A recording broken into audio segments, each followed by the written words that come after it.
He suddenly felt that the divine domain of deception actually had a high degree of overlap with the actions of the 1,000 transformers. The 1,000 transformers could completely replace a person and pass themselves off as the real one. Doesn't this also include the element of deception? At that moment, Matthew subconsciously straightened his waist. Lorraine and Jasloven's faces flashed before his eyes before slowly overlapping. An extremely bold idea suddenly popped up in the depths of his heart. Lorraine. Could he have been a doppelganger of Jasloven all along? Once this thought arose, it was somewhat difficult to suppress. Even though it was rational. This idea was baseless and somewhat absurd. But there seemed to be a voice in Matthew's heart that kept saying, "Lorraine is Jasloven. Lorraine is Jasloven. No. Calm down. This is a baseless guess." Matthew rubbed his temples hard. He quickly calmed down. In fact, he had the ability to distinguish whether the beauty beside him was Jasloven or Lorraine, but once he used that ability, the rest of the show would not continue. Therefore, at least until he reached Paradise Lost, he had to remain calm. He looked up at Jasloven. The latter did not seem to care about Matthew's intense psychological struggle, just sitting cross-legged and smoking a cigar. However, in the next second, Matthew's pupils constricted.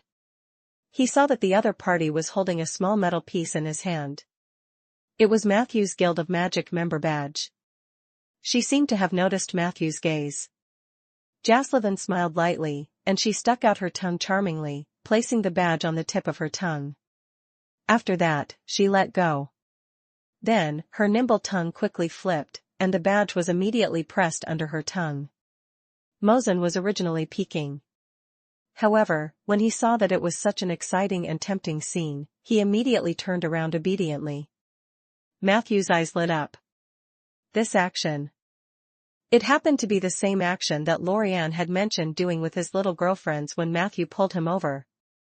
Matthew was instantly confused again. So, from the beginning to the end, I am the one being deceived? Has it always been Lorraine by my side? However, he immediately fell into an even greater confusion. What about the great Elven King's divination? Could it be that guy is also a fake? Matthew had a bad impression of Lyndon, but there was no reason for Lyndon to make a fool of himself. And if Lyndon's divination was true, if Lorraine was the real Lorraine, did that mean that Jasloven was indeed in the hall but as someone else? Matthew felt a splitting headache. At this moment, he sympathized with the group of gods who had forcefully sealed the 1,000 Transformers overlord. Her presence burned his brain greatly. However, after confirming Lorraine's identity, Matthew's mentality was much more stable.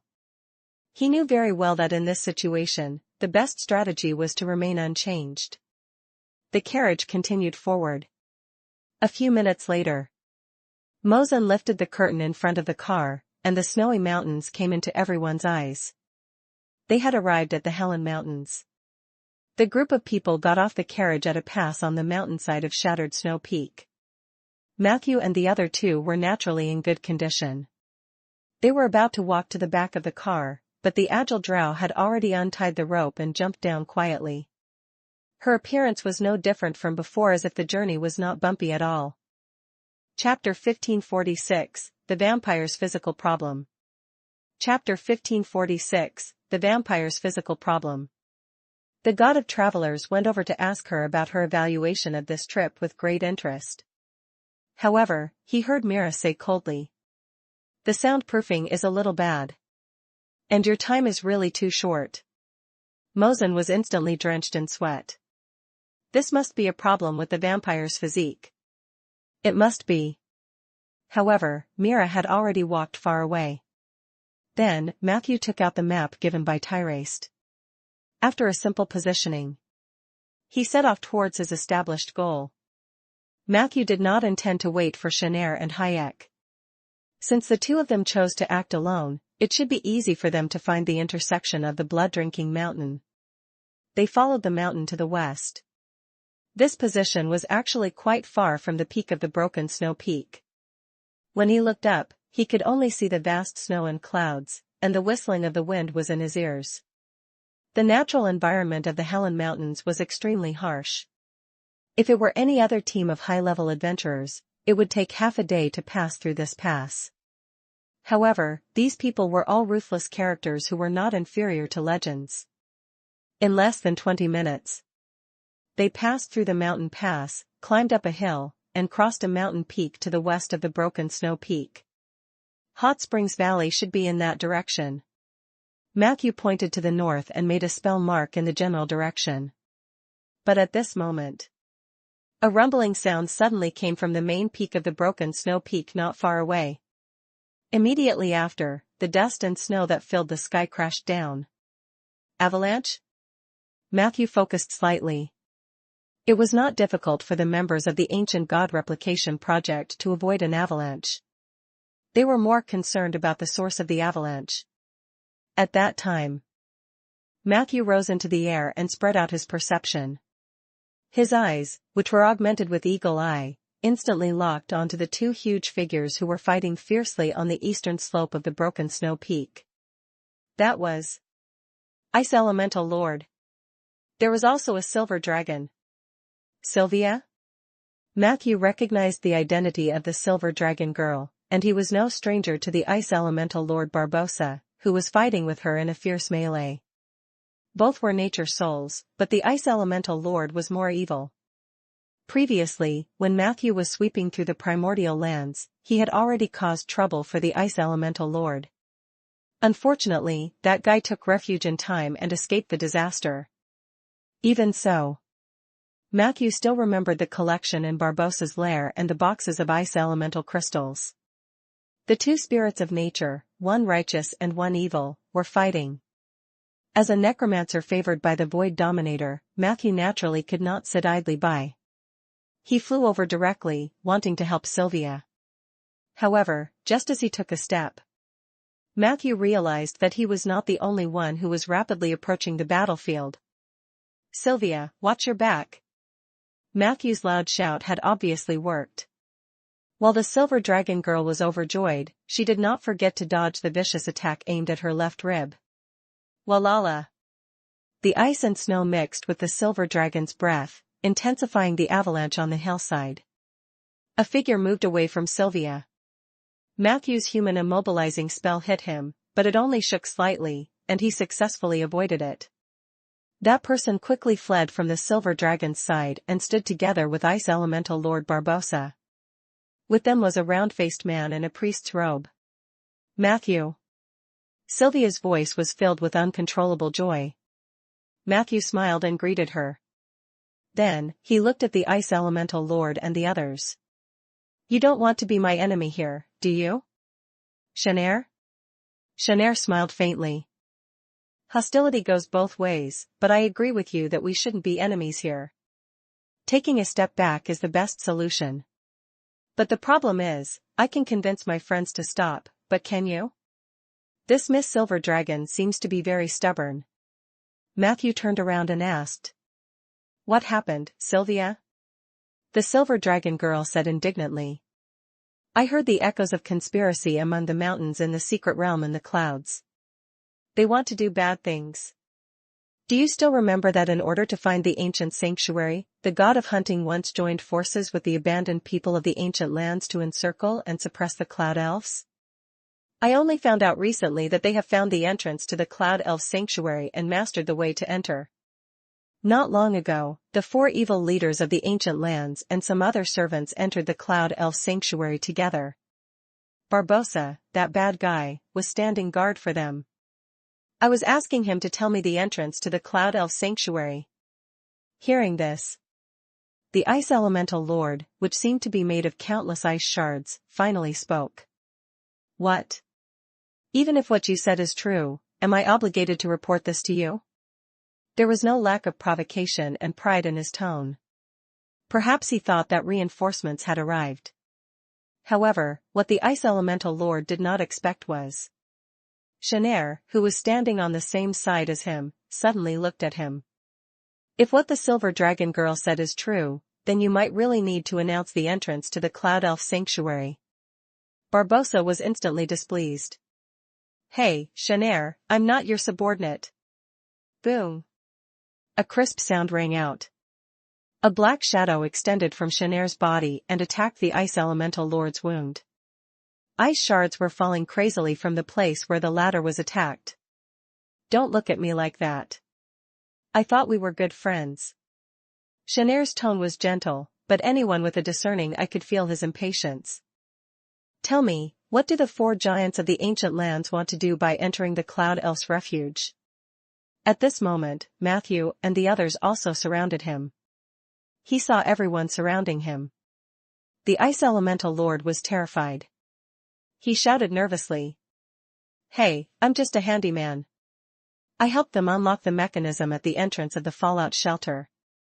They all went in and left me outside, that's all. Wait, I'll tell you.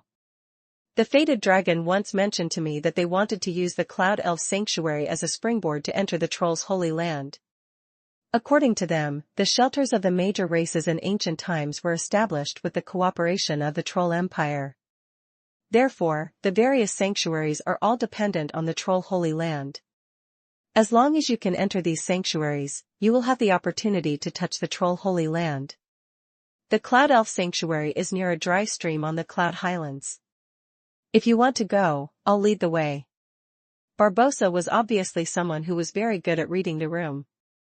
Matthew's group hadn't even done anything, and the other party had already revealed everything that had happened. Matthew and Shanair looked at each other. The two of them realized what the 4 titans of the primordial lands wanted to do. I'm starting to suspect that the blood-drinking mountain is a scam. Shanair laughed at himself. Tyrese tricked us all into it. Then, as long as we destroy the blood-drinking mountain, the pests in the entire south will be swept away. Matthew looked at him in surprise. This fellow was quite clear about his position. Just as everyone was interrogating Barbossa, the sky suddenly became extremely dark. When Matthew reacted, a huge palm had already reached out from the other side of the mountain. That was the hand of the final giant. Not good, he wants to silence us.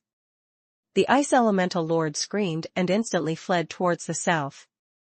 In the next second, the overwhelming palm grabbed the top of the broken snow peak and then slapped toward everyone with a force of 10,000 tons. Rumble. The entire world seemed to collapse at that moment. Chapter 1547, 427 Silver Dragon Secret Treasure and Divine Realm.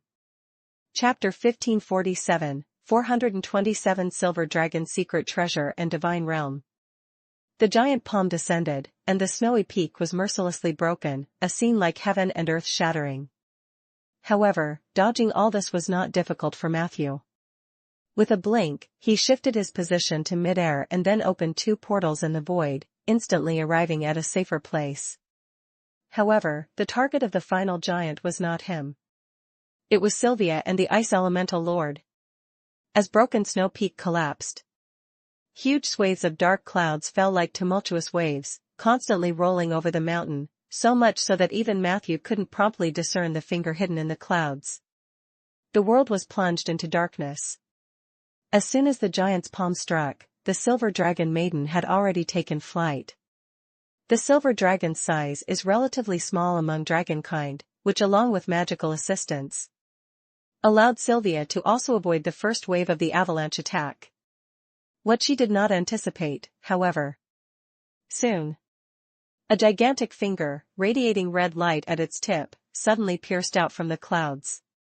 Without warning, it struck the back of the Silver Dragon girl.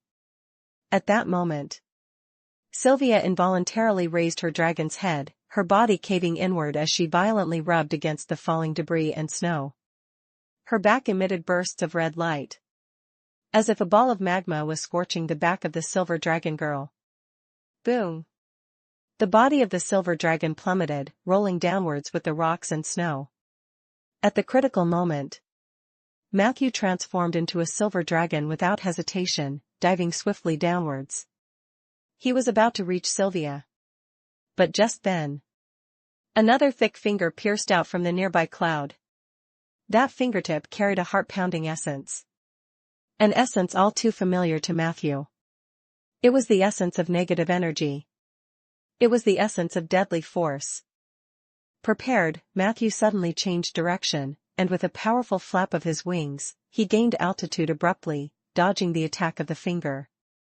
Sylvia's body uncontrollably rolled down a nearly 70-degree slope. Matthew folded his wings, plunging downward at high speed. The two silver dragons descended rapidly in altitude and soon escaped the crisis area enveloped by the clouds. After confirming that the persistent finger would no longer appear, Matthew dived decisively. This time, he grabbed Sylvia's tail and the base of her thigh with his claws. His wings spread, desperately seeking any obstacle to slow their descent. Yet despite that, after a chaotic period of deceleration, the two silver dragons' bodies still uncontrollably tangled together. Rumbling, they rolled downward like a huge snowball, quite embarrassingly. 30 seconds later, with a loud crash, the giant snowball rolled into a depression, smashing a huge pit into the snow-covered ground. Both silver dragons were deeply buried in the snow. 2 minutes later, a massive dragon claw suddenly broke through the snow. After sweeping the surrounding obstacles clean, the claw slowly retracted. Immediately afterward, a man and a woman slowly flew up from the deep pit. Matthew, cradling the human-formed Sylvia, sat on a magic carpet, vigilantly observing the surroundings. "Matthew, I'm so useless, wah." "I'm okay," Sylvia murmured with a pale face. "I caused you trouble." Matthew patted her shoulder, casually encouraging her. "In the last moment, your timely use of the human transformation technique to avoid greater collision was already excellent. I've heard that it's incredibly difficult for dragons to learn the human transformation technique because what you learn is akin to true transformation." Sylvia immediately continued. "That's right. For a dragon to become human is 100 times harder than for a human to become a dragon. I was only awarded the human transformation technique by the wilderness spirit during the trials of becoming the cloud songster." Matthew nodded slightly. After confirming there was nothing unusual about Sylvia's body, they both looked up at Broken Snow Peak. The mountaintop, shrouded in dense clouds, was under attack from the final giant's palm and fingers as if a god in fury. Rumbling, massive amounts of snow slid downward. More rocks kept falling. Broken Snow Peak was performing a dramatic and astonishing play. Matthew's face was serious. He maneuvered the magic carpet higher to avoid the ceaseless avalanches. What does this guy want to do? Matthew's knowledge about the final giant was very limited. He only knew that this figure was one of the 4 leaders of the ancient lands. During the Blood Moon Strike event, he had once briefly held up the moon by himself. That left a deep impression on Matthew. For the final giant's strength was definitely that of a superior legend, and with its colossal size and ancient bloodline, professionals of the same level would struggle to deal with him, spellcasters being the exception. "He shows great malice toward me, but he hasn't pushed to exterminate me." With a lingering fear, Sylvia looked at the tumultuous and terrifying scene above the clouds. "It seems like he is simply venting his anger, or maybe, he wants to destroy this mountain?" A thought crossed Matthew's mind upon hearing this. He knew that this palm was most likely just a projection or a doppelganger of the final giant. Unleashing natural disasters was certainly easy at this level of power. But killing Matthew or Shanair at their level was entirely impossible. Sylvia was injured by accident because the silver dragon's size was too large, and she hadn't noticed the finger hidden in the clouds in time. Chapter 1548, 427 Silver Dragon Secret Treasure and Divine Realm _2. Chapter 1548, 427 Silver Dragon Secret Treasure and Divine Realm _2. Matthew had just checked her over. The injuries on her back were not serious, just some burns from negative energy. For ordinary creatures, this might have been troublesome. But Sylvia was a cloud songster, a beloved lucky charm of natural will. Her resistance to negative energy was high, and it wouldn't take long for her body to heal. Compared to the direct damage, The damage from her rolling along the way might have been even greater. This indicated the final giant's intent was not to kill. At least not primarily. Let's go, let's find the others. Matthew slowly led Sylvia upwards. About 15 minutes later. The thick clouds above Broken Snow Peak dispersed. The final giant's hand also vanished into the sky. However, above the clear sky, the entire Broken Snow Peak had mysteriously shrunk by hundreds of meters. The scenery at the summit of the snowy peak had also drastically changed. When everyone regathered, Matthew found that besides Sylvia and Ice Element Lord Barbossa who were injured in the initial attack, everyone else was unharmed. This further confirmed his earlier speculation. What does he intend to do? Hayek expressed his confusion while staring at the pristine mountain. However, Shanair and Matthew were already looking toward the north of Broken Snow Peak. There used to be a dozen large and small valleys. Now, they had been filled with snow and rocks and were unrecognizable. Can we still find Hot Spring Valley? Shanair turned to Matthew. Matthew shook his head. We can locate the general area, but it's probably buried under heavy snow. Clearing a path will take some time. Shanair's pupils constricted. Clearly, the people from the ancient land know our plan. Tyrese himself probably isn't involved with these people, but there must be a traitor among others. If nothing goes wrong, the other group might also be attacked in the Forest of Secret Light. He was cut off mid-sentence. Alarm lights suddenly lit up on Matthew's disk. Not the blue signal lights agreed upon with Tyrese, but a red light signaling an alarm. As expected, the Forest of Secret Light was also under attack. All eyes were directly on Shanair. He shrugged. Come on, this isn't something hard to predict. Although the Forest of Secret Light is a refuge for elves, the God-Eater Queen is one of the few in the world of Aender who can ignore distance and launch a direct attack on her locked targets. Moreover, such attacks don't have high requirements for battle results, haven't you realized? Their goal is not to kill any of us. They just want to slow our progress. Matthew instantly caught up with Shanair's line of thought. Is being the first to enter Blood-Drinking Mountain very important? Tyrese had spoken of entering simultaneously, and Matthew had some thoughts about that already. Now, the actions of the people from the ancient land seemed to also be corroborating these. It's very important. The speaker was the traveler god Emosong. Blood-Drinking Mountain is a highly enclosed demiplane with its own unique rules. Most rules change in real time and are unknown to the outsiders. What I know is, all those who enter the giant demon Holy Land during the same time period are considered allies. Moreover, the earlier one enters, the less obstacles they seem to face when encountering the Holy Land Guardian. Then everything made sense. The people from the ancient land are entering Blood-Drinking Mountain through the Elf Refuge. They plan to be the first to enter the giant demon Holy Land. Take action, excavate. Matthew and Shanair simultaneously issued this order. A few minutes later, the group arrived near Hot Spring Valley, previously pinpointed by Matthew. The area was already covered with snow. Fortunately, Ice Element Lord Barbossa had now temporarily become one of their own. His control over ice and snow could significantly reduce the difficulty of reopening Hot Spring Valley. And they had not yet entered Blood-Drinking Mountain. Matthew could utilize the strength of a necromancer. Large groups of hard-working zombies carrying farming tools arrived at the valley, beginning their skilled excavation work. The efficiency made Matthew's allies look on in astonishment. Even the usually reserved Mira couldn't help but come over to ask Matthew, "Are your zombies some kind of new breed?" Matthew could only respond with a smile. Though the excavation efficiency of Hot Spring Valley was somewhat optimistic, neither Matthew's nor Shanair's faces bore much positivity, and everyone else felt similarly. There were no fools present. They had realized that if their group fell behind, then Tyrese and his group might not necessarily wait for them. For them, the 4 leaders of the ancient land were most likely the first to enter. Then cooperating with them wasn't out of the question. Compared to them, The combat power of those 4 leaders was much stronger than that of Matthew's group. Mention not that by the time their group leisurely made its way there, the 2 groups might have teamed up as companions, leaving their own group as outsiders.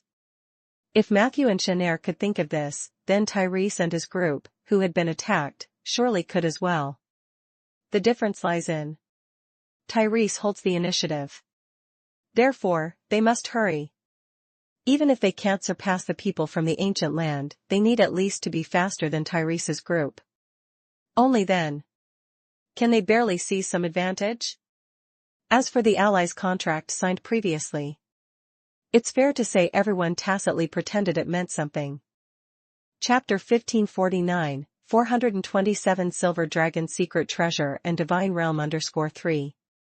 Chapter 1549, 427 Silver Dragon Secret Treasure and Divine Realm _3. While excavating Hot Spring Valley, Matthew persuaded Sylvia to leave the place. Sylvia's eyes sparkled as she asked him, "Matthew, are you and these bad people together to do something bad?" After thinking for a moment, Matthew answered, "I'm not sure what I will be doing next, but I can assure you, what I plan to do is nothing that would incur divine wrath or cause catastrophic harm. As you have guessed, some significant events are about to unfold, and even if I cannot stop them, I must witness them." Sylvia looked bewildered. She seemed not to fully understand his words. But that didn't stop her from acting coquettishly toward Matthew. "Take me with you. I am quite capable." Matthew pointed to her shoulders and back. "You need to rest," Sylvia immediately said. "I can rest just as well with you. Do you have weapons?" Matthew nodded without hesitation. "Of course, I do," Sylvia excitedly asked. "Can I see them?"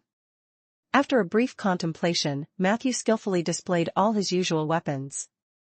Shovel, sickles, spear, silver sword, skull, dagger, long whip. Wow, wow, wow.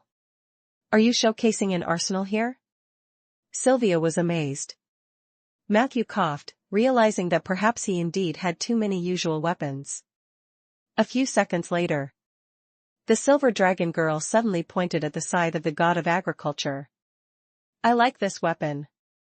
The next second, Sylvia suddenly chanted an incantation, and her body turned into a streak of silver light, circled around Matthew, and then attached itself onto the sickle.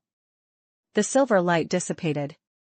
Upon closer inspection, Matthew saw that a small dragon claw had appeared on the sickle, along with a dragon eye and some dragon scales.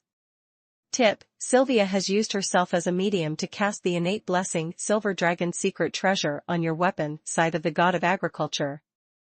Silver Dragon Secret Treasure, all your sickle's attacks will now contain additional freezing and paralyzing effects. When necessary, you can grasp the sickle tightly to make it emit a dragon's roar, thereby intimidating your enemies. Your favorability with metal dragons greatly increases. You have acquired the dragon race's crisis warning ability. Matthew gently held the wooden handle of the sickle, his index finger inadvertently touching the dragon scales. Sylvia's humming immediately sounded in his ears. "Hee hee. Tickles, Matthew." Matthew immediately stopped moving. In addition to the weapon receiving the enhancement from the Silver Dragon Secret Treasure, Matthew had also unwittingly signed a natural allies contract with Sylvia. Natural allies, you and Sylvia resonate and share similar ideals. Under the witness of natural will, you have become each other's support and close friends. You can call Sylvia's name anytime, anywhere for her help. Vice versa. Your nature affinity slightly increases. Your racial favorability, Silver Dragon/Metal Dragons, +10. You perceive the wishes of your natural allies. If you fulfill their wishes, you will receive strong gratitude from your natural allies and an extra gift of nature. Curious, Matthew checked Sylvia's wishes. However, the next second, his face turned a bit awkward. "I really want to have a child with Matthew." That was Sylvia's genuine voice. Although considering the responsibilities of the Silver Dragon Girl as the Sky Guardian, it's reasonable to have such thoughts. Yet, Matthew still felt it was a bit troublesome. He could only gloss over it for now. It took half a day. With the efforts of the Ice Elemental Lord and the hardworking zombies, the clogged hot spring valley was cleared once again. Lord Barbossa incessantly sang the winter chants, the gale picking up, the ice and snow melted to the sides, revealing a path leading deep into the valley. Should you need anything else, please command me immediately. Ice Element Lord Barbossa serves you wholeheartedly. It must be admitted. This guy was exceptionally good at sensing which way the wind was blowing. Seeing the big effort he indeed had put in, Matthew ignored the continuously flattering Ice Elemental Lord. He led the way into the valley. On the left side of the mountain, an ancient, incomplete mural appeared. Walk forward 40 meters. A giant troll statue embedded in a huge ice block was facing the group inside the valley. Not far from there, a giant outdoor hot spring was spurting steam from a dense array of small pools. Matthew approached the largest of those pools. He was just about to consume the merman potion. Suddenly, the hot spring water in the pool rolled back to both sides, floated mid-air, and quickly froze, forming two beautiful ice bridges. The pool dried up, revealing many unclear things now visible to the naked eye. Near the ice bridges, the Ice Elemental Lord was looking at Matthew with a flattering face, and from time to time glanced at the others, seemingly eager to get more recognition for his hard work. You have this trick up your sleeve too? Matthew gave Barbossa a thumbs up. Then he and the others proceeded into the bottom of the hot spring. With no spring water blocking the view, the interior structures were completely exposed. Soon, they successfully located the ancient troll gate. Rather than say it was a gate, it was more like an altar buried under the valley, with directions to a certain demi-plane recorded within, and the altar itself acting as a beacon for that plane. Matthew quickly used his spell knowledge to further analyze the altar before him. Chapter 1550, 427 Silver Dragon Secret Treasure and Divine Realm _4. Chapter 1550, 427 Silver Dragon Secret Treasure and Divine Realm _4. At the same time, he also channeled a strand of mana into the disc that Tyraste had previously provided. However, the signal sent by Matthew never received any feedback. This made him hesitant. Had Tyraste seen the signal but chose not to respond, or had the disc signal failed for some reason? But soon Matthew cleared his mind. With a third party intervening, they could no longer achieve the ideal goal of entering simultaneously as previously agreed upon at this critical juncture. He could wait no longer. It was crucial to enter Blood-Drinking Mountain as soon as possible. With that thought, in front of everyone, Matthew took out the evil crown. The next second, the solid, arch-shaped object suddenly let out a fierce roar. Kill all of you! You are all guilty! These few shouts startled everyone, nearly triggering an avalanche. Fortunately, Lord Barbossa was nearby. The Ice Element Lord utilized his racial talent, thus suppressing the avalanche. Only Matthew, who was prepared, was not affected by the frenzied evil crown. He held the crown and quickly made his way to the altar. The next moment, he took out several thick giant leaves from his bag and spread them on the ground. The leaves were inscribed with troll scripture containing a prayer. Matthew held up the crown and began chanting loudly. If it had been before, his chanting of this prayer would have been stuttering. Not anymore. Matthew's fundamentals were now several times more solid than before, and even though the troll language was quite awkward, he could pronounce each syllable accurately. Accompanied by Matthew's chanting, the entire valley gradually entered nightfall. Everyone looked up at the sky. In the darkness, not a single thread of starlight, not a single star was visible. The darkness had thickened to the extreme, as if it wanted to swallow everything. But that scene never came. At the end of the darkness, suddenly a firelight shone. It was a bonfire. Immediately after, more and more bonfires appeared throughout the valley. Beside the bonfires, many ethereal figures appeared, holding hands and dancing a wild dance barefoot. Vaguely, Matthew could still hear that ancient song. One by one, troll characteristic spires rose from the ground. And amidst these hazy, ambiguous phantoms, a scene that lay between illusion and reality kept advancing towards the people. In the very center of the altar, Matthew saw a stone platform rising continuously, the imagery so clear that everyone present could even see the dark red patterns on it. The stone platform slowly rose upward. And at one moment, a piercing scream tore through the heavy night. On the platform appeared a slender figure. That figure was abruptly beheaded. Then came the limbs. Lastly, it was disemboweled. Next to the platform, many tall and strange figures were still holding hands and dancing. They seemed to be celebrating something. Their figures became even more ethereal. But conversely, the image of the person who died tragically on the platform became clearer. Matthew's eyelids twitched.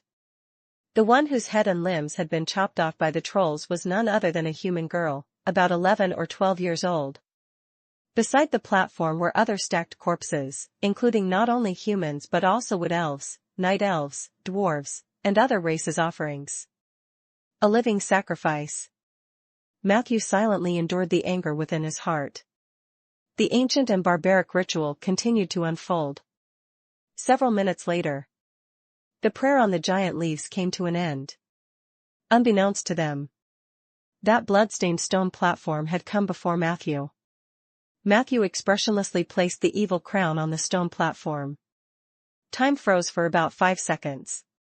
Immediately after, a voice full of compassion and mercy echoed throughout the valley. Children of God Pool, welcome to the divine realm. Whoosh, whoosh, whoosh. A fierce wind blew past.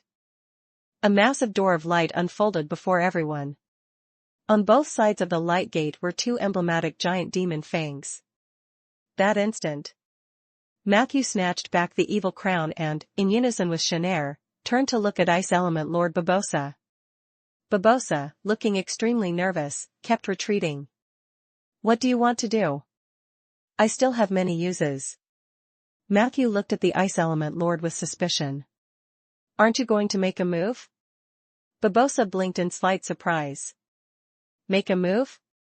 What move? Shanair said darkly. Now is the best time. Barbossa, as if suddenly realizing something, immediately grimaced and loudly contested. I am really not part of their group. I'm not qualified to join the Gang of the Forgotten. I'm just a tool, they treat me about the same way you do. Everyone stared intently at the Ice Element Lord. The latter, extremely uneasy, made several attempts to flee, but had no confidence he could successfully escape. He probably would have bolted otherwise. After a long while, it was Shanair who suddenly relented. I know Barbossa, he might be very evil, but he's top-notch at bullying the weak and fearing the strong, and weighing his options. He's unlikely to sell his services to the Forgotten.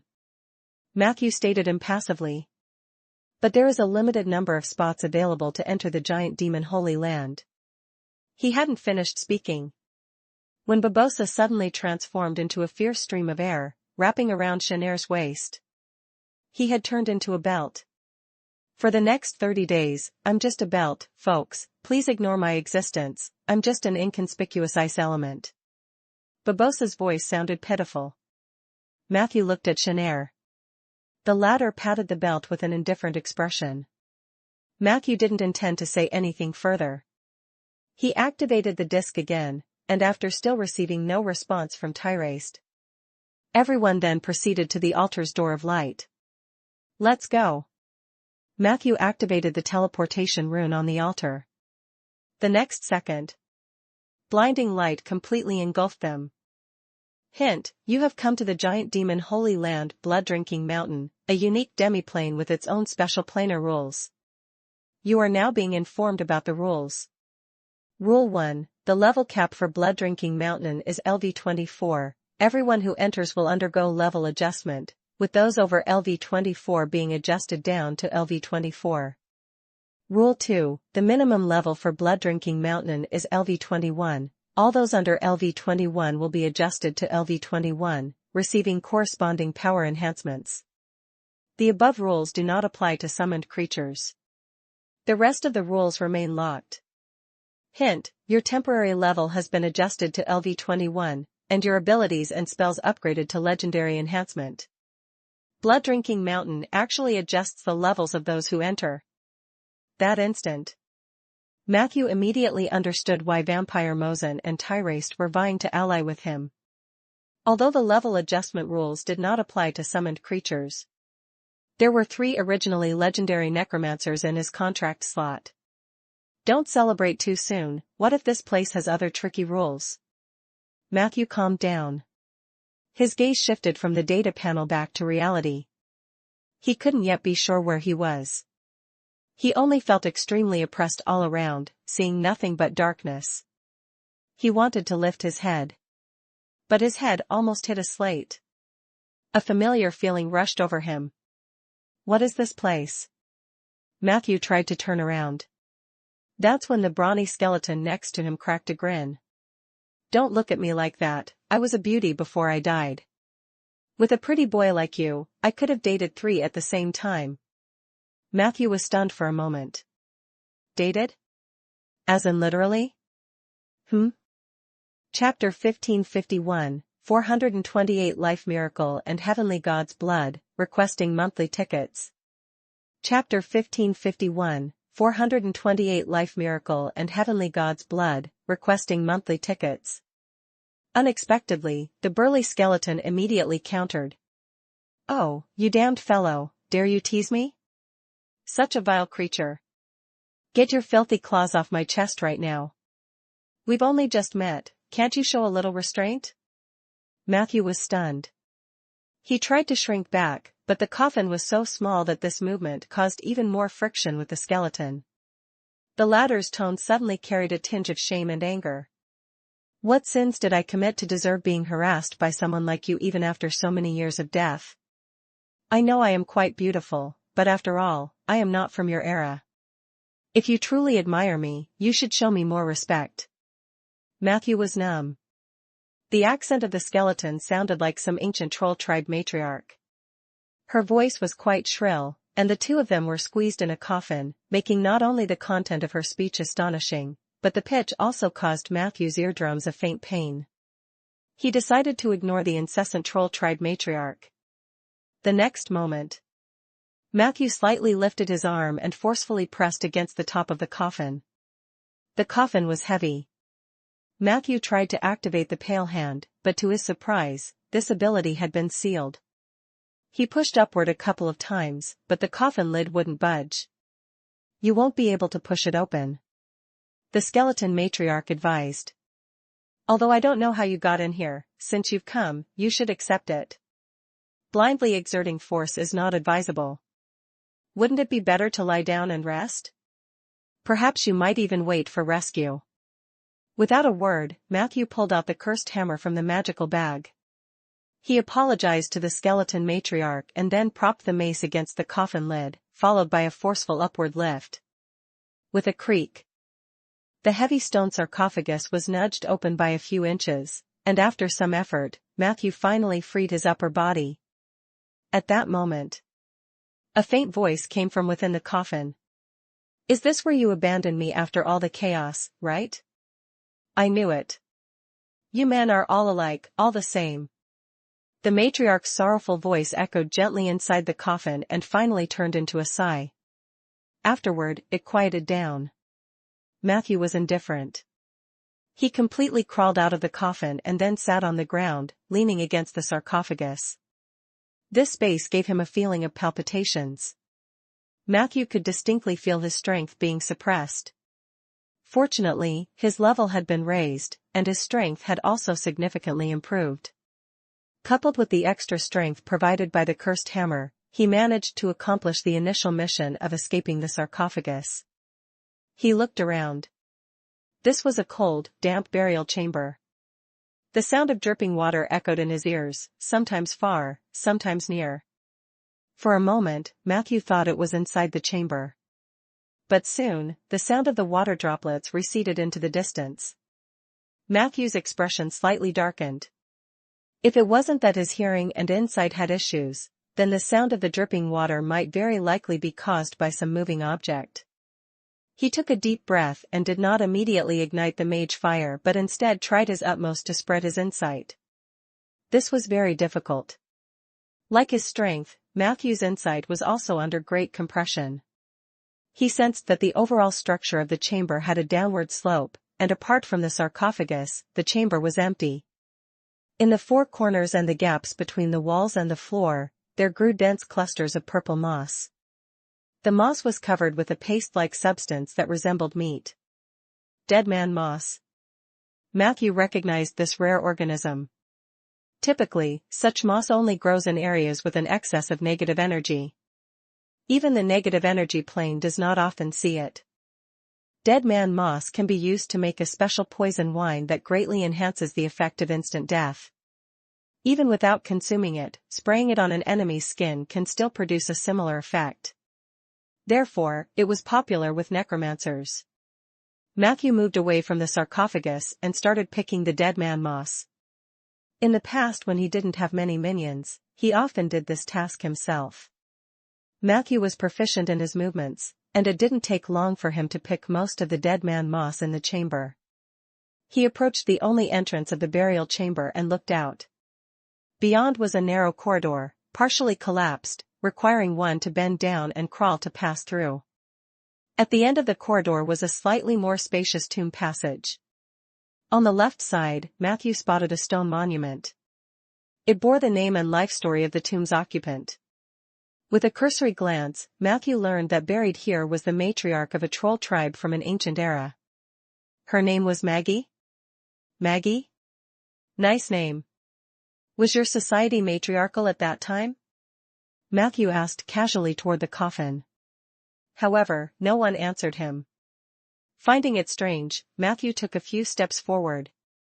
And the next second, he saw the skeleton in the coffin laid out neatly, without a hint of spirituality or signs of revival. It was as if everything he had just experienced was merely an illusion. Matthew felt as if someone had harshly tugged at his heart. Then he calmed down even more. Could it be that there is a hallucinogenic gas in the burial chamber that causes hallucinations after being inhaled? That's not it, my body shows no reaction. Even though my strength is suppressed, I wouldn't fall into such a low-level trap. Matthew quickly adjusted his mental and physical state at the fastest speed. Chapter 1552, 428 Life Miracle and Heavenly God's Blood, Request for Monthly Votes, _2. Chapter 1552, 428 Life Miracle and Heavenly God's Blood, Request for Monthly Votes, _2. First, there was the need to ascertain the exact constraints imposed on my own strength. Necromancy, all spells related to negative energy have been barred. It seems the profession of necromancer has also become the target of some particularly malicious intent.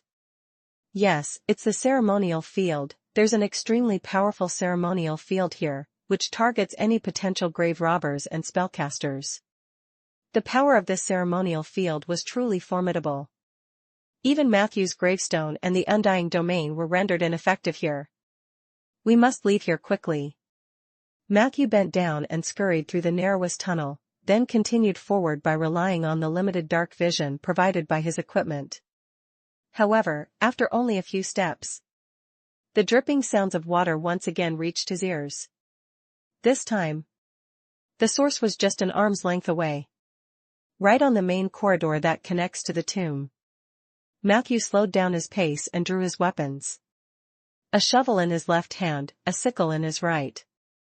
18 styles of martial arts gave him the ability to handle several weapons at the same time, and when combined with combat capabilities like left and right bow and multitasking, his mixed weapon techniques became even more skilled. In the midst of his thoughts, the sound of dripping water was now within reach. With his back against the wall, Matthew suddenly bent down and lunged out, then aimed to attack the source of the sound. At a critical moment, the opponent and Matthew simultaneously stilled their movements, and their weapons grazed past each other with a low, sharp sound. "Why do you walk with a water jug, dripping water down as you go?" Matthew asked Shanair with annoyance. Shanair rolled his eyes. Then why do you breathe so heavily? I thought there was a dinosaur hidden in this tomb chamber. Crack.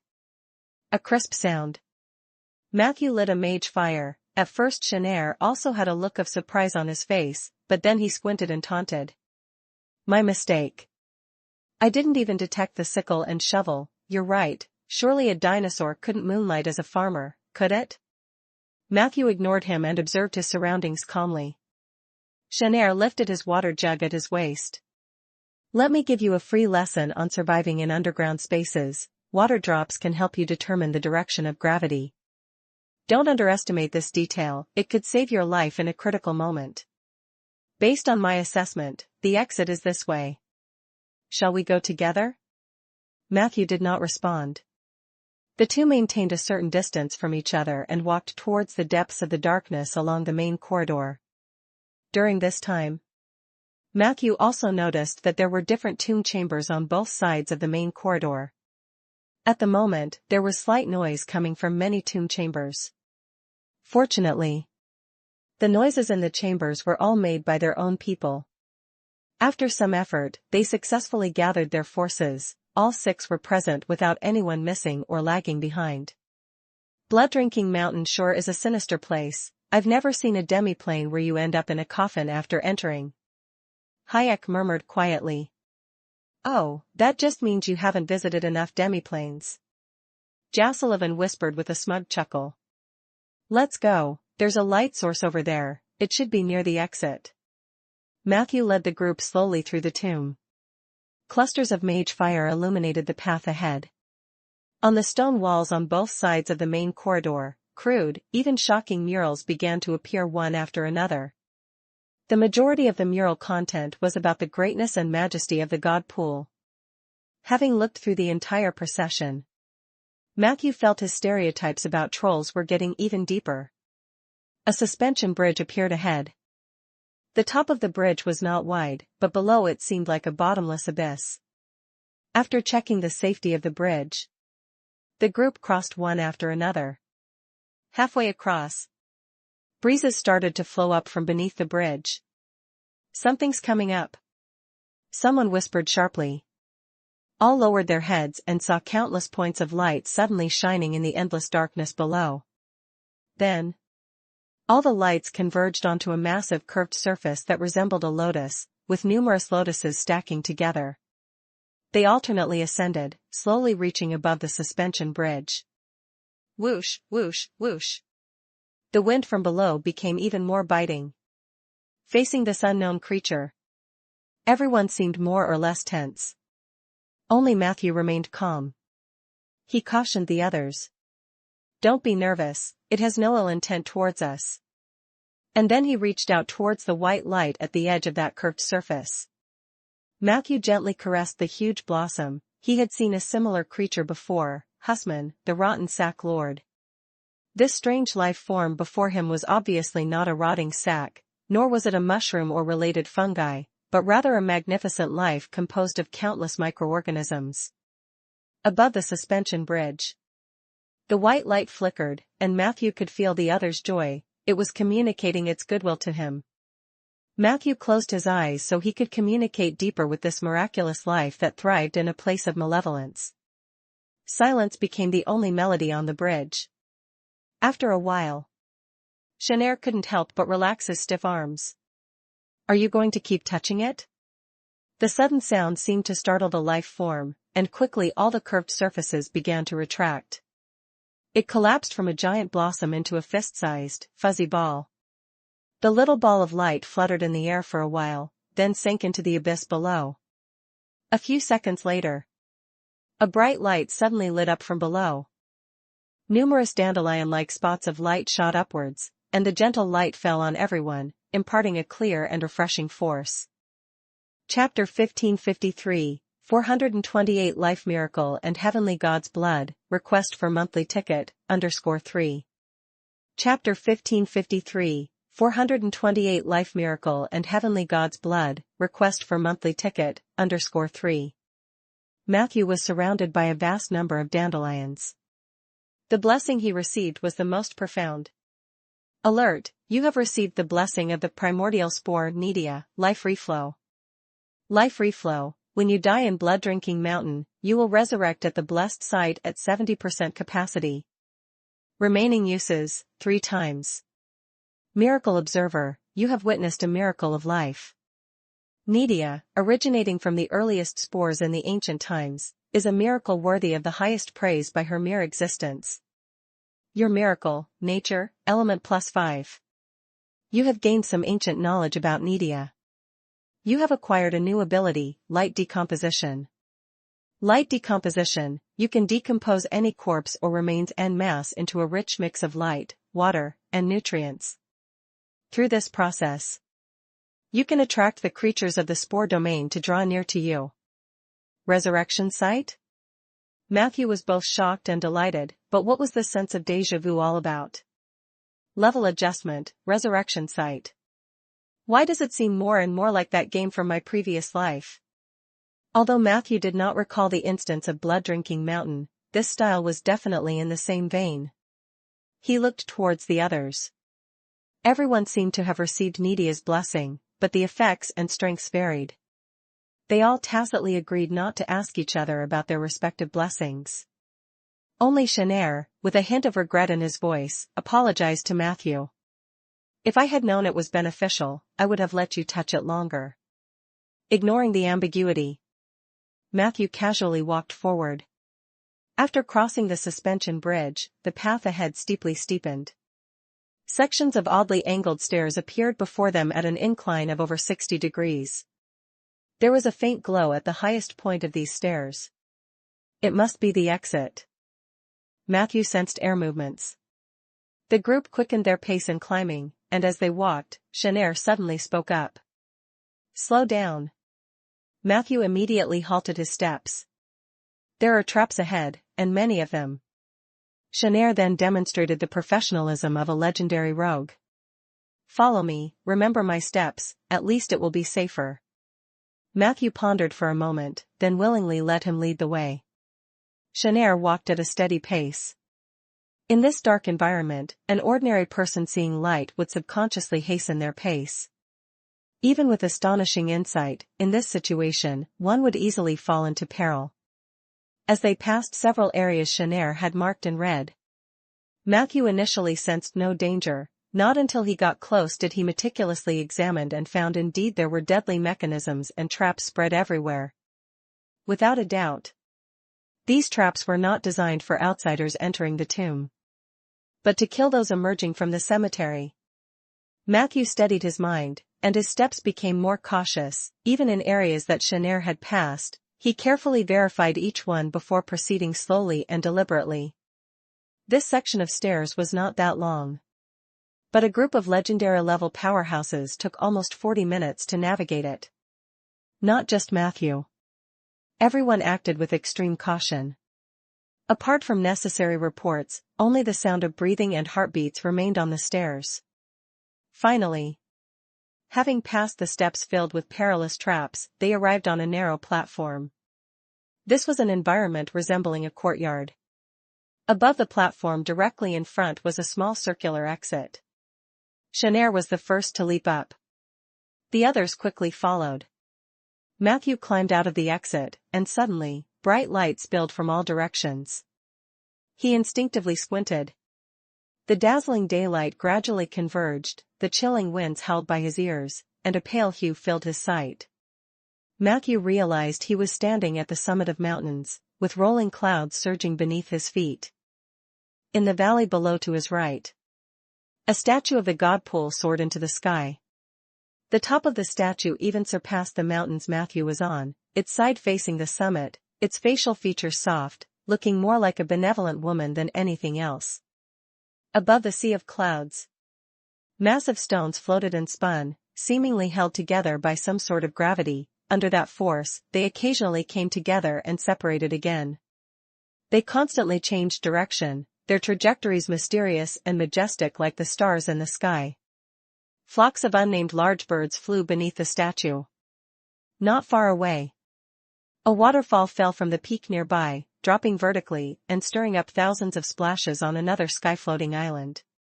Strangely enough, the splashes and waterfall did not stagnate, they rolled back up at the other end of the lake, forming an upward-flowing waterfall that rushed towards another higher floating island. Matthew noticed. There were sections of floating stone stairs between these floating islands. But these stairs were both real and illusory. A large bird landed on a section of the stairs. The next second, the stairs suddenly transformed into an illusory curtain, behind which emerged a gaping mouth. Whoosh! In nearly complete silence, the large bird was devoured cleanly by the cloud dragon that had disguised itself as a floating stone stair. This was Matthew's first time witnessing a cloud dragon's feeding process. Blood-drinking mountain turned out to be all floating islands? The vast expanse of heaven and earth before him exceeded Matthew's expectations, starkly different from the narrow confines previously inside the tomb. Chapter 1554, 428 Life Miracle and Heavenly God's Blood, Request for Monthly Ticket, _4.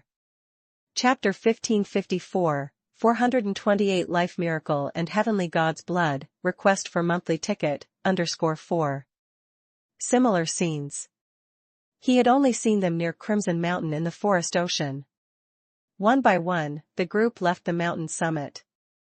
Drawn by the pull of the enormous statue, they arrived in the valley below. The climate in the valley was mild, with spring in full bloom.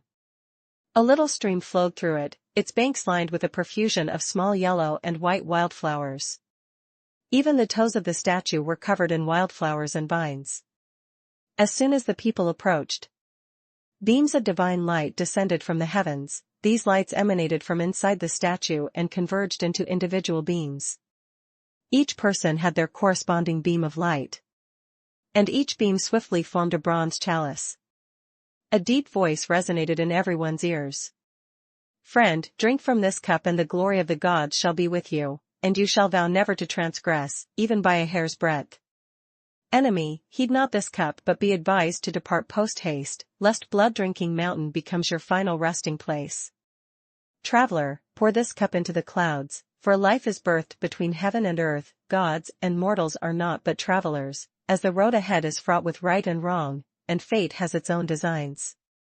The voice spoke in a common language, but it sounded particularly awkward to Matthew, possibly due to the pedantic grammar or perhaps because of some inexplicable emotions. Everyone watched the cup before them. After a short while, a touch of red liquid filled each cup, eventually occupying about 2/3 of their volume. This is the blood of Heavenly God Pool. The God of Travelers, Mo Song, began to say. You may not know the origin of the name Blood-Drinking Mountain.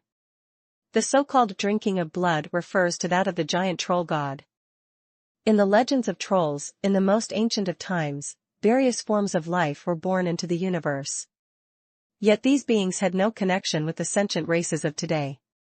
They were uncivilized, brutish and dim-witted. The god Pool took pity on these creatures and slashed his skin to bleed wine, offering it to all living beings. However, the blood of the gods was fearsome.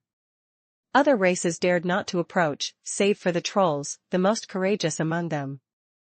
They were the first to drink the heavenly god's blood. And thus, they became the smartest and most powerful race.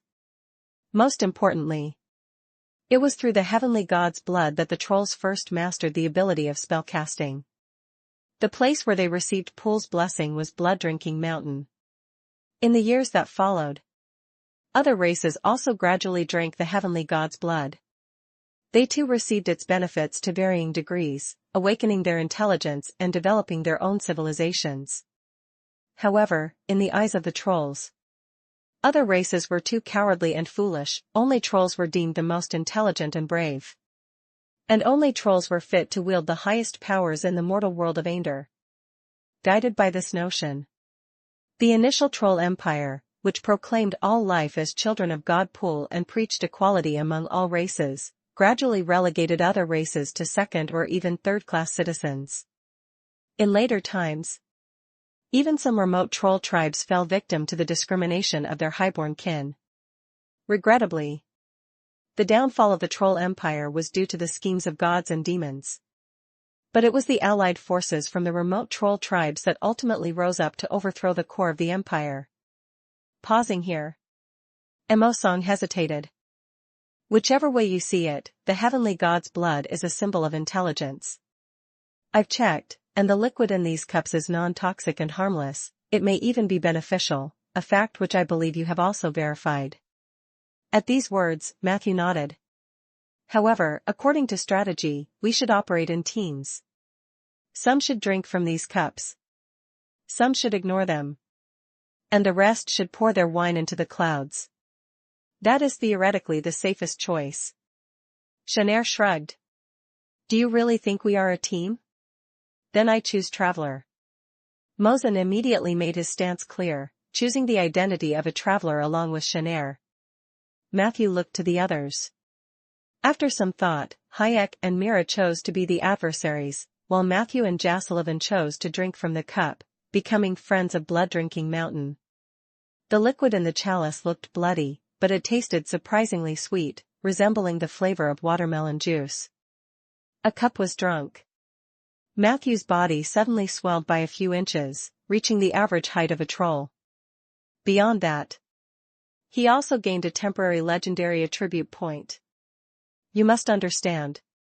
This was equivalent to 3 normal attribute points. Matthew allocated it to his intelligence, so not only did his level increase to LV21, but his intelligence also broke through to 21 points. His spellcasting strength was set to make significant progress. At the same time, he and Jasalovan were bound by a condition. Friend of Blood-Drinking Mountain, you cannot harm the guardians of Blood-Drinking Mountain, nor will the guardians harm you. You must not take things that do not belong to you, unless they are sincerely given to you by the natives of Blood-Drinking Mountain. Should you violate the principles of the Friend of Blood-Drinking Mountain, you will be subjected to the terrible curse of the God Pool. So that's it.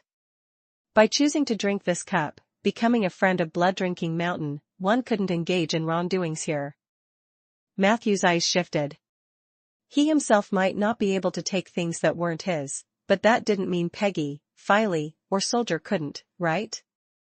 Wonder if there's a loophole here. Matthew thought to himself. On the other side, Hayek and Mira, who had chosen the role of adversaries, felt that nothing had happened, but they sensed that the world had become less friendly toward them. Meanwhile, Shanair and Vampire Mosen, who had sprinkled heavenly god's blood into the clouds, found themselves unexpectedly protected. The heavenly god's blood they had spilled was swallowed by 2 large birds. The next moment, the bodies of those 2 strange birds swelled many times in size, and their wings turned to a golden hue. Matthew sensed for a moment, these 2 strange birds had reached a short-term agreement with the 2 travelers. Consolation of the traveler, these 2 Bo-Bo birds shall become the mounts of Vampire Mosen and Shanair, joining them in battle shoulder to shoulder, until they lead Blood-Drinking Mountain. After the results of the 3 choices had come out, Hayek cried foul. In his view, the traveler had the best deal, the friend was heavily constrained, and the enemy had the worst outcome. Matthew had a different opinion. He felt that as the exploration deepened, different roles might come in handy in different situations. This is starting to feel like a role-playing game. The entire Blood-Drinking Mountain is like a game dungeon designed by someone, but this sacred land was established during the time of the Troll Empire. Did the creators of the sacred land even have a concept of games then? Harboring such doubts, the group left the valley where the statue stood. Next, they were to begin a tireless search for any buildings or mountains resembling the second giant troll god. It was a challenging and tedious task. After all, in a place like Blood-Drinking Mountain, totems worshipping the giant troll god were everywhere. If they had to search exhaustively, one by one, who knew how long it would take? Perhaps my new friend knows some useful information. Vampire Mosen said, pointing to the Bo-Bo bird flapping beside him. It seems to want to take us somewhere. Matthew, intrigued, used animal conversation. Where do you want to take us? The Bo-Bo bird naturally replied. There's a small girl. She lives in a forest with 9 waterfalls. She is the guardian of this region. If you can persuade her, you can easily find what you are looking for. Matthew naturally asked. What's the guardian's name and what's her story? The Bobo bird spoke. I don't know her story. All I know is, everyone calls her Miss Margaret. Chapter 1555, 429 Do you really want me to call you Daddy? Chapter 1555, 429 Do you really want me to call you Daddy? Margaret? Matthew was taken aback for a moment, thinking it must be a coincidence. As far as he knew, the female mage Margaret who had been reborn with his help was still in Cyberdragon. And since Cyberdragon was a machinist city, how could it be related to Blood-Drinking Mountain? So he asked. Where does Miss Margaret live? The gold bird indicated a general direction. Matthew looked in that direction for a while, then took out the map Tyraste had given him, attempting to cross-reference it. To his discovery, the map didn't match up with reality at all. The map Tyraste had given wasn't detailed, but from his description, the giant demon Holy Land was supposed to be a long, bar-shaped demiplane. It had an overall curve, meandered, and was narrow in the middle. The areas about 1/3 from the edges were more open, forming vast plains suitable for habitation, with mountain ranges in between them. If you could fool yourself with the logic that floating mountains are still mountains. That was one thing, but Matthew hadn't observed a trace of void turbulence around the mountains. According to Tyraste's previous advice, the Blood-Drinking Mountain was a demiplane filled with dangerous void turbulence. A lapse in attention could result in one being swept into the astral world, even at the risk of life. In his description, the giant demon Holy Land was a rather unstable demiplane, in essence, not much different from Matthew's own demiplane. However, from Matthew's observation, this demiplane in front of him was exceptionally stable, even more so than most secondary planes. There were no signs of void turbulence around the floating mountains. If there were, those cloud dragons and other flying units wouldn't be soaring so recklessly in the skies. In fact, even the species diversity of Blood-Drinking Mountain that was captured with bare eyes was enough to infer that this plane had evolved many new species and resources. Such a plane was highly stable in structure and elements. It was almost impossible for it to collapse or deconstruct. And void turbulence couldn't approach it. Excluding the possibility that Tyraste was maliciously deceiving him, Matthew felt it more likely that during those past years, Blood-Drinking Mountain had undergone a new round of biological evolution and plane expansion. It was this transformation that resulted in such a significant discrepancy between the map and reality. After all, this map dated back to the era of the Troll Empire. More than 2,000 years ago. In 2,000 years, a stable demiplane could very well have transformed. This place might even have evolved a new civilization. With this thought, excitement and anticipation filled Matthew's heart. Considering there seemed to be no great risks for the time being, and that they all considered themselves skilled, they decided to split up. Matthew, Shanair, and Mira would go together to search for Miss Margaret, the guardian mentioned by the gold bird. The other three would continue searching for clues to the lost paradise on the sky-floating island with the statue and the nearby floating mountains. The group parted ways outside the valley. Shanair rode the Bobo bird straight in the direction of the guardian. Matthew likewise transformed into a raven and took flight. He looked back and was startled to see a black bat following close behind, flying fast and ferocious, as if it could attack at any moment. Matthew flapped his wings energetically, putting more distance between himself and the black bat. As expected, to become legendary, unless one is a pure warrior, they usually have one or two shapeshifting forms. Matthew thought to himself. The three of them deliberately avoided the area where the cloud dragons were, passing quickly through the sky between the floating mountains. The sky here was magical too. When Matthew flew between the mountains, it felt like diving into water. The air here was viscous like a liquid. Yet it didn't have the resistance that ordinary liquids did. Matthew could breathe easily, but he soon found that his wings had become damp, making it heavier to flap. In comparison, the feathers of the Bobo bird between Shanair's legs seemed extremely hard and waterproof. Calling them feathers seemed more like calling them armor that could be flapped. This was obviously a specific type of evolution by the natives to adapt to their environment. They flew over at least 3 huge floating mountains and even more floating rocks. In the distance, a small island, lush with greenery, appeared before them. According to the Bobo bird, this small island, draped with rainbows, was the dwelling place of the guardian, Miss Margaret. However, there was a powerful magic barrier on the island, which the natives dared not approach.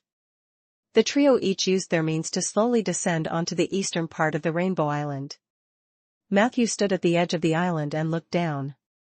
The rainbows there reminded him of Fairy's garden. They seemed to serve as conduits for transport as well.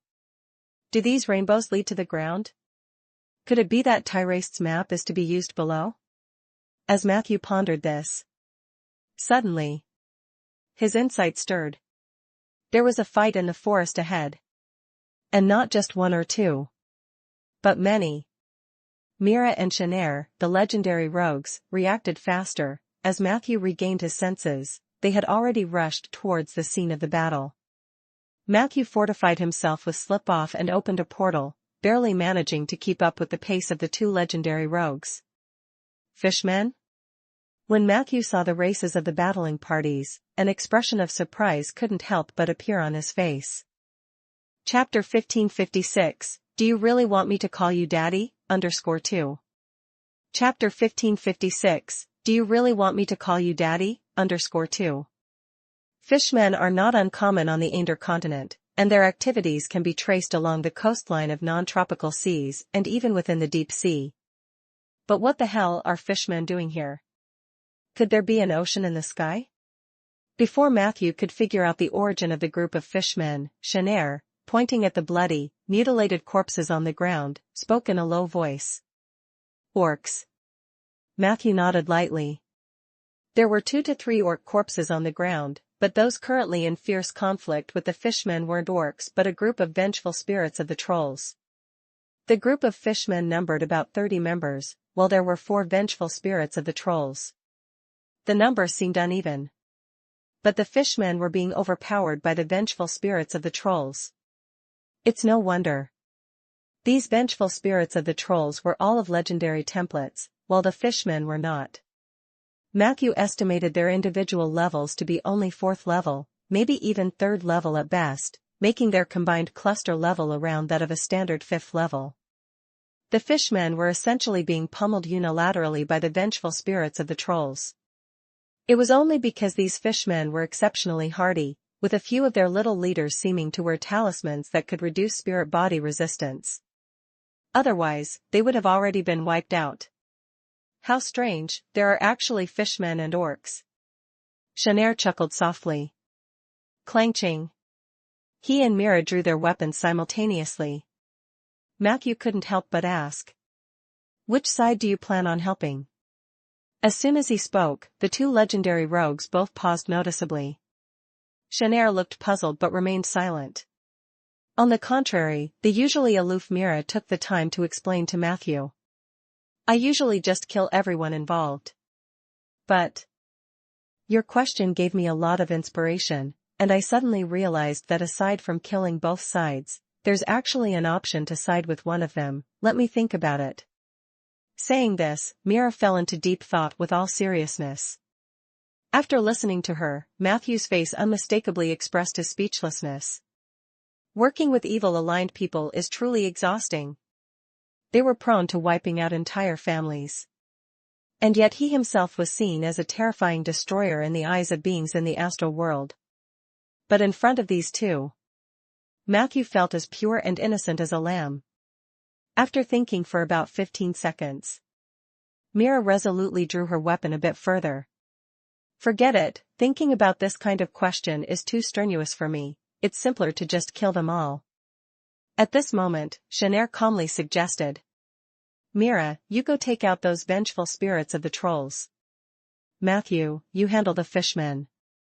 Mira inquired back. Why? Shanair snorted lightly. Haven't you figured it out yet? The vengeful spirits of the trolls are guardians, and those fishmen, they are outsiders. As enemies, it makes sense to kill the guardians, but as friends, of course we should deal with those who harm the guardians, the fishmen. Mira frowned. And what about you?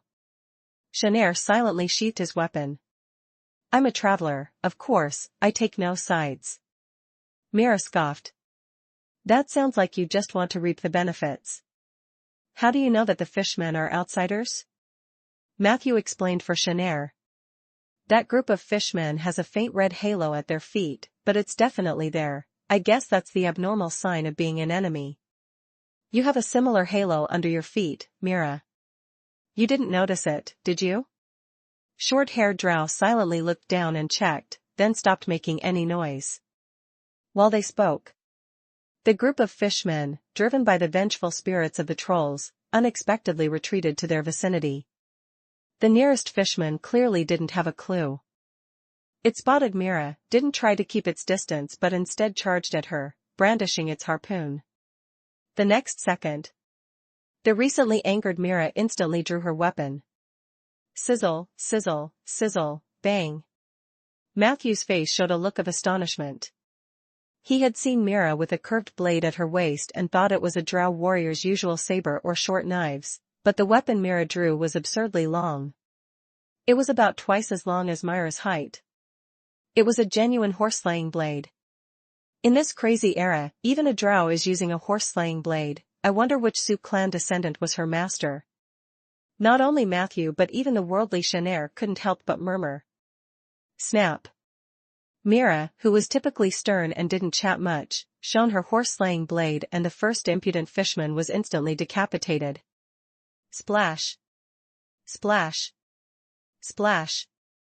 Mira moved like lightning, dragging the blade with one hand, her waist and legs displaying explosive power. She entered the fishman's midst like a reaper passing through a threshold, casually swinging left and right. Among the chaotic flashing of blade light, numerous fish heads continuously fell to the ground. In less than half a minute, all 30-plus fishmen met their untimely deaths. The short-haired drow, however, didn't stop there. After finishing the group of fishmen, she faced the vengeful spirits of the trolls head-on. Compared to the vulnerable fishmen, the spirits were much more powerful. But Mira merely dragged her horse-slaying blade around in a half-circle, pulling out an arc of light from the side.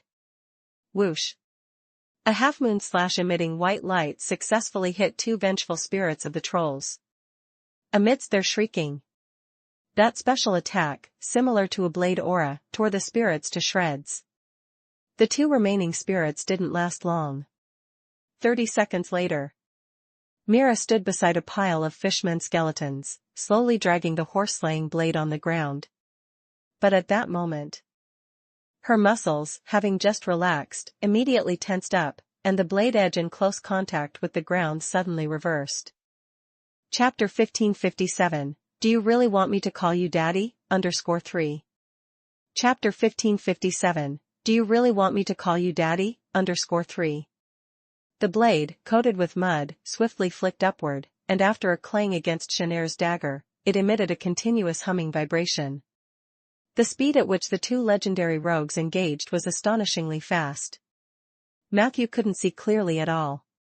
He blinked, and the two, seemingly locked in a fight to the death, had already separated. They maintained a relatively safe distance from each other.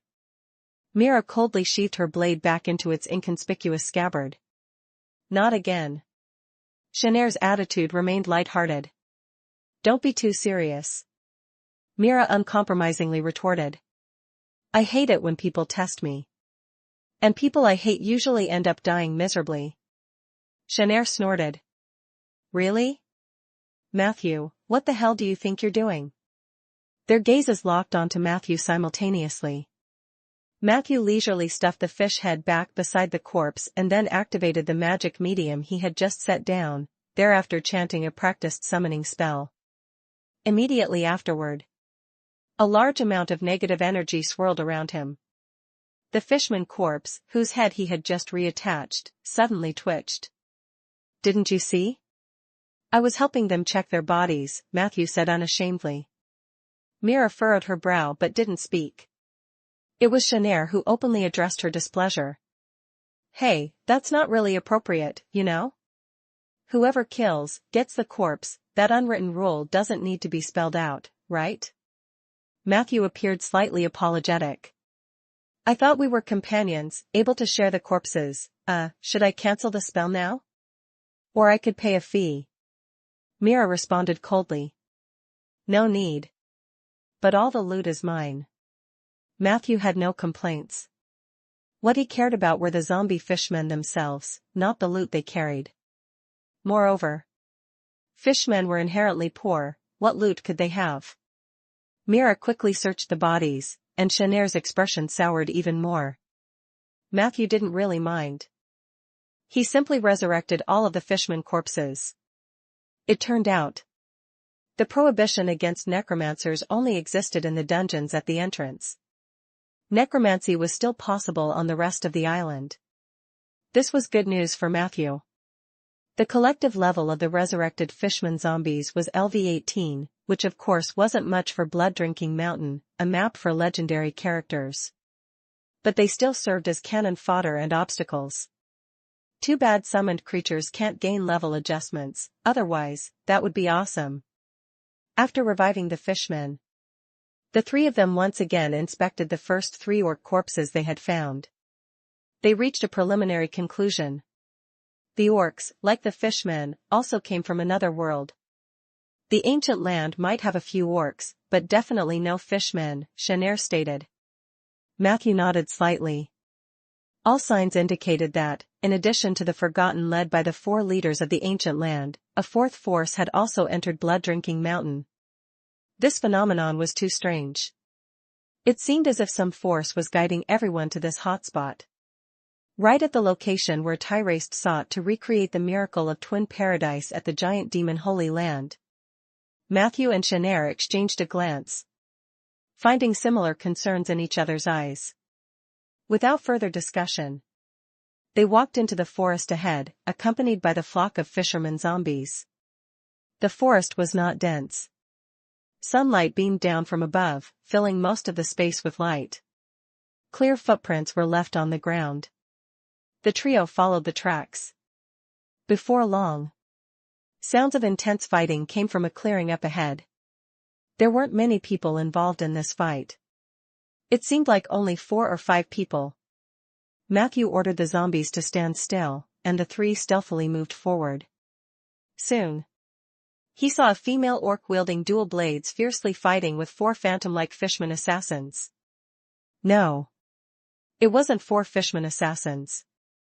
It was 1. Matthew quickly realized that among those 4 phantoms, 3 were the fishman assassin's doppelgangers. That's Drosa. Phase assassin Drosa. The merchants of the Northern Sea Domain call him the darling of the black tide, the pirates near the Free Islands consider him the death of the sea. He is the leader of the Fishman Black Gold Party and is also one of the high-ranking members of the new generation of Shadow Prairie. He possesses a treasure known as the Tear of the Sea Emperor, which not only allows him to enter a strong invisibility spell during combat but also creates 3 to 6 doppelgangers with 100% of his original fighting strength. The scene you're seeing is the effect of the Tear of the Sea Emperor. Shanair smoothly shared the background of the fishman assassin. As for that female orc, I've heard a little about her. She is called Claire and comes from another planet. Her absolute strength doesn't compare to Drosa, but her dual blade skills have surpassed the ordinary and reached saintly excellence. In time, she will surely rise to legendary status with this skill. Look, how deft her blocking and parrying are. Her defensive capabilities alone would probably give me as much trouble as Drosa.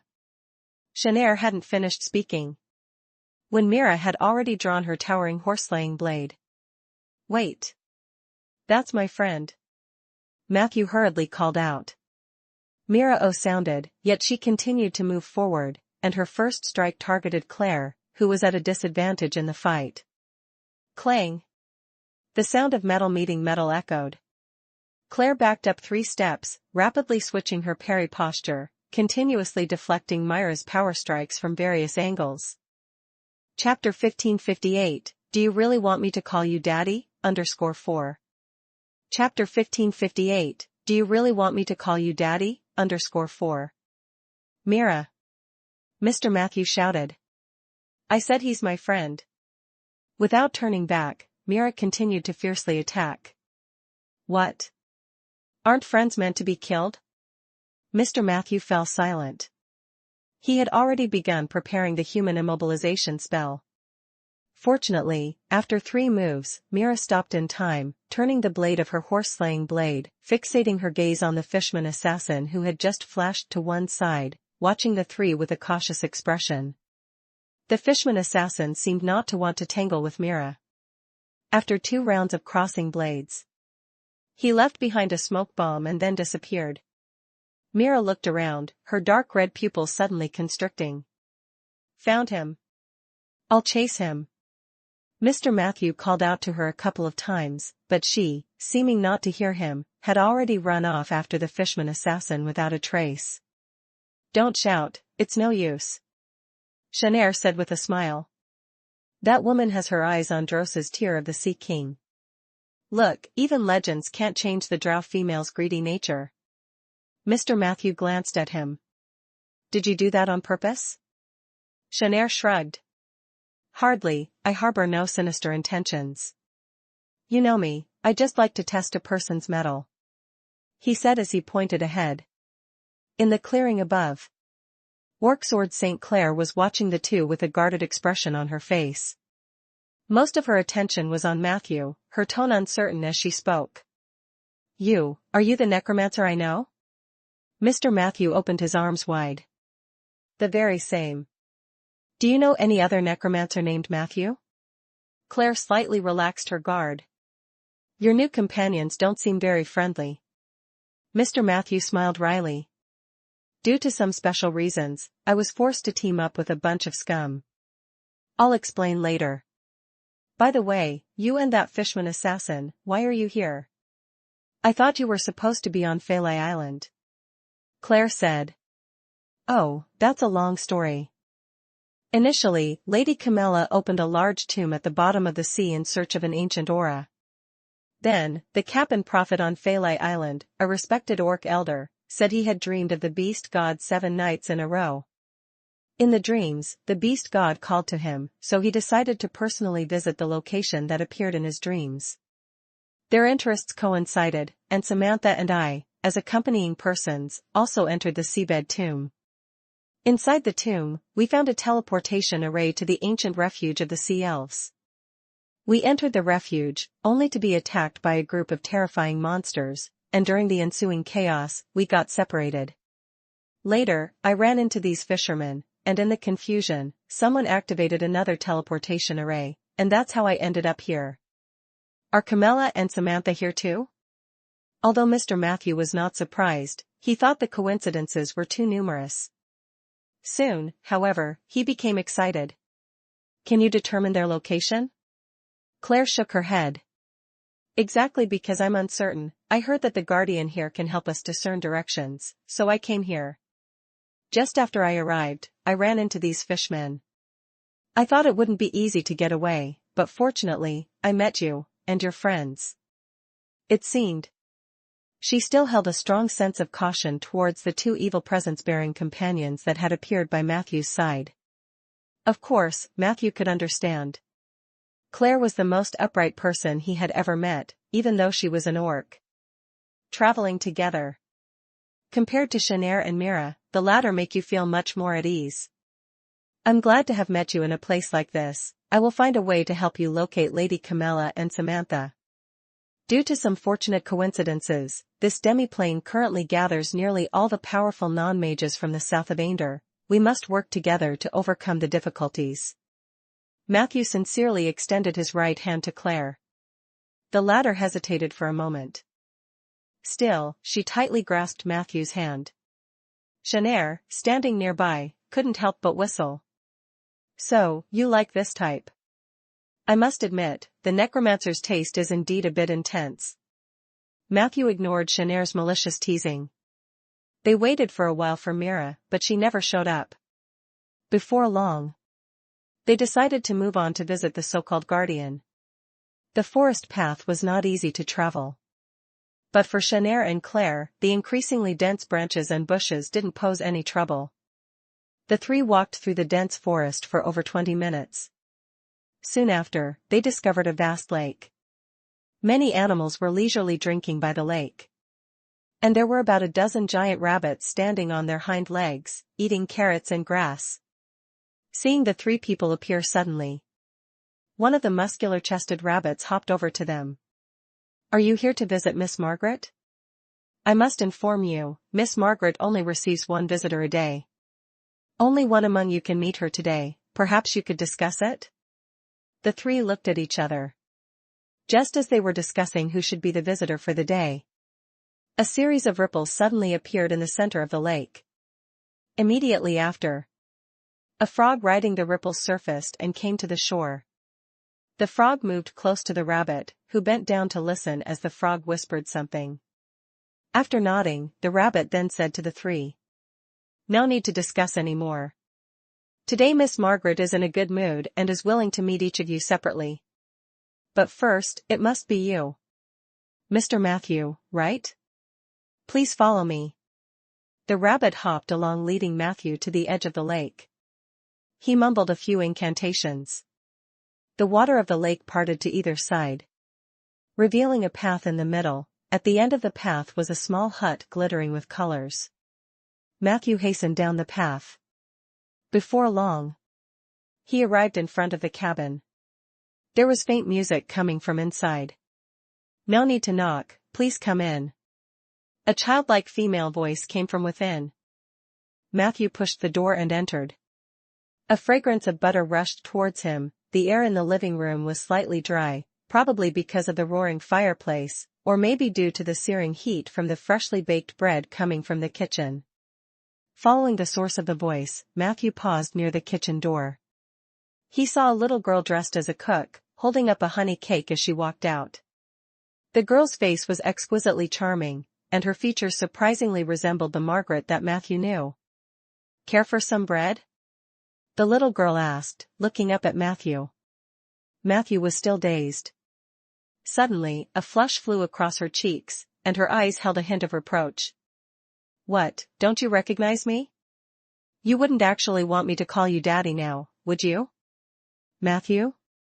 Chapter 1559, 430 Deployments in the Situation in the Far East and Sharing the Body.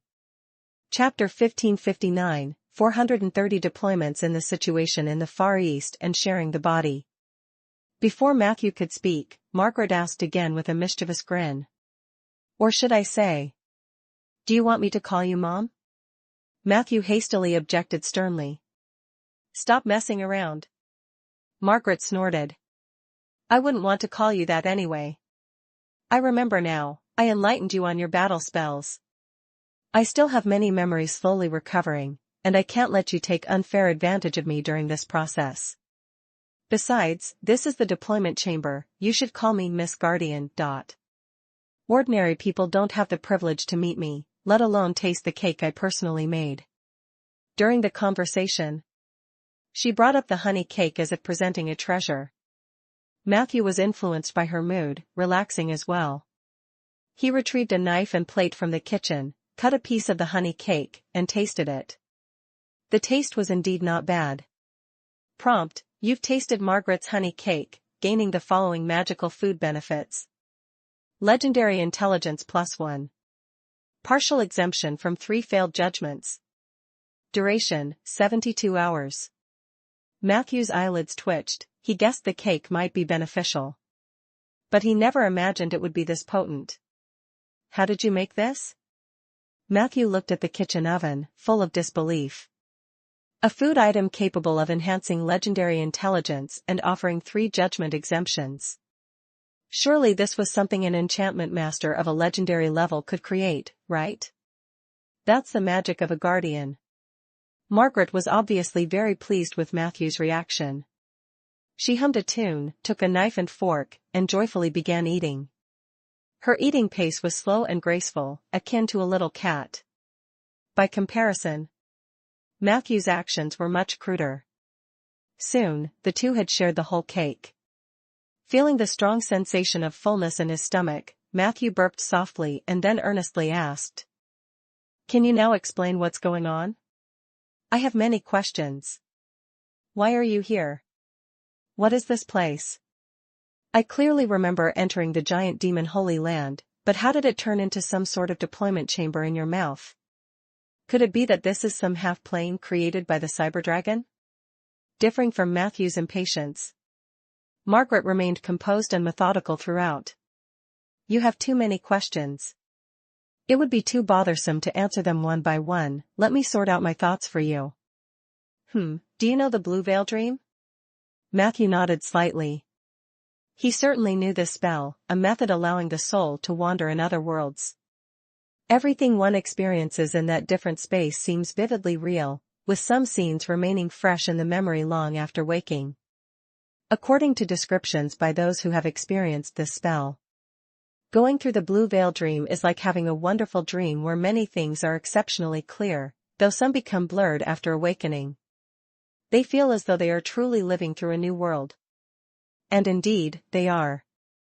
According to the principles of the Blue Veil Dream spell, the extracted soul will enter a genuine different space, experiencing a new life.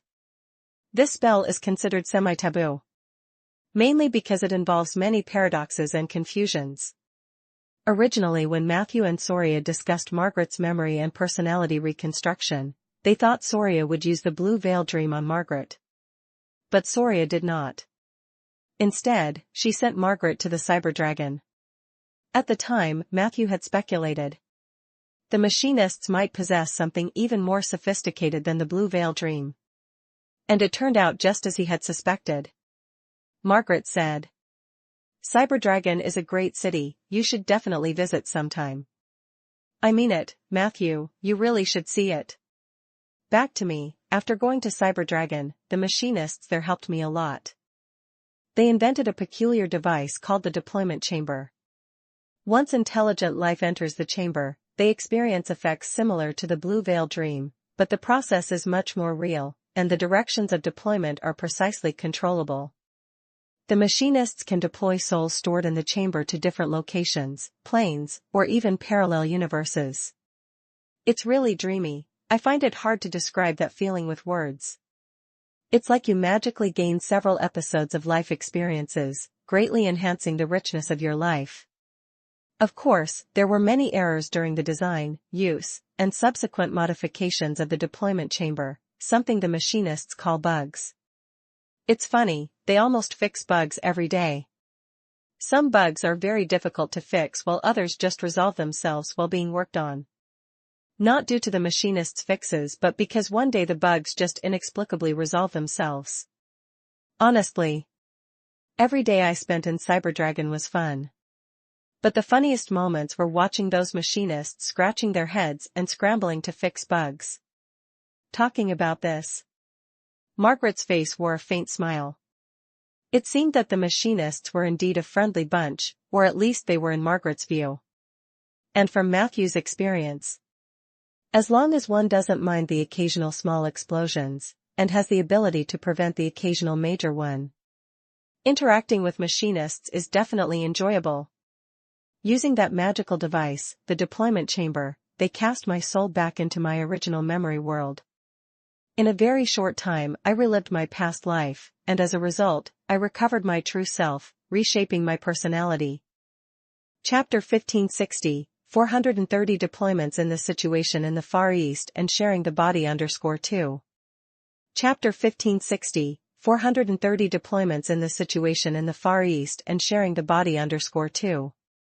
But because my true body, the one that came out of your body, didn't grow as fast, to prevent cognitive dissonance and to facilitate the experiments of the machinists, they, after asking for my consent, sent my soul to another place. Yes, I am now in a state of being dispatched, and the world we are in is also a dispatch destination. This is not my first time arriving at a dispatch destination. In fact, besides my original memory world, this is already the third dispatch destination I have reached. Margaret narrated methodically. I can still remember quite clearly the experiences in the first two dispatch destinations. The first world was a very primitive world, where everywhere were supergiant tree species and dinosaur species as tall as those trees. Can you imagine it? In such a world, a cave-dweller civilization actually emerged. I spent a harsh yet funny time with those primitive people as a cave dweller. The harshness was theirs. The humor was all mine. It was a very subtle experience. At first, I thought I wouldn't care about their deaths. Until later. When my tribe of cave dwellers was attacked by a group of underground monsters. When real separation by death happened, I found myself crying, not in the dispatch destination, but after coming out of the dispatch pod. I cried a lot then. The machinists all ran over to comfort me, thinking I was scared. But in fact, I was just empathizing with those cave dwellers' plight. It's hard to describe in words their dire situation. Living was an extremely arduous thing for them, that constant tension for survival could drive anyone insane. The second world was a world without magic. It was a relatively safe world. Due to various bizarre technologies and advanced development, people lived very comfortably. I thought I would experience more time in that world. But unexpectedly, I died even earlier. The identity I obtained in the second dispatch destination was that of a low-level company employee, who chose to crazily increase the work intensity, hoping to get out of the predicament quickly. It did not take a week. I suddenly died of sudden death. This result was a heavier blow to me, making me realize two things. First, the intelligent life in some worlds is really fragile. Second, not every effort in every world bears fruit. This, Ainder appears much stronger. At this point, Margaret summarized with some emotion. Anyway, everything I experienced in the dispatch destinations has become invaluable experiences and insights in my life.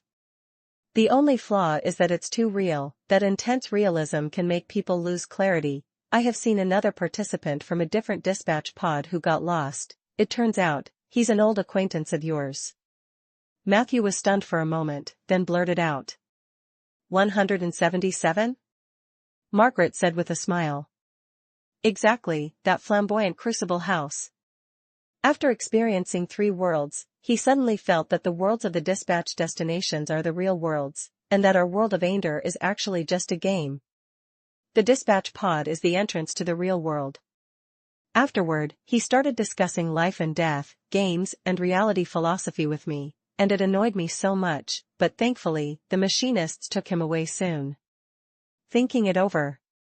177 had also strongly recommended to Matthew to visit the Cyber Dragon, claiming there was a very realistic game, probably referring to this type of dispatch device. The machinists are truly a group creating miracles. Could they have actually concocted such a fun thing? Matthew was itching to try it out. But what he was more curious about was, how does this dispatch pod operate? What rules do the dispatch worlds follow? Can you spontaneously obtain a brand new body in an already existing world? What about the original owner of that body? Margaret shook her head. I'm not a machinist, I'm not clear on the working principle of the dispatch pod, I can only explain my understanding based on the Blue Veil Dream. But once you experience it yourself, you'll know it's not on the same principle as Blue Veil Dream. It's a very ingenious creation, truly a miracle. As for the body, it depends on the situation. In some placements, machinists can create a clone of you across planes, allowing you to have a more authentic experience. In other worlds, you might end up in a body that has just died or lost its soul. In these worlds, you also need to explain your situation to those you were close to before. It's a rather interesting experience. In some very special placements, machinists have created bodies that can be shared. These bodies don't have specific ownership. Anyone who uses the dropping pods can obtain temporary rights to them, with the permission of a machinist. They call them shared bodies. The one I'm using now is a shared body that machinists have used for a long time. Of course, I adjusted the appearance and image of these bodies before this drop. Matthew suddenly realized. So, was this world transformed by Cyberdragon? Margaret nodded. Yes, Blood-Drinking Mountain in this demiplane was constructed under the guidance of Cyberdragon by the Troll Empire. After the collapse of the Troll Empire, machinists believed they deserved half the ownership of this demiplane, so they wanted to continue developing this world. However, the Troll Prince sealed the entrance to Blood-Drinking Mountain, and Cyberdragon couldn't find another way in, so they resorted to soul dropping to acquire new identities and bodies in this world, subsequently establishing various bases. The machinists guided the native creatures of Blood-Drinking Mountain to evolve round after round, based on its original features. They transformed this plane over a span of 2,000 years, turning it into what you see now. Blood-Drinking Mountain can be said to be a testing ground for Cyberdragon's world transformations. In the process, they also gained recognition from this demiplane and established a power structure centered around the 5 Guardians. By the way, all of these 5 Guardians are shared bodies, typically only accessible to historical machinists who meet Cyberdragon's criteria. I'm probably the only exception. So, it was modified by Cyberdragon. No wonder many of the world's rules are so similar to a game. Matthew got excited. He knew the crucial part was coming. Margaret said solemnly. I also only recently learned that Cyberdragon is an organization far more ancient than the Alliance, and throughout history, machinists have been protecting this world in their own way. Cyberdragon has informants all over Aender. The news of the Elven Sword Saint Tyrese seeking lost paradise leaked early, and many people in the south learned of this, each coveting the position of the ancient god. Cyberdragon learned of this news as well. They realized the secluded Blood-Drinking Mountain demiplane, sealed for 2,000 years, was about to be opened by these ambitious individuals. The machinists actually didn't want this to happen, as this isolated experiment ground took too much of their effort, and in the upcoming catastrophe, this world might be destroyed. But according to the principles of Cyberdragon, they wouldn't overly interfere in this world. Their stance was more observational than interventional. Even in this case, despite many disputes among the machinists, Cyberdragon ultimately decided to let the situation unfold naturally.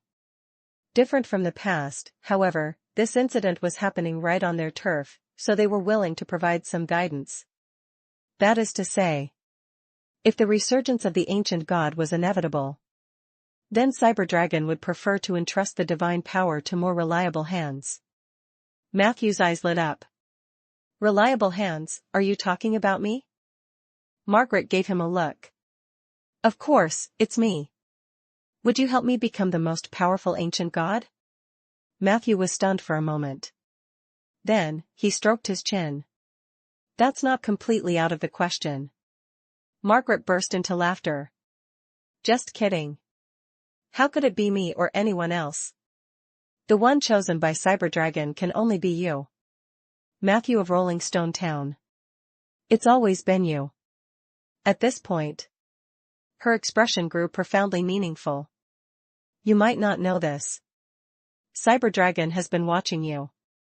They've been doing so since 3 years ago, maybe even earlier. Earlier? Matthew's heart suddenly started to beat violently. Was that before my crossing? How is that possible? He reflexively retorted. Chapter 1561, 431 Machinists' Philosophy of Life. Chapter 1561, 431 Machinists' Philosophy of Life. Nothing in the world is absolute, Matthew. Margaret said with a slight smile. But she did not delve deeper into this topic, instead she casually said. The help that Cyberdragon can provide you is mainly focused on intelligence gathering. And the core of the entire ancient god replication project lies in Lost Paradise. First of all, I can tell you that the Lost Paradise was sealed by the troll prince of that era in the lost ancient city of Clarafa, which was already a forbidden place during the time of the Troll Empire. The Troll Empire claimed that the ancient city was the earthly palace of the god pool, but in fact, it was just an excuse for the excesses and self-indulgence of the Troll royal family. Historically, when the Troll royal family expended vast resources to expand the ancient city of Clarafa, the god pool suddenly fell. The entire Troll Empire crumbled, and the ancient city of Clarafa suffered a terrible curse when the deity fell. A great many beings died within the city, and after their deaths, they became the vengeful spirits of the trolls, which made the curse on the ancient city even stronger. Some even believe that the resentful spirits in the ancient city of Clarafa are not only from the trolls who died tragically but are also from the cursed Troll royal family, and even include a portion of the god pool's own resentments. Therefore, at certain specific times, the ancient city of Clarafa is quite terrifying. You must avoid those time periods if you want to explore it. Machinists are a group of people with a strong adventurous spirit, but they lost too many shared bodies during their exploration of the ancient city of Clarafa, and eventually, they marked off that area as a forbidden zone early on. Therefore, the information we can provide you about that city is relatively limited. To find Lost Paradise, you'll still need to rely more on yourself. Later, I will give you a guide scroll. If you follow the direction pointed by the guide, you will be able to find the ancient city. But be very careful. At this point, Margaret's voice paused. The second piece of information I'm going to share with you also relates to Lost Paradise. According to the secret materials found by the machinists, Lost Paradise is a divine artifact that cannot be seen by the naked eye. You can sense it with your insight, touch it with your hands, but you absolutely cannot glimpse it with your eyes. In most cases, it is an entirely transparent and invisible existence, while on rare occasions, it appears as a ray of light. Lost Paradise is not only the key to restarting Twin Paradise, but inside, it is said to carry a new world. There's important intelligence you must know.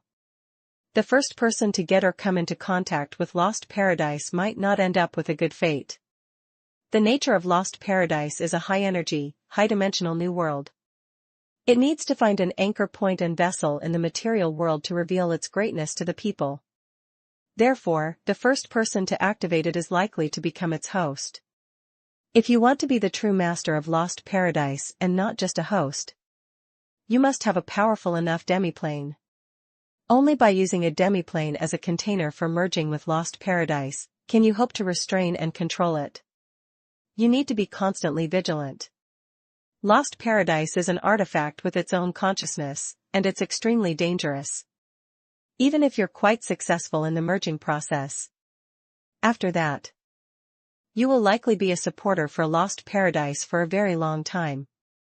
Due to the powerful siphoning of Lost Paradise, your strength will be stagnant for a long period, or even regress for a long time. I'm not sure whether this regression is irreversible. But in any case, it's quite dangerous. Margaret looked particularly serious. Matthew also felt a chill in his heart. Lost Paradise has its own will? Margaret nodded slightly. It is, after all, one of the highest-tier artifacts in the multiverse. In the age without history, ancient gods once fought over it. Cyberdragon believes that Lost Paradise is the key to knock at the door of the plane's laws.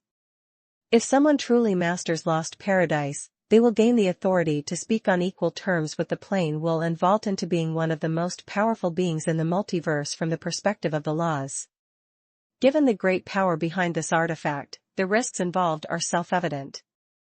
Matthew expressed his agreement seriously. Cyberdragon doesn't know much about the ancient god replication project for Tyrese, but if he truly wishes to become the god of elves, he will definitely not be the first to come into contact with Lost Paradise. Margaret continued her analysis. If I were him, I would let someone else become the vessel for Lost Paradise. After that, as long as I control that person, I can indirectly control Lost Paradise.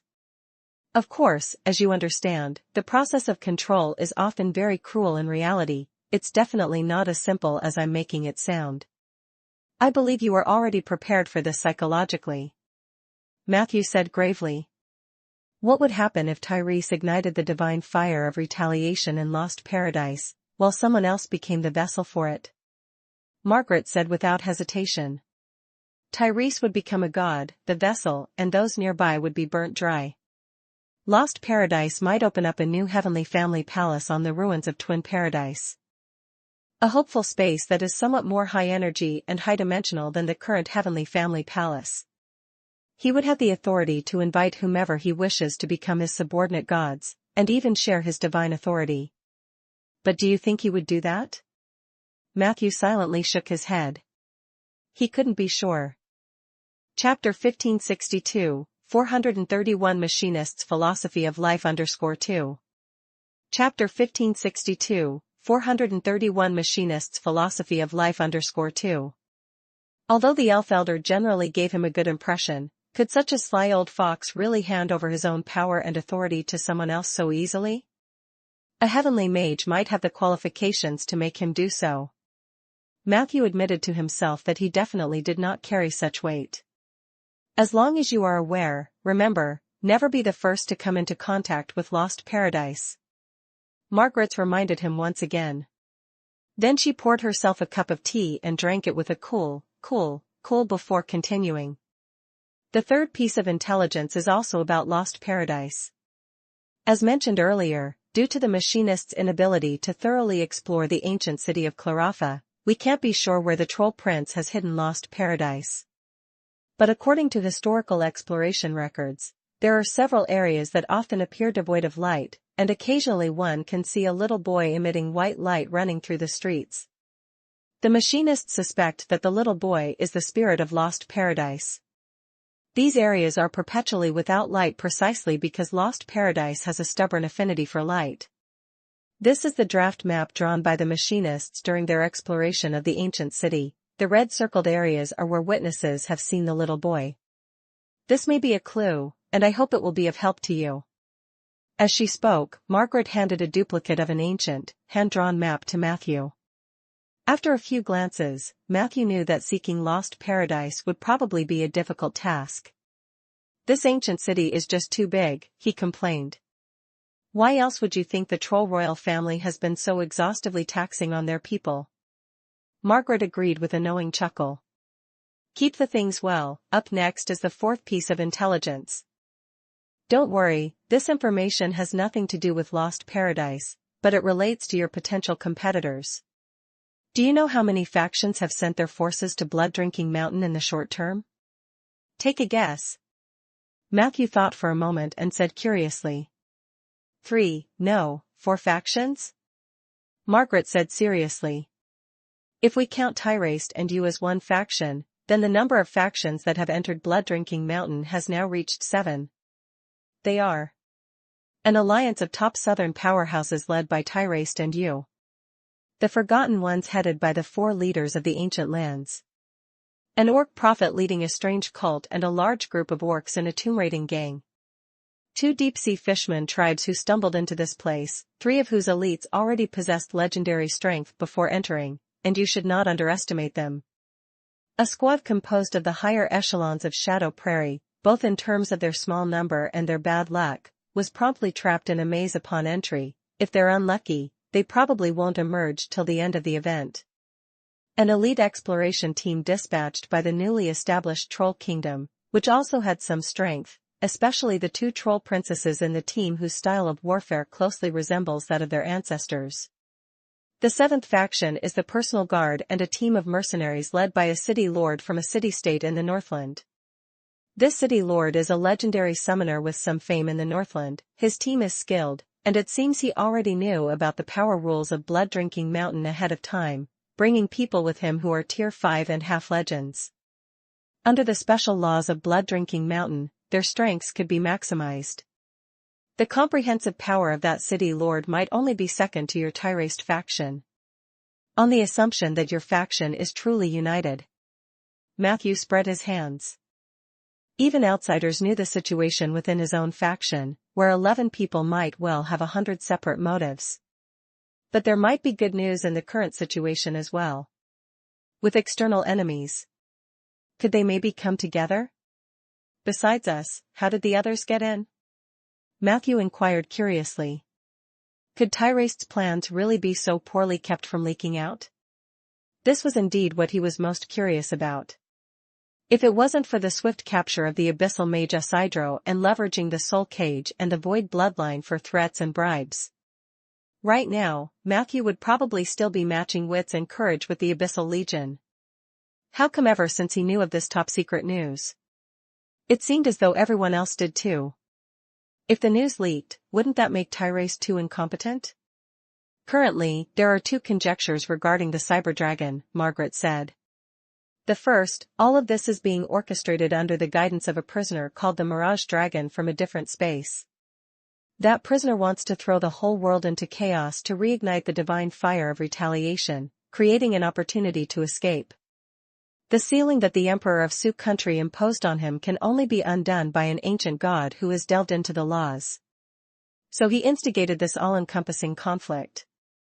The second possibility may be closer to the truth. The Mirage Dragon is just a middleman, the true instigator is lost paradise itself.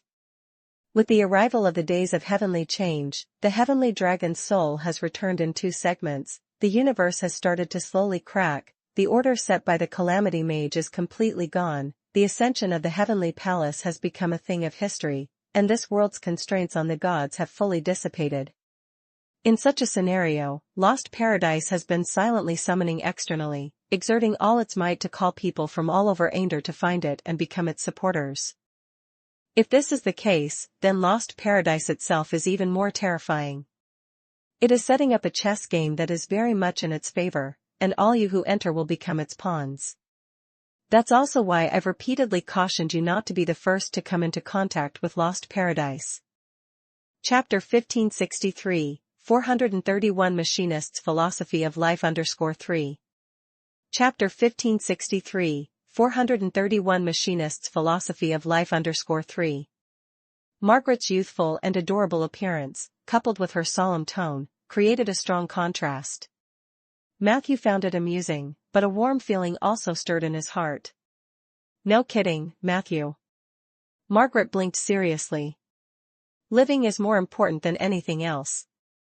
This is a new battle rule I have realized after going through all this, and I will add it to my course list in the future.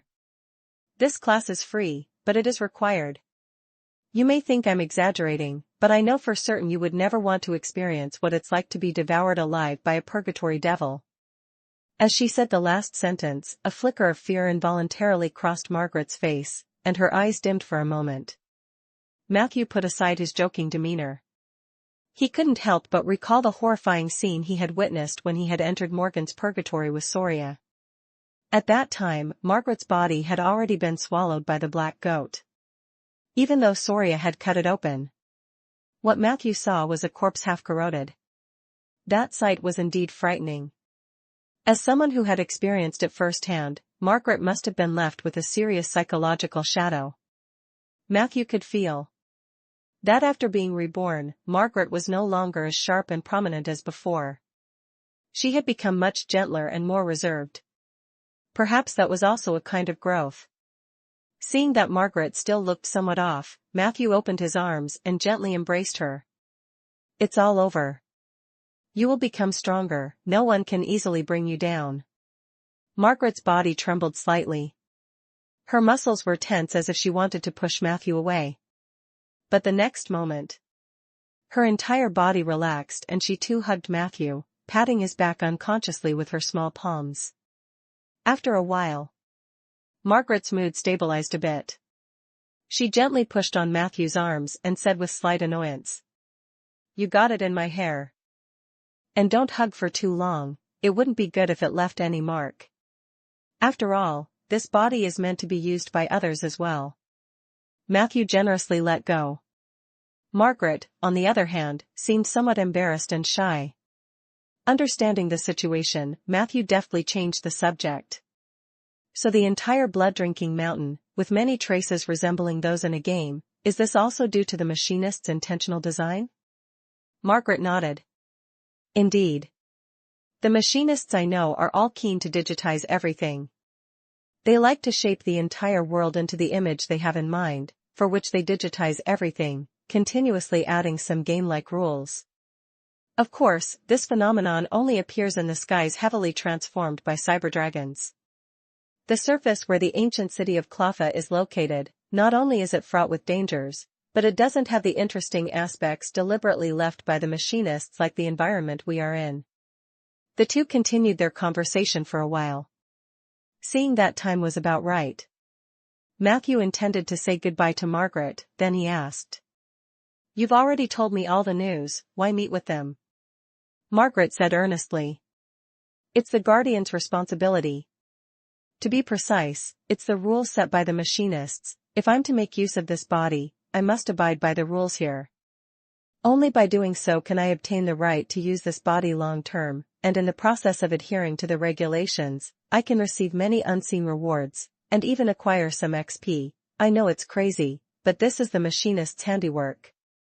They told me, being a guardian is also part of the game. They call it NPC. I've noticed you've chosen the troll faction, which is good.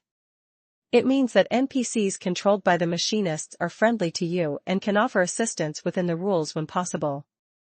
If you encounter someone in the ancient city of Clotha with a white light above their head or beneath their feet, they're likely an NPC played by a machinist. You can try communicating with them, and you might obtain additional benefits. But overall, it's still up to you. The machinists live by self-help. They prefer to guide from the side than interfere directly.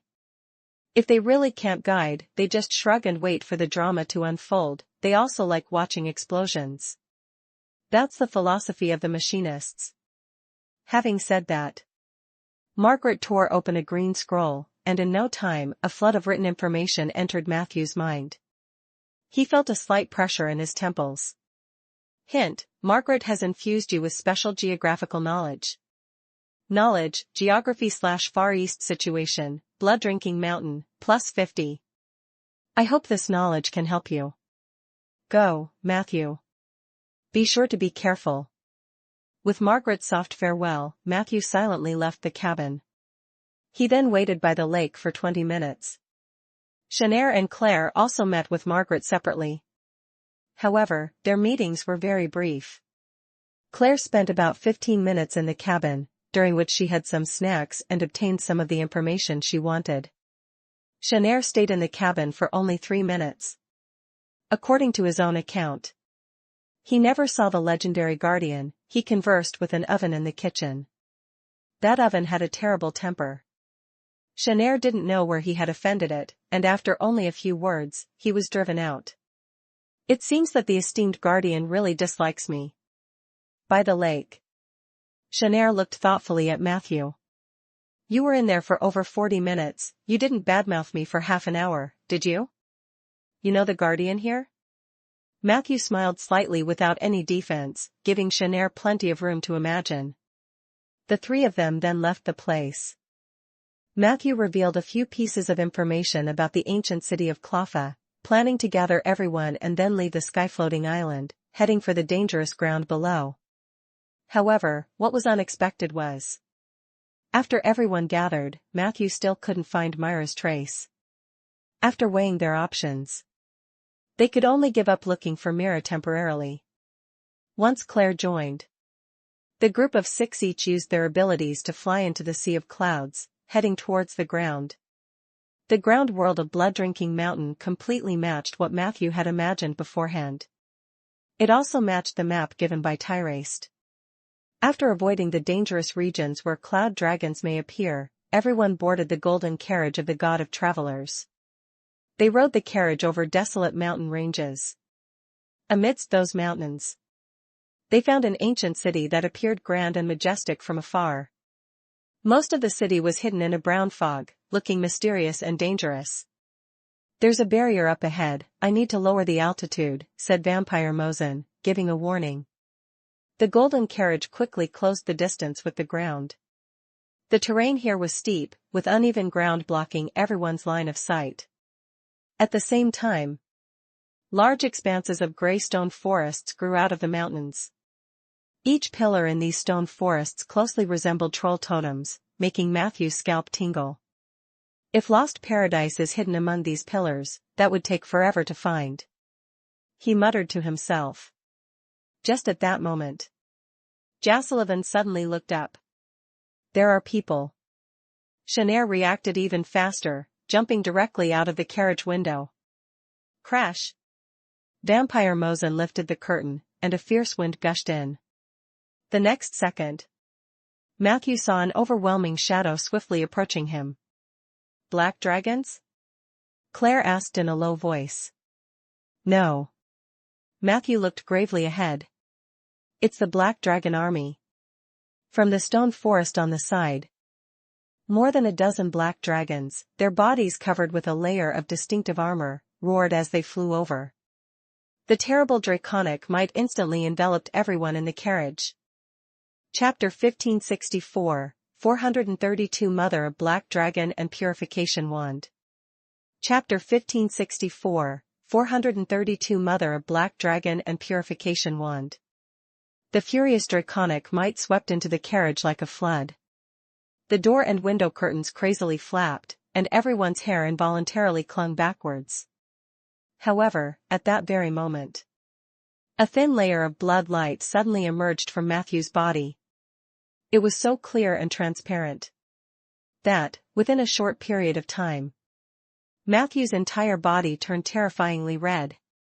The next second, the blood light suddenly exploded, turning into an invisible ripple of energy. The draconic might within the carriage was wiped out. Immediately afterwards, all the black dragons that had been directing their draconic might at the golden carriage stopped in their tracks. Their flight was noticeably affected. Though not to the point of falling to the ground, the frequency of their wing flapping was clearly disrupted. Woo, roar. The black dragons let out sounds of confusion, puzzlement, and anger. They tried to charge over, but their bodies would not allow it. Everyone noticed. The scales on the surface of the black dragon's skin tightened, and the muscles beneath the scales violently twitched. This was a sign of tension that only a true dragon shows when facing a formidable enemy. The scene surprised everyone, except Matthew, who had anticipated this. He glanced at the status bars for Dragon Slayer Hero and above the dragon, flashing on his screen. The former granted him immunity to draconic might, while the latter gave him an aura of intimidation even stronger than draconic might. He had known draconic might would have no effect on him, but the automatic counterattack from the blood-red aura was a surprise to Matthew. He examined the mechanism. He found that too many units had initiated a draconic might assault on him at once, passively triggering the abilities from both Dragon Slayer Hero and Above the Dragon, as well as his own dragon-slaying domain, which caused a strange resonance between them. This was what caused a brief counterspell against the Black Dragon army. But Matthew also knew this counterspell wouldn't last very long. Black dragons were renowned for their muscular strength, and merely intimidating their will couldn't control them for more than a few seconds. As expected, after 5 or 6 seconds, all the black dragons returned to normal. Their instinctive reactions just now were considered an utmost humiliation. Therefore, the moment their abnormal state ended, the 20 or so black dragons abandoned all other targets and surged directly towards the golden carriage. Their target was Matthew. At the critical moment, the celestial wyverns let out a mournful cry. They struggled to pull the carriage upwards into the sky, and the angle of the carriage sharply increased. In a few breaths' time, the golden carriage lifted off the ground again, escaping into the high skies. However, the black dragons were not slow flyers. A few of them were particularly aggressive, and had already closed in on the tail end of the carriage, feeling the gaping maws behind them that were desperate for their lives. Traveler God Mo Song gave Matthew a serious look. "Shall we have you get off first? I'll come back to pick you up." Before he could finish saying "you," a powerful force from the side collided with the carriage. Boom! Although 3 layers of shields automatically popped up on the golden carriage, under the assault of that formidable external force, the carriage suffered severe deformation and indentation. The whole carriage even flipped over in midair. Woo! The celestial wyverns that had been hit plummeted awkwardly. Bound by the reins, they were unable to escape freely. And within seconds, 2 of the arriving black dragons devoured them. The fate of the carriage wasn't much better. One black dragon pounced on it, grabbing the already dented carriage in its grasp. Another black dragon tore open the top of the carriage with its mouth. However, just as the golden carriage was falling apart, a bright crystal fell from the now empty cabin. Thud! The crystal automatically exploded, turning into specks of light that landed on the 2 black dragons. Legendary divine spell, Crystallization Curse. Not far away, in midair, Matthew and the others who had abandoned the carriage looked on coldly at the scene unfolding before them. Very quickly, In the midst of the black dragon's amazed and furious snarling, the places touched by the starlight rapidly grew a thick layer of crystal. Their dragon scales and dragon skin also showed severe crystallization. In less than 10 seconds, at least half the bodies of the two black dragons had turned into crystal statues. They struggled to flap the other half of their wings, trying to maintain their balance in flight. But this was overly difficult. They quickly plunged uncontrollably towards the ground. Just as the two black dragons were about to impact the ground, two tornadoes suddenly rose from the ground. The twisters accurately caught the bodies of the black dragons, providing them with the necessary lift for a softer landing. A pure white starlight wand appeared in Matthew and the others' view. The wand appeared simple in construction, as if made of ordinary walnut wood. Only the large diamond at the tip of the wand, which radiated starlight, was truly dazzling. The wand's owner waved it lightly, and an incantation followed. White waves of purification divine light fell upon the two black dragons one after another. After 3 consecutive rounds of purification, their crystallization was finally halted. Then more divine light fell upon the bodies of the black dragons. The uneasy and agitated snarls gradually ceased. The two black dragons were quickly recovering from the effects of the crystallization curse. At this moment, Matthew and the others in midair were intently watching the owner of the starlight wand. Matthew just glanced at his status bar and learned that the true name of the starlight wand was Abel's purification wand, and the identity of its owner was Audrey of the Black Dragons, the mother of the Black Dragon. Chapter 1565, 432 Mother of Black Dragon and Purification Wand _2.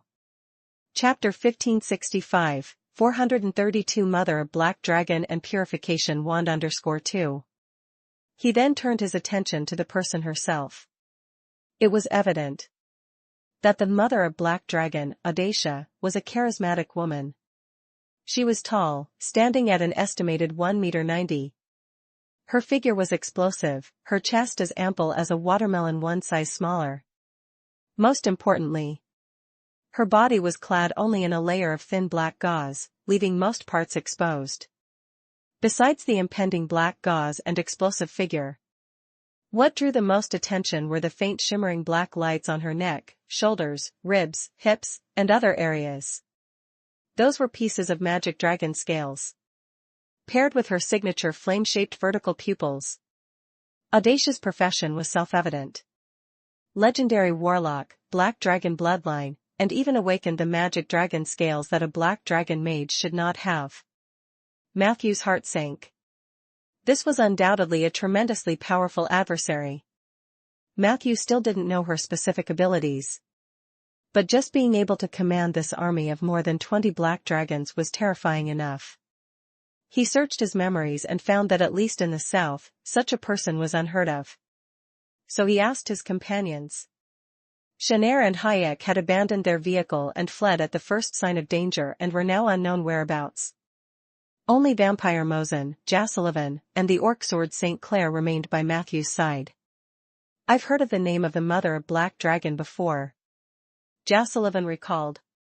She was already a somewhat famous legendary figure 20 years ago, but she was not from Aender, she was from a kingdom called Thorny Flower Sword, which is located in a lower-level secondary plane. Normally, those lower energy level secondary planes should not be able to give birth to a true legendary class. Their ceiling is level 20, or at the very most level 16, but the mother of Black Dragon achieved it. This probably has a lot to do with her Black Dragon army under her command.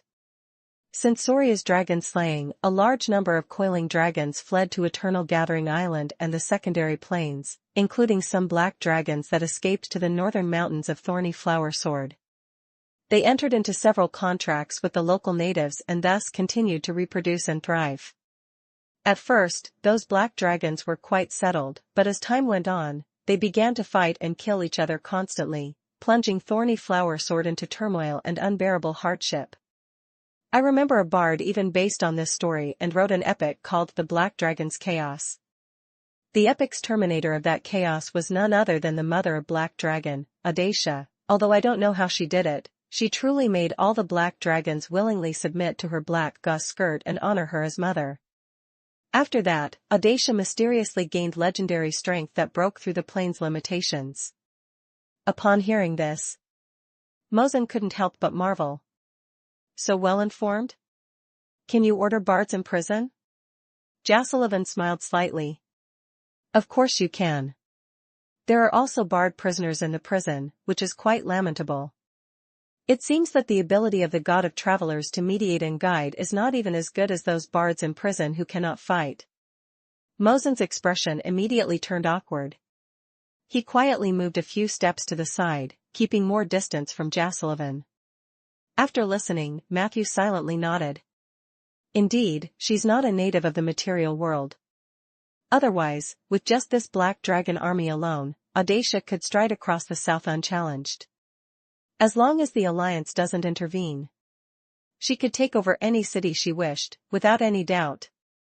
There are more people. The flightless Claire looked around vigilantly. All of a sudden, a figure almost level with them elegantly walked over from behind them in midair. It was a man dressed in extravagant clothing. His face was square, his eyes bright and his gaze firm, giving off a sense of reliability and righteousness. The man held a delicately sewn pouch made of 4 colors of silk. He shook the silk pouch. And the next second, the pouch bulged violently.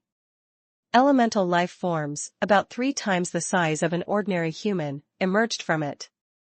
Whoosh, whoosh, whoosh.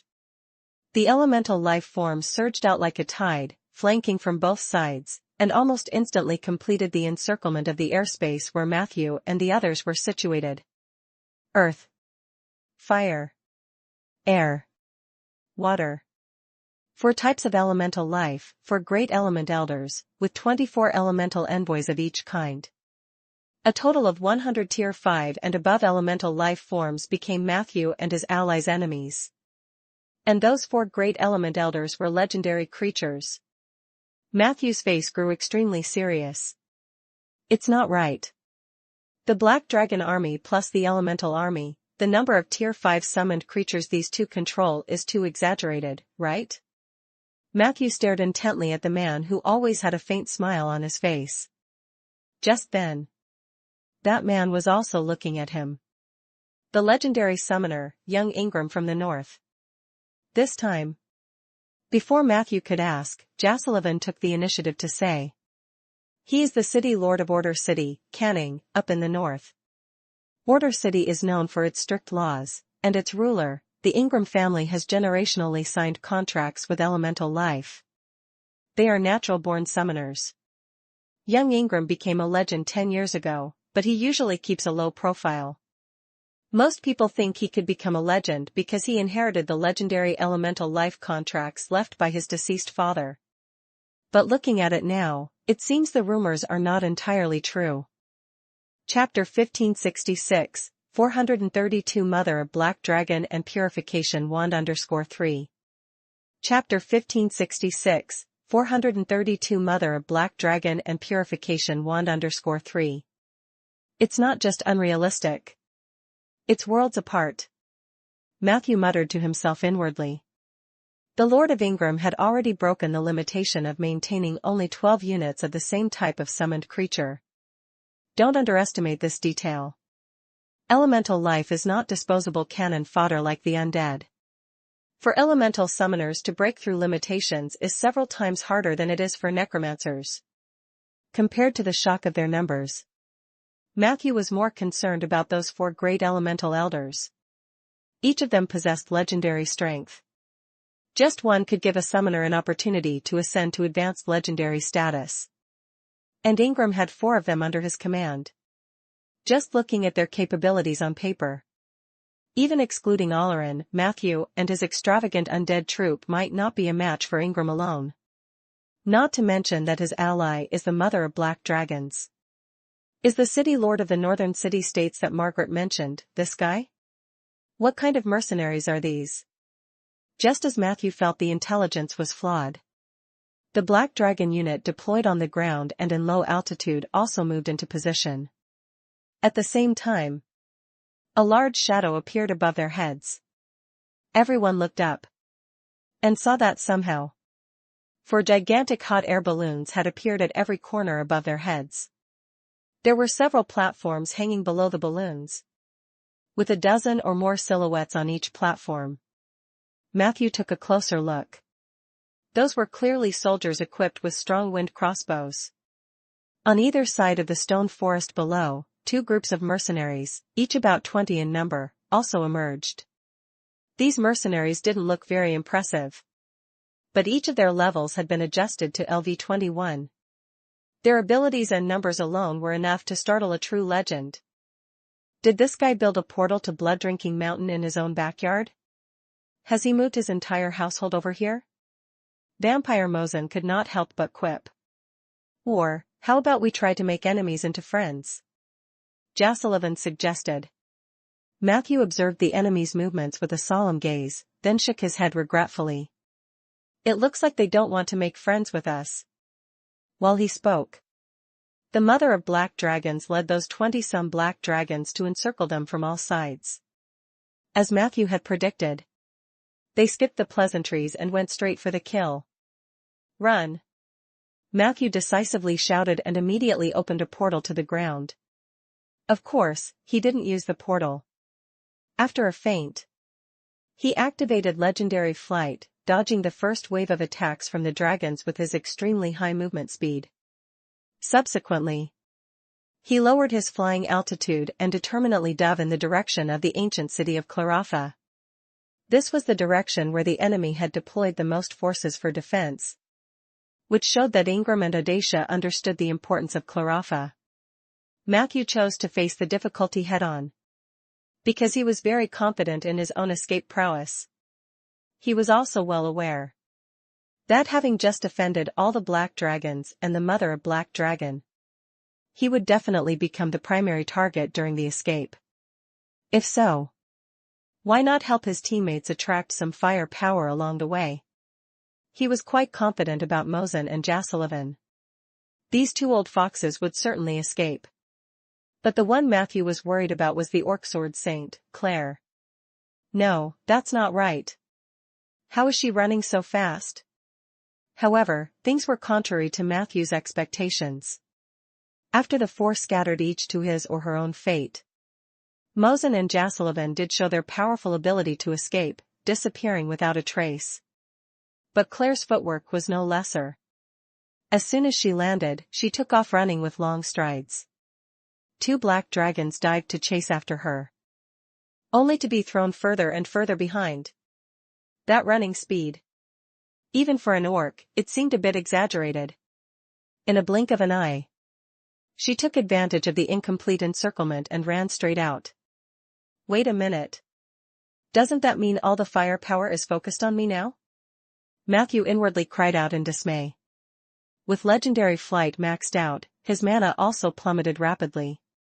With the powerful spells granted by Isabel, he forcibly gained some distance from the black dragons behind him. And facing the closing in elemental life, Matthew first transformed into the winged dragon wind god, breezing past 2/3 of the interception with the help of air control and wind force. Then he returned to human form, evading the tsunami-like barrage of elemental spells. At the crucial moment, he pulled the same trick with 3 portals as a feint, then followed by 4 consecutive uses of blink and 1 last ground portal. Only then did he barely break through the enemy lines. That was close. Matthew touched his forehead, and though there was no sweat, at some points during the escape, he really was about to summon Soldier and escape in the latter's body. After I get through one more time, and these 2, this couple, better not give me an opportunity. Matthew glanced back at the man and woman in the sky. The next moment, he once again consumed the scant remainder of his mana, attempting to escape with legendary flight. But in that instant, 3 silver gleaming metal arrowheads suddenly appeared in front of Matthew's chest. Thwack! Thwack! Thwack! All 3 arrows pierced through Matthew's body, the arrowheads erupting with powerful tearing force fields. In an instant, his body was torn to shreds. Clatter, clatter. Bone fragments scattered on the ground. Chapter 1567, 432 Mother of Black Dragon and Purification Wand _4. Chapter 1567, 432 Mother of Black Dragon and Purification Wand _4. Undead Substitute. Not far away. Matthew stood there with a serious expression. It wasn't that he didn't want to keep running, but he could feel that he had been targeted. It's a dimensional gravitational arrow. The top ability of legendary archers. Matthew sensed trouble. He faintly saw the archer on the hot air balloon platform.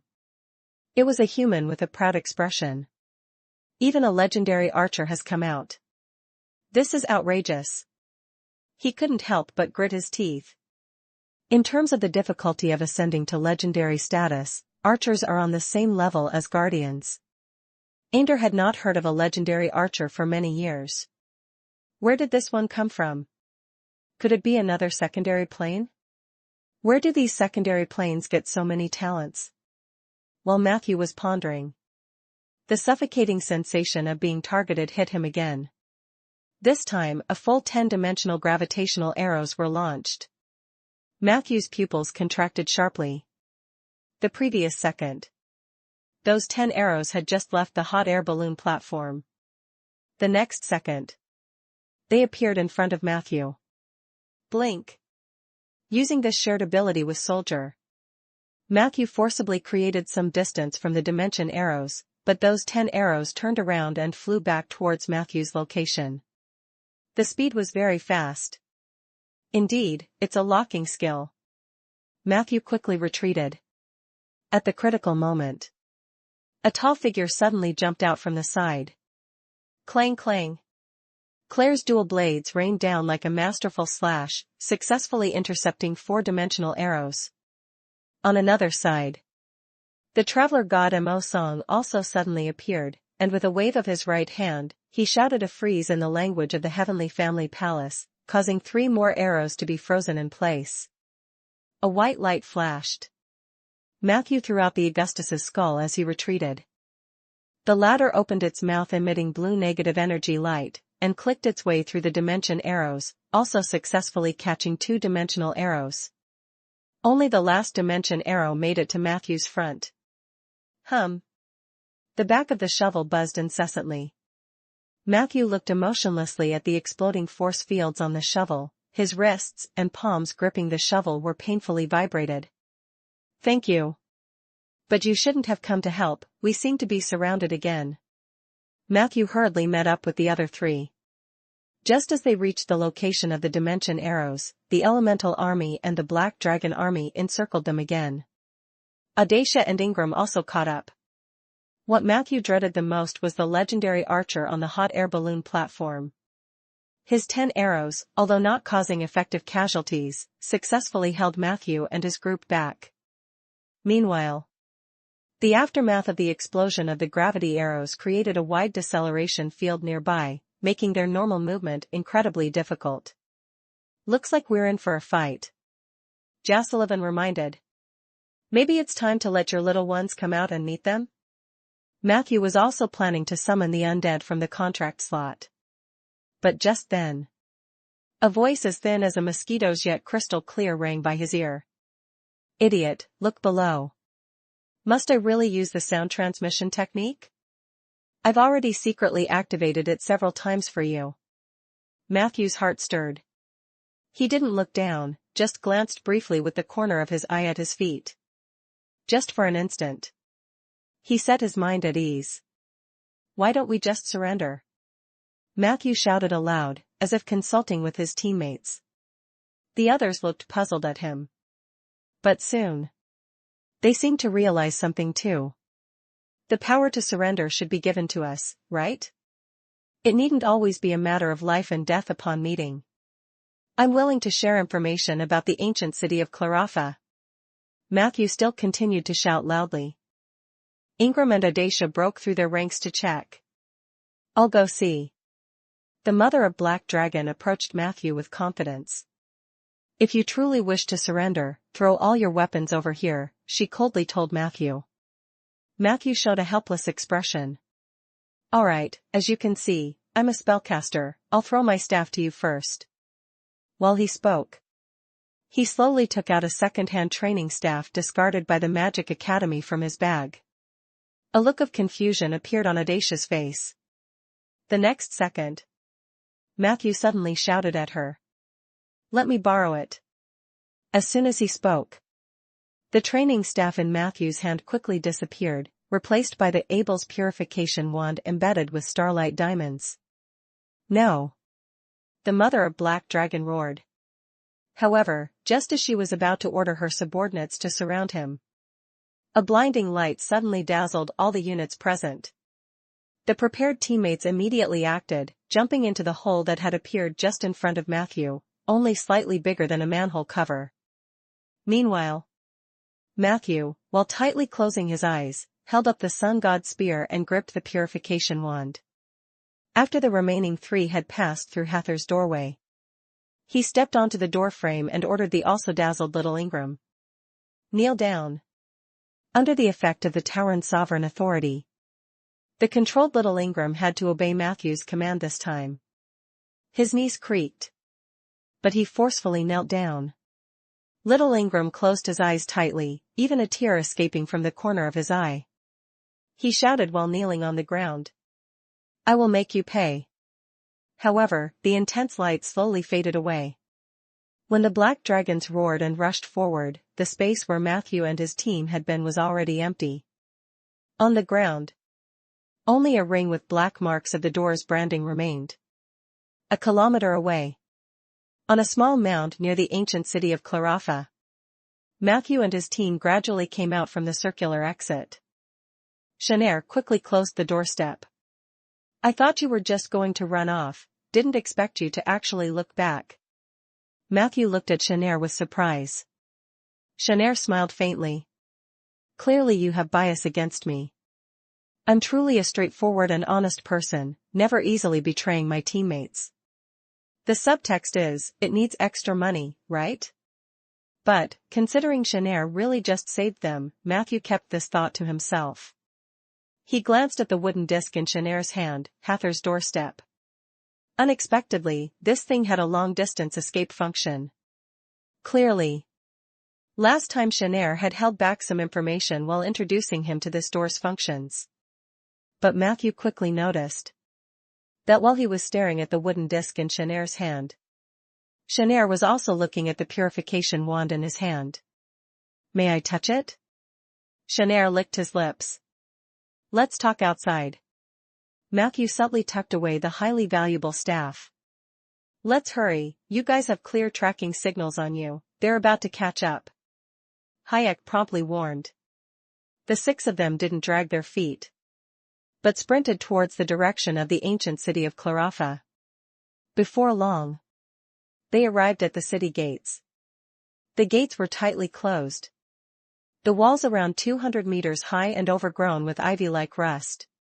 How do we get in? Climb the wall? Someone murmured. Matthew was about to reply, when suddenly, he felt a pair of eyes looking at him. Turning towards the source of the gaze, atop the walls, there was a shadow with no head, leisurely observing him. Chapter 1568, 433 Headless Horseman and Jaegerblade. Chapter 1568, 433 Headless Horseman and Jaegerblade. The figure was clad in a suit of Garcia's armor too, seemingly drenched, with drops of black liquid dripping from the edges of the armor to the ground. Even from such a distance, Matthew felt as though he could hear the sound of the liquid hitting the ground of the city wall. Headless Horseman? He blinked. Who knew that the next second, the Headless Horseman would have disappeared, leaving only an old horse exuding an air of exhaustion on the wall. The old horse was all skin and bones, chewing something in its mouth while its hooves shifted restlessly on the spot. It seemed to sense Matthew's gaze. The old horse also looked in his direction. Matthew's gaze met the horse's. He tried to understand the almost human emotions in the horse's eyes. Eager? Expectant? Or desirous? Matthew blinked again. The old horse too had vanished. It was as if what he had just seen was merely an illusion. Did you guys just see something on the city wall? Matthew asked his companions. However, whether it was Jassullivan or Vampire Mosen, or even the keenly perceptive Claire, they all said that the city wall had been empty all along and they had not noticed any creature. It might have been the manifestation of a grudge. Jassullivan said. This city harbors too many grudges, and some are not visible to everyone, only appearing to specific people. Similar scenes often occur in the ruins of dungeons. These grudges, usually reluctant to manifest, are generally harmless, they merely have some unresolved obsessions, some are instinctual actions left in their repetitive consciousness, while others are hoping for outsiders to assist them. What did you see? Matthew responded. A headless horseman and a very haggard-looking old horse. Jassullivan asked. What race, and what appearance? Didn't it ask for your help? Matthew shook his head. I couldn't tell the race, he was quite tall but definitely not a troll. Might be a person from history lingering as a complaint, shouldn't be a big issue. Let's move on, see if there's a way in. The group continued along the city wall for a while. The reason they didn't simply climb over the wall was due to the powerful barrier they sensed above the old city. Or rather, the ceremonial field which possessed strong gravitational attributes. When you ascend into the sky, a multiple gravitational field would be exerted on you, thus hindering your movement. Initially, flying 7 or 8 meters off the ground is almost without any effect. But just 10 seconds later, the gravity your body endures would increase to twice the original. The higher you fly and the longer the duration, the more severe the gravity penalties become.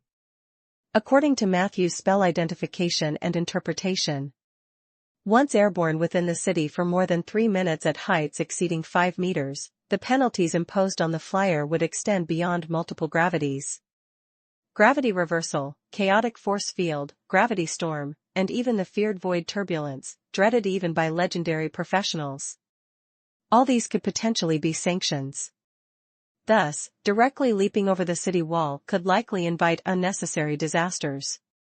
Once inside, we'll need to test how this height of the gravity ritual field is calculated.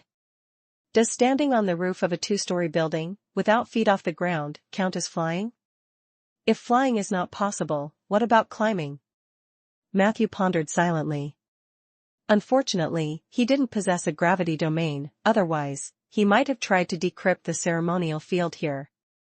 Even if only a small part was decrypted, it could provide them a significant home field advantage. They walked along the city wall for about 4 to 5 minutes. And soon, a side gate appeared in their view. There was only one arch.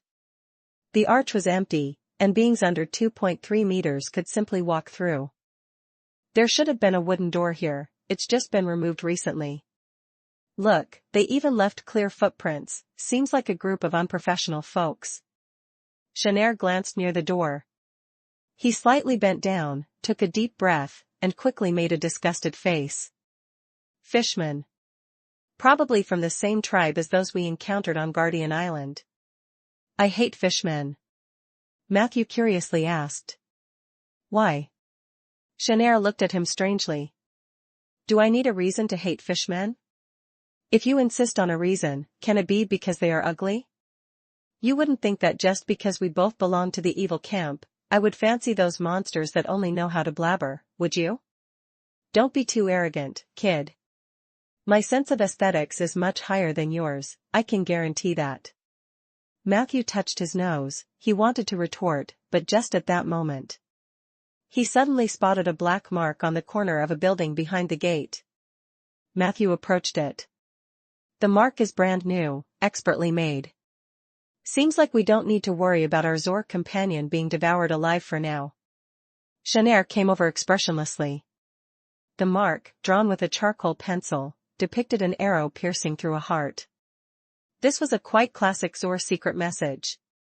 The mark itself was a magic rune, visible only to those marked by Zor as companions. The direction indicated by the arrow should be the information Mira intended to provide to Matthew and the others.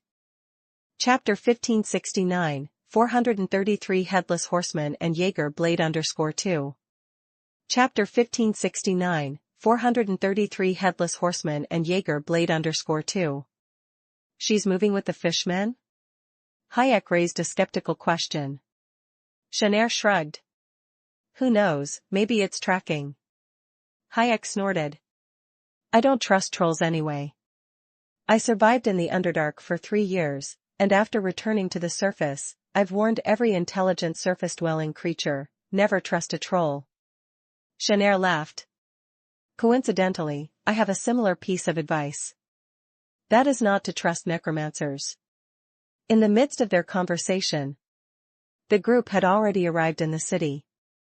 Even without a high vantage point, Matthew could sense the grandeur and spectacle of the city. The city walls towered like an insurmountable gulf. As for the scale of the city, it was even more astonishing. Rolling Stone City was the largest city Matthew Aindo had ever seen. Although the extreme north floating city, headquarters of the Seven Saint Alliance, was intricate and sophisticated, due to extensive use of spatial folding technology and demiplane dimension anchors, it could not compare in outward scale to those truly large cities. An ancient city of Clarafa. Its area was more than 10 times that of Rolling Stone City. This ancient city was not only vast in territory but also featured uniquely styled architecture. Most buildings were tall, presumably to accommodate the large size of the trolls. There were also a few relatively low houses. These houses were usually located on the edge of a district, probably built for other races living under the troll's wing. Though most of the houses were in a state of disrepair, through some of the details, everyone could still feel the past prosperity and refinement of the Troll Empire's golden age. Thanks to the map given by Margaret, the group entered, and Matthew quickly completed the initial positioning. They headed towards the first district where the little boy had been seen. Along the way, they chatted haphazardly. Matthew wasn't sure if it was an illusion, but he felt that Shanair was particularly eager to chat with him today. You took the purification staff, aren't you afraid that Audacia will fight you to the death? Matthew shrugged. I thought she wasn't planning to let me off the hook to begin with.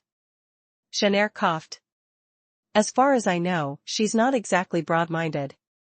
How about you sell the staff to me? You can't use it anyway. Matthew looked at her strangely. I'm a bona fide spellcaster. It makes sense for me to have a staff, right? Why should I sell it to you? Shanair chuckled. You're carrying a shovel, sickles, sticks, a silver sword, a spear, skeletons. You have everything except a staff. And you're telling me you're a bona fide spellcaster? Matthew was at a loss for words and could only attack her profession. Do wanderers need a staff? Shanair smiled bashfully. You might not believe it, but I did take up spellcasting part-time. Even though out of necessity I became a thief as an adult, my childhood dream was always to become a mage. Matthew fell silent. But he knew it was impossible for him to sell the purification staff to Shanair. So for the moment, he could only fob her off with a few words. Seeing Shanair with a look of lingering attachment, still coveting the staff, Matthew coughed and changed the subject. That legendary archer who attacked us just now, do you know anything about him? It was Shanair who responded the fastest. Dawnstar Leon, half-blood with Sioux lineage. Like Mother of Black Dragon Audacia, he comes from the mysterious nation of the Thorny Flower Sword. It's said that Leon was a famous archer with unerring accuracy even when he was young, but limited by the level cap of the secondary plane, he couldn't advance to legendary. Obviously, like Audacia, he benefited from a plane disturbance that occurred a few years ago in the Thorny Flower Sword, allowing him to break through to become a threatening character. Just like Mother of Black Dragon? Matthew frowned. How come these high-level fighters from secondary planes were suddenly making collective breakthroughs? He felt there must be a reason. Indeed. It was the traveler god Mo Song who took over the topic. I know a bit about this too. I just didn't have a chance to mention it earlier. For a very long time, Thorny Flower Sword, as a secondary plane, could only support the highest profession's advancement to LV20. Therefore, half-legends were the ceiling for every professional. In that kind of plane, 20th level powerhouses are revered as Holy Realm fighters. In fact, these Holy Realm fighters might not be much weaker than the watered-down legends of the material world during combat in their native plane. And true legends from the material plane would also be restricted by the plane laws when entering secondary planes, leading to a downscaling of levels, restricting them to around 20th level. The variable that changed this situation was the Days of Heavenly Change. Under the impact of Days of Heavenly Change, the established order of the multiverse is slowly collapsing, even the individual realms like the Heavenly Family Palace are slowly returning. How could other peripheral laws not gradually loosen? Collisions between secondary planes and the material plane became more frequent, and amid the continuous collisions and dissolutions of planes, many secondary planes' laws exploded or were rewritten, and professional ceilings were broken through during unforgettable events. Thorny Flower Sword is such a plane that perfectly benefited from the Days of Heavenly Change. Audacia and Leon seized the once-in-a-lifetime opportunity, helping their world achieve a half-step energy level jump, thus embedding Thorny Flower Sword more deeply into the material world. After that, the highest level in Thorny Flower Sword was raised to LV22, and they were treated akin to plane sons in the secondary plane, with their strength advancing by leaps and bounds under the promotion of the plane consciousness, reaching the legendary realm. Chapter 1570, 433 Headless Horseman and Jaeger Blade _3. Chapter 1570, 433 Headless Horseman and Jaeger Blade _3. In their process of breaking through to the legendary, coincidence and opportunity are certainly important, but what is more crucial is their own strength. After all, they were inherently born with the potential to become legendary, the only things restraining them were their origins and stage. Upon hearing this, Matthew suddenly realized. He quickly made a connection. Then according to this trend, will there be more and more powerful beings from secondary planes ascending to the legendary in the future? If they keep coming to the material world, won't Ander be welcoming a whole bunch of newly born legends? Vampire Mosen smiled and nodded. What you're suggesting is highly likely to happen. According to the bards, the Ander continent might soon see an era where legendaries are as common as liches. Matthew nodded silently. From the God of Travelers' discourse, Matthew felt as if he could already sense an epic of grandeur and desolation rushing towards them. This deepened the sense of crisis in his heart. Is it possible to get in touch with Tyraste? I'm talking about that stone plate. Hayek suddenly interjected, questioning Matthew. Matthew spread his hands. I've sent several signals to Tyraste, but so far, there has been no response. Hayek couldn't help but grumble. I told you, old relics are unreliable. Mosen, however, was confidently smiling. No worries. I placed tracking signals on Tyraste as well as the other members of that team. As soon as they enter this ancient city, I'll be able to sense their presence and exact direction. Shanair looked at him in surprise. Mosen asked. What's the matter? Shanair replied with a slight smile. Had I known earlier, I wouldn't have secretly put tracking potion on the soles of those people's shoes. Jasalovan counter-questioned. Surely no one else has neglected to place location or tracking markers on that group, right? The three of them glanced toward Matthew and Hayek. The former was nonchalant, while the latter could only frown, feigning depth. Claire observed dispassionately on the side and couldn't help but tug at Matthew's sleeve. Your companions, how many tricks do they all have up their sleeves? Why do I feel even more unsafe being with them? Matthew deeply agreed. The group continued their journey, chatting as they went. Although the atmosphere of the ancient city was solemn and dignified, and there was little sound around, Matthew's team were all bold and skilled. On their way, they only encountered two lousy goblin skeletons and a road demon lurking underground, whom they casually slaughtered. After that, they didn't run into any other creatures. Their exploration of the ancient city was undeniably swift. However, even so, when they approached the area marked on the map as a possible location of Lost Paradise, they had to stop moving forward. Because night had fallen. According to the knowledge Matthew had obtained from Margaret regarding the blood-drinking mountain, the place had a 12-hour day, with 8 hours of daylight and 4 hours of night. During the day, most areas were relatively safe, especially those sky-floating islands modified by the Cyberdragon machinists. But at night, the situation would change. The vengeful spirits of the trolls that could be found all over the blood-drinking mountain would start to attack all intruders indiscriminately. And their strength could increase from 3 to 10 times what it was originally. Therefore, the blood-drinking mountain at night was extremely dangerous. Let alone the forbidden land of the ancient city of Clarafa. Although they had been safe all day, no one dared to take it lightly. The perceptive members of the group had all noticed that since their entry into the ancient city, they had been followed by stalking gazes. Gazes that did not hide their ill intent. Matthew believed that if they showed any vulnerability, it would be exploited by the hostile entities hiding within the city. What the cost would be was still unknown. After discussing, the group had clearly managed to shake off the pursuit from Audacia and Leong. In such a situation, there was indeed no need to rush recklessly. They decided to find a safe place to camp out the dangerous 4 hours. The members of the little party were all experienced adventurers. And it didn't take long for Claire to find a building that seemed ideal for camping.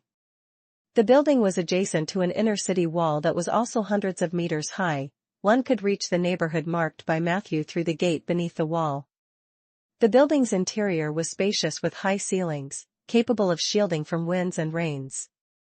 Its layout was simple and clear, with 4 major exits and even more pathways, facilitating retreat in an emergency while offering sufficient depth. Soon, the group chose a side hall in the building to set up their camp. More accurately, this task was left to traveler god Emosong. With a flick of his finger, streaks of golden light flashed, and the power of his domain surged. In no time, neat and spacious tents sprang up from the ground, and blazing campfires appeared between the tents. Outside the tents, there were 3 consecutive layers of barrier. Hidden barrier, ceiling barrier, invisible barrier. Besides, hanging over each tent was a blessed robe. As Emosong explained, one could just put on the robe and give it a shake when leaving the tent, to receive the benefits of at least 10 slip-off cantrips throughout the entire day, and possibly even boost their luck. Seeing all these, Matthew couldn't help but marvel at the professional touch. The god of travelers sure knew how to set up camp expertly. Chapter 1571, 433 Headless Horseman and Jaeger Blade _4. Chapter 1571, 433 Headless Horseman and Jaeger Blade _4. However, Vampire Mosen himself was not very satisfied. He spoke with a hint of regret. If it had been before I reincarnated, I could have done better. Even if you wanted a hot spring inn or a luxurious villa, I could have easily created it for you, plus a few designated race maids or manservants. Such a pity. Vampire Mosen sighed deeply. He seemed to fall into a brief moment of melancholy. Matthew patted his shoulder, then curiously crawled into the tent to check out its contents and setup. Overall, the campsite created by the god of travelers was quite impressive. Even the usually critical Shanair and Jasalovan had nothing to complain about. The sky had completely darkened. The group sat around the campfire, chatted for a while, and then one by one, they returned to their tents to rest. Soon, only Matthew was left by the campfire. Although the god of travelers' barrier had invisibility, detection, and alarm functions, Matthew still felt uneasy after thinking it over. He stood up, wanting to set up a few more alarm spells near the barrier. But at that moment, he suddenly felt that sensation of being watched again. Matthew swiftly turned around. It was the Headless Horseman again. Unlike last time where he stood far away, this time, he and his old horse were standing right at the entrance of Matthew's tent. Immediately after, Matthew noticed an even stranger detail. The voices and breaths of the others had all vanished. The entire campsite was eerily empty. It seemed as if only he and the headless horseman, along with that horse, were left. Matthew took a deep breath. He tentatively asked, "Who are you, sir?" The headless horseman's voice was low as he replied, "Who am I? I don't know. But do you know who you are?" Matthew frowned. He was just about to say something when the scenery around him suddenly began to change at a visible pace. The tent was overturned by the wild wind blowing in from outside. The campfire burned fiercely and then suddenly exploded, numerous sparks passing through Matthew's body without him feeling anything. The campsite gradually disappeared from sight. Matthew looked around. This was a vast palace, with deep darkness engulfing the distant details. He could only see the space nearby. He saw gold pillars engraved with mysterious totems and texts. And behind two of the gold pillars was a throne penetrated by countless gold swords. A vague figure sat on the throne. Matthew could not see clearly. At that moment, the headless horseman next to him suddenly bent over, his hands pretending to hold a non-existent head, and let out a hysterical roar. "Who am I really? Where do I come from? What did I see before I descended?" The headless horseman's voice echoed in the palace for a long time. Matthew took a step forward. The headless horseman suddenly shouted, "Don't come any closer. It's dangerous. It's too late now, there's no chance left, no chance anymore. The lifeline of the next epic has already been written, setting up the next epic is too late now, why me? Why me? Why should I bear such a responsibility? Destruction. Destruction. Destruction." The headless horseman's voice became increasingly agonized. For some reason, Matthew didn't feel scared when he heard his voice. Instead, he felt pity for him. He instinctively wanted to reach out and touch the headless horseman's shoulder. But at that moment, his body was suddenly, involuntarily pulled forward. Whoosh! Matthew watched as he and headless horseman fused into one. Immediately after, he blinked and appeared before the throne. There was actually no one on the throne. What was placed there was a mirror. Through that mirror, he then saw his own reflection, headless, only an armor remained, with drops of black liquid dripping down from the armor. He felt his breathing become exceptionally heavy. Each heartbeat felt exhausting. The image in the mirror suddenly disappeared. Immediately after, a somewhat familiar voice came from inside. In the image, a man stood with his back towards the edge of darkness. The place he stood was a palace very similar to the one beside Matthew. The man shouted loudly, "You must be tired too, right? You don't know who you are, where you come from, nor where you are headed. You proclaim yourself a prophet, yet others declare you a madman. You firmly believed you were a prophet, you saw the destruction of the world. You saw the earth crumbling, the seas flooding backwards, gods howling miserably as if devoured by a great fire. But damn it, that's 10,000 years from now. Even if some believe what you said is true, what does it matter? They say, if a man lives to be 100, why should he care about 10,000 years? Let the world be destroyed if it must be destroyed, why should saviors feel righteous? From the ruins, new sprouts twitch, life and death are meant to reincarnate, what in this world is eternal? And you who stole time, are the greatest sinner. Why not let go and let it happen? You despicable, filthy, shameless clown. Huh? A clown? Since then, I no longer advise the people of this world. Instead of saving, better to coldly observe. I will witness that scene happening. It must be a beauty unseen in the mundane world. Dusk.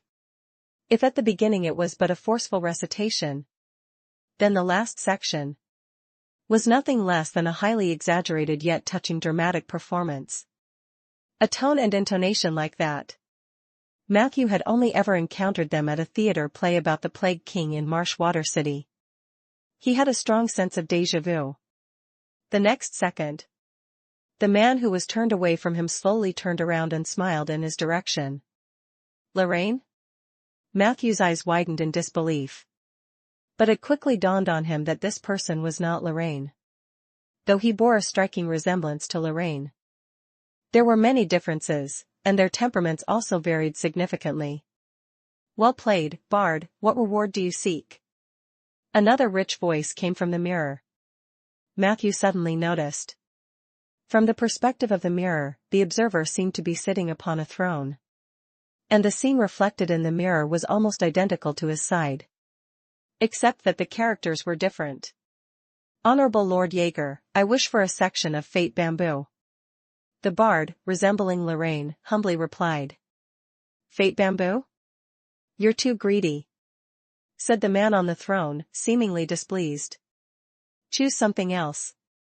The bard, though polite, was firm in his demands. "I only want a section of fate bamboo, nothing else." The man on the throne was silent for a moment. Then, he coldly declared. "Fine.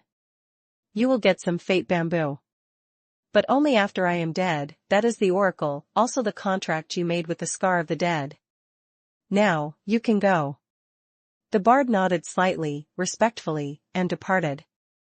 The opposing figure had not yet completely blended into the shadows. When the man on the throne sneered. "Poet god? What divine title nonsense."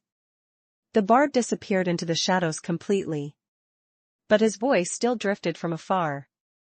"To correct you, Lord Jaeger, it's dusk and the poet god. There's no high or low in divine titles. In fact, I rather like my current divine title. It's much more interesting than death, heh." The man on the throne didn't make a sound. A while later, he suddenly murmured to himself. "Mabrin's birthday is coming up soon, what gift should I give him?" Before he finished speaking, the mirror before Matthew suddenly shattered.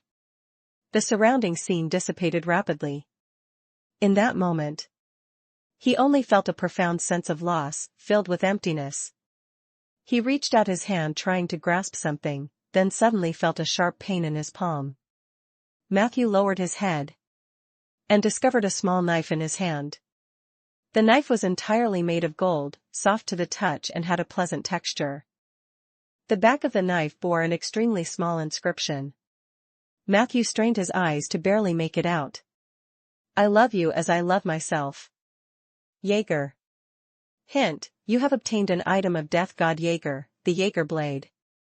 Jaeger Blade, a key to the Eternal Dead area. Chapter 1572, 434 Soul Siphon and Dark Servant. Chapter 1572, 434 Soul Siphon and Dark Servant. Jaeger? Is that the name of Death God? Matthew realized this was the first time he had encountered the true name of Death. Before this, Death had always seemed an unattainable image in his mind. It seemed like a mere symbol, or a representative of death. But after knowing this name, Matthew suddenly felt an unprecedented sense of intimacy. This sense of intimacy came without reason, and even made him feel panicked. Why am I seeing these? Who is the headless horseman? And who is the poet who resembles Lorraine? Dusk and the poet god? Does such a deity exist in the history of Heavenly Family Palace? Matthew's mind was full of doubts and unease. This state made him very uncomfortable. So he instinctively forced himself to calm down, and his gaze focused more on the golden knife in his hand. The Blade of Jaeger, a treasure given to his second son, Mabrin, by Death God Jaeger. Control requirement, the user must be at level 21 or above. Characteristic 1, extremely sharp, the sharpest knife in the scar of the dead, capable of marking almost any material surface. Characteristic 2, Soul Siphon, you can drain the souls of all living entities within a certain radius, 3 times per day. Characteristic 3, Dark Servant, units killed by the Blade of Jaeger have a certain probability of quickly transforming into undead with the Dark Servant template under the enhancement of the Undying domain. Characteristic 4, Soul Crystal Treasure, units killed by the Blade of Jaeger have a certain probability of producing soul crystals on the spot. Characteristic 5, Key of the Dead Zone, this is a key that can be used to open the Eternal Dead area. Without doubt, this was a superb artifact for a necromancer. Not to mention, just the act of killing for soul crystals was enough to tempt many necromancers to take risks. Moreover, Soul Siphon and Dark Servant were also extremely powerful abilities. However, at this moment Matthew's heart was not filled with much joy. Because this knife appeared too abruptly. All he had done was enter the ancient city of Clarafa, set up camp in a hall. Encountered the Headless Horseman midway, journeyed to a strange space, and witnessed a half-coherent play. Then this knife appeared in his hand. Why? Who put this knife in my hand? Could it have been that Headless Horseman? And what is his true identity? Matthew's heart thudded wildly. He was now particularly keen to find Mayer and inquire about more information regarding Death God Jaeger. Unfortunately, this immortal now only wanted to fish. He hadn't even joined Matthew's Guild of Spells, making communication with Mayer quite a challenging task. Meanwhile, Matthew also noticed a very strange point. This dagger is the key to the Eternal Dead area, and the Eternal Dead area is the place where Death God Jaeger's second son Mabarin exiled himself. No matter what past connections I have with the family of Death, why did I receive this dagger in the ancient city of Clarafa, and in this place? From the perspective of plane studies, the Eternal Dead area belongs to the Scar of the Dead, a bona fide inner plane. Whereas Blood-Drinking Mountain, where Matthew currently was, is most likely in a special area between the material world and the outer planes. Theoretically, there should be no overlap between the two. Nor had he heard of much connection between the Troll Empire and the Scar of the Dead. As Matthew pondered, he gently stroked the golden knife in his hand. The touch of the blade of Jaeger was very soft. As Matthew gently caressed it, the sensation was extremely soothing, as if touching a lover's skin. At one moment, he could even feel a pulse-like uniqueness throbbing within the dagger. The blade of Jaeger. This knife seemed to be conveying its joy and happiness to Matthew in its own way. Matthew's thoughts became somewhat uncontrollable. The feeling this knife gives me is as if it inherently belongs to me. Even without proficiency in short weapons or the 18 styles of martial arts, I should be able to easily master it. This sensation is too bizarre. If all this isn't an illusion, then perhaps I truly have many connections with Death God Jaeger, including the previous sun god Gerard, with whom I also seem to have an unclear connection. As he thought this, Matthew couldn't help but recall Margaret's insinuation. He couldn't resist a wild guess. Could it be that I was actually dispatched to the Ander continent? And this body I'm now using is merely like the guardian of Blood-Drinking Mountain, a shared body? And my true self is actually in the machinist or some other experimenter's deployment capsule of Cyberdragon?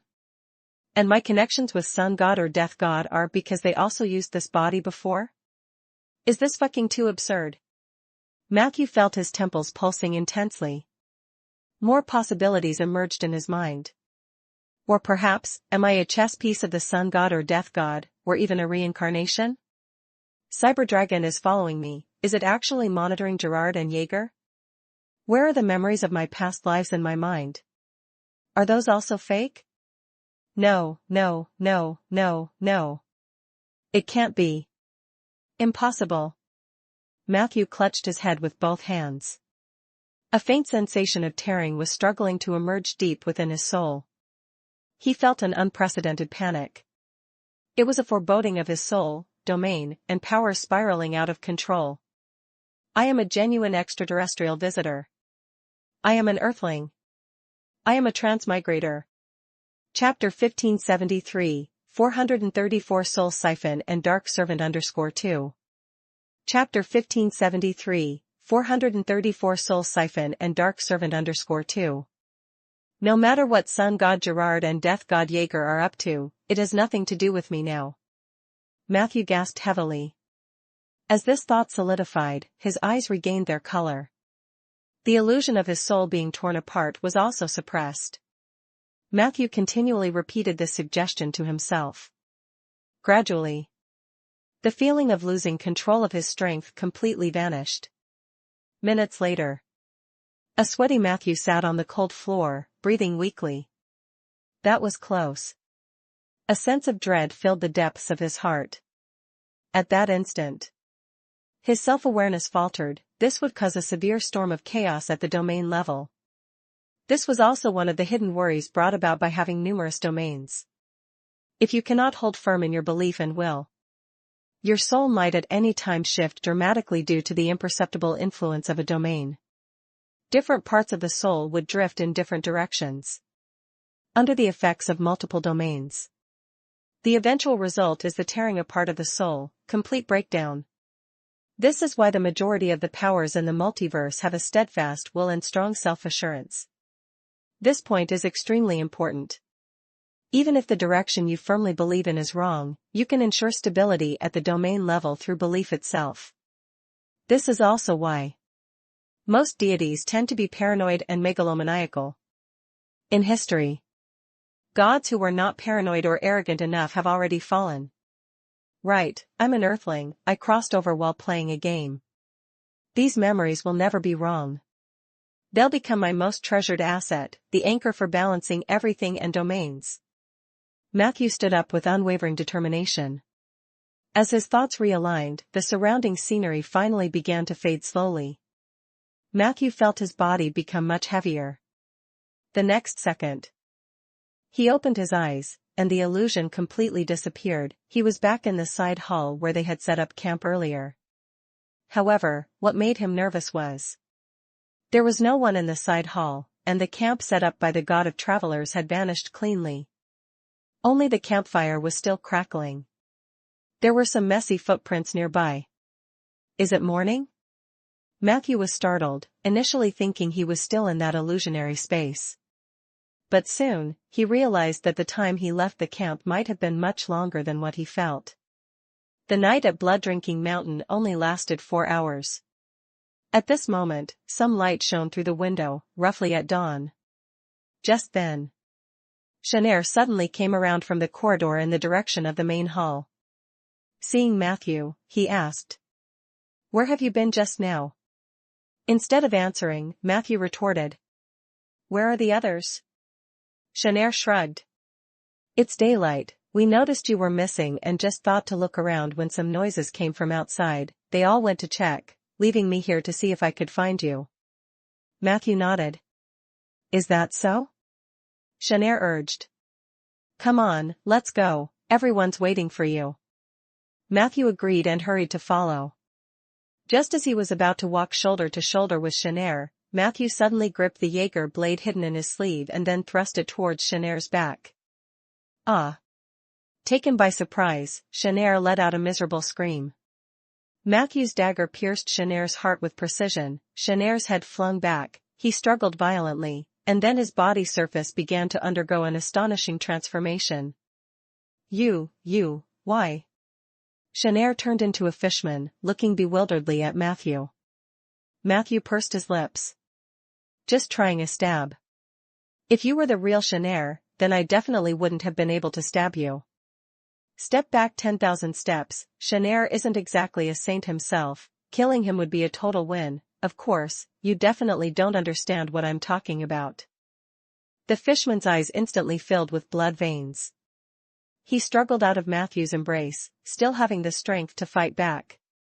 However, just as he was about to use his weapon, Matthew had already moved several steps back, chanting the undead summoning spell aloud. Bang! Bang! 2 figures descended from the sky. Using her precise landing skills, Peggy successfully smashed the fishman's head into mush. Then came Soldier A, whose landing was much more graceful. His straw cape even rolled up automatically, shielding him from the splashing blood and brain matter. "Matthew, you really frustrated me this time, you'll have to compensate me." Peggy came charging with a complaint.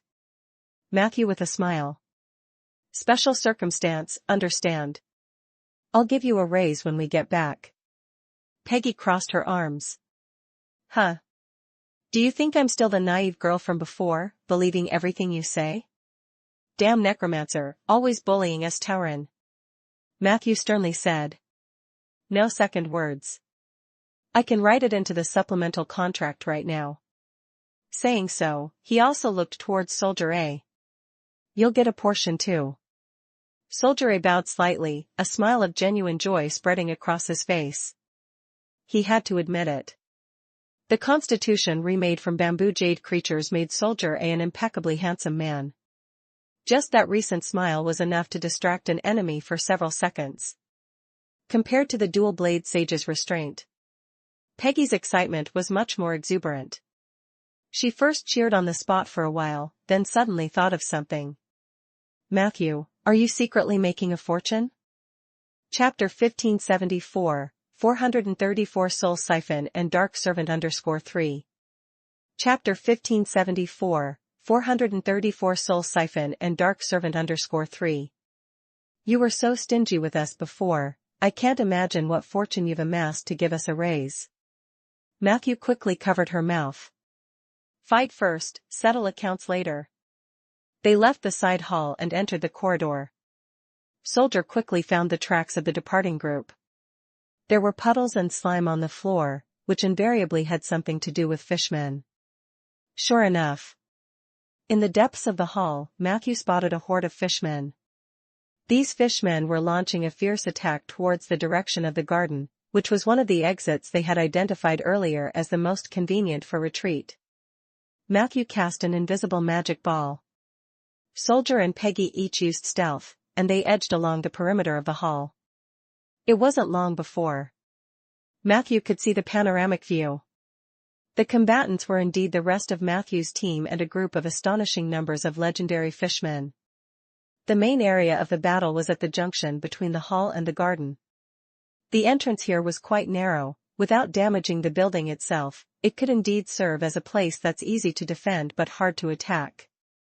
The rest of Matthew's team was resisting the violent attacks of the fishmen based on this very point. However, the situation was not optimistic. Matthew noticed that his own people were being pushed back by the fierce fishmen, at least in terms of momentum.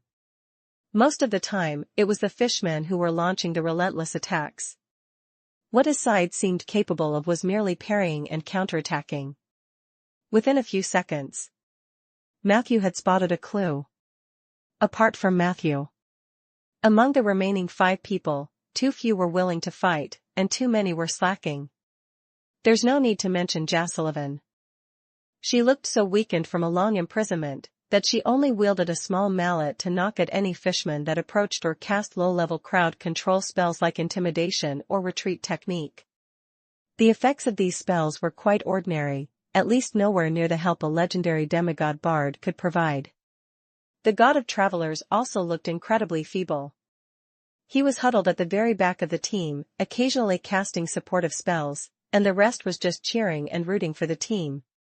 Apart from that, Matthew felt that these two were shouting quite fiercely, as if they were about to burst with rage and fight to the death with these evil fishmen the next second.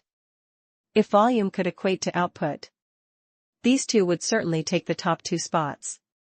Among the remaining 3, Hayek, an illusionist, was greatly restrained by the sheer number of fishmen and could only relieve the pressure on the front line by creating doppelgangers for his allies.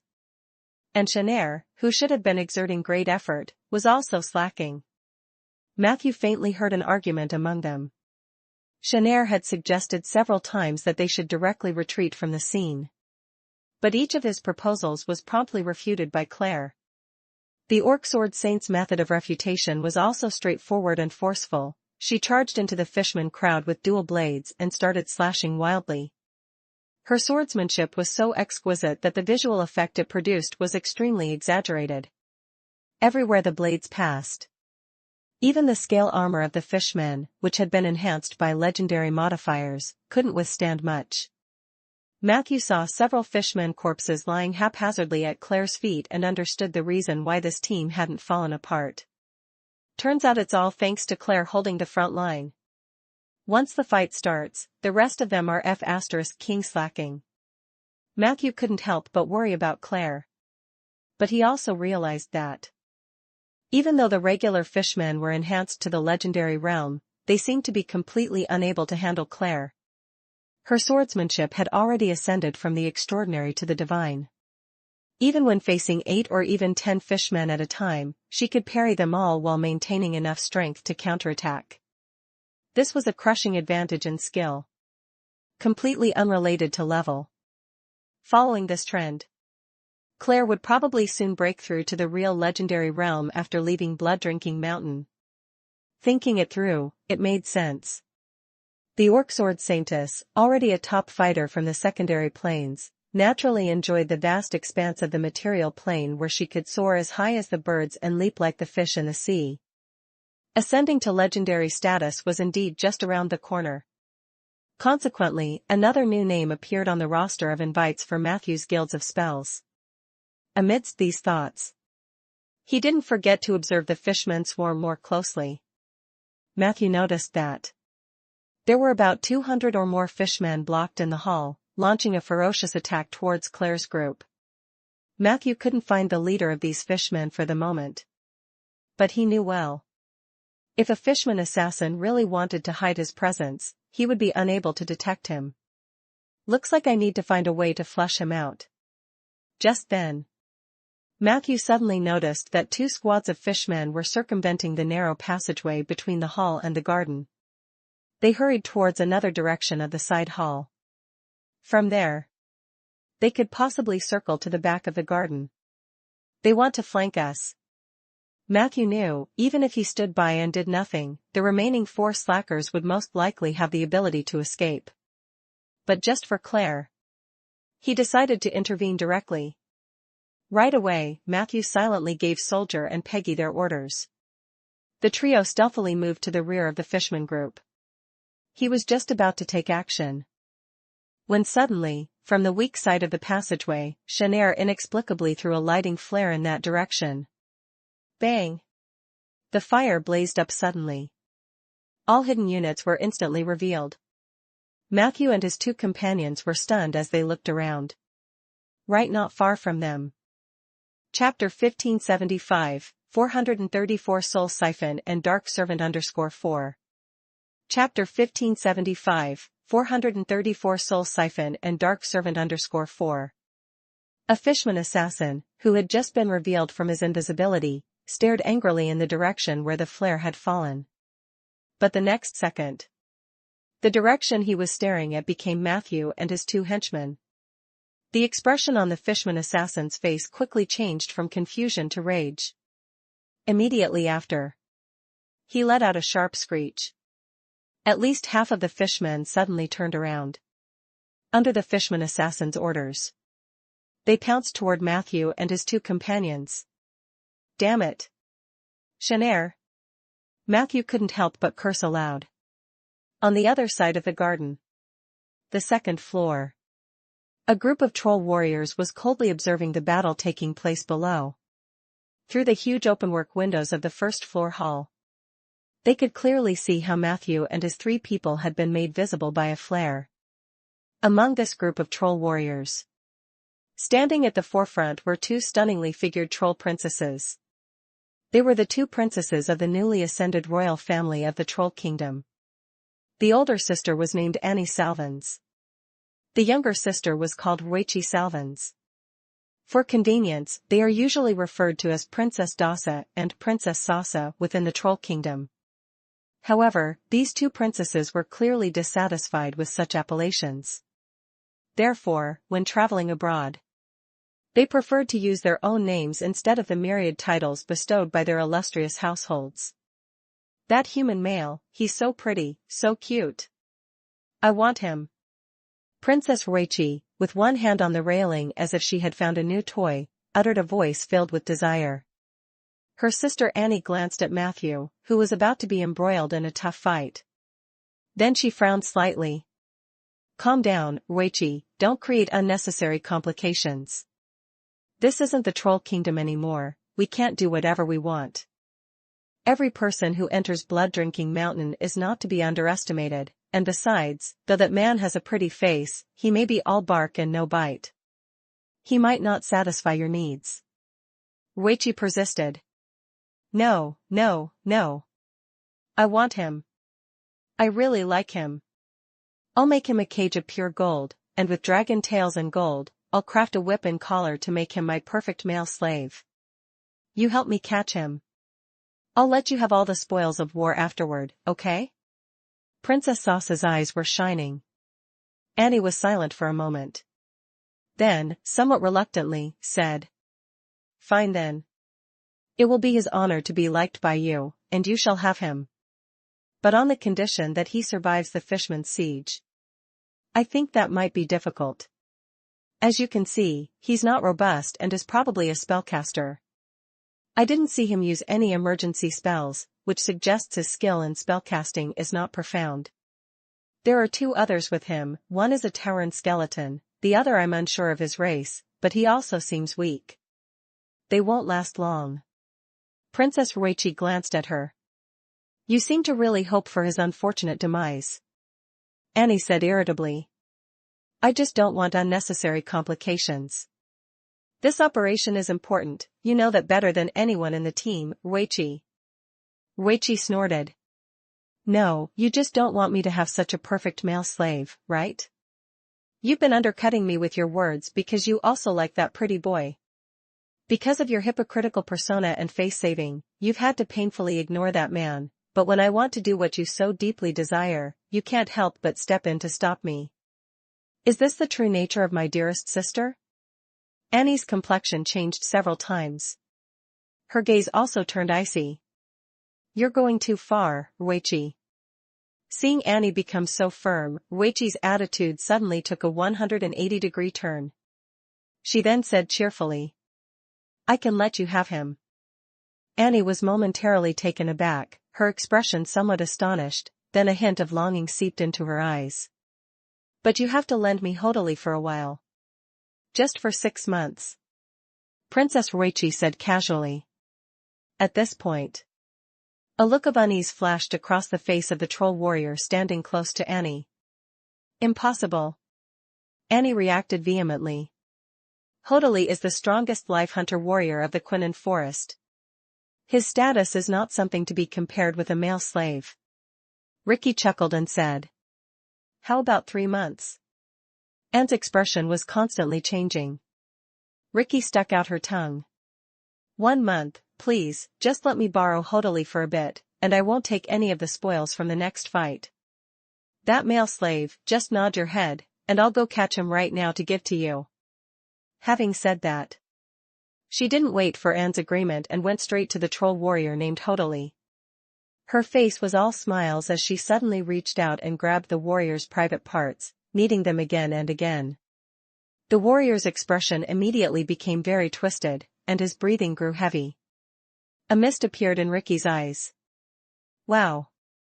Is this the strength of Quinnen Forest's #1 life hunter?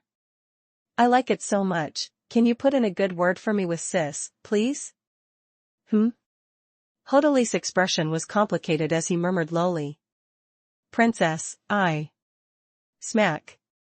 Before he could finish speaking, Annie had slapped Ricky's hand away. Annoyance plastered over Annie's face, but she still decided. "You catch that human male slave for me, and after we return, register him under your name. I will let Hodali accompany you for half a month.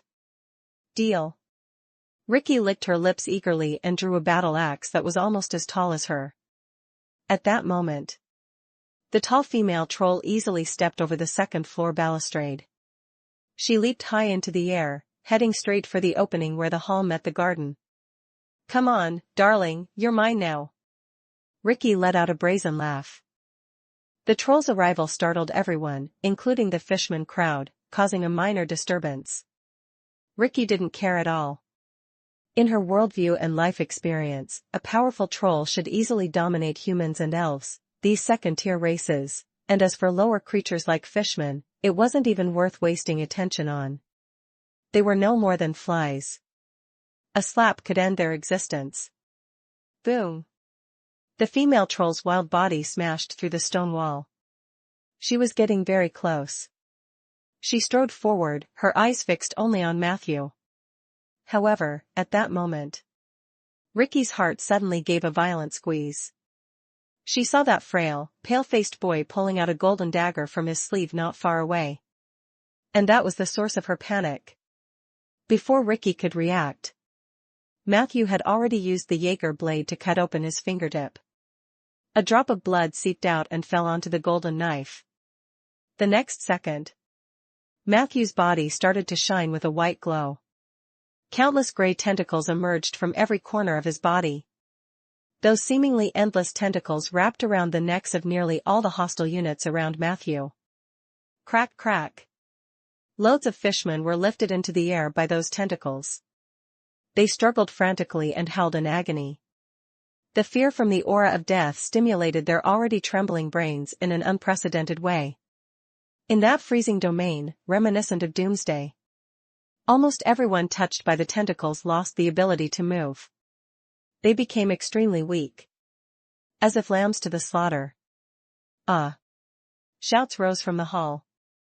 In the chaos, an unprecedented sense of weakness surged in Ricky's heart. Looking down, she didn't know when a gray tentacle had already wrapped around her waist. No, no, no. Ricky tried to stop her forward momentum and retreat. But in that moment, she noticed Matthew's pitying gaze. Embrace the death that belongs to you. In the center of the hall, that figure emotionlessly raised both hands.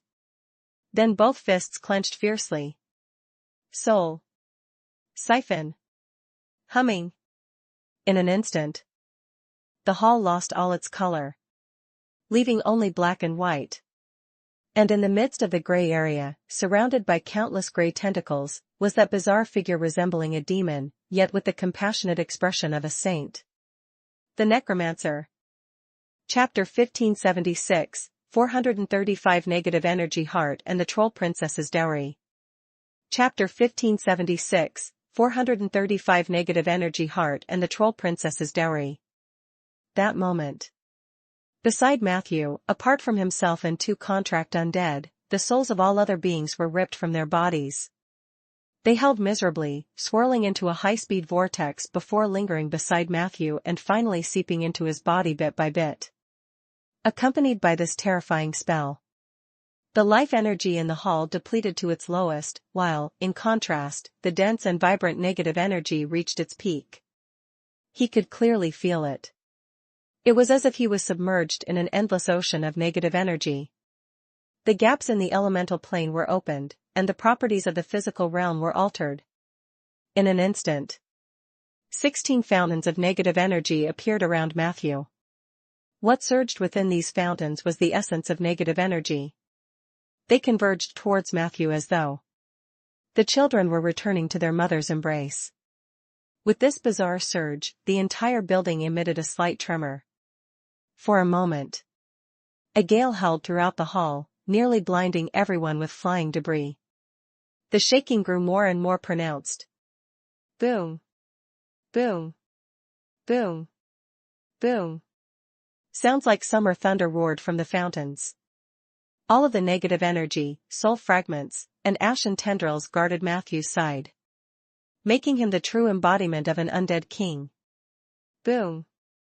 At a certain moment, the surging negative energy breached a critical point, and a hemispherical ripple of negative energy exploded outward, lifting the building's ceiling and breaking the surrounding pillars. Matthew was surrounded by dust and debris on all sides. Dark clouds quickly gathered and descended slowly as if brewing an unprecedented storm. Only he stood still at the eye of the storm. Behind him, a phantasm of death appeared. Compared to the death projection automatically summoned during the prior casting of Undead Calamity, this phantom was much smaller in stature but no less intimidating in presence. Matthew didn't turn around, but he could clearly sense that this phantom of death seemed more spiritual. It appeared to be watching him. In its gaze, was there a hint of approval?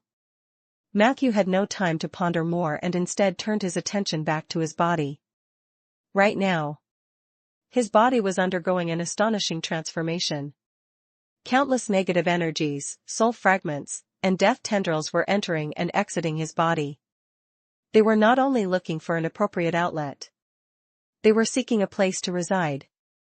For a necromancer, the phenomenon before his eyes was an excellent opportunity, one he definitely couldn't miss. At that moment, Matthew braced himself and activated negative energy transformation. And this time, the organ he chose to transform was the heart. Matthew steadied his mind, focused intently, and controlled the flow of negative energy with his mental power. Gradually, under Matthew's guidance, the somewhat volatile negative energy found its destination. They streamed towards Matthew's heart. Matthew's face occasionally flashed with a blue light. Now and then, he would show a hint of pain. But usually, this wouldn't last long.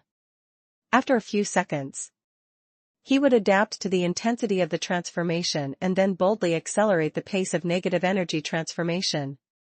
3 minutes later, the nearly uncontrollable negative energy storm began to slow down.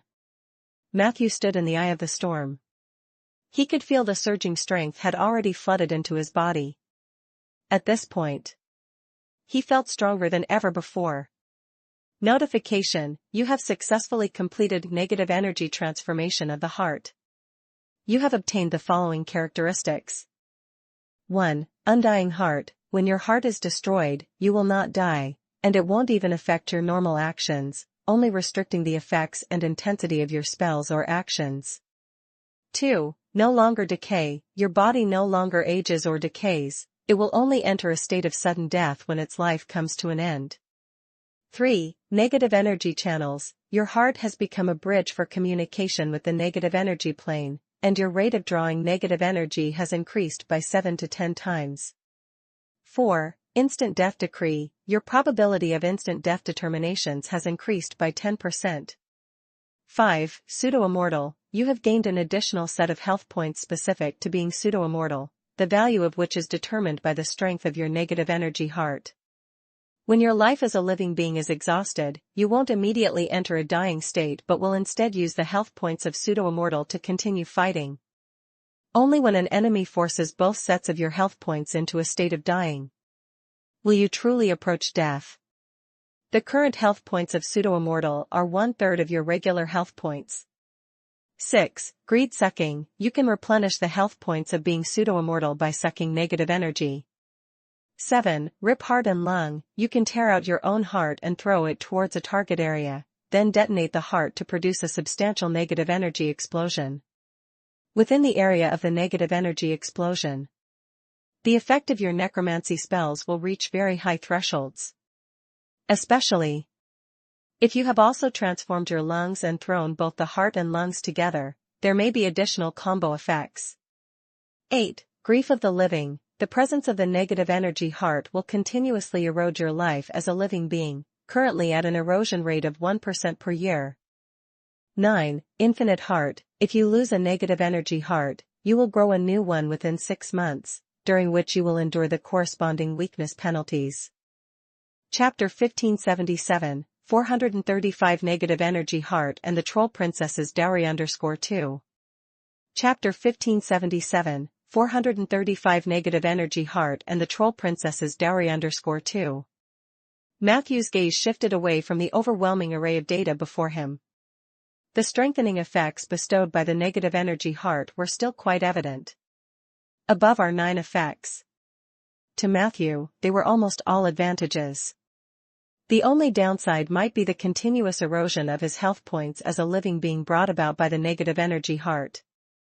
But for Matthew, this one drawback wasn't entirely without a chance of remedy. After all, he now had mastery over the domain of life. With the case of the pale hand as a precedent, it seemed not too difficult to try to achieve equilibrium in the heart. The heartbeat has slowed, but each beat now provides more blood and negative energy. It's not like I imagined, where the negative energy in the heart would involuntarily seep into other parts of the body through the bloodstream. The negative energy leaving the heart is just some wisps, and by regularly using life force for cleansing, I should be able to complete the purification and offset. Regarding this transformation, Matthew was quite satisfied in his heart.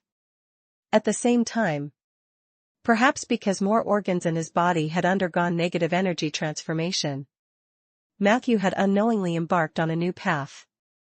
Corpse Witch path. By continuously using negative energy to transform your body, you will become the most powerful being among pseudo-immortals. You are the living among the undead, and the undead among the living. You straddle the realms of yin and yang, playing with life and death. Become a corpse witch, Continue to transform more negative energy organs. Requirements as follows. Number of heavily transformed negative energy organs exceeds 6. Transformed to date, right palm, heart. Matthew was clearly uninterested in becoming a corpse witch. However, paths like these, once in his hands, can become some sort of core technology to unlock special paths for others. Besides, Matthew also possessed the identity of an external domain sect master, so the corpse witch path could perfectly enrich the professional system and advancement routes at his disposal. The negative energy storm that arose from the soul siphon was gradually abating. Matthew looked around. The ground was covered with bodies. What a terrifying spell. His glance swept over the scene, no sign of any living being, with nearly 200 fishmen corpses lying on the ground. Among the pile of fishmen was one particularly conspicuous individual, while the other bodies lay stiffly on the ground. Only this one stubbornly knelt on one knee, head thrown back in death, mouth agape, eyes bulging dramatically, still holding a battle axe nearly her own height, as if refusing to shut her eyes even in death. Only at this time did Matthew notice her. Where did this female troll come from? He wondered in his mind. But no matter what had happened before, these people were dead. Matthew weighed the golden knife in his hand. The might of Jaeger blade had exceeded his expectations. He had only meant to kill a part of the fishmen, to dampen their spirits, not realizing it would wipe them all out. And he had accidentally killed a troll as well. With things as they were, Matthew had to, out of a principle of not wasting resources, silently unfold the domain of negative energy and the undead. Matthew stood between the two great domains. Every minute, every second, myriad pieces of knowledge flooded into his mind. These were beyond what he could comprehend when he first opened the domains. Because this was his first time maintaining the domains at the legendary level. Hiss. So much esoteric knowledge, a bit beyond my comprehension. Matthew tried hard to regulate his breathing. Even though his soul was constantly filled with aches, he was doing his utmost, like a sponge absorbing water, to take in this domain knowledge. To one who is not a legend, this knowledge was priceless treasure. In less than 2 minutes, Matthew somewhat regretfully relaxed his nerves. The influx of information gradually waned. The amount of knowledge he had initially absorbed was already quite vast. To acquire more, he might need to further progress in the legendary path or sustain more domains. So he no longer focused on the domains, but slowly raised his hands. Servants from the darkness and bitter cold, I, Death Explorer Matthew, hereby command you. Rise. Serve me.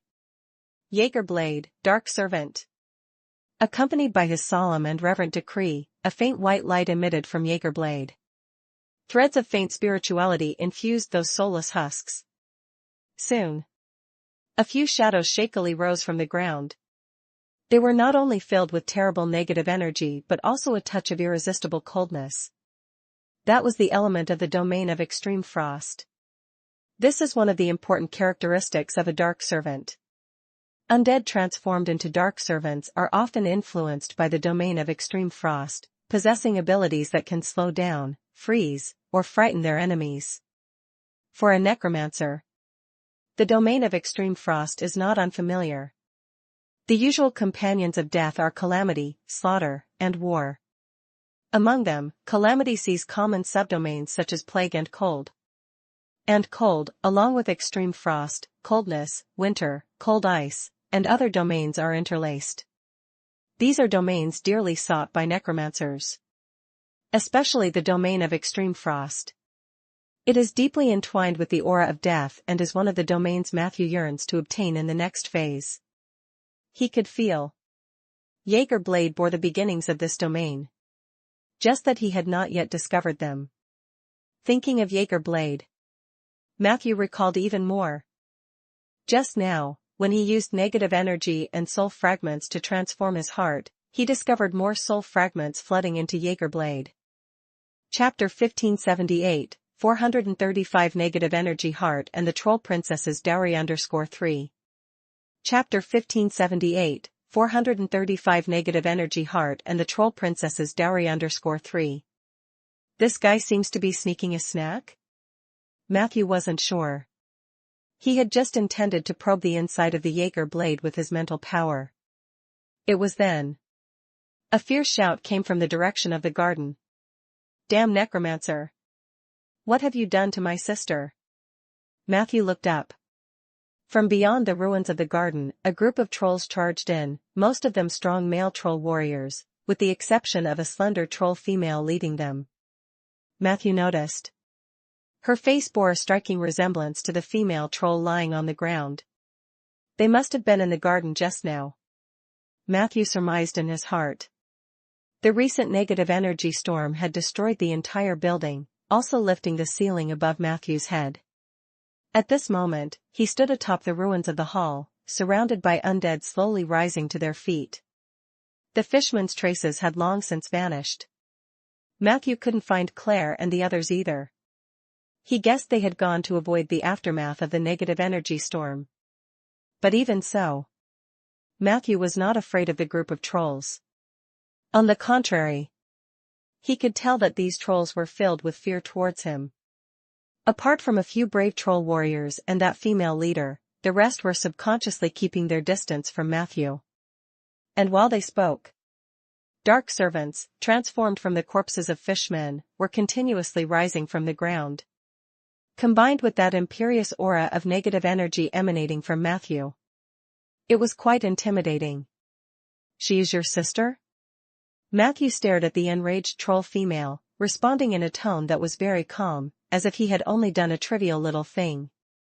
I guess you must not have taught her not to casually enter a spellcaster's casting range, right? The troll female gritted her teeth urgently. It was an accident. Necromancer, you must immediately return the soul of my sister, Weichi Salvans. As long as you do this, we will leave afterward and not trouble you any further. Otherwise, the Troll Kingdom and Armor City will not let you off. As if to prove her words, the several troll warriors who had been following her closely began to apply a white powder to their foreheads, chins, and behind their ears. A slight stinging sensation appeared in Matthew's insight. He realized. This white powder seemed to have a very strong restraining effect on soul-type esoteric spells like Soul Siphon. He glanced at the troll woman. This woman came prepared, too. But Matthew would not back down just like that. On the contrary, his tone became even colder and more arrogant. Are you threatening me? If you truly wish for your sister to come back to life, you should be pleading with me properly, not scowling at me giving orders, and having your underlings point their blades at me. I'm never someone with a bad temper, but snuffing out a dying soul is as easy as flipping my hand, do you understand? Hearing such a blunt threat from Matthew, Annie Salvans's face turned deathly pale in an instant. Her body swayed slightly, as if she wanted to take action, but in the end, she gave up on the risky idea. Annie's thoughts were in chaos. Fear, anxiety, worry, regret, and other emotions surged in her heart. I really shouldn't have let her act recklessly. She and her sister Weichi had been at odds for many years, but actually, they had always been quite close. At least she did not want to see her sister meet with an untimely death. In fact, since leaving capital Ironclad City, Annie had been taking very good care of Weichi along the way. Weichi also listened to her. Thus, there had been no issues up until now. Who would have thought that the usually cautious her would capsize in front of this insidious spellcaster disguised as a handsome young man? However, what's done is done, and regret was useless. She had to find a way to save Weichi's life. Annie took a deep breath, and her tone became much softer. I'm sorry, I was a bit hasty just now. I am Annie Salvans, and my sister is Weichi Salvans. We come from Armor City in the northern Helen Mountains, and my sister Weichi and I are both members of the Troll Royal family. May I ask how you are called? The Troll Royal family? Matthew looked at her suspiciously, but Annie's eyes were frank, not seeming deceitful. So he spoke. Rolling Stone City, Matthew. Annie then showed a look of surprise. You're that Matthew? Matthew asked. You know me? Annie's eyes suddenly sparkled with excitement. I've heard your name, the destroyer who makes astral creatures tremble at the sound, the mysterious spellcaster on the back of a bone dragon, the colorful Lothario with a vibrant sex life. Stop. Matthew earnestly corrected her. Some of that is rumor, don't believe it so easily. He then looked towards the followers behind Annie. Your people are staring at me so intently, it makes me uncomfortable. Have them back off. Annie did not think too much and simply waved her hand to have her subordinates retreat into the garden ruins. A few troll warriors slowly backed away. Only one with a particularly upright stance hesitated. Hodali. Do as I say. Annie's tone became slightly stern. The reluctant troll warrior stepped back a few paces, but did not retreat to the garden ruins like the others. Matthew did not quibble. He just calmly looked at Annie to see what she wanted to say. Annie thought for a moment before speaking. Mr. Matthew. I think that was just a misunderstanding just now. Weichi had no ill intentions towards you, and there's no fundamental conflict between us. Chapter 1579, 435 Negative Energy Heart and the Troll Princess's Dowry _4. Chapter 1579, 435 Negative Energy Heart and the Troll Princess's Dowry _4. However, her words were interrupted by Matthew. Matthew asked with a look of astonishment. You don't mean to say that he just rushed over wanting to help me chop up fishmen, do you? Annie really wanted to say that. But she couldn't bring herself to say it. She hesitated for a moment and then gritted her teeth, saying, That's not it. But Weichi really meant no harm to you, she just really likes you and wanted to rescue you from the fishmen. Matthew wasn't buying that. Rescue? Then train me to be a male slave, right? Because of his previous experience searching for ancient heirs, Matthew was very familiar with the customs and traditions of the Troll Empire. He knew very well that the life of someone rescued by two such domineering princess heroes was unlikely to be particularly enviable. This time, Annie didn't argue. She spoke with a calm tone. Regardless, she didn't truly harm you, and this is essentially a misunderstanding. I'm sure you've also heard about the re-establishment of the Troll Kingdom. If you have the chance, you should personally go to the north and see for yourself. Armor City has grown into something immeasurable for mortals. I admit you're strong and have the qualifications to speak to the Salvins family as equals. And as I've said before, there is no irreconcilable conflict between us. As long as you return Weichi's soul to me, even allowing her to reincarnate, we could completely put aside our past grudges and even enter into deep cooperation. Our cooperation need not be limited to Blood-Drinking Mountain, it can continue even after returning to the material world. For an outstanding necromancer like yourself, I would personally recommend you to my father, the king. The depth of the trolls is unimaginable for other races, and if my father were to support you, you would receive resources beyond what any ordinary spellcaster could imagine. When it came to the Troll Kingdom and her father, Annie couldn't help but reveal a hint of pride. Since the establishment of the Troll Kingdom, we have launched 3 wars with the Alliance's tacit approval, and we have won all 3 major battles. You might not know, but the most fertile Bay Stream Great Plain in the north and nearly 10 large human city-states around it have all been incorporated into the Troll Kingdom's territory, and there will be more northern Emperor city-states becoming a part of the Troll Kingdom or even the Empire in the future. Becoming a distinguished guest of the Troll Kingdom will be completely beneficial for you. And to achieve this, all you need to do is spare Weichi's soul, which shouldn't be difficult for you, right? Before Matthew could respond, Peggy, who had been listening for a long time, couldn't help but stand out. After all this talk, aren't you just baiting with empty promises? You say distinguished guest as if it's settled? Our Matthew is in high demand. To curry favor with Matthew, the Rolling Stone Kingdom offered a princess, and they almost threw in the king too. What can your Troll Kingdom offer? A flash of surprise crossed Annie's eyes. The king was thrown in too? Your private life is indeed quite chaotic. She gazed steadily at Matthew, her eyes suddenly filled with amusement. Several seconds later, Annie suddenly stepped forward, puffing out her chest. The Troll Kingdom has princesses too, what do you think of me? Matthew looked Annie Salvins up and down. This troll princess's eyes were bright, her attitude serious, as if she was not joking. If truth be told, troll girls are actually not bad with more abstract figures and hairstyles, whether it's Annie standing or Weiqi lying down, both their figures were quite nice. As for facial beauty, that varied by individual, but at least Matthew didn't find them repulsive. Wearing a mask seems kind of appealing? Somehow. That thought popped into his head. Immediately Matthew was startled by his own thought. Damn. My sense of beauty is gradually matching that of spellcasters and gods without me noticing. Truly, a great environment subtly changes a person's thoughts. Ander is such a perilous place. Matthew couldn't help but feel a jolt in his heart. However, seeing that Matthew's gaze wandered over her body and then settled into a thoughtful expression, Annie mistook it for a sign that Matthew was interested. A sincere smile appeared on her face, and her tone became more generous and frank. I like you. You are very handsome, and your strength is amazing. Apart from being a bit thin, you perfectly meet my criteria for choosing a spouse. I also don't mind if you have other women.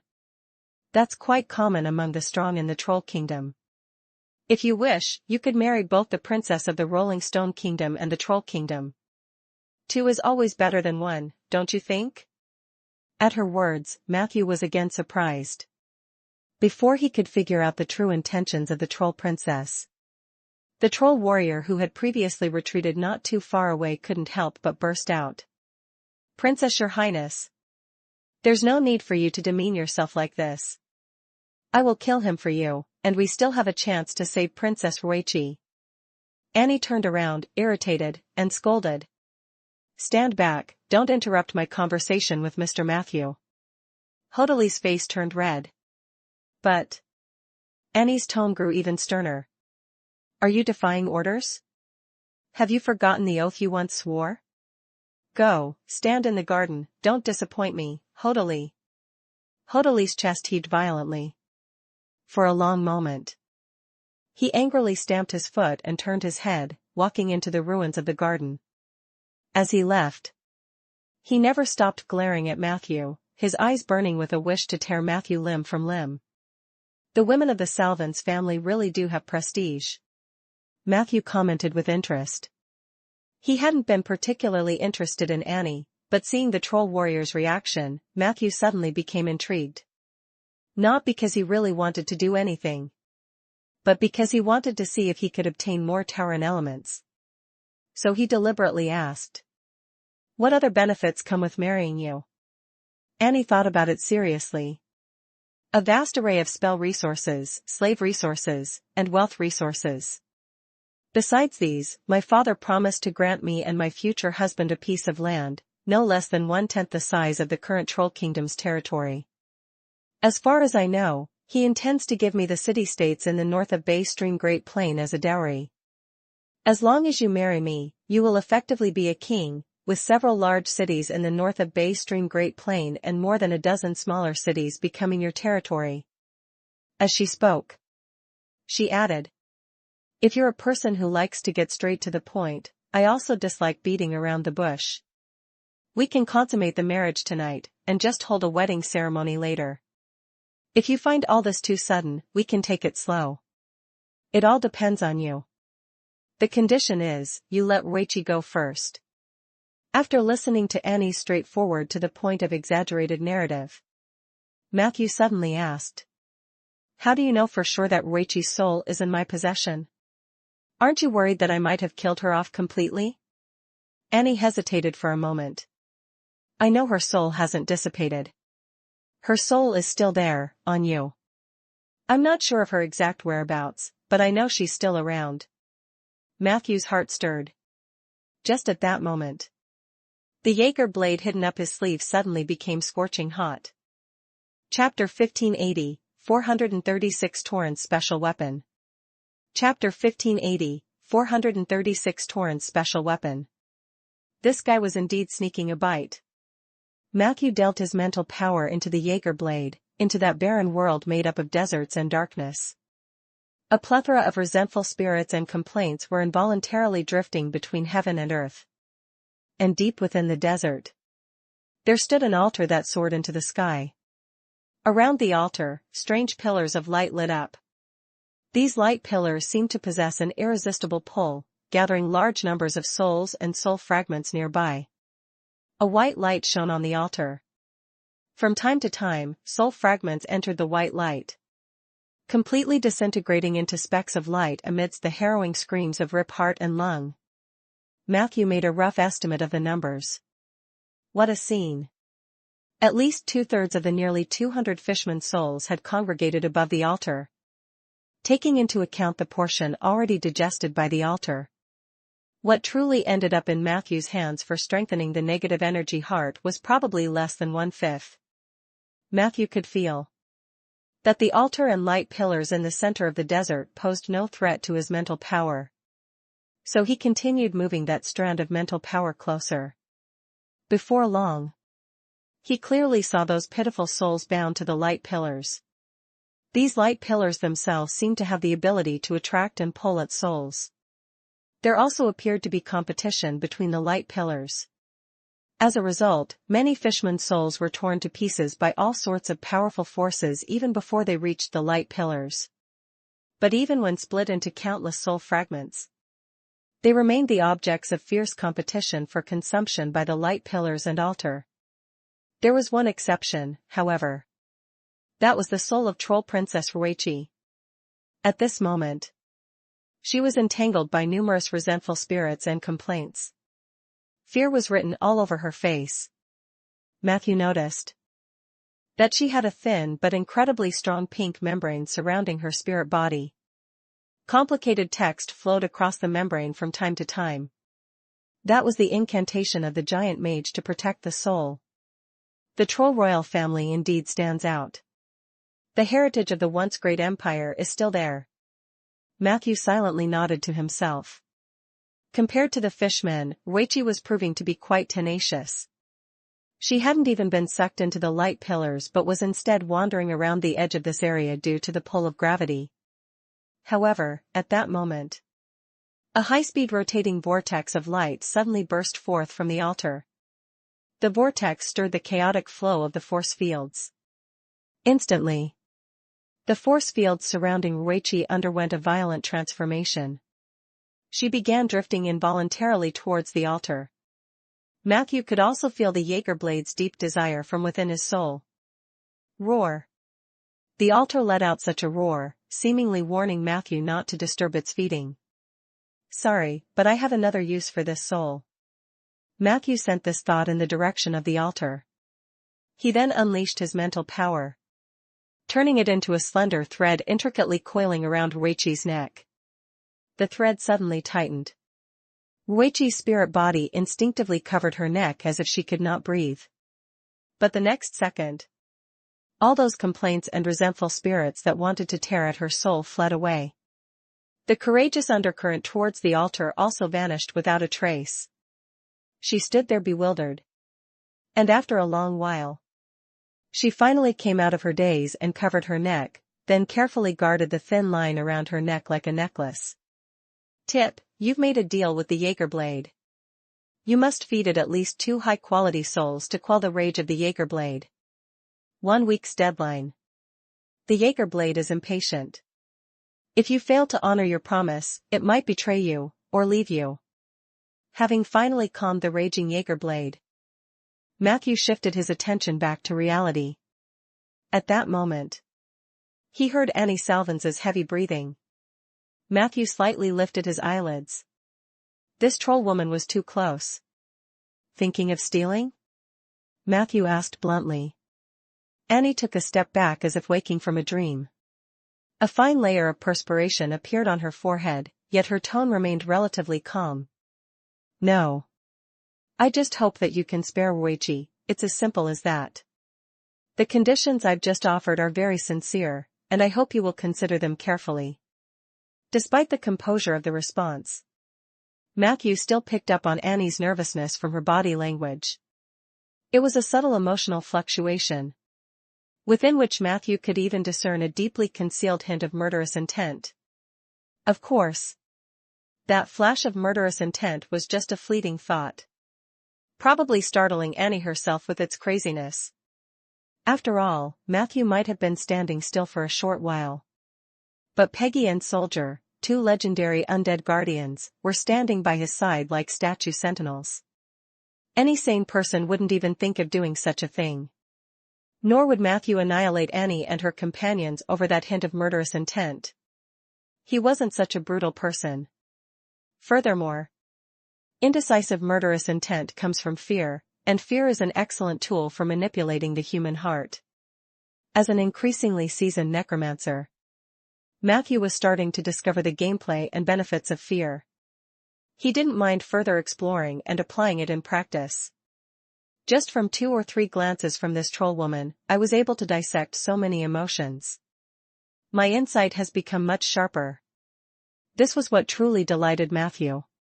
But he was also well aware that this was due to the perception modifications that came with his level being adjusted to the legendary realm. Chapter 1581, 436 Torrens Special Weapon _2. Chapter 1581, 436 Torrens Special Weapon _2. Under the blessings of his position as the envoy of equilibrium, his insight had always far surpassed that of a normal person. And after entering the legendary realm, this augmentation would be exponentially increased, and specifically, Matthew had acquired a remarkable ability that combined mind reading and sixth sense. This ability was still in its nascent stages. It was estimated that once he truly broke through to the legendary, he could fully embrace this ability. I am considering, Matthew said slowly. To be frank, I have no grievances against the Troll Kingdom, I even harbor a trace of goodwill. If given the chance, I would like to visit Armor City and deepen my understanding of the kingdom under the Salvins family's rule. Matthew's words were not mere flattery. The trolls had a profound heritage, and Matthew's current predicament required the establishment of good relations with powerful forces outside of the alliance, so as to avoid the embarrassing decline in his influence should he later part ways with the alliance. In this regard, the Jade Court and the Wood Elves were the best targets to win over, and his relationship with Tyraste was also above average. By comparison, though the Troll Kingdom was a bit far off, its strength was undoubtedly far greater than that of the Jade Court. Matthew indeed wanted to establish good relations with the Troll Kingdom. But the premise was that he must have the initiative in his own hands. I also appreciate your decisiveness and wisdom, Matthew continued. But it seems you have some misconceptions about my character. I am not a despicable person, so I will certainly not take this chance to coerce you into becoming my woman. Even if I harbored thoughts of a man for a woman towards you, I would gradually strive to understand you through other channels instead of demanding anything of you right now. I will release Princess Ruichi. Upon hearing this, and let out a long sigh of relief. Her gaze towards Matthew became more complex, with admiration occupying the majority of her emotions. However, the next second, she heard Matthew say amicably, "But not now. Even though you might think this was all a misunderstanding, the misunderstanding has occurred. The recent skirmish has made it impossible for me to fully trust you. I believe in your character, but your subordinates, I am not certain of them." Saying this, his eyes glanced meaningfully at the troll warrior nearby in the garden. Hodali snorted coldly.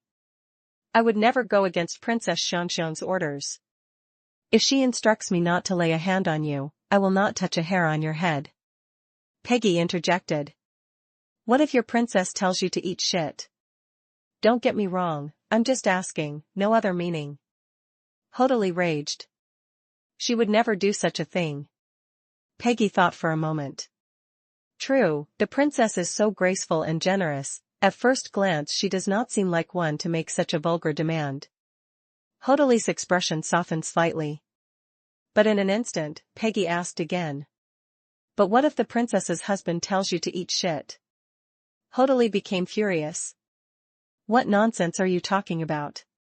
You ill-mannered skeletons. Let me teach you a lesson on behalf of your master." With that, he furiously drew a rusted longsword, preparing to vent his anger on Peggy. However, before Matthew and Peggy could react, Annie Salvins rushed forward and kicked Hodali squarely in the chest as he charged in. Boom! The troll warrior's body flew backward, completely losing balance, and after staggering a few steps, he slammed into a broken wall, stirring up a cloud of dust. Enough, Hodali! Annie scolded. Are you trying to get my sister killed? Coughing from the dust and with a face filled with anger and pain, Hodali growled. We can't let him have his way. He's a necromancer. We cannot trust him. Even if you really surrendered yourself to him, he won't fulfill his promise to spare Princess Ruichi. Believe me, you will both end up falling. Believe me, Annie. He tried to grab Annie's shoulders as he got up. But what greeted him was another relentless kick. Thwack! The heavy boot landed on Hodali's chest again, and Annie's eyes were also filled with fury. I am the princess. If you can't obey my orders, then get the hell out. Also, don't call me Annie, call me Princess Xiangxiang. Hodali's lips, stained with blood, parted slightly. Anne. Princess Xiangxiang. His face showed pain, his eyes filled with humiliation and sorrow, and a hint of pleading. He still wanted to say something. But Matthew's indifferent interruption came from the side. Enough. Don't put on some sob story in front of me. You're making me out to be some sort of villain, as if I've committed some great misdeeds, forcing you and your servant to squabble among yourselves. Remember, it was your sister who intruded my spell's range with ill intentions. During my fight with the fishman, you lurking nearby, can you honestly say you bore no malice? When in a position of power, you act all high and mighty, insufferably arrogant. And when at a disadvantage, you know how to play the victim and act pitiful? Matthew said with a displeased expression. I made myself very clear. Ruichi's soul is in my hands, and I can ensure her safety for the time being. I will also consider returning her soul to the Troll Kingdom, but I'm not handing her over to you right now, got it? Now, I am leaving this place. If you truly care about Princess Ruichi's life, you had better keep your distance, don't make me misunderstand, and don't do anything stupid. Chapter 1582, 436 Torrens Special Weapon _3. Chapter 1582, 436 Torrens Special Weapon _3.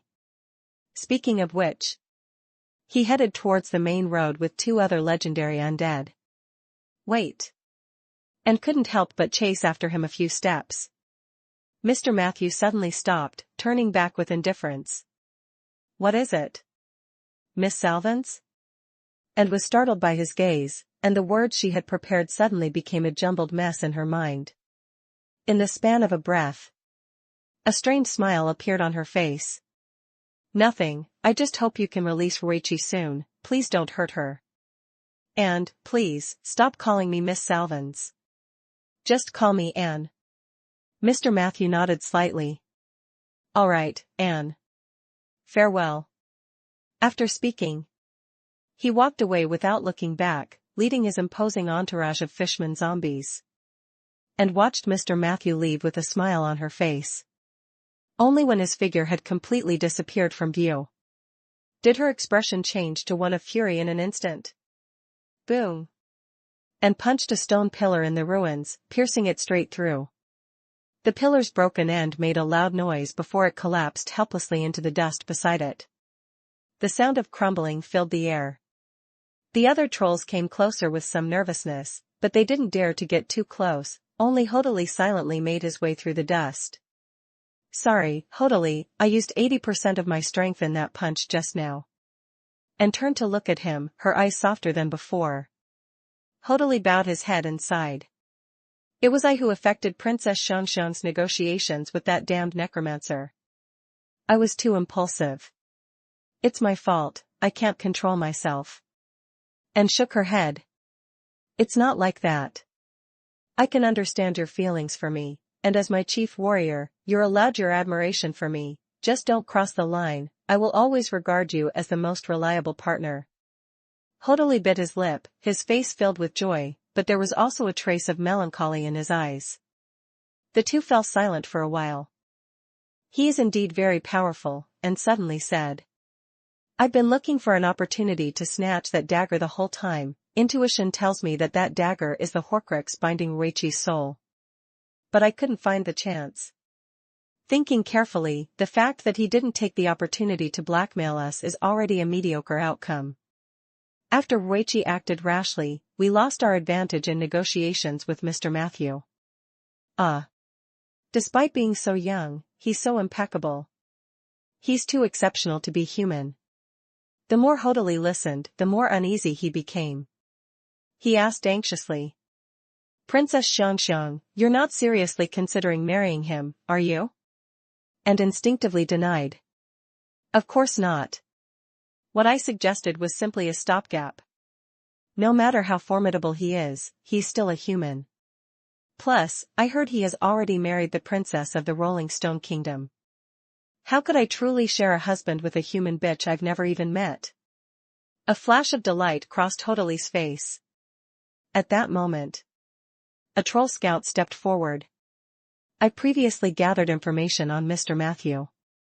Although rumors suggest that he's very close to the royalty of the Rolling Stone Kingdom, particularly in an ambiguous relationship with the father and daughter of the Blood Robes, there is no concrete evidence. Mr. Matthew himself mentioned just moments ago that many of the rumors about him are not true. Based on my many years of experience in intelligence work, those pieces of information are likely concocted by some unscrupulous bards seeking attention. The only certainty is that Matthew has not married the princess of the Rolling Stone Kingdom. Annie hesitated for a moment. Is that so? The scout nodded. Her gaze became somewhat intriguing. In that case, it's not impossible. Hodoli stood by the side. His expression gradually darkened. Tip, your Tauren elements plus 30. Under the authority, Lord of the Tauren, you realize that these elements come from the two princesses of the Troll Kingdom, Annie Salvans and Reichi Salvans. Considering the extensive following and admiration that the two troll princesses command within the Troll Kingdom, authority, Lord of the Tauren has marked Annie Salvans as a key target for aggressive expansion. You've triggered the authority upgrade quest Greater Aggressiveness. Greater Aggressiveness, capture Annie Salvans, resurrect Reichi Salvans, and incorporate them both into your harem. Thereafter, your authority will be upgraded and optimized. Promotion direction, troll/harem/aggression. Crazy. The Tauren's authority is really not decent at all. Arriving on the main road, escorted by a group of fishmen, Matthew couldn't help but complain internally. However, he also understood that the current nature of the Tauren domain was also defined and endowed by himself. Initially, it was merely a domain of a specific race. Having infused various elements like intimidation, plunder, occupation, and corruption, the Tauren domain has definitely taken a unique path. While acquiring a variety of different elements, Matthew recently discovered that the Tauren domain was slowly reaching into new domains. For example, right now, the Tauren domain is encroaching on the domain of sex. And according to the feedback from the authority, the infiltration pace of the domain is not slow. In at most 3 months, it could successfully occupy a part, achieving a state of domain crossover. Of course, to completely assimilate it as a subdomain requires much more effort, and only after winning a domain battle victoriously. Even so, the domineering characteristic of the Tauren domain is gradually revealing itself. Chapter 1583, 436 Tauren Special Weapon _4. Chapter 1583, 436 Tauren Special Weapon _4. Matthew discovered. He was invading the sex domain using his own reproduction domain as a stepping stone. So, he checked the situation in other domains. He was shocked to find, upon checking, in Matthew's own domains, almost all were infiltrated by the Tauren domain. The level of infiltration varied from mild to severe. The most severely infiltrated was reproduction. The Tauren domain had become its superior crossing. No wonder the former could be used as a stepping stone to attack other domains. This phenomenon made Matthew marvel. He suddenly realized his currently controlled domains had reached an unprecedented state of equilibrium under the restraint of both the Tauren and equilibrium domains. If the equilibrium domain was the cornerstone allowing all domains to coexist peacefully, then the Tauren domain that Matthew had established seemed to loom above all other domains. I came, I saw, I conquered.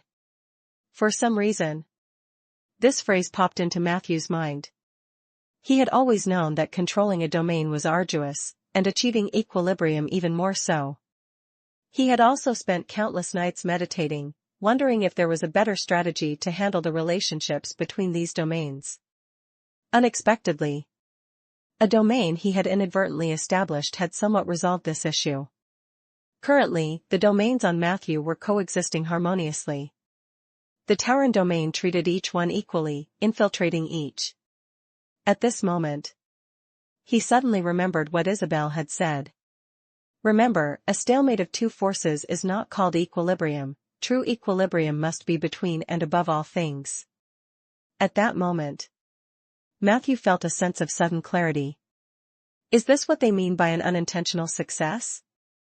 Matthew quietly sensed those Tauren elements eagerly infiltrating other domains. Immediately, he focused his mental power on authority. Just then, a faint vibration surged through his heart. Hint, you have a new understanding of the Tauren domain. As the master of the domain, you are entitled to choose a weapon as the exclusive weapon of the Tauren domain. After the selection, you can integrate that weapon directly into the domain. The Tauren authority will enchant the weapon into a high-level domain weapon. High-level domain weapon. Matthew was moved, as this possession's absolute attributes might not necessarily overshadow a semi-divine weapon, but its rarity definitely could. Which weapon should I choose? Matthew was troubled. He had many weapons, and after comparing them one by one, he always felt some were inappropriate, or he lacked the impulse to designate any particular item as the exclusive weapon of the Tauren. Ah, right. Better ask a real Tauren what they think. Matthew asked Peggy, who was nearby. What weapon do you like best? Peggy unhesitatingly pulled out the big bone blade from beneath her. This one chops delightfully. Matthew thought for a moment. Besides this? Without another word, Peggy pulled out a black stick from beneath her. This one, it's fun to use. Matthew was taken aback. Upon closer inspection, it turned out to be a crowbar. What is this used for? Deciding to trust Peggy's standards, Matthew asked seriously. Peggy answered. The usage scenarios are quite flexible. I often use it to pry open bricks, Peggy said. Pry open bricks? Matthew was puzzled. Yes. Some homes in Rolling Stone Town have walls that are too thick. No offense, but prying open a few bricks makes it much easier to eavesdrop clearly, she explained. Peggy continued. And believe it or not, while prying, I've discovered gold coins hidden within the walls. Matthew's eyebrows lifted. Peggy quickly added. But I didn't take them. I'm not a thief. I was just paying attention to the citizens' lives. All right then. Matthew took the crowbar from Peggy's hand. A flicker of doubt flashed through his mind, but he decided to follow the true opinion of the Tauren. He stuffed the crowbar into the authority. Alert, Tauren Sovereign Authority activated, enchanting in progress. You have obtained the exclusive weapon of the Tauren domain, Peggy's crowbar. Peggy's crowbar, advanced level domain weapon, possesses the following characteristics. 1. Demolition divine artifact. Peggy's crowbar causes 10 times more damage to buildings than an ordinary crowbar, and has a chance of causing an entire wall or building to collapse when prying a brick. 2. Flexible characteristic. You can use this crowbar for various purposes. It will modify its attributes accordingly and gain corresponding bonuses. For example, when you throw the crowbar, it automatically counts as a missile, gaining extra accuracy and penetration bonuses. When you attack an enemy from behind with the crowbar, it transforms into a blunt weapon, gaining extra dizzy and concussive bonuses. Similarly, it can also transform into a sharp weapon, torture tool, fishing tool, agricultural tool, thief tool, sexual tool, etc. 3. Domain enemy. Peggy's crowbar has enhanced destructiveness against domains. When you fiercely attack an enemy's domain with the crowbar, there is a higher chance that the domain will crack or collapse. 4. Stick of blasphemy. Peggy's crowbar can subtly infiltrate and desecrate an enemy's domain. If you can draw the attention of the majority of the domain's maintainer, you are more likely to conquer the domain in a short period. 5. Automatic treasure hunting. Peggy's crowbar has a natural sensitivity to treasures, gold coins, divine artifacts, high-level items, etc., and will automatically point in the corresponding direction. Especially when you lose your way in a maze, you can also use the crowbar to identify direction, as it will always lead you out of the maze. Good gracious! Matthew's eyes shone with surprise. With the blessings of the Tauren domain, Peggy's crowbar had become a weapon specifically designed to counter domains. This could play a crucial role in high-level combat. As for automatic treasure hunting, the demolition artifact, and other abilities, they also had their applicable scenarios. Overall, Matthew was quite satisfied with this new weapon. I need to figure out how to advance the levels of the 18 styles of martial arts. Thinking this, a few people quickly emerged from the alley on the right side of the main road near the city gate.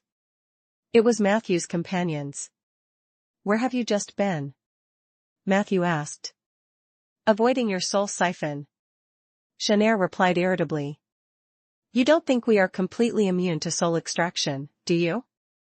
That's even scarier than instant death spells," Claire explained. "The scene just now was too frightening, Matthew.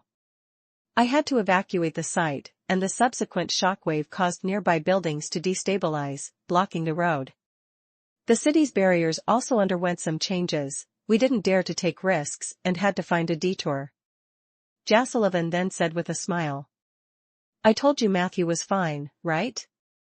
It seems he has already dealt with those fishmen and turned them into our companions." The rest looked at those fishmen, and given the previous soul siphon, their gaze towards Matthew grew even more respectful. After regrouping, they continued toward the direction of the next city district. Before long, they passed through the city gate. But suddenly, Shanair turned and made a silencing gesture. "It's Ingram's minions," he said quietly. Everyone else then saw. Throughout the main road of the front district, elemental lives were patrolling everywhere.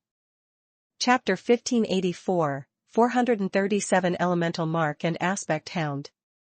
Chapter 1584, 437 Elemental Mark and Aspect Hound. Based on the knowledge of Blood-Drinking Mountain that Matthew had acquired, the district ahead had been designated as the Magic Zone during the era of the Troll Empire. The so-called Magic Zone was not exclusively for magicians, of course. Indeed, during the height of the Troll Empire, the performance and entertainment industries were quite developed, and magic was one of the industries that was quite representative.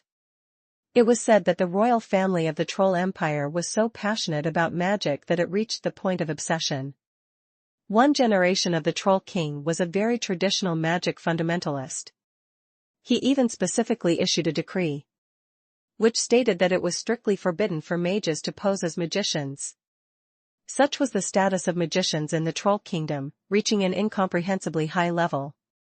When Matthew looked through many works that recorded the customs of the Troll Empire era, he inevitably encountered introductions to magicians of that time. In such a case, the Magic Zone was evidently much wider and more prosperous than other districts. When viewed on a map, the original framework of the Magic Zone was a rather square rectangle, not too different from the nearby districts. However, there was a world of difference in the actual construction. According to the machinist's reconnaissance, the Magic Zone kept expanding outward, and in reality, it was an ellipse that included the original district. Such a vast district obviously could not be completely occupied by Little Ingram and his elemental life forms. Therefore, Matthew and the others easily found another entrance to the Magic Zone. After arriving at the magic zone, however, they did not immediately start their activity. They found a high point and observed from a distance what those elemental life forms were doing in the eastern part of the magic zone. They've sealed off the East District. For now, there's no sign of Little Ingram and Audacia, nor of Dawn Star Leon. They might have gone to deal with other important matters. As for those elemental life forms patrolling the streets, their movements seem chaotic, but actually, there is a pattern to follow. The fire and water elementals, under the guidance of their respective elders, are in charge of patrolling and shadowing. Their purpose is to exclude outsiders. Once they discover an enemy, they will not hesitate to attack. You should thank my quick wits. If it hadn't been for my early detection of them, had it been a regular thief exploring the way, they would probably already be being pursued. Shanair came down from the watchtower, taking credit for the feat while he continued to speak. But the tasks of the other two types of elemental life forms are even more significant. I've noticed that those earth and air elementals are scouting the buildings in the eastern part of the magic zone at the fastest speed, spraying their own elemental marks on every structure similar to the place of the giant troll god's second in command. Clearly, this is an action of tagging in advance. Matthew nodded slightly. A preliminary screening. Little Ingram has put the strengths of elemental life forms to good use. Shanair chuckled. Indeed, as summonable creatures, elemental life forms are obviously more intelligent than the walking dead. They can follow the precise instructions given by summoners to patrol, search, and mark buildings. More crucially, the elemental marks left by air and earth elementals are not recognizable by everyone. For spellcasters or summoners other than Little Ingram, identifying these marks on a large scale requires a significant expenditure of mana and focus, meaning we can't take advantage of their work. At this point, Shanair could not help but complain. It's all Tyrest's fault. He thinks his plan is perfect, yet the secrecy is a mess. Everyone coming to Blood Drinking Mountain knows to recruit and bring along a crowd. We're still wary of each other, thinking that the 11 people who entered together are our biggest competitors, which is laughable. Although the others did not speak outright, they largely agreed with Shanair's words. Especially since there had been no news from Tyrese to date. Their situation became very passive. Identifying the elemental marks is not that difficult, Matthew stated leisurely. The others turned to look at him. Matthew spread his hands. I have a little trick that should allow us to find all the buildings marked with elemental marks. So, our current problem is, what kind of strategy should we adopt to deal with Little Ingram and Audacia? Claire asked. What strategies are there? Before Matthew could answer, Traveler God Mo Song had already answered with a smile. What else could there be? There are only two options. Tailing. Or forcing a confrontation. Jasalovan chuckled softly. Do you have the resources to force a confrontation? Mo Song was about to reply but seemed to sense an underlying meaning in her words. He just pursed his lips and did not elaborate. Engaging them in direct conflict now would be an imprudent act. Hayek spoke gravely. Not to mention that the enemy's strength and numbers far surpass ours. Throughout our journey, we've already encountered fishmen and trolls, who knows how many other forces are lurking in the dark. Initiating conflict and causing a noticeable commotion would make us targets for other hunters, which is not worth it. Matthew nodded lightly. This time, he agreed with the deputy leader of the Church of the Underworld. Indeed. Were they to engage in direct combat, once Matthew went all out with his firepower, he might well be a match for Little Ingram's group. Chapter 1585, 437 Elemental Mark and Aspect Hound _2. Chapter 1585, 437 Elemental Mark and Aspect Hound _2. The enemy outnumbered us. But Matthew's side boasted stronger legendary quality and more experts. The most crucial factor was one of his three magnates of the Necromancers had yet to make an appearance. In the special regions of the ancient city of Cloffa with various restrictions, Philolius's fighting power and his size advantage would be multiplied. If it really came to a fight, Matthew believed he still had a fairly high chance of winning. However, he felt that the time had not yet come for a head-on confrontation with little Ingram. What Hayek said was one thing. The originally agreed-upon blood-drinking mountain, meant to be a little-traveled mini-instance, had already been thoroughly perforated, giving Matthew the feeling that familiar faces were everywhere. Though Margaret had said there were a total of 7 forces. Firstly, the machinist's information might not be accurate, and secondly, after he and Margaret met, it was possible that more people would enter the blood-drinking mountain and the ancient city of Clotha. Starting a fight here. One must always guard against the possibility of others reaping the benefits. Before finding Tyraste, Matthew was not too keen on going all out in a fight with someone. Of course, bullying the weak was another matter. On the other hand, in Matthew's heart, what weighed even more heavily was that there were simply too many slackers in his own team. He estimated. The real fighters were only himself, Claire, and Shanair was likely just an actor. How the hell were they supposed to fight? Better to stick with circuitous strategies instead. Stealthy tailing is good. I love tailing the most, Shanair said with a smile. But there are 2 strategies for tailing. One is to react entirely, that is, wait for little Ingram and his team to explore all the pillars in the magic zone that might contain Lost Paradise, and then suddenly attack when they find Lost Paradise.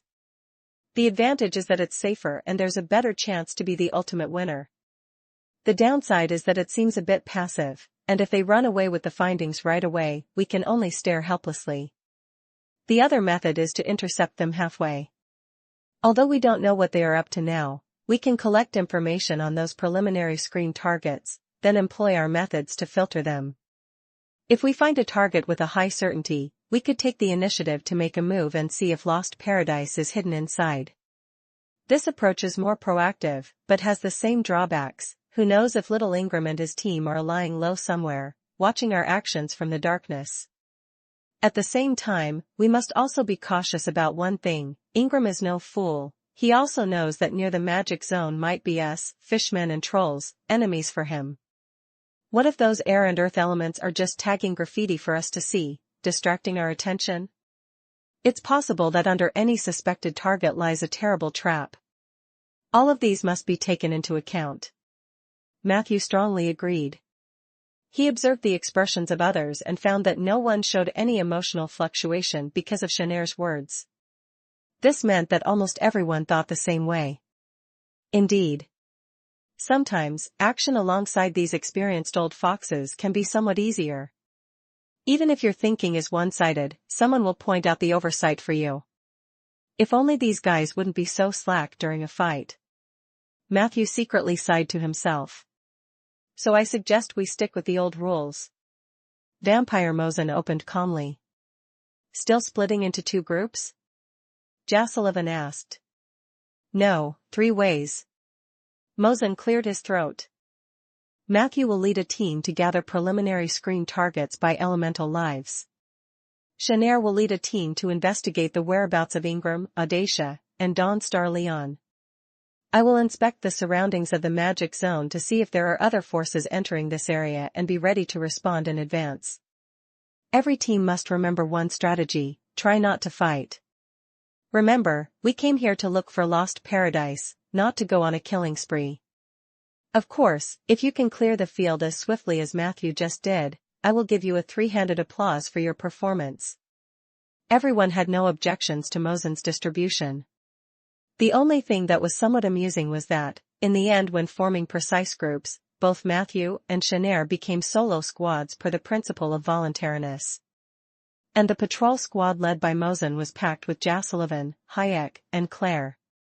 Claire's reason for being there was that she couldn't turn invisible, making her a burden to anyone, which indeed made sense. But the other 2, including Mosin himself, were blatantly slackers. Although everyone expected this, Matthew still scorned these slick operators fiercely in his heart. Then the group split up again. They agreed to convene before nightfall at a big slant tower on the edge of the western magic zone.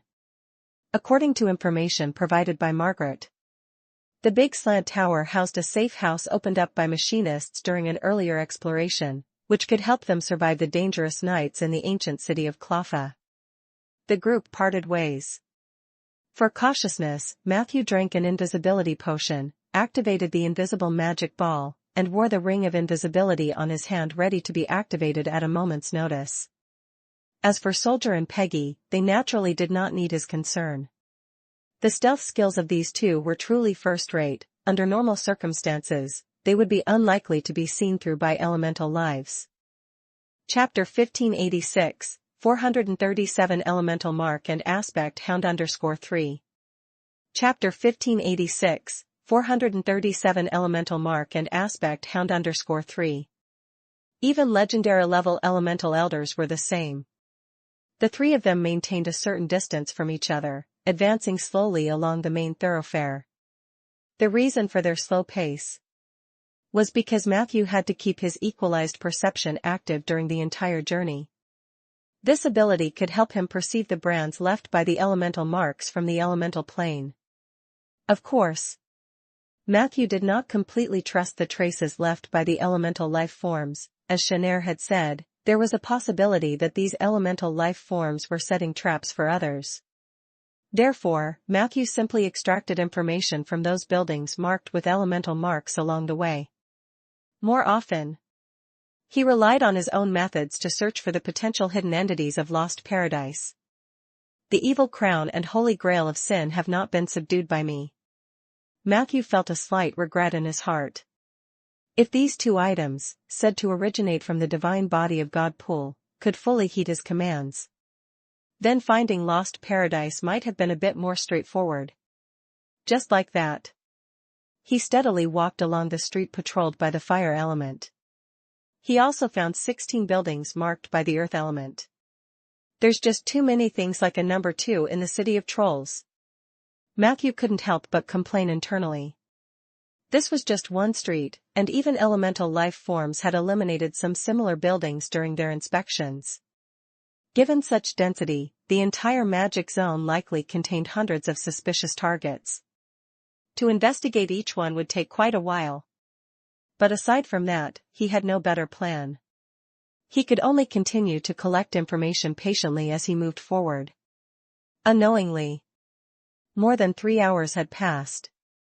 Matthew had painstakingly covered almost half of the eastern part of the magic zone, and he had gathered 67 elemental marks. With his deepening journey, the efficiency of his information gathering had slowed down. There was no helping it. There were too many elemental life forms nearby. Especially those 2 fire and water elemental elders patrolling the nearby streets. Their perception was somewhat exaggerated. Several times Matthew nearly got detected by them, but fortunately, he was lucky enough to repeatedly turn danger into safety. That mark up ahead seems a bit strange. Passing a Y-shaped intersection, Matthew suddenly noticed an object resembling a streetlight at the edge of the intersection, which was somewhat similar in shape to the number 2 of the giant troll god.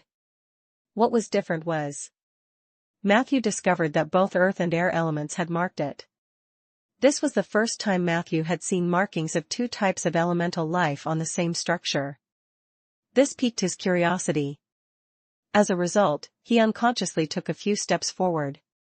But at that moment, a chilling sensation surged through him. Matthew's outstretched foot hung midair. He neither stepped forward nor retracted it, but rather seemed frozen in time.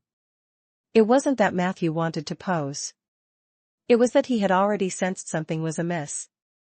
30 seconds after Matthew came to a halt, suddenly, about 15 meters to the left of that streetlight-like structure, the air began to twist slightly.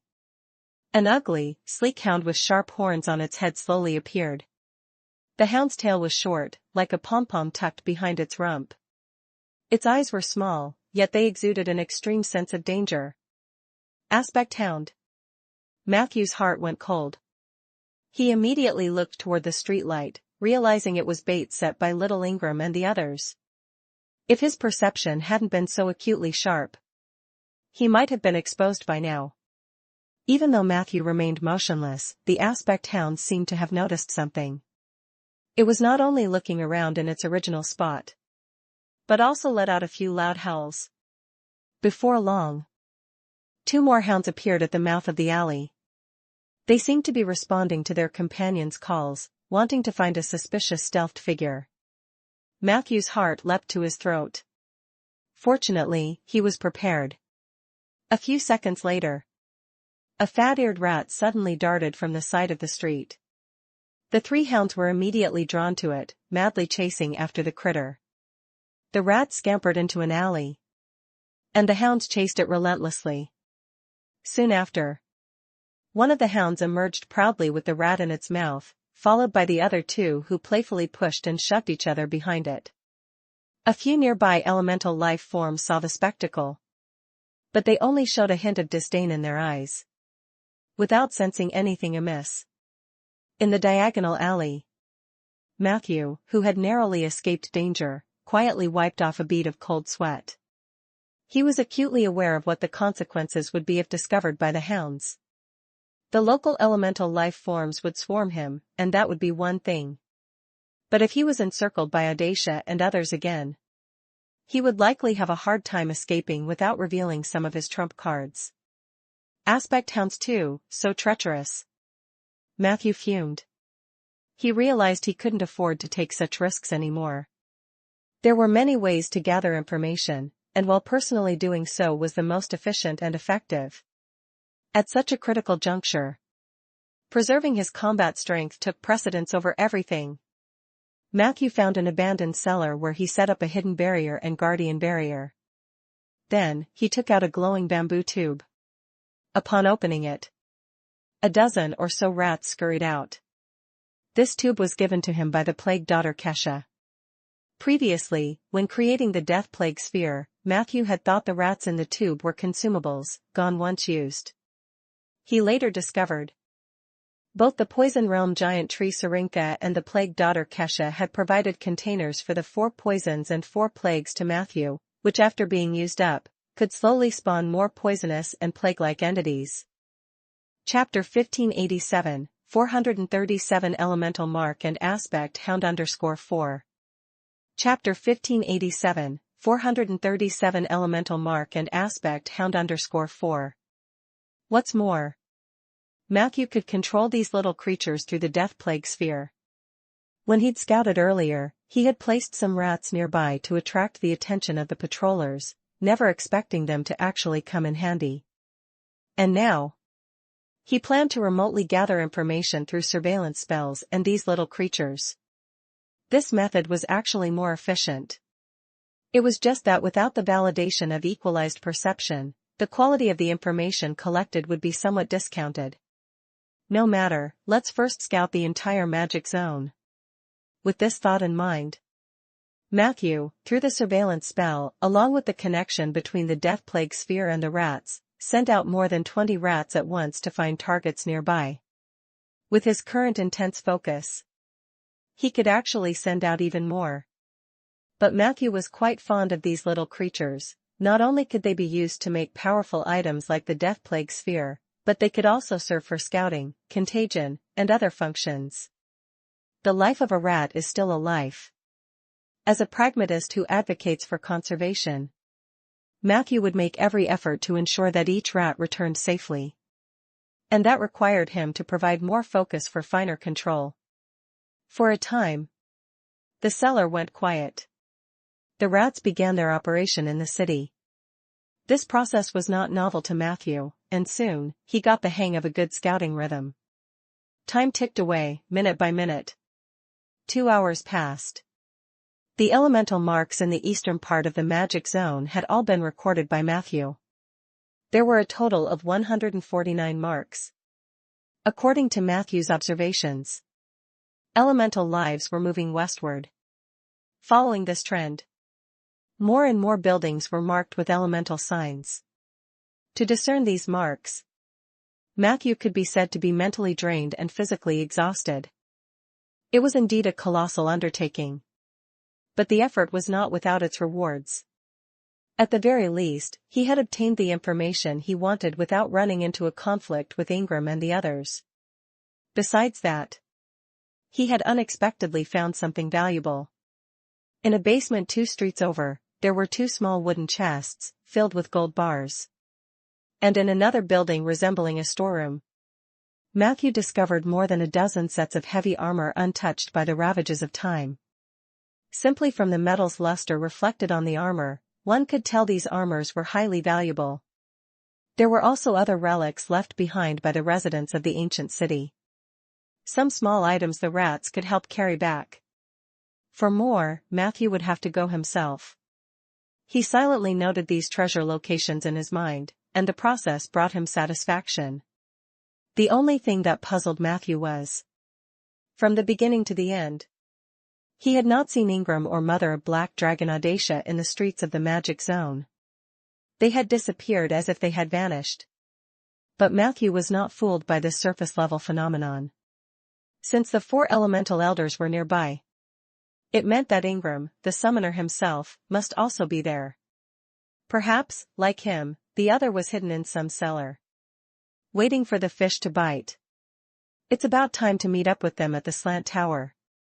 I wonder if Shanair has found their trail. Matthew slowly stood up. He rubbed his temples, downed a bottle of energy serum, and then collected all the returning rats into a bamboo tube. It seems one is missing. Matthew steadied his mind. He pinpointed the last rat's location through the death plague sphere. It appeared to be in the corner of a very small room. A window was cut into the wall of the room, sunlight pouring in from outside, seeming somewhat dazzling in the dark space. Matthew instinctively sensed that something was off.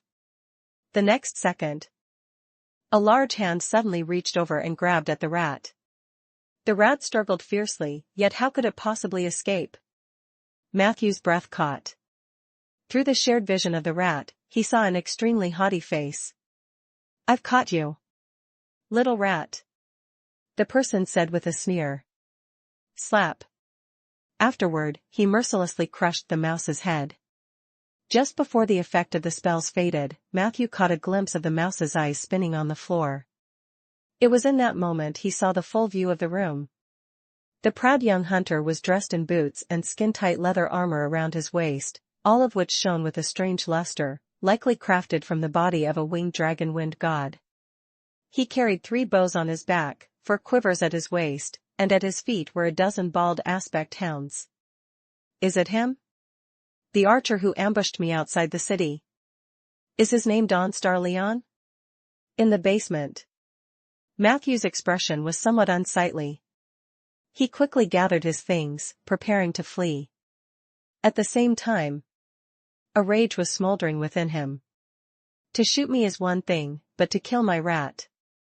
Do you really think a necromancer is some kind of gentle and kind profession? Matthew silently left the spot. In the middle of the magic zone, Leon swaggered with his aspect hounds from a small side room into the building's main hall. Didn't I tell you not to show yourself? What were you up to? In the shadows of the hall, the displeased voice of little Ingram sounded. Leon said casually. Bored. Are you going to punish me for squashing a rat? Little Ingram was silent for a moment. His tone softened a bit. I have no intention of punishing you. Besides, we're companions, not superior and subordinate. I have no right to punish you. I just want to remind you that at this time, it's important to keep your cool. His words were interrupted by Leon. I found that necromancer. Little Ingram was slightly taken aback, then replied coldly. And then? Leon asked in surprise. He's hiding near us, don't you want revenge? If I recall correctly, you bowed before him a few times, haven't you? Little Ingram stepped out of the shadows, his face looking rather displeased. So what? To me, those are trivial matters. Only finding lost paradise is the real deal. Leon chuckled oddly. You're quite adaptable. Little Ingram coldly stated. Just weighing the pros and cons, any rational adult would make the same choice as me. Once I get lost paradise and do what I want, there'll be plenty of time to deal with that necromancer later. Trust me, I'll dig out his kneecaps and skull, make him beg for life and long for death. As for now, It's the same old saying, it's not time for us to make an appearance, understand? However, Leon merely yawned. Sorry. I'm not interested in your fantasies of making enemies beg for life and death. Compared to distant fantasies, I prefer real action. Please tell Audacia I found her staff. By tomorrow sunset at the latest, her possession will be returned to its rightful owner. Saying so, he walked leisurely toward the exit. Little Ingram's face turned livid with rage. In order to please Audacia, you plan to act alone? Leon didn't look back as he replied. A starter is needed before the main course. You don't have to be jealous, Little Ingram, I just want to trade the purification staff for some black dragon babies from Audacia. Though, to be honest, I haven't ridden a black dragon yet. The mother of black dragon, that sounds interesting too? Ha ha ha. Leon's voice grew distant. Little Ingram's expression of anger vanished in an instant. He simply spat low in the direction Leon had gone. Idiot. The next moment. A holy white light suddenly appeared in the shadows where he had stood before. Several figures flew through the white light. Their posture resembled that of angels. Chapter 1588, 438 Lord of the Tauren, New Invasion Target.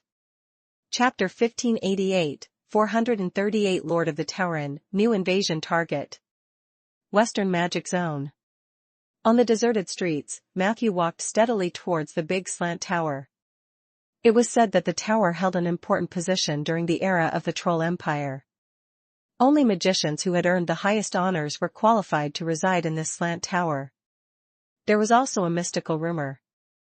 It was said that the tower itself was a product of magic, creating miracles with mortal hands. This was also a maxim that magicians of that age adhered to as a tenet.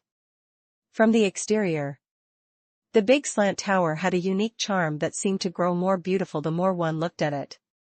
However, at this moment, Matthew clearly had no interest in appreciating this art. Being watched.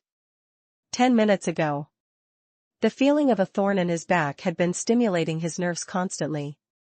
Soon. In a dark corner not far away, Matthew spotted a deeply hidden aspect hound. Its eyes looked sinister, but it didn't attack Matthew, it only barked from a distance and then slipped back into the shadows.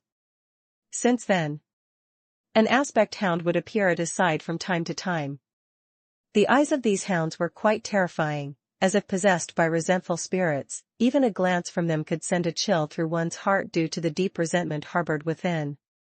Along with the hounds, there was also a constant psychological pressure of being covertly watched. Initially, Matthew thought that the legendary archer was about to make his move. However, he guarded himself for a long time. And the other party never exposed their tracks. Matthew quickly realized. This was one of Leon's psychological tactics. At the same time, a new message came through on the data bar. Alert, you are locked by Dawn Star Leon's prey mark. Prey mark, within a 15-kilometer radius, Leon can see your location and outline through all standard buildings. At the same time, all his locking abilities can also lock onto you. Under the marked condition, legendary archer Leon will cause you an additional 100% of normal damage and a small amount of lethal damage. Matthew frowned. As a legendary archer, Leon possessed the ability to strike from great distances. This advantage gave him the opportunity to exert pressure from afar. He only needed to show a slight hint of hostility, and Matthew would sense it and unconsciously react accordingly, plus the intensification from the prey mark. It meant Matthew was under continuous high stress. However, over time, as long as Leon kept his restraint, Matthew would sooner or later fall into his trap. Either by lowering his guard and being struck by a single blow, or his nerves would be on edge for so long that they neared collapse, which was equally bad. Even Matthew had to admit. This combination of psychological tactics with the high mobility of the aspect hounds was making him somewhat passive. The escape abilities of these hounds were strong, and they possessed nearly perfect stealth capabilities. Peggy and Soldier tried repeatedly to catch these elusive lurkers, but the best they achieved was wounding the tail of one aspect hound. There was no way around it. This was the racial talent of the phase creatures. As long as they did not engage in battle, it was difficult for others to detain them. As the master of these hounds, Leon demonstrated a cunning and meticulous psychological quality. The frequency of these hounds' appearances was so subtle, they continually stimulated Matthew's defensive nerves without leaving any clues for tracking. The arrogance is not without reason. Indeed, a formidable character. Matthew inwardly gave his opponent a high evaluation. For archers, having the initiative under normal circumstances is very important, as they would definitely take the opportunity to launch a surprise attack. But Leon had not done so. This indicated that the opponent had a deep understanding of the battle. He clearly realized that his initial strike might not instantly kill Matthew, and rashly revealing his position could result in Matthew retaliating. He forewent the initiative, opting instead for a long-term pressure strategy, to maximize mental strain on Matthew. So far, this strategy was effective. Matthew indeed felt somewhat uncomfortable. In the process of being tracked, he also tried to reveal flaws. For instance, Matthew intentionally let Peggy and Soldier move away from him, pretending to search elsewhere, while he casually walked around on the street for a long time. Nevertheless, Leon still did not make a move. He was not swayed by the flaws Matthew revealed, still maintaining his hunting rhythm. After confirming this, Matthew quickly adjusted his mentality, and the last bit of anger vanished. The reason was simple. The opponent was strong enough that he needed to remain as calm as possible. This Leon, openly arrogant but extremely cautious in real combat, indicates that his arrogance and pride are just a carefully maintained persona. The purpose is to make others underestimate him, thinking they're facing a person who looks down on everyone, when the reality is different. This guy is meticulous, skilled in games, and has tremendous resolve. No wonder he could become a rare legendary archer. Matthew's admiration for Leon grew. However, admiration is one thing. They were still enemies, and after several attempts to pretend to have flaws failed, Matthew decisively adopted another strategy, which was to run away. That's right. In a stalemate where the opponent holds the initiative, facing prolonged pressure, trying to counterattack passively is very difficult. Limited by attack range and stealth methods. Chapter 1589, 438 Lord of the Tauren, New Invasion Target, _2. Chapter 1589, 438 Lord of the Tauren, New Invasion Target, _2. The legendary mage was actually subtly restrained by the legendary archer. But in reverse. As long as Matthew had no intention of killing, he could use a multitude of methods to evade the other party. Stealth of oneself would limit mobility. But Matthew had no such concerns. He boldly opened 3 portals in succession on the street and stepped through them without any defensive precautions. Then he unleashed a section of the flying spell. Moving at an extremely high speed, he flew towards the direction of the big slant tower. Not going to make a move? Because if you don't, I really will leave. With a hint of mocking smile on his face, Matthew sensed the ominous aura of killing intent from behind. He knew Leon was watching him intently. So, he turned around and made a very obscene gesture, then walked away nonchalantly from the center of the street. Even so, Leon still didn't make a move. Matthew had crossed half the street when the killing intent behind him began to fade.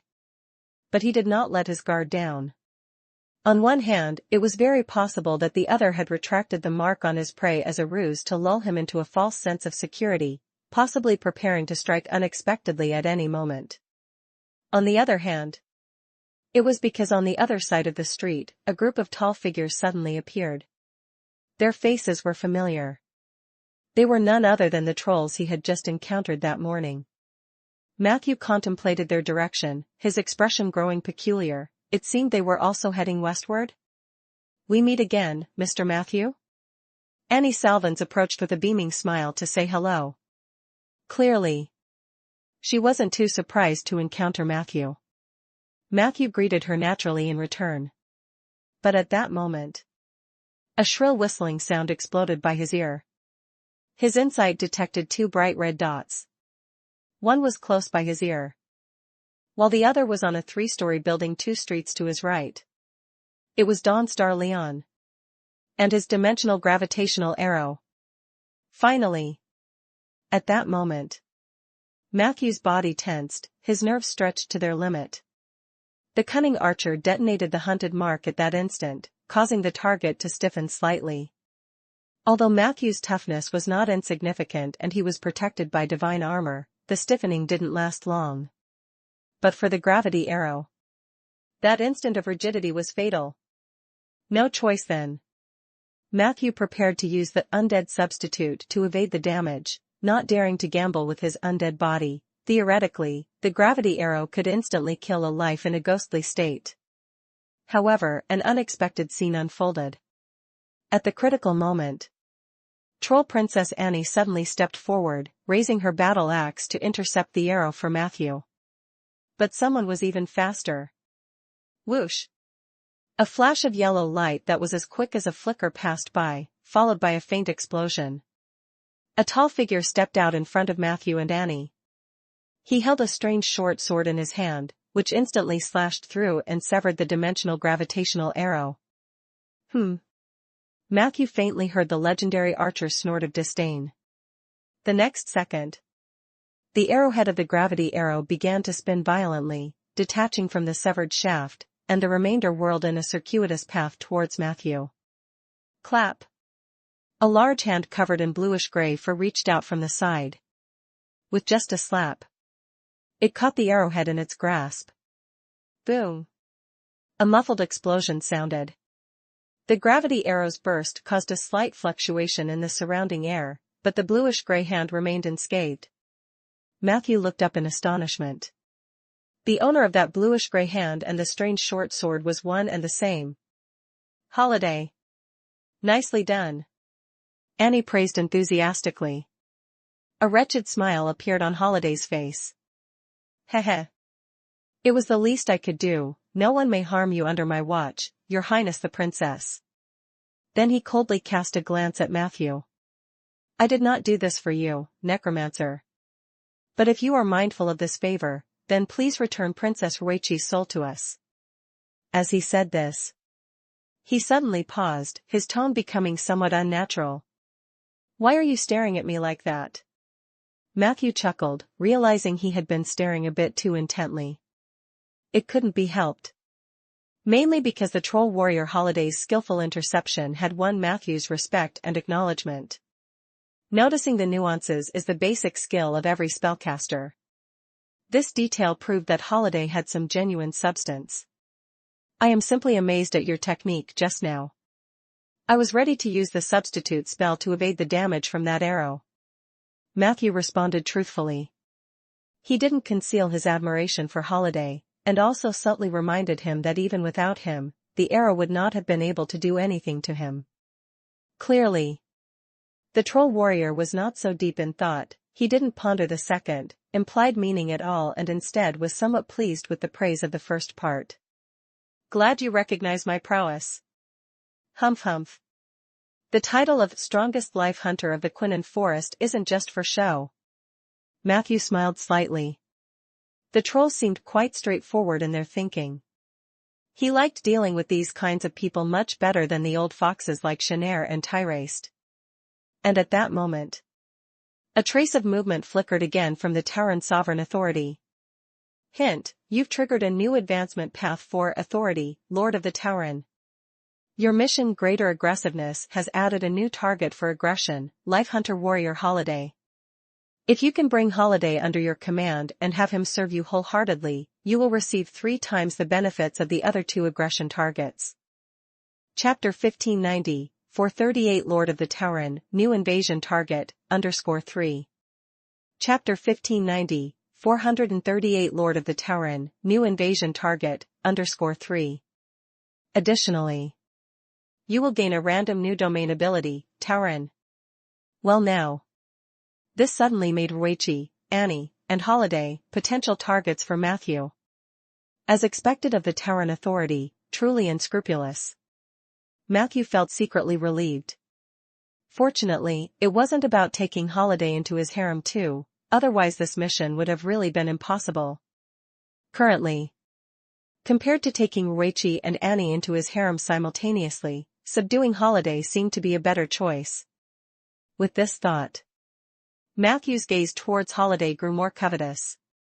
Holiday, feeling his gaze, shuddered and instinctively stepped back, then angrily rebuked.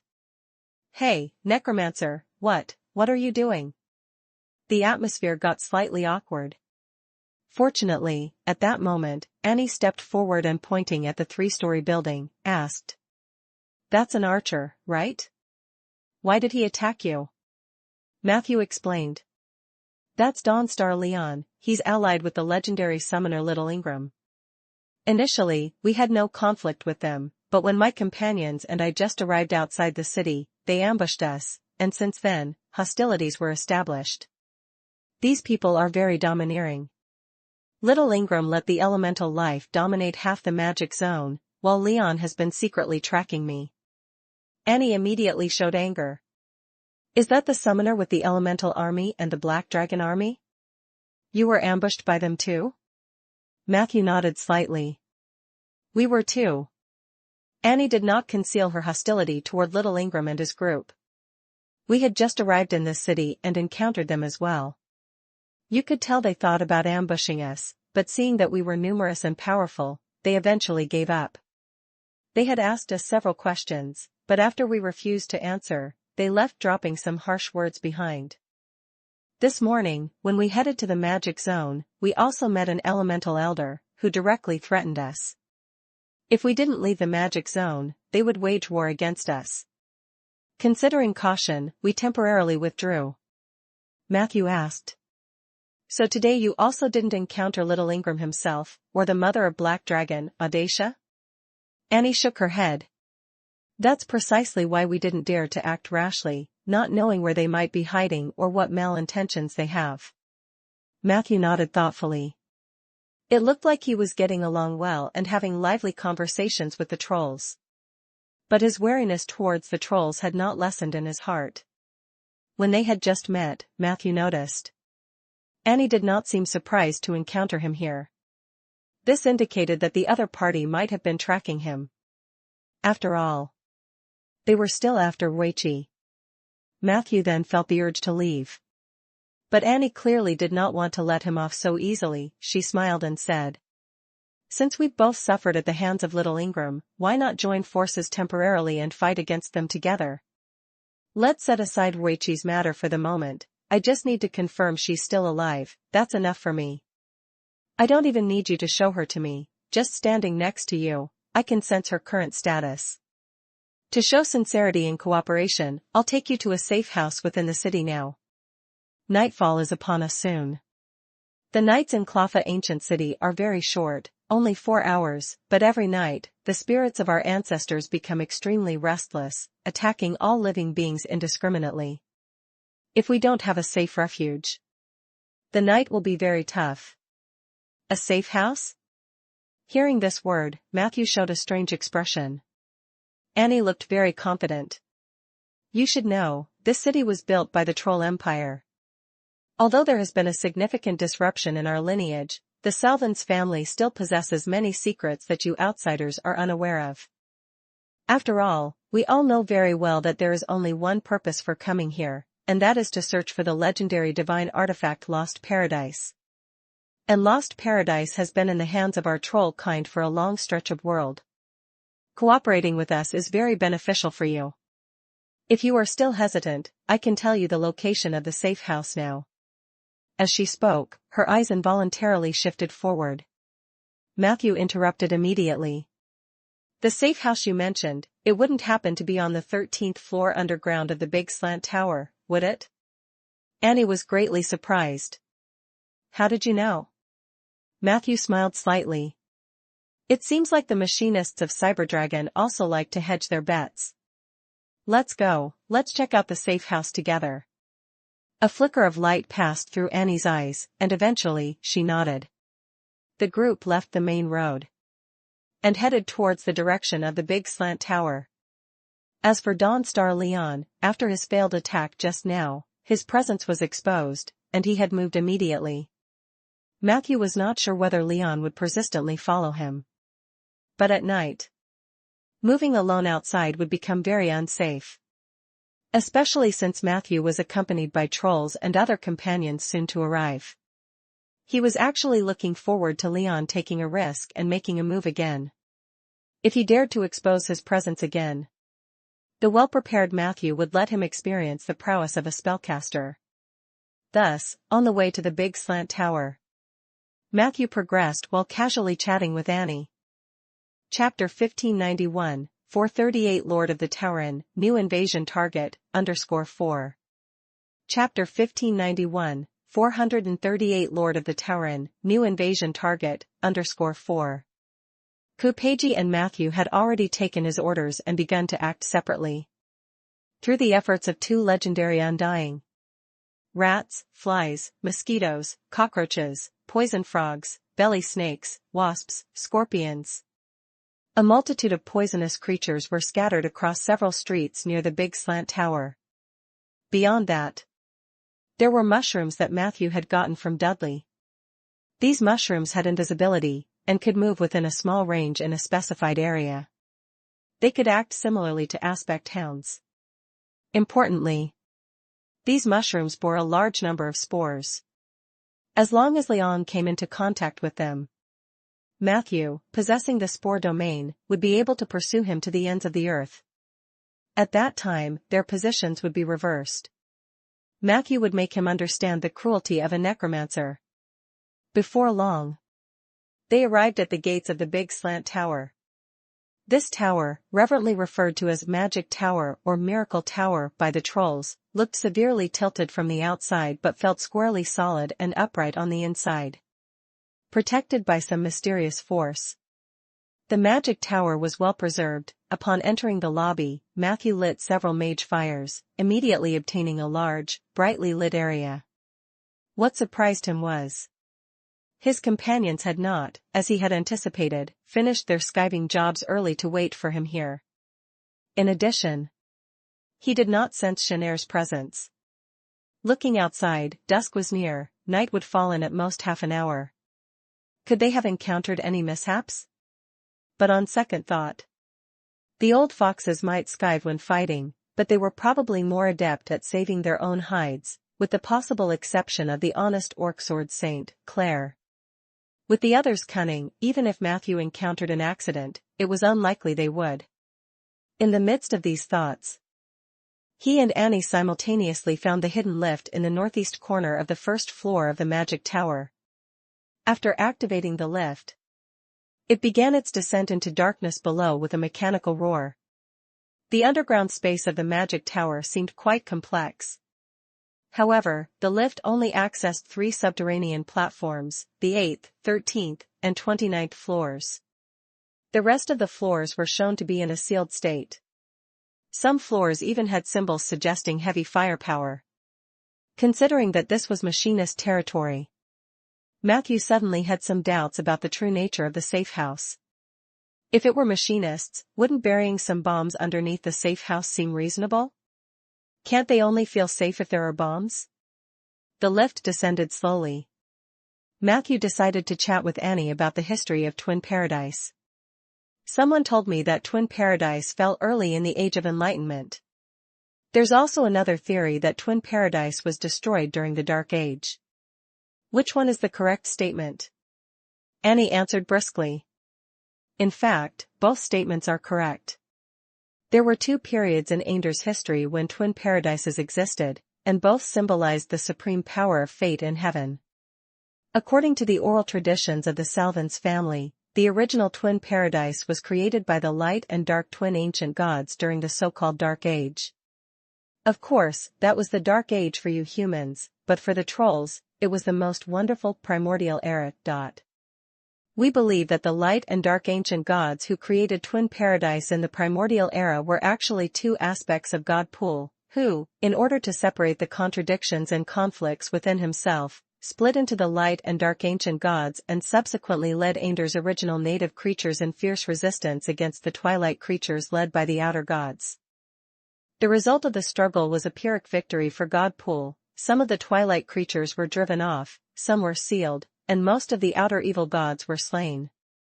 However, in that protracted war, God Pool was greatly weakened, and Twin Paradise fell to dust. As a high-energy, high-dimensional world formed in the early stages of the Ander universe, Twin Paradise shattered and split into four most important parts, namely: Primordial Heavenly Kingdom, Rootless River, Lost Paradise, and High-Dimensional Shadow. Speaking of which, Annie paused and then continued to explain.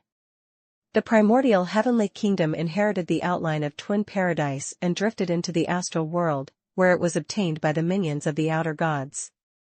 The Rootless River captured a considerable amount of high-dimensional matter and ultimately became an exceedingly transcendent secret realm in the universe. The high-dimensional shadow was the inverse projection of Twin Paradise in a higher dimension. It got lost under the bridge of all life, undiscovered for a long time. It was only during the early age of enlightenment that it was discovered by the gods led by sun god Gerard. Gerard, using the high-dimensional shadow as a blueprint, together with other gods, forged today's Heavenly Family Palace. Since then, the severely damaged God Pool felt the powerlessness of fighting alone and began to support the living creatures on Earth, including trolls, elves, humans, and other species that are still active on this continent today. And as the most favored race of the gods, the trolls naturally obtained Lost Paradise. Unfortunately, the rise and fall of the universe is an unchanging law. The gods eventually perished, empires crumbled, and Lost Paradise returned to this ancient city under the seals of the ancestors. After that was the Age of Enlightenment in human history. In that era, the Salvans family had already declined, and our ancestors didn't leave much record. We only know that the era was still very chaotic. The ancient gods left over from the primordial heaven, the gods of faith who walked out of Camella Fortress one after another, and the resurgent twilight creatures, ancient darkness gods, and outer evil gods fought fiercely on this continent. At one point, the outer evil gods came out on top. Using the primordial heavenly kingdom fallen into the new territories, they forged a new Twin Paradise and for a time seized the highest function of Twin Paradise as heaven. What followed was more turbulent battles, and the land, sky, and sea ran red with blood. The ancient gods fell one after another, and the outer gods, who were advancing triumphantly in the earlier stages, were also seriously injured in a sudden event. After that, Twin Paradise completely fell, entered the astral world, and became the Twin Paradise ruins you can see now. It was also in those battles that names now well known in the Heavenly Family Palace stood at the pinnacle of the age. The goddess of magic, Yili. Sun god Gerard. The first god of war and the second-generation god of war, Vasnov. The second downfall of Twin Paradise signaled the rise of the Heavenly Family Palace. For a long period of time, the continent was dominated by the god of faith. But as I said earlier, the rise and fall of the universe is an unchanging law. We all know Heavenly Family Palace is about to collapse. And that's why Lost Paradise, which holds the most high-dimensional power from Twin Paradise, has become so important. At this point, Annie suddenly raised her tone. If you obtained Lost Paradise, what would you do with it? Matthew had no chance to answer. The 13th floor of the Undercity had arrived. The elevator door suddenly opened. A gigantic, sticky tongue suddenly licked out from the depths of darkness. The tongue was so massive.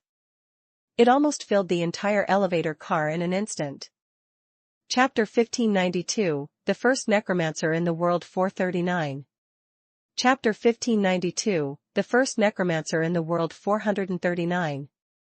Matthew instinctively wanted to launch an attack.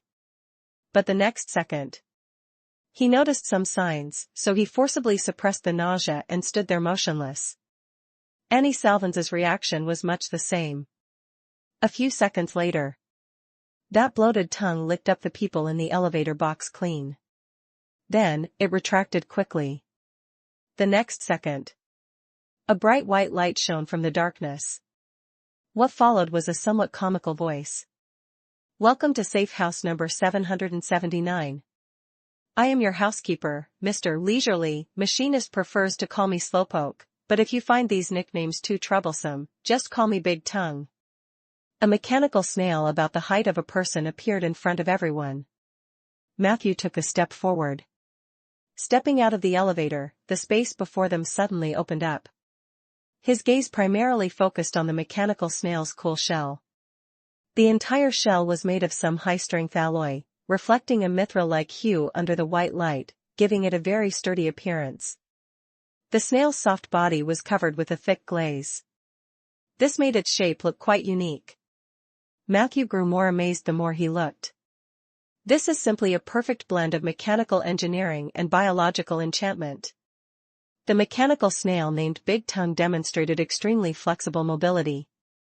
It moved back and forth in front of everyone as it introduced. The zealous licking a moment ago was a little Easter egg arranged by the machinists. I hope you won't hold it against me. I don't think you will.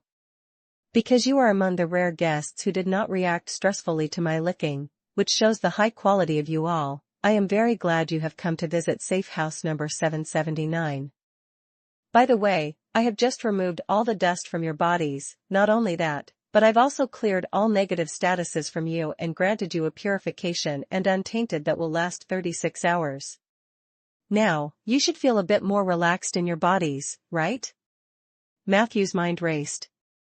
He checked the data bar, and it was indeed the case. The machinist is really quite eccentric, setting up such an Easter egg in the safe house. If it had been someone with a faster reaction, they might have already cut off Big Tongue's tongue. Now, please follow me forward. Through this corridor, we will pass through the cleaning area, disinfection zone, and detection zone in turn. In these sections, I will guide you through the steps necessary to enter the safe house. Before that, I must remind you, please do not bring dangerous goods into safe house number 779. Besides, as long as you don't violate the rules of the safe house number 779 will be the warmest home you've encountered in the wilderness.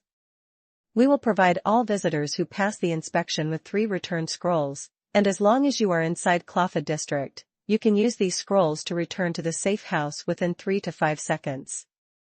The closer you are to the safe property, the faster the return speed, which is easy to understand, right? Of course, due to some design errors, you might appear directly in the elevator shaft when using the return scroll. Don't worry, if you just hang in there a little longer, I can lick you in, it's no big deal, right? In the continual ramblings of the mechanical snail, a group of people followed him through the 3 areas of the central passage. The work in the cleaning area was already completed during the initial little Easter egg. The content of the disinfection zone involved spraying 2 kinds of special medicinal waters that eliminate toxins and plague. And the final detection zone was actually a registration area. It was mainly for registering the origins of the visitors. The group entered quite smoothly. 7 or 8 minutes later, they reached the interior of safe house number 779. The space inside the safe house was quite spacious, with an internal height generally between 4 to 6 meters, and even wider horizontally. The mechanical snail seemed very enthusiastic, explaining in detail as they walked. This is the kitchen area, where the spider maid and cow chef are responsible for duties, and most of the food you'd want is not here. Don't think too much about it, machinists have low requirements for food, as long as they can fill their stomachs. If you really want to enhance the quality of the food, you can do it yourself, but before that you have to convince the staff in the kitchen? What? You're interested in the spider maid? I knew it, no one can resist the seduction of a golem. Over there is the venting area, where robots from various races are available. Unfortunately, due to space limitations, if you want to experience real-life abilities like those of a winged dragon, wind god, or a giant, you'll probably have to go to a larger safe house. Ahead is the residential and rest area. Smoking is strictly prohibited, but if you roll the tobacco into an explosive and smoke it, you might get a pass. Next up are the library and working area. Sorry, none of you are machinists, so these 2 functional areas will not be open to you. After making the round, Matthew had a general understanding of the structure of the safe house. The machinists really had something, able not only to build such a scale of shelter underground, but also to keep each major functional area well organized.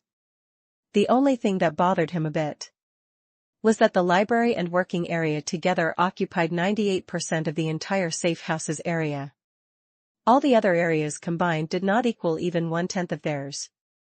Chapter 1593, 439 The first necromancer in the world, _2. Chapter 1593, 439 The first necromancer in the world, _2. Is this really a safe house, or was it once the machinist's undercity workstation? Matthew deeply doubted this. The group found a place to sit down in the rest area. The mechanical snail served them enthusiastically. Tea or coffee? No matter what you'd like to order, we don't have it here. Don't look at me like that. The machinists took everything with them when they left, which is why the kitchen's regular offerings have such a poor reputation. But as a service robot, even if supplies are short, I still have to ask as usual. It helps to create a welcoming, spring-like feeling for everyone. Annie chatted with the large-tongued creature with interest for a while. Matthew then asked, I want to know, how does the safe house achieve its security functions? As far as I know, the largest threats in this ancient city are the vengeful spirits of the trolls from ancient times, and certain slumbering guardians. How do you prevent them from entering the safe house? He was just casually inquiring. But who would have thought that the other party would actually answer honestly? It's horse dung. We used a large amount of horse dung and horsehair in the construction of the safe house's walls. At this point, the faces of Annie and the other trolls suddenly changed, their expressions becoming very unnatural. The large-tongued creature bluntly stated, as we all know, ancient trolls have an inherent abhorrence for horses. Horse dung and horsehair evoke disgust in them, making it effective to ward off the invasion of troll spirits. The reason is said to be a deliberate design by the ancient god, Eduin, who cursed the trolls with an allergy to horsehair during their attempts to domesticate horses. He cursed the trolls to be allergic to horsehair. Ultimately, many ancient trolls experienced severe allergic reactions during the process of domesticating horses. At best, they were itching all over, crying from the pain. At worst, they suffered from fevers and memory loss, putting their lives in danger. In some remote troll tribes, there were even outbreaks of small-scale plagues caused by horsehair allergies. To this day, trolls don't ride horses like humans do. Part of the reason is that their size isn't suitable for horseback riding, but also because of the deliberate influence of the ancient god's curse. Over time, ancient trolls began to shun horses altogether.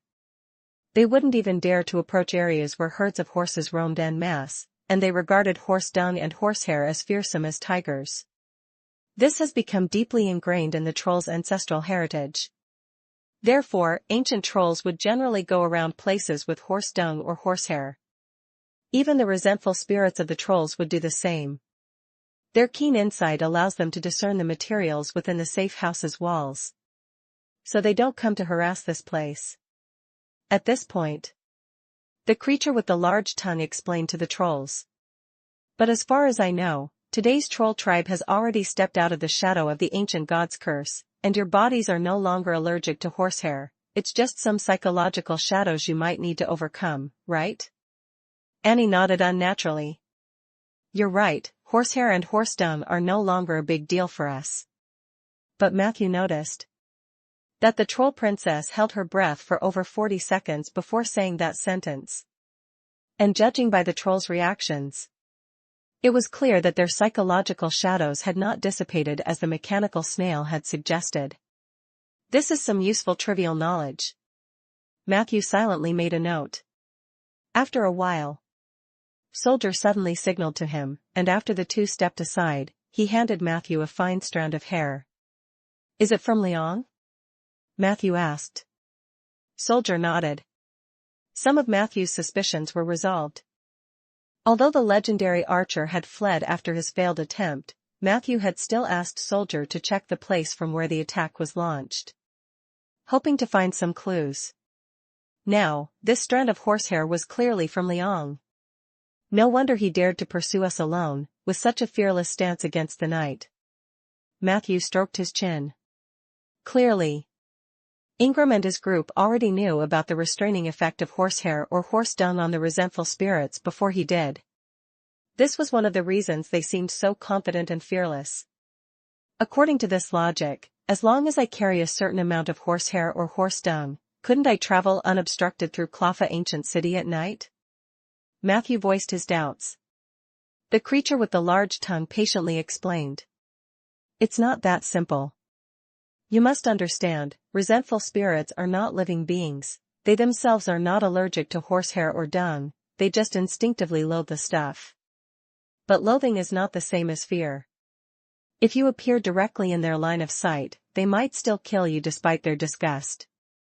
Therefore, in Clara City at night, it's better not to wander around mindlessly, as it increases the chances of encountering resentful spirits. Even if you think you're brave enough to easily defeat an ordinary resentful spirit, according to the machinist's experience, if the number of resentful spirits quickly decreases, the resentful energy of the city could potentially summon even more powerful beings of hatred. Those are remnants of terrifying lives active during the Dark Age, which even the gods would avoid. Everyone nodded upon hearing this. Then it was time for everyone to rest. To be fair, being in the same room with such a large group of trolls, Matthew felt a bit of pressure. Especially since the troll princess Annie Salvans was not hiding her scrutiny of Matthew. And what she was scrutinizing. Chapter 1594, 439 The First Necromancer in the World, _3. Chapter 1594, 439 The First Necromancer in the World, _3. Holiday, who stood by her side, naturally paid attention to something as well. Being scrutinized by these two people. Matthew's nerves were taut, akin to when he bore the mark of a legendary archer's prey. Therefore, he quickly found an excuse, left the common rest area, asked Big Tongue for a private room, had Soldier and Peggy guard the door, and then he went in alone. After entering the room, Matthew let out a slight sigh of relief. He relaxed his mind, adjusted his state with meditation and supplements. Afterward, he immersed his mental power into the Jaeger blade to check on Princess Ruichi's soul's condition. Who would have thought that just as Matthew probed into the golden knife with a strand of his mental power, he would witness an extremely horrifying scene. Princess Ruichi's soul was tied up at the center of the altar to a stone pillar. Beneath the altar, slick tentacles were taking turns lashing at her spirit body. Despite the protection of mysterious guardian runes around her spirit body, every lash from those tentacles caused Princess Ruichi to scream as though tearing through the heavens. Matthew hurriedly rushed over to stop the Jaeger blade's barbaric behavior. Above the altar, the tentacles receded one after another into the ground. Matthew faintly perceived a hint of puzzlement from the Jaeger blade. Hint: the Jaeger blade is dissatisfied with your act of cowardice. It believes that according to tradition, Troll Princess Ruichi Salvans should be trained into a banshee or a charm soul. The Jaeger blade has such a function? Matthew was secretly shocked. But upon considering that it was a weapon of death, everything seemed reasonable. At that moment, Matthew controlled the threads of his mental power to reach Princess Ruichi's side. No longer bound by the tentacles, she frantically reached out to Matthew. "Save me! Save me! Take me away from here!" Her voice was frantic. Matthew tried several times to communicate with her, but it seemed her ability to interact had been sealed by fear. Having no alternative, Matthew had to condense his mental power into a long whip. Crack! Crack! Crack! 3 crisp sounds, as the whip struck Princess Ruichi's spirit body. She cried out in pain, and the guardian runes dimmed significantly. Meanwhile, her consciousness became much clearer. "Can you hear me now?" Matthew asked calmly. Fear flickered in Ruichi's eyes before she obediently responded with a sound of affirmation. "You should know who I am. You and I both know that you came into my spell's range with a purpose. For me, that is all in the past. What is important is what happens next," Matthew stated bluntly. "First, I cannot possibly let you go. Second, if you answer my questions truthfully, I can make your situation slightly better than it is now. Ruichi felt somewhat desperate. Yet she rapidly nodded and said, I will answer all of your questions truthfully. Matthew first reviewed some topics that he had discussed with Annie. Included were the origins of Twin Paradise and the current situation in the Troll Kingdom. In general, Annie had not lied to Matthew. But to save her life, Ruichi divulged much more. Matthew learned from her that the Salvins family is facing a challenging transition.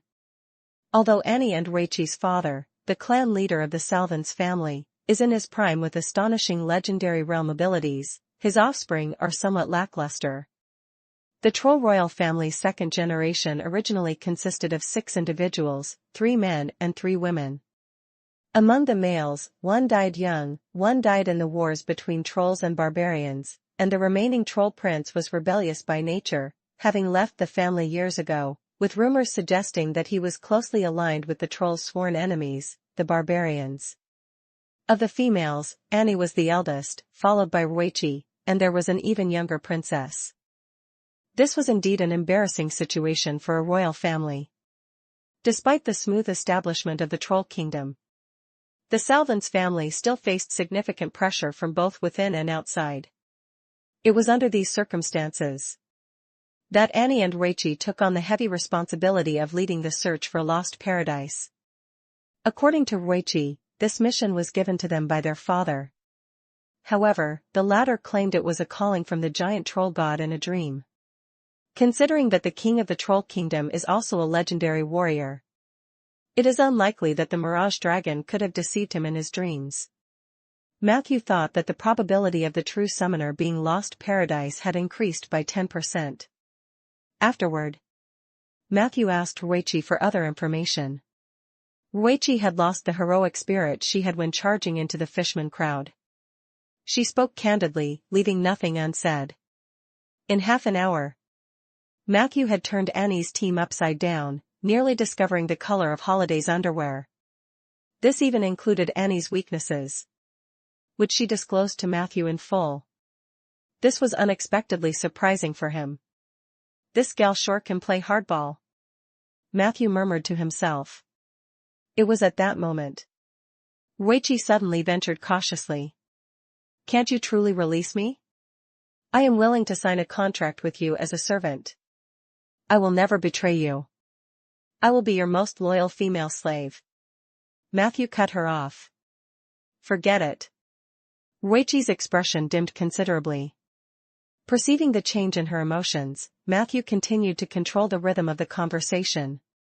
But the intelligence you've just provided is indeed very useful to me. I've decided to take you away from this place and provide a relatively safe abode. In addition, you can make some minor requests. As long as they aren't excessive, I will accommodate them.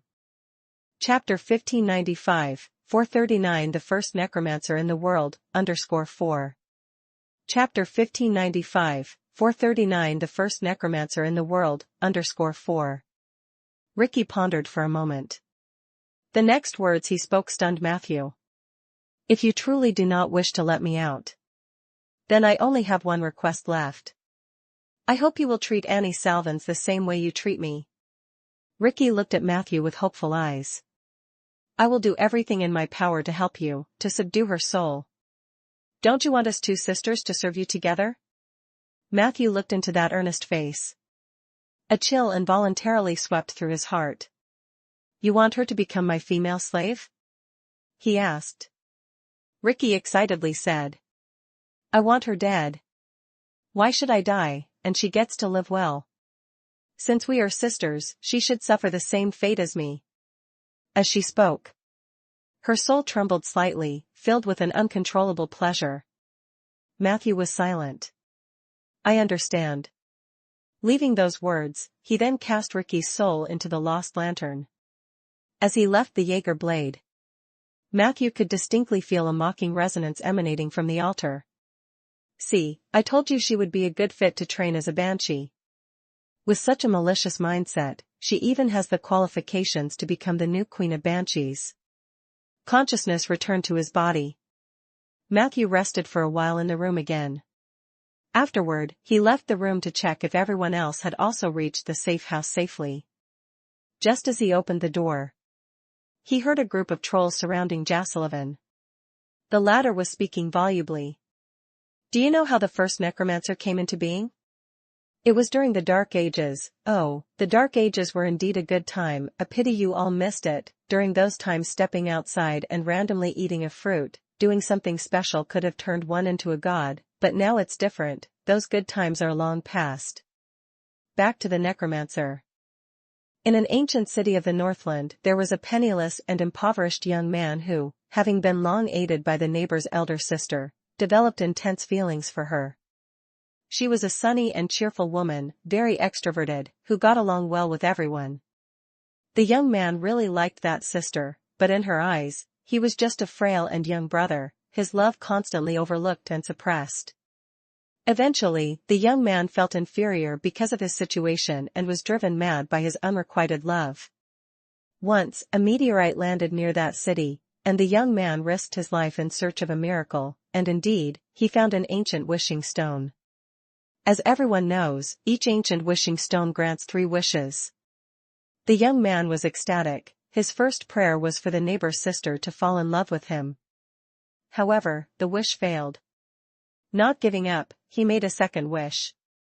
But it failed again. In a fit of rage, the young man furiously made his third wish. He prayed that everyone involved with that neighbor's sister would die of sudden death and become slaves under his control. The wish succeeded.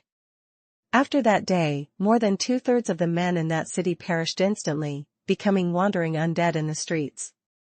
And the young man, thus got his wish to become the master of those undead. That is the origin of the world's first necromancer. The trolls listened, dumbstruck.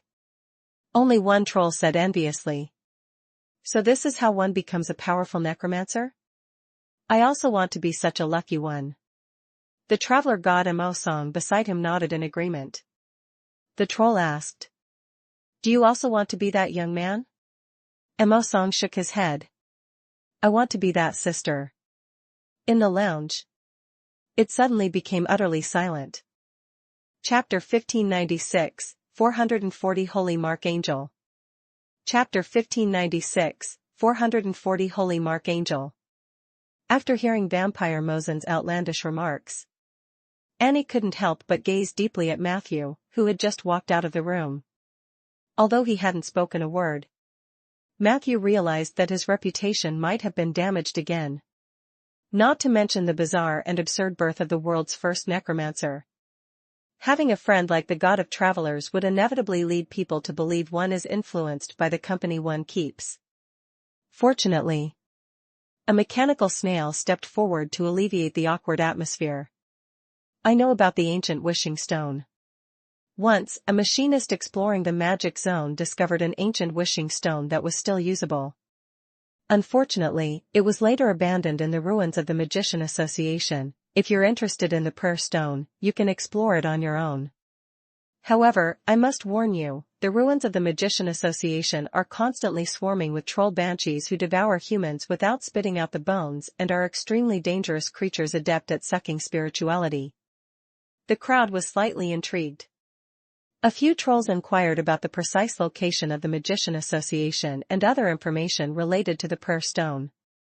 Tongue Twister informed everyone precisely. The ruins of the Magician Association are actually not too far from the Tower of Magic, just separated by a park occupied by resentful spirits. It's about an hour's detour. The ruins are located in the northwest of the Magic Zone. It just happened to be an area Matthew hadn't explored today. He secretly noted down the coordinates. Can the ancient wishing stone really grant wishes? Annie Salvins asked. Tongue Twister explained. Theoretically, it's possible. The wishing stone, at the inception of the world, spurted from the cosmic womb, possessing unimaginable magical power. Similar treasures were prevalent during the Dark Age. It's said that from the cosmic womb originally spurted 1,974 colored lights.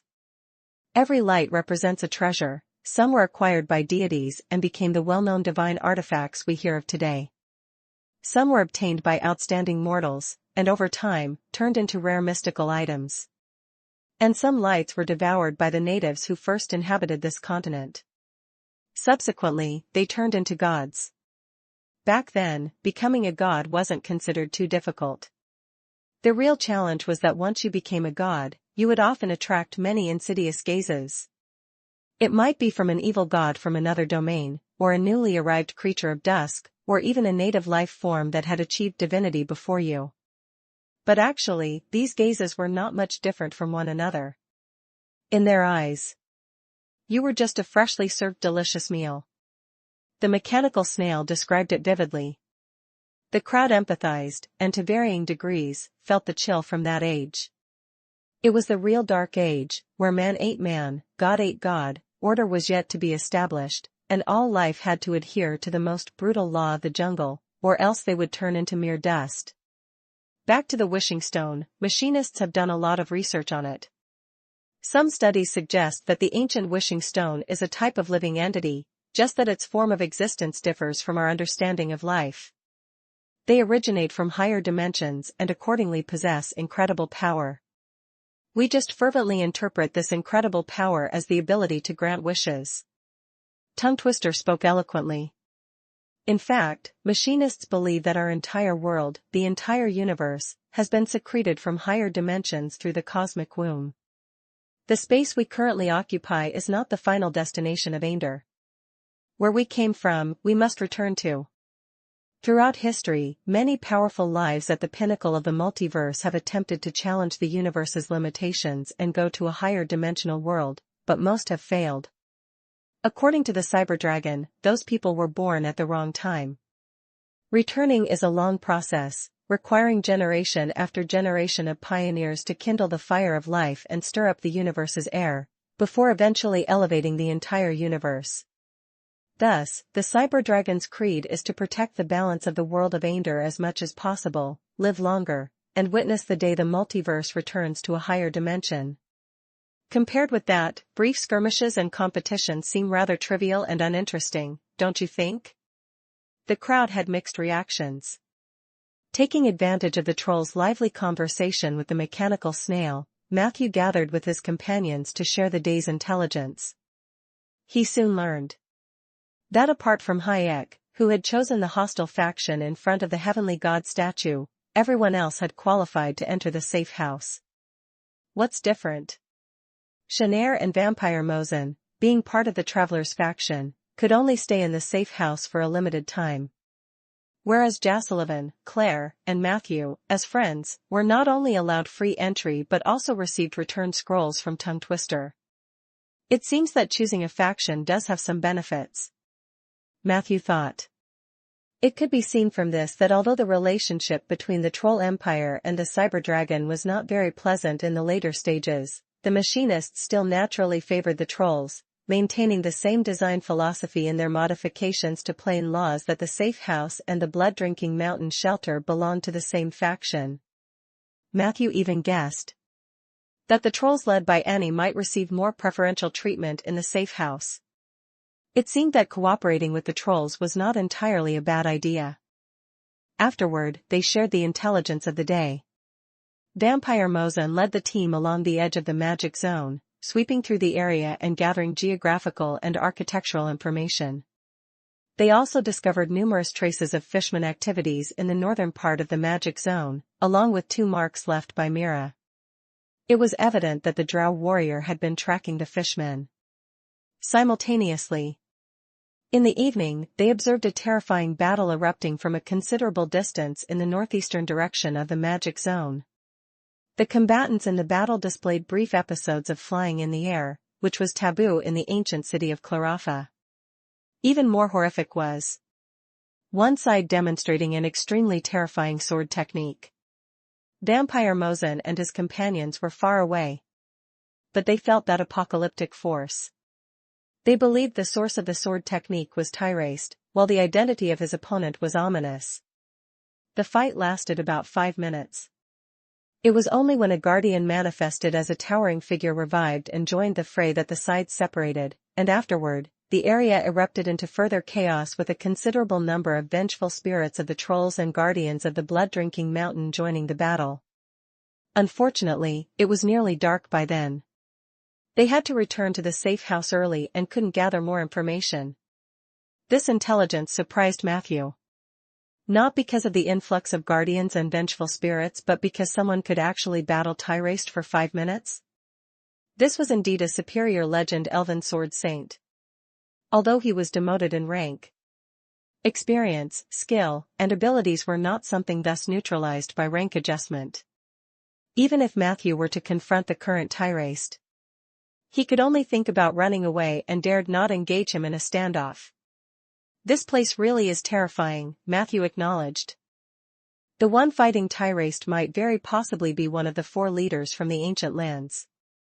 Matthew thought. Perhaps only they had the strength required. Then it was Shanair's turn to report. But in a calm manner, Shanair recounted. I found little Ingram and Audacia. They are trying to use some holy relics left by their ancestors to revive ancient holy archangels. As is known, angels are astral spirits, who wouldn't last long once the god they served fell. But the ancient holy archangels were an exception. They thrived in the era of the light and dark twin ancient gods. The so-called holy marks are a special power from a high-dimensional mirror in the twin paradise. Upon death, the spirituality and memory of holy archangels are stored in the holy marks, and with enough high-dimensional substance collected, these angels have the ability to come back to life after death. Ingram's plan is very clear. They intend to use the natural sensing abilities of holy archangels towards twin paradise to locate the lost paradise. The actions of the elemental life are merely a diversion. Their real mission begins after the resurrection of the holy archangels. As he explained this, Shanair suddenly lowered his voice. Matthew, come over here. I have something very important to discuss with you privately. With that, he moved towards the detection area near the entrance of the safe house and tore open 2 magic scrolls, setting up 2 hidden barriers on the spot. Matthew followed him there. However, just as he was about to step into Shanair's hidden barrier, his back suddenly became excessively hot. Matthew felt around and touched the scythe of the god of agriculture. Warning, the scythe of the god of agriculture, Silver Dragon's secret treasure, has issued a dangerous premonition. Dragon race warning. Matthew's face darkened, freezing him in place. The next second, a sigh from Shanair was heard by his ear. Why are you always so uncooperative? Whoosh. Almost as soon as Matthew's figure disappeared on the spot, a sharp dagger silently fell, embedding itself into the floor of the safe house. Hey! This is the detection zone, go vent next door. A creature with a large tongue crawled over unsatisfied. Boom! An air blast flung open the safe house door. Following that, a multitude of elemental lives streamed in. Chapter 1597, 441 Sacrifice Moment and Blood Angel. Chapter 1597, 441 Sacrifice Moment and Blood Angel. What benefits did young Ingram offer you? Matthew looked calmly at Shanair, who stood at the entrance. The latter, with an innocent face, said, Would you believe me if I said I just wanted to take you away from this dangerous place? While speaking, he pointed his index finger at the dagger standing straight on the floor, then crooked his finger. The next second, a blue light lit up on the dagger, amidst which faint teleport runes could be seen. Following that, the dagger disappeared without a trace, along with some of the dust on the ground. Look, this dagger is a teleportation beacon. I was just planning to take you away, you misunderstood my good intentions. Shanair sighed with regret on his face. However, Matthew remained unmoved. I would actually like to believe you. But what you call a beacon and a weapon, all hinge on your thoughts. You didn't seem to be trying to earn my trust, instead, you made your move directly. The outcome of such actions is obvious. You've broken the rules, Shanair. Shanair's pupils slightly contracted, yet his expression remained relatively calm. It was at this moment A young and handsome man came walking down the corridor. Surrounded by elemental life, he made his entrance like a king. His face bore a light smile and pride, giving off a naturally superior air. "You know, if you hadn't rescued them outside the city, we wouldn't have all this trouble now," young Ingram said calmly to Shanair. Shanair just chuckled softly. "Life is full of uncertainties. If you had thrown that kind of bargaining chip to me while outside the city, I certainly wouldn't have bothered. Well, my task is done, the rest is up to you. Until next time, my companions." As mild distortions appeared in the air around Shanair, his figure vanished from the spot. And within Matthew's insight, his presence was completely gone. Now, at the entrance to the safe house, only young Ingram's party confronted Matthew and the others. The mechanical snail crawled over. "Hey, I've said it before, this is a safe house, no use of force is allowed. What's wrong with you people? You've even broken the door, which logically requires compensation." Young Ingram looked quite gentlemanly at the mechanical snail, but when the latter finished speaking, his face inevitably showed a sneer of mockery and disdain. "So what exactly are you? A rusted snail or a snail robot?" The mechanical snail introduced itself with utmost seriousness. "I am the housekeeper of safe house number 779, you may call me Mr. Methodical." However, before his conversation with Ingram could finish, flares of cold light burst forth once again behind Matthew. At the same time, the silver dragon's secret treasure he was holding had almost simultaneously triggered an alarm. "That's not right, Shanair hasn't left." Matthew took a step back, inadvertently pressing his back against the wall. The next second, as the center point, approximately 3 meters away, 4 shadows appeared. Not 4. But 5, Matthew caught sight of another shadow descending upon him at a terrifying speed from above in his peripheral vision. These were all Shanair's doppelgangers. At that moment, Matthew felt the hairs on his body stand on end. Facing what seemed to be an assault from a superior legend-level wanderer, he had to take it very seriously. The instant his first eye blinked, Matthew activated his ability above the dragon without hesitation. It was a powerful ability that subjected anyone approaching him to an intimidation that exceeded even draconic might. The second his eye blinked, Matthew simultaneously triggered his 2 most practiced domains, Oak Tree and Undying.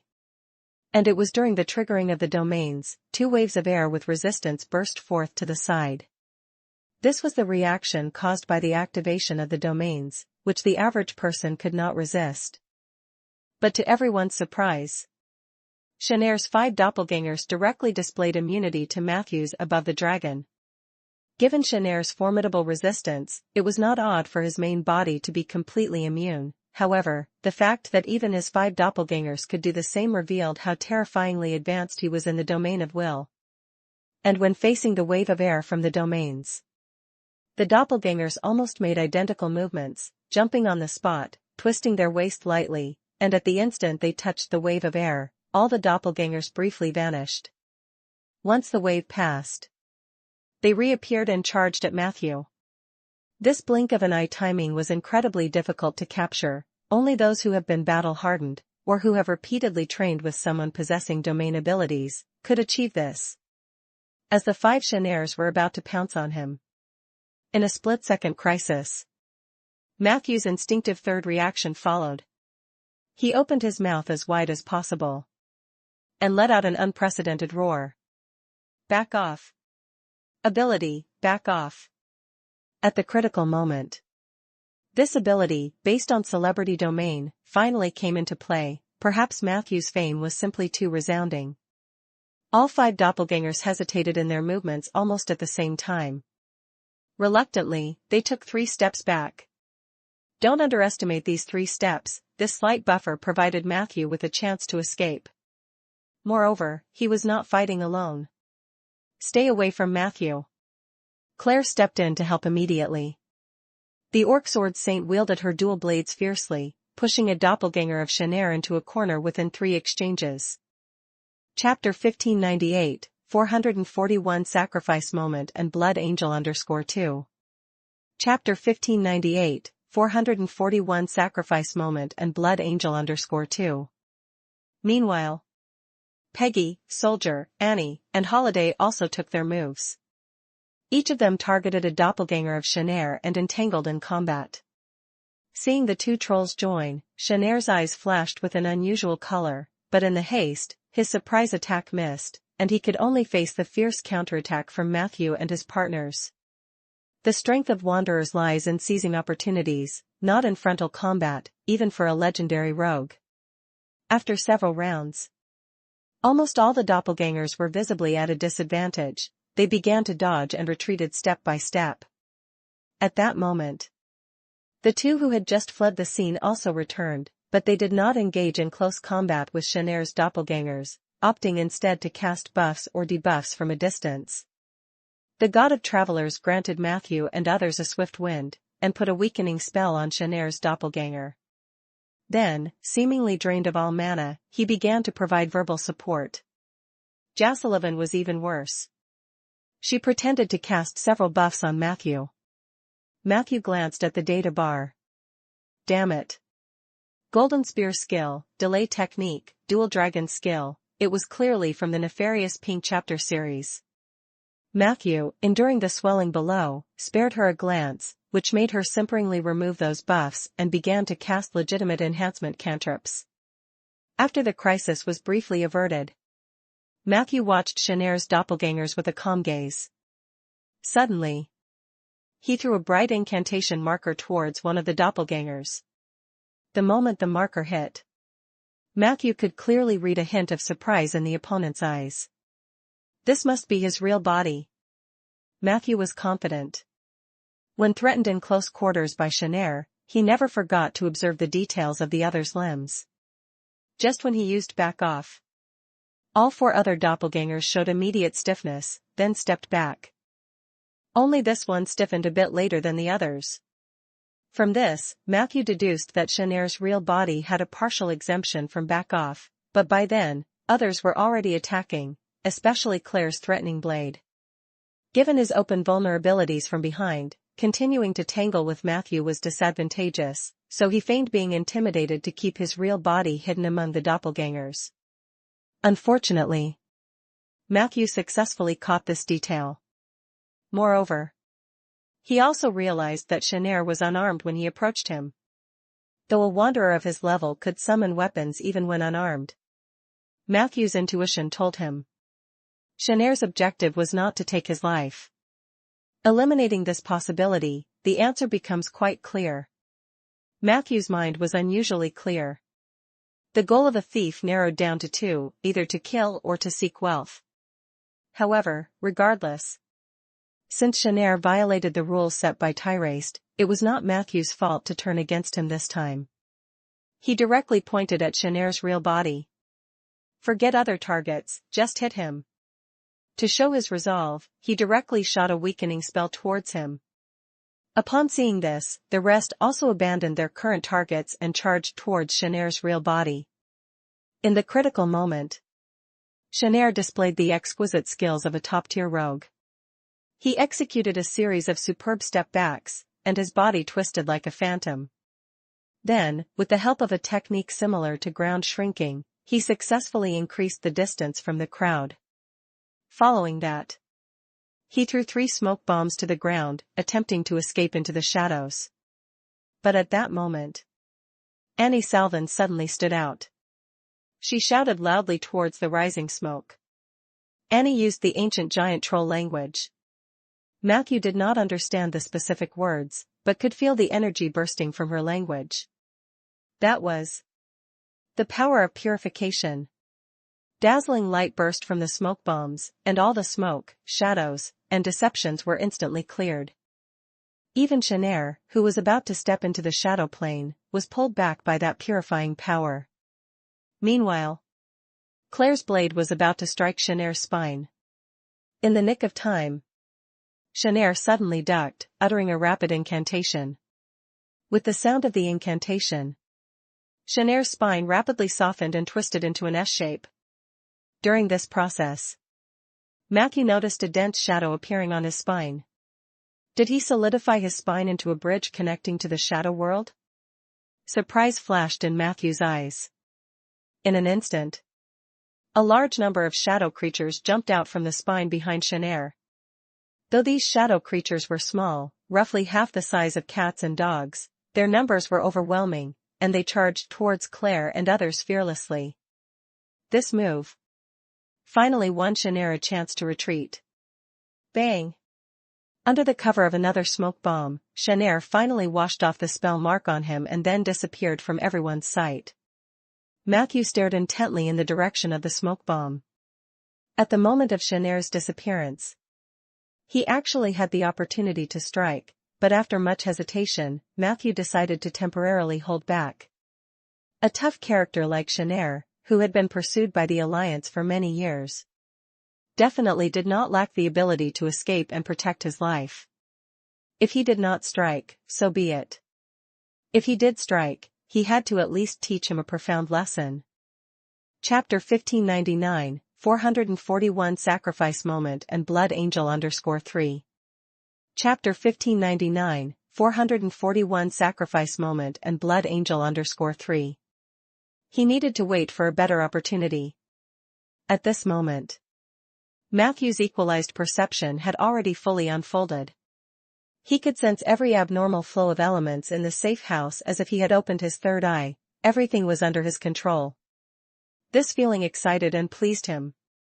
In facing Shanair, he felt unprecedented pressure, but at the same time, he became unprecedentedly exhilarated. This was an instinct from the battle domain. This was the powerful potential that life bursts forth when facing a formidable enemy, unwilling to accept the arrangements of fate. This was the evolutionary path of the world of Ander. It was also the thrilling rite of passage that is battle. Matthew vaguely caught on to something, a call from a higher level of the battle domain. Stay calm, stay calm. He keenly monitored the changes in the elements inside the safe house. Apart from leaving a small portion of his attention on little Ingram, Matthew almost devoted all his energy to Shanair. In the safe house, the others remained alert with Matthew for any possible attacks from Shanair. The elemental creatures had already engaged the trolls in close combat. The trolls had decent individual combat abilities, but little Ingram's summoned creatures were adept at coordinated strategies.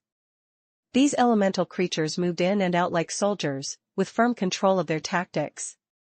As soon as the two sides clashed, the trolls displayed an overwhelming posture of victory. But as time went on, the elemental creatures repeatedly dragged, coordinated, connected, and counterattacked. The trolls, instead, lost their initial vigor, quickly showing signs of exhaustion. And this was all while little Ingram had not used any spells from the beginning. There are still too many elemental creatures. Seeing Annie looking somewhat unwell, Matthew gently comforted her with a sentence. It was at this moment Vampire Mosen suddenly interjected. Hey, Matthew, the situation looks pretty grim, we've got to get out of here. Matthew glanced at him. Can you open the portal to the outside world? As far as I know, apart from the fixed exit, teleport spells cannot be used inside this safe house. Mosen laughed. I just checked, you can't teleport from the outside in, but you can from the inside out. Why don't I open a door, and we all withdraw? In the midst of speaking, he walked towards Matthew, seemingly wanting to create a portal on the wall behind him. Just as their positions were about to switch, Matthew suddenly grabbed the magical bag at his waist and threw it toward little Ingram. Mosen was slightly taken aback. He instinctively wanted to grab the magical bag, but midway through his reach, he suddenly pulled his hand back. In that moment, he caught a glimpse of Matthew's taunting smile from the corner of his eye. Pfft! The magical bag exploded mid-air, revealing an ordinary-looking stone.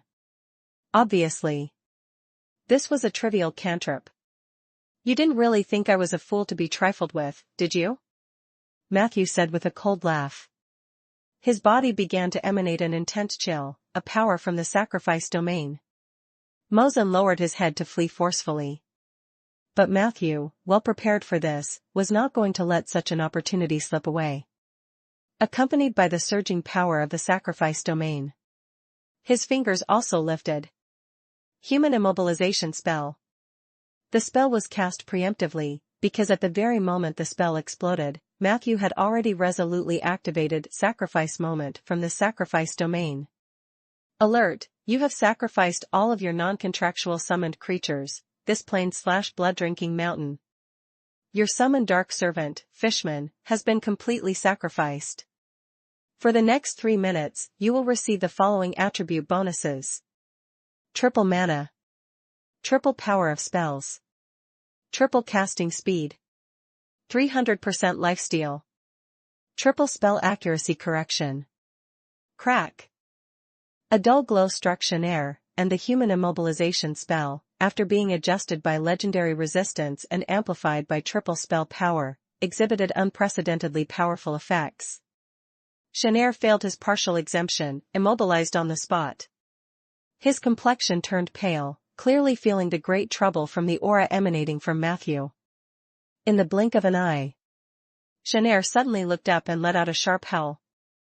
Ah! He digested a dose of legendary resistance and exempted himself from the effect of this immobilization. Following that, he took a step forward, attempting to flee into the shadows forcefully. But at that moment, an inconspicuous stumbling block suddenly appeared at his feet. For some reason, as a top-level wanderer, Shanair unexpectedly failed to avoid the stumbling block, lost his balance, and his entry into the shadows was significantly delayed. Woo! Death's touch and the pale hand swooped in with howls. Without looking back, Shanair decisively fled into the shadows. Snap, snap. In that instant, the terrifying tendrils emanating negative energy struck Shanair's back twice in a row. Shanair's complexion instantly turned as white as paper, and blood trickled from the corner of his mouth. But he ultimately still escaped into the shadows. A few seconds later, Shanair slowly appeared in another corner of the safe house, his eyes resting on Matthew with a complex expression. At the same time, he hastily drank down 3 different colored potions. Matthew also watched him silently. In his eyes flashed a hint of regret. Alert, Shanair has successively consumed Lucky Star Potion, Lucky Amniotic Fluid, Strong Life Potion. Shanair has successfully exempted the effect of instant death. Current status of Shanair, moderately wounded/negative energy corrosion. Chapter 1600, 441 Sacrifice Moment and Blood Angel _4. Chapter 1600, 441 Sacrifice Moment and Blood Angel _4. Still wealthy at home, eh? Still didn't take him down in a second. Matthew shook his head. This was actually a rare opportunity. Despite Shanair's impressive strength, he was still a fragile wanderer. Sacrifice Moment provided a power enhancement for spells that was independently calculated after the legendary adjustment. This meant that, for those 3 minutes, Matthew unleashed the killing power of a top-level legendary mage. He intended to take Shanair down with a one-shot kill. Unfortunately, this is the awkwardness of instant death damage. Even if the probability is high, the opponent still has a chance to survive. Even so, Matthew's sudden aggression landed a heavy blow on Shanair. The latter's eyes were filled with wariness. He coldly said to Ingram, who was standing by with his hands folded, "Are you going to take a nap before you make a move?" Ingram smiled slightly. "Don't rush. You will get what you want." Shanair snorted coldly and again escaped into the shadows. However, what he did not expect was, in the shadows, someone was already waiting for him. Interesting. This trash, trying to stop me? Shanair's eyes narrowed into a line, like a venomous snake about to strike. In front of him, it seemed there was an unabating river of shadows. Across the river, the dual-blade sage simply silently drew his blades. Clang, clang. A silent and fierce collision interwoven into a net in the light and shadow of black and white. Very soon, the scene within the net became blurred and unclear. All the shadow creatures nearby fled in all directions. Only the river of shadows, still continuously flowing ceaselessly. Shanair still has something up his sleeve. Matthew raised an eyebrow. In the close quarters combat unfolding in the shadow world, Soldier was completely at a disadvantage. This was an all-around gap in skill, level, experience, abilities, and domain, manifested on the plane of combat. That was Soldier being chased around by Shanair, and if not for the dual-blade sage possessing great mobility, especially with flash and slash being greatly enhanced in the shadow world, perhaps Soldier would have already become a pile of bone scraps by now. You see, Shanair was wounded at the moment. Can't let him duel with Soldier alone. Matthew was about to support Soldier, but just at this time, Peggy suddenly dived into the shadow world as well. At this moment, Matthew didn't have the time to ask, "How do you have this trick too?" But Peggy went straight for Shanair's back, who skillfully dodged and counterattacked with a slash on Peggy's behind. Fortunately, that was only a shadow. The three of them subsequently tangled into a melee. From the looks of it, Shanair still held an absolute advantage. But Peggy clearly had a stronger resistance than Soldier. Her mobility was the worst among the three. But for some reason, she just managed to withstand Shanair's rapid and fierce assault. Matthew observed for a moment. He realized this might have to do with Shanair being more careful and conservative in his offensive strategies when facing Peggy. On the other hand, Soldier was also growing rapidly in this 2-on-1 melee. Matthew could clearly sense his combat experience soaring. Indeed, real combat is the fast track to rapid improvement. This kind of high-speed skill enhancement cannot be achieved through external strengthening. All in all, Soldier and Peggy, 2 against 1, successfully pinned Shanair down in the shadow world. The situation on the main battlefield also eased somewhat with Claire's intervention. This female orc was simply too ferocious. Every battle, it was as if she was fighting the last battle of her life, seemingly defending the most precious thing in her life. Both wielding dual blades. Soldier's blades were more elegant and chilly, while Claire's dual blades were utterly ferocious and precise, deadly with every strike.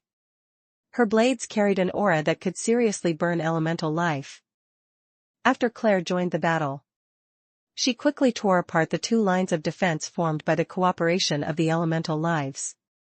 After a few rounds, not to mention the elemental lives that were howling from being slashed, even the trolls fighting side by side had a solemn respect for this skillful sword saintess, with even a hint of fear in their eyes. 2 more minutes. Matthew silently calculated the remaining time of sacrifice moment, knowing he had to make good use of this period with the extra buff. Otherwise, once the effect passed, the situation would inevitably become more difficult.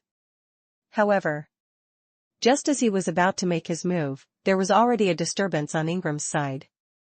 All saw him leisurely take out a dark red curtain and then throw it onto the empty ground beside him. The next second, where the curtain covered, corpses appeared. These corpses were arranged in a circle like petals, heads facing towards the center. Matthew saw it clearly. There were 12 corpses from different races around, and in the center guarded by these bodies, floated a very tiny person. That little person had his eyes bound by a piece of charred black velvet, seemingly in a dormant state. Even so, the 4 pairs of wings fluttering slightly on the back of the small person proclaimed his absolute identity. Holy Markangel? Warning, you have encountered the Holy Markangel Hermes, deceased. Ingram is performing the primeval sacrifice ritual, attempting to resurrect Hermes. Matthew's nerves instantly tensed. Time's up. Ingram's face showed a content smile, and the next second, everyone's ears rang with the drawn-out sound of a bell. Chapter 1601, 441 Sacrifice Moment and Blood Angel _5. Chapter 1601, 441 Sacrifice Moment and Blood Angel _5. The bell sounds arose from the depths of the ancient city of Clarafa, as if they also came from the far side of the boundless universe. The bells resonated continuously at the bottom of people's hearts, forming an enduring echo. Resurrect, my ancestors. Young Ingram fervently wrapped the red curtain around himself, then a cruel smile appeared on his face. All of you must die. His gaze swept over everyone present. But at that moment, the mechanical snail, which everyone had been ignoring, suddenly appeared at the side, with an open small dark chamber behind it. From the traces on the ground, it was not hard to tell that it had just come out of the chamber. Since you are unwilling to heed my warning, I have no choice but to activate the defense protocol of the safe house. As he finished speaking, there was a thunderous boom. The entire safe house exploded with a tremendous blast. All were submerged in an unprecedented blaze. Across from the magic tower, on top of a 3-story flat roof, horse dung and horsehair were scattered in a circle. Mother of the Black Dragon, Audacia, and Dawn Star Leon stood within the circle, silently watching the situation inside the tower. Little Ingram is such a strange fellow. Despite showing great anger at my leaving alone, he then came over in person to help. Is he afraid that I would steal his thunder? Leon yawned out of boredom. He's the Lord of Canning, a spokesperson for order, and he also sees himself as our leader. He has a unique interpretation of leadership, believing he must protect all who are loyal to him. Although you've offended him, as long as you haven't left the organization, he will still protect you. That's his principle. Audacia said indifferently. However, his last-minute change of plan wasn't entirely because of you, but because he unexpectedly encountered a suitable partner. Leon snorted. That cunning wanderer. A calm voice from Audacia. That is a very dangerous individual. I suspect if any one of us 3 went alone and faced him, we all could have suffered severe injuries. Although Leon was high-spirited and proud, for once he did not retort to this comment. If that wanderer is so dangerous, why cooperate with him? Leon asked. Part of the reason is to retrieve my purification staff, and the other part is because Blood Angel Umaz has been asleep for too long. After the resurrection, he will inevitably need a large amount of high-quality blood food and souls as offerings. If Umaz's needs are not satisfied, even little Ingram himself could run into misfortune because of that. Audacia declared.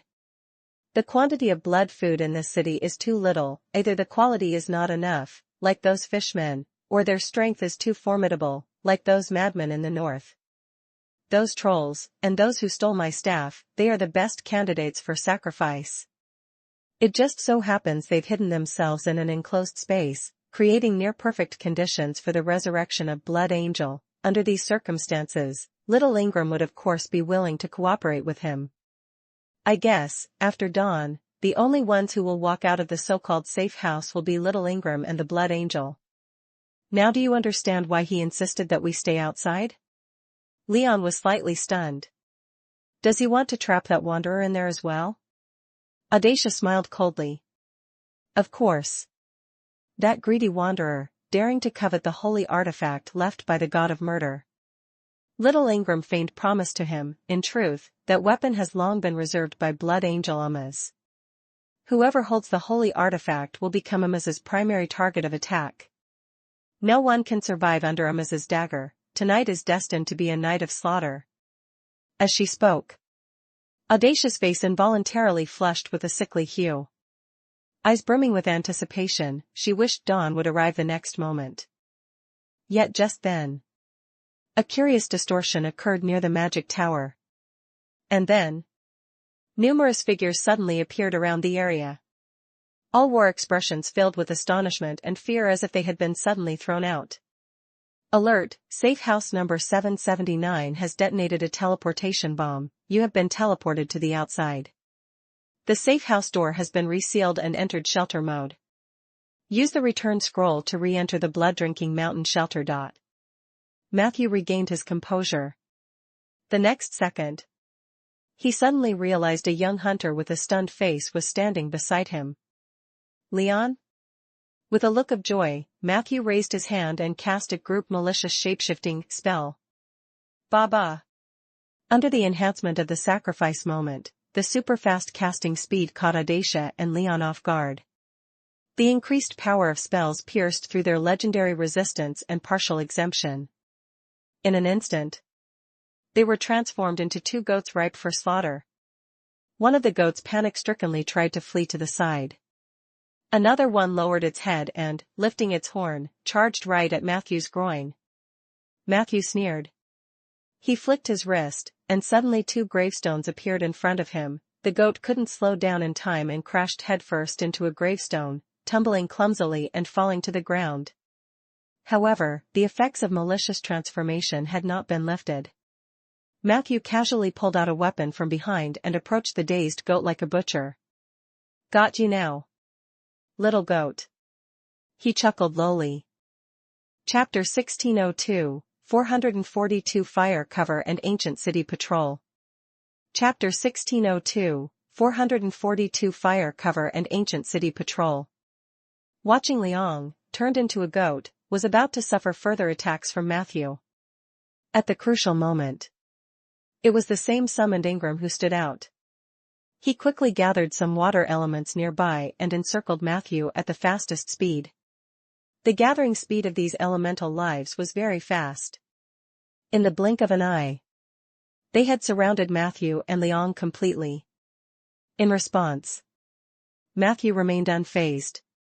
He held one of the goat's horns with one hand while the other, holding the sun god spear high. After a brief spell chanting, the water elements just nearing him immediately felt an unprecedented fear. Spell, Blood Evaporation. All enemies within a 30-meter spherical range centered on Matthew would face a forced blood extraction judgment. This spell was terrifying enough for ordinary people.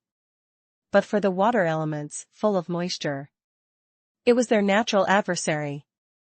Almost instantly as the magical fluctuation occurred, the insight-sensitive water elements began retreating.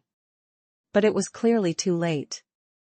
The effect of sacrifice moment was still active, and the power of Matthew's spell still exploded. Pale red ripples emanated from Matthew, rippling outwards in all directions. To the astonished gaze of onlookers, all water elements evaporated on the spot in the blink of an eye. No. Ingram's eyes instantly bloodshot. Although these water elements were not as precious as the elemental elders, they were his great effort. Before this, he had never faced such a huge loss, and this loss occurred in an instant, leaving him no time to compensate. The only comforting news for him was the blood evaporation released by Matthew also hit Liang, who was in goat form. Given his physical condition, he of course survived the lethal judgment. At the same time, he also sustained magical damages from blood evaporation, which were not fatal but enough to free him from the malicious transfiguration.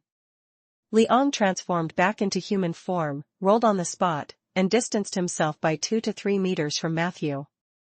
Matthew, holding the sun god's spear, was about to pursue him. Liang nervously retreated. Immediately, he felt ashamed of his instinctive response. "I am a hunter, why should I retreat after being approached by a spellcaster?" Liang's mind was hazy, feeling a discrepancy between his recognition and instincts. As a legendary archer, he indeed excelled in archery. But at the same time, he was also an outstanding beast tamer and hunter, with considerable close combat ability. Even though having specialized skills, Leon always considered his close combat techniques not inferior to those of an ordinary legendary warrior. But for some reason, when Matthew casually approached him with a weapon, he felt an unprecedented pressure. Such pressure was so suffocating. Just as if a small animal in the mountains had encountered its natural enemy. Liang hesitated. Reason told him that a spellcaster approaching him meant suicide, and he should fiercely draw his knife to strike. But the hunter instincts that had saved him countless times kept denying his rationale. His legs trembled. A deep sixth sense was demanding him to abandon everything, abandon his pride and run. Damn it, why should I run? Liang's expression fluctuated, and he quickly bent down and drew a short knife from his boot, intending to settle the fight with Matthew. However, just then, Ingram's call came again. Go. Hurry, Liang, take Audacia, and get out. At the same time, Ingram fired an elemental arrow from afar to delay Matthew's actions. Hearing this, Liang's face showed a hint of impatience. I know, old lady. But in his heart, he was secretly relieved and felt a bit grateful towards Ingram. Finally, there was a step down he could take. Although this guy often assumed the role of a leader, which was annoying, he was somewhat useful at crucial times. Thinking this, Li Yang's waist suddenly burst with great strength, his figure rapidly retreating in an instant, and during this process, a series of afterimages even appeared on the spot. Legendary ability, Tactical Retreat. Thinking of escaping after I've approached you? Matthew sneered coldly, his empty hand gently raised, and a strange gravestone appeared under his feet. Under astonished gazes, Matthew stepped on the gravestone and zoomed towards the retreating Liang at lightning speed. You should know. Tactical Retreat is a legendary archer's ability specifically for escaping from the battlefield. Ideal for speed and deception. But Matthew was undisturbed by those afterimages, dragging through clouds of dust with one man and one gravestone pointing directly at the retreating Liang. In an instant, Matthew almost reached Liang's nose. Shit.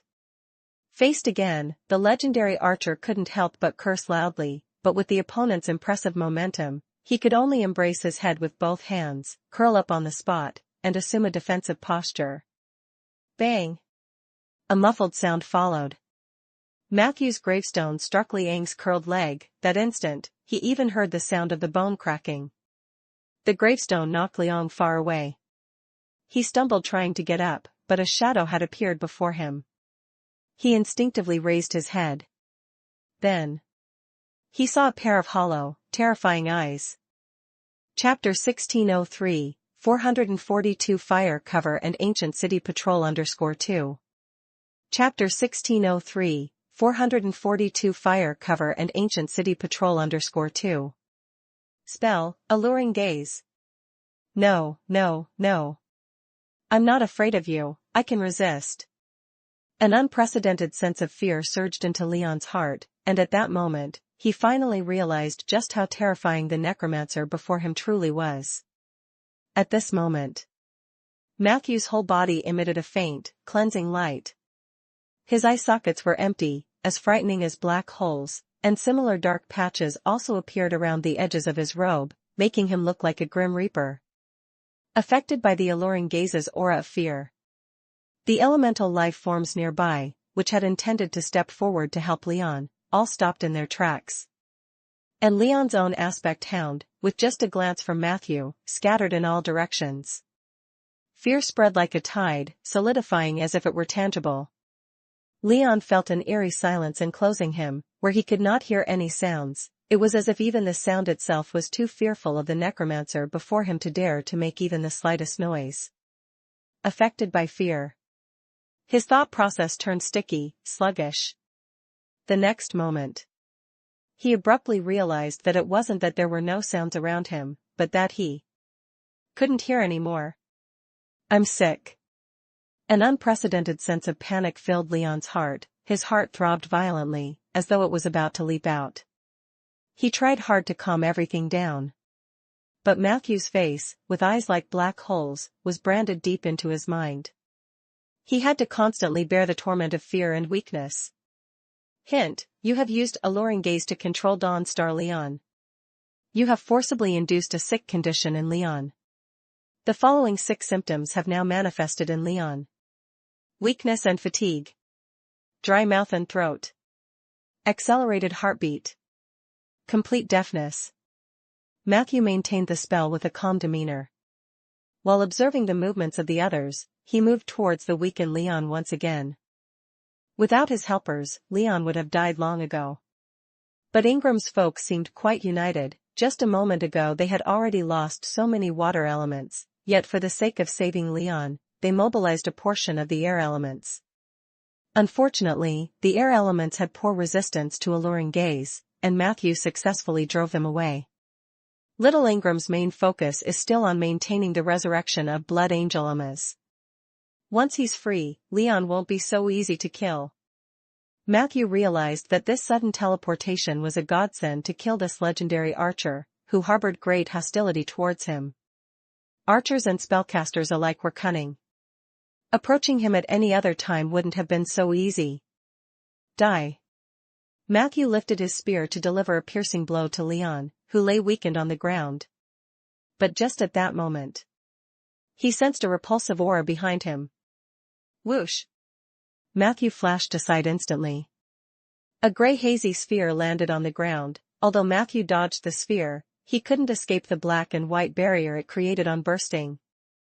That was a sealing demon barrier. Warning, you are inside a sealing demon barrier created by Mother of Black Dragon Audacia. Within the barrier, you cannot use spells above 2nd rank. Matthew's face darkened.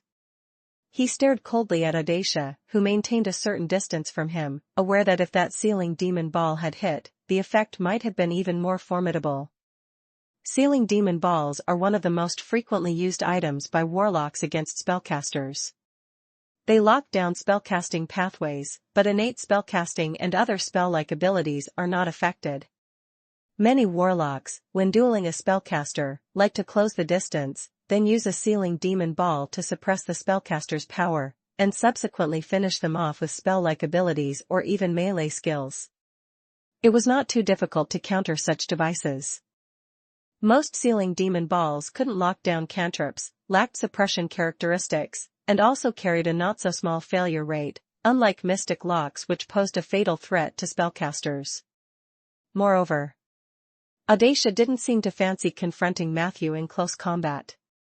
She didn't even dare to look directly into Matthew's eyes. Merely throwing a ball from a distance and then withdrawing again. Run! Leon, run! The Mother of Black Dragon shouted loudly. Matthew sighed softly, finding himself restrained again. But such things couldn't be rushed. Matthew knew he had to remain calm, and the best course of action was to first get out of the sealing demon ball's range, then pursue and kill Leon. But the very next second, suddenly, the unexpected happened. Leon scrambled up from the ground, stumbling. His face was flushed with a sickly hue, his bulging eyes filled with thick bloodshot streaks. Run? Why should I run any more? I am a hunter, I am a warrior, I am not a coward. Leon's weak face was filled with a fervent expression. He can now only cast spells of tier 3 and below. Can I still lose to him? Clutching a dagger, teeth gritted, he charged towards Matthew. That instant, Leon thought of many things. In his head, Matthew's face, named by fear, was still imprinted. That taste of being suffused with fear was unbearable. He vaguely remembered the first time he went hunting in the mountains, chasing an injured honey badger for a long time. In the end, he found it in its den. The look in the honey badger's eyes as it faced him was something the young Leon greatly relished. That moment, he felt as if he had become a god. And since then, he resolutely took the path of a hunter. Chapter 1604, 442 Fire Cover and Ancient City Patrol _3. Chapter 1604, 442 Fire Cover and Ancient City Patrol _3. For many years after, he saw that hue known as fear in the eyes of many of his prey. That look gave him great satisfaction. He collected fear in his hunts, feeding on it, and finally grew into the powerful legendary archer he is today. The invincible man of his earlier life had never realized that the roles of hunter and hunted could be reversed. In front of this necromancer, he realized his own vulnerability. He realized that one day he too would become the nourishment others drew from fear. This realization left him feeling lost and helpless. Then he became incredibly angry. Instinctively, he wanted to flee, but the sealing demon ball that Audacia tossed his way gave him a glimmer of hope. As long as he seized this slim chance, he could turn the tables and kill his adversary, and then become an even more outstanding legendary hunter. I can kill him. I can take him down, Leon muttered to himself. He strode towards Matthew. Of course, striding was his own perception of the action, but to others, Leon's movements were painfully slow and sluggish, like a sick man who had just risen from his bed and was barely learning to walk. Clutching the hunter's short knives, he stumbled as he walked, seemingly on the verge of collapsing at any moment. Despite that, due to the short distance between the two, he still managed to confront Matthew. "Come on, Necromancer, let's settle this. Let's see who is the hunter favored by fate, and who is the prey mocked by the world." As his words fell, a burst of red light suddenly erupted from Leon's body. The veins on his forehead stood out, and his muscles visibly swelled at an astounding rate. In that instant, his speed increased tenfold, if not more. His earlier demeanor was all a ruse, feigning weakness to get close to Matthew, just for this moment of explosive power. In the blink of an eye, the distance between them was less than a meter. Leon stomped his feet hard, determination of life after certain death in his eyes, and he seemed to smell the scent of victory. However, just at that moment, a glass bottle was unexpectedly thrown at his chest. Leon swung his short knives, splitting the bottle right down the middle. Crash. Still, a large quantity of bluish-purple liquid splashed onto his body and skin. A faint burning sensation followed. He didn't know what kind of potion it was. But he could no longer dwell on it, he had to seize this only chance to kill his adversary. Die. He thrust his short knife toward Matthew's chest but missed. The latter dodged Leon's attack with a skilled step back. This ability, shared by Soldier, seemed ordinary, yet it was extremely useful in actual combat. The next second, Matthew raised his right hand expressionlessly, his index fingertip aimed squarely at Leon's chest. "Who says Tier 3 spells can't kill?" As the words fell, strong arcane energy surged over his body once again. Immediately after, an astonishing scene unfolded. One after another, powerful arcane missiles burst forth from Matthew's fingertips, mercilessly striking Leon in the chest. Thud, thud, thud. At that moment, Matthew's fingers seemed to become a magic mechanism gun. This chain of powerful arcane missiles appeared to defy all principles of spellcasting, erupting from his fingertips as if they cost him nothing. And what was more fatal? When the powerful arcane missiles hit Leon, they had an unbelievable effect. In just a moment, his chest collapsed violently inwards, followed by the bluish-purple liquid that had clung to his skin beginning to glow brightly. Then, it disappeared into the radiance of even more powerful arcane missiles. After half a minute, the young legendary archer fell backward powerlessly, his shoulders and the back of his head striking the ground hard. By then, his eyes filled with hatred and rage had already lost their luster. What was more terrifying was his chest cavity. By now, it had been thoroughly penetrated by those hundreds of arcane missiles, his heart, lungs, ribs, and other bodily tissues had all been pulverized. Matthew silently walked over to Leon's corpse. Then, he drew a golden knife. Stab. He used the Jaeger blade to slice through Leon's windpipe, inflicting the final lethal damage and ending the state of the legendary archer on the brink of death. "I said I would keep my promise, this is the first one," Matthew whispered. He gently caressed the Jaeger blade, from which a faint buzzing sound emanated. It was the sound of uncontainable joy. Tip: you have thrown a high-level erosion potion, successfully reducing Leon's magic resistance significantly. You have activated the limited-time state of the magical domain's fire cover. Fire cover: you have received a randomly harmonized spell, powerful arcane missiles. During fire cover, 59's remaining, you can use this spell without consuming any mana, without any cooldown period, and without requiring any focus. Sacrifice moment: 41's remaining, your powerful arcane missiles receive magical modifications. Additionally, your powerful arcane missiles also receive supermagic abilities modifiers such as instant cast and more effective spells. Leon has entered a dying state. Tip: you have used the Jaeger blade to kill Dawnstar Leon. Finally, the deed was done. Matthew let out a deep breath in relief, despite the battle dragging on for quite a while. In reality, from the moment Shanair's sneak attack failed and Matthew counterattacked, to everyone leaving the magic tower, to the time when Matthew decided to pursue Leon and finally kill him, only a little over 3 minutes had passed. Chapter 1605, 442 Fire Cover and Ancient City Patrol _4. Chapter 1605, 442 Fire Cover and Ancient City Patrol _4. At least the effect of the sacrifice moment lasted until just before Leon's near death. However, the situation changed rapidly. Every detail was worth Matthew's full commitment and serious attention. Indeed. With little Ingram and Audacia backing him up, Leon was really hard to kill. If it hadn't been for his last stupid mistake, trying to counter-kill himself, Matthew wouldn't have had the chance to kill him instantly. Legends are indeed hard to kill. Matthew clenched the Jaeger blade tightly and quickly stood up. A few seconds later, he felt waves of heat coming from the golden knife. After the heat flow, Matthew noticed a black stone the size of a fingernail in the palm of his hand. Notification: the Jaeger blade has devoured Leon's soul. It is very satisfied with the quality of the soul. In return, you have received a Netherworld Law Enforcer Summoning Crystal.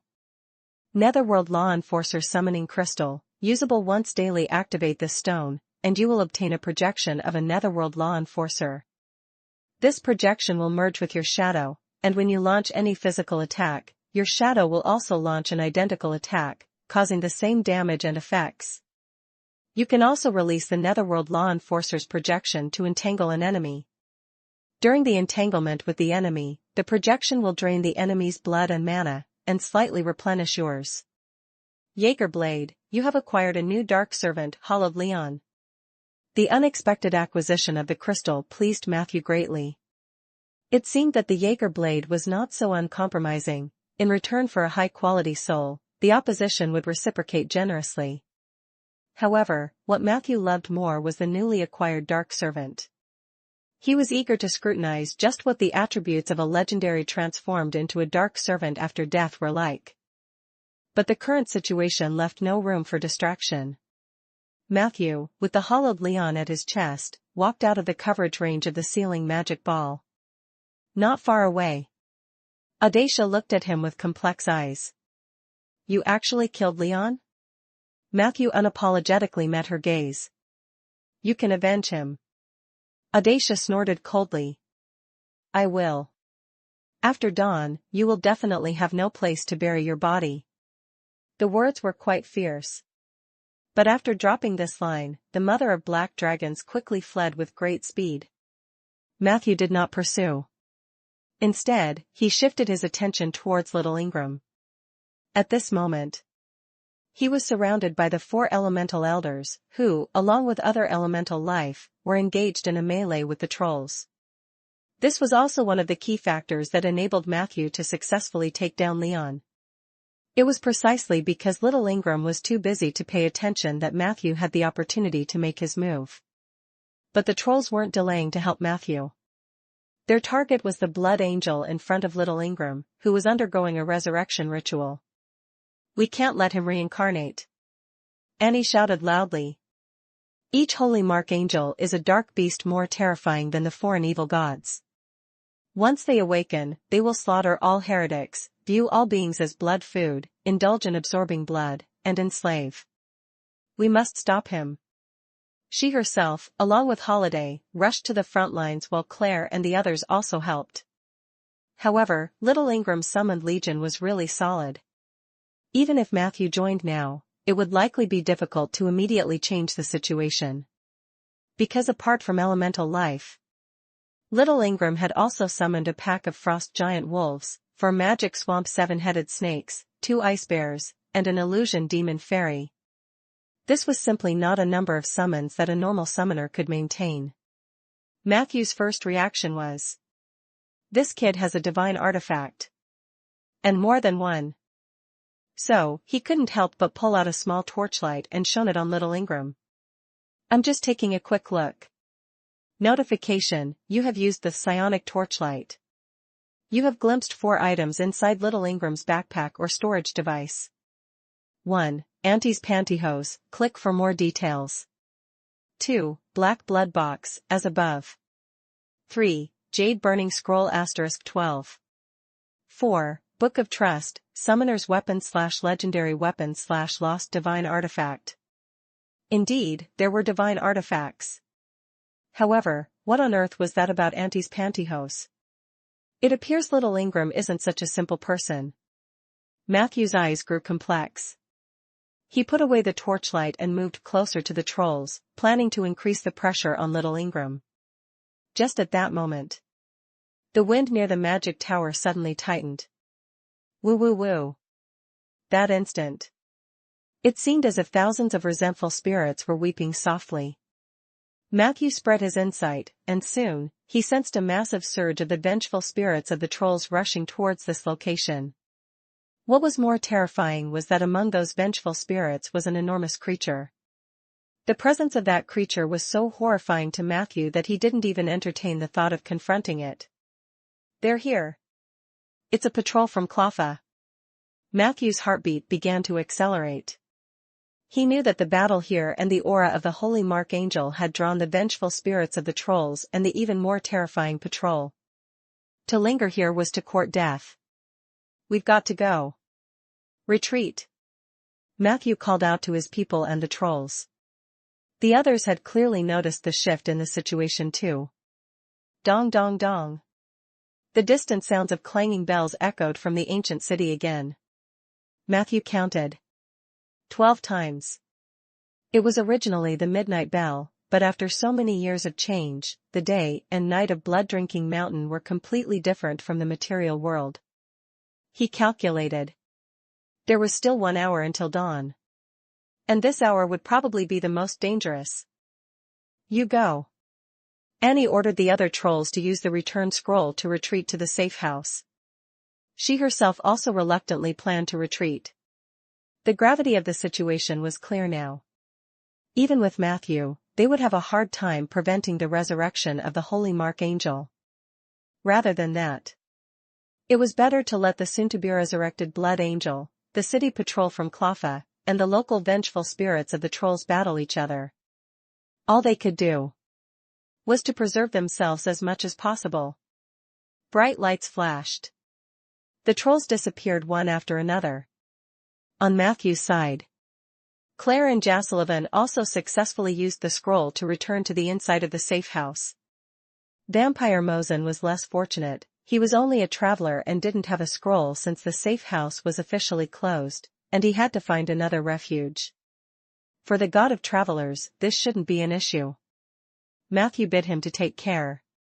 He himself also planned to distance himself from this place of trouble.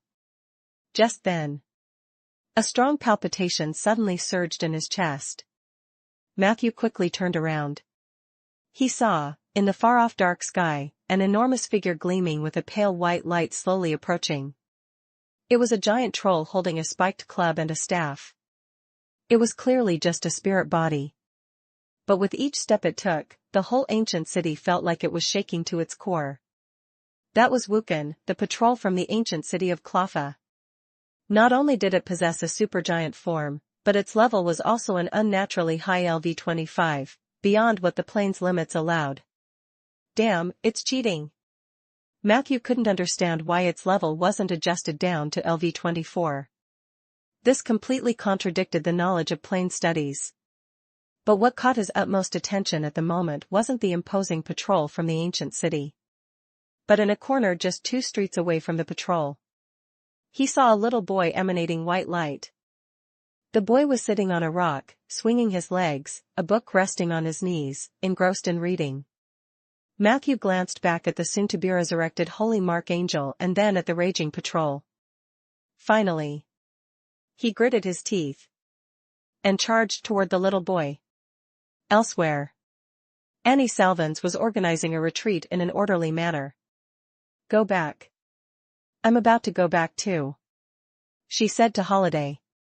The loyal troll warrior immediately tore open the scroll to return to the safe house. A white light followed. Annie was about to do the same. But at that moment, she saw Matthew dash out as if flying, and she immediately stopped the motion of tearing her scroll. After hesitating for just 2 seconds, she pressed down on the scroll and followed him. Only Holiday, disappearing in the return white light, gradually looked astonished. Chapter 1606, 443 Door of Thought and Golden Ticket. Chapter 1606, 443 Door of Thought and Golden Ticket. In the gloomy, dark buildings, Matthew moved quickly by himself. A boy who dashed past was shrouded in a mysterious aura. Matthew realized he could hardly mark him using insight or mental power. He could only identify his presence and movements with his eyes. In Matthew's perception, the boy was entirely empty. He had no hint of spirituality, yet he possessed qualities akin to life. This matched the characteristics of the unpredictable spirits from Lost Paradise. Despite the danger, he had to take a risk. But the ancient city of Clarafa at night was indeed fraught with crises. Matthew had just walked a section of the road when a large group of vengeful spirits of the trolls suddenly appeared around the corner. They blocked the intersection, making it difficult to pass. Even from a distance of about 50 meters, Matthew could sense the changes in these spirits at night. Their speed had increased a lot. Beyond that, a black substance appeared on the surface of the spirits. Any living being that came close to that substance would feel their mobility severely decreased. It was an aura that sapped movement. Facing one or two spirits was manageable. But encountering a group head-on, one wouldn't last 3 seconds before being paralyzed. And once mobility was lost, being surrounded by a mob of frenzied spirits would have predictable consequences. Matthew didn't hesitate, he immediately chose another path. His gravestone, as if an extension of his arm, deftly turned a corner and slipped into a side alley, breaking free before the spirits could enclose him. However, all this was just a prelude. Soon, Matthew discovered there were far too many spirits in this area. Probably the disturbances near the magic tower had attracted too many guardians. With the arrival of the ancient city patrol, the area became incredibly lively. Matthew did his utmost to avoid the spirits on the main road, but sometimes he was still caught by spirits bursting out of the walls. He tried using Ursul's reprimand to deal with them, but it was of little effect. Ordinary necromancer techniques were useless in the ancient city of Clarafa. The spirits, after eons of strengthening, were tightly bound to the ancient city. This city was their ceremonial field. As long as they were in the ceremonial field, and as long as the ritual operated normally, they would receive significant strengthening. Moreover, these spirits seemed to share some collective consciousness. As soon as one spirit engaged in combat with an enemy, the rest would immediately abandon whatever they were doing and swarm over. In such circumstances, killing any spirit was unwise, it would bring a deluge of hatred. Keep calm. Think of a solution. Matthew, riding his gravestone, raced through the dark city. The figure of the boy ahead flickered in and out of sight, hard to catch. Looking back, the number of pursuing spirits behind him could fill several train cars. Ordinary people would have probably wet their pants at this sight. Matthew's scalp tingled too. At the same time, he could feel his speed slowing. No, this can't continue. Just then, Matthew lost sight of the boy. He didn't hesitate. He immediately took a left at the next intersection, inadvertently dragging another group of troll spirits from across the street into the fray. Matthew charged up and down the streets, with spirits trailing behind him like a long dragon. It was only because the gravestone's speed was indeed fast that he wasn't torn to pieces by those spirits. Go. Seeing the moment was right, Matthew turned and fled. Just like that, the crazily pursuing troll spirits, enough to stretch half a mile, chased after Matthew's gravestone and ghost fire. They circled around the magic tower for a bit, then charged in the direction of the magic tower again. Near the magic tower, it had now become eerily quiet. Except for little Ingram and his summoned creature army, almost everyone else had sought refuge. When Matthew appeared, elemental lives were ardently fighting the nearby troll spirits. The next second, a huge gravestone, carrying a massive amount of ghost fire, plunged into their midst. Help, the locals are a bit too unfriendly. Matthew greeted Ingram from a distance. Who, looking at the number of spirits trailing behind Matthew, turned almost liver-colored. "Stop him," Ingram ordered. But Matthew was too cunning, just brushing past the edge of Ingram's elemental army before making a detour. Matthew knew courtesy, knew to detour. But the spirits didn't understand that principle. In a moment, the tidal wave-like spirits slammed into the defensive line of the elemental army, immediately sapping the mobility of 4 or 5 sturdy elemental lives. A bit later, their struggles became futile, and they soon perished miserably in the hostile sea. Seeing the defensive line faltering, Ingram, even if boiling with rage, had no spare energy to focus on Matthew. He took out a book with a light green cover and started spellcasting rapidly, using the synergy of the 4 elements to construct a barrier as formidable as a natural moat. By then, Matthew, riding his gravestone, had once again increased his distance from the magic tower. With Ingram's wholehearted help, the streets became much quieter. Chapter 1607, 443 Door of Thought and Golden Ticket _2. Chapter 1607, 443 Door of Thought and Golden Ticket _2. Matthew stepped on the gravestones, sliding up 90 degrees along the corner of the wall, and smoothly made it to the top of a 3-story flat-roofed building. He surveyed the nearby streets. However, the little boy had vanished without a trace. Matthew was not discouraged and continued to observe. If the other party really was the unpredictable spirit body of Lost Paradise, it couldn't have been just a fleeting glimpse of spirit light. But very soon, his attention was partly seized by the ancient city patrol that seemed to surge over like a tidal wave. The level 25 Wukon was different from other vengeful spirits of the trolls that were emitting black light. His massive and bloated body emitted a faint gold light, which was somewhat different from the brilliance of the sun. It was more like a dark gold or black gold luster. When Wukon moved, the entire street trembled. Even though Matthew had deliberately kept his distance, he could still feel his body being attracted to Wukon's gravity field. Warning, you have entered Wukon's land of descent, gravity field. Your speed is reduced by 30%. All your actions will be adjusted towards the direction of Wukon. You are about to face a will check. If the partial exemption fails, you will involuntarily walk 10 to 30 meters towards Wukon. Such a terrifying gravity field. Thanks to his divine nature, Matthew successfully passed the will check, then stepped on the small gravestones and rapidly distanced himself without looking back. Meanwhile, Wukon had also arrived in front of the magic tower. From afar, Matthew saw a surge of blood light bursting near Little Ingram, soaring into the sky. That blood light brought more pressure to Matthew than Wukon's land of descent. It was Blood Angel Umma's. Reincarnate, my ancestor. In the distance, Matthew also heard the devoted and frenzied call of Little Ingram. Accompanied by that sound, the blood light that soared into the sky instantly escalated into a blood storm. The dreadful blood storm swept away all living beings around the magic tower, and the resentful spirits melted away as ice and snow. The elemental lives were not spared either. Countless elemental lives were disintegrated by the bloodlight. That scene was much more terrifying than Matthew's blood evaporation. No wonder I didn't see the 4 elemental elders. He must have been prepared to sacrifice everything. No, that's not right.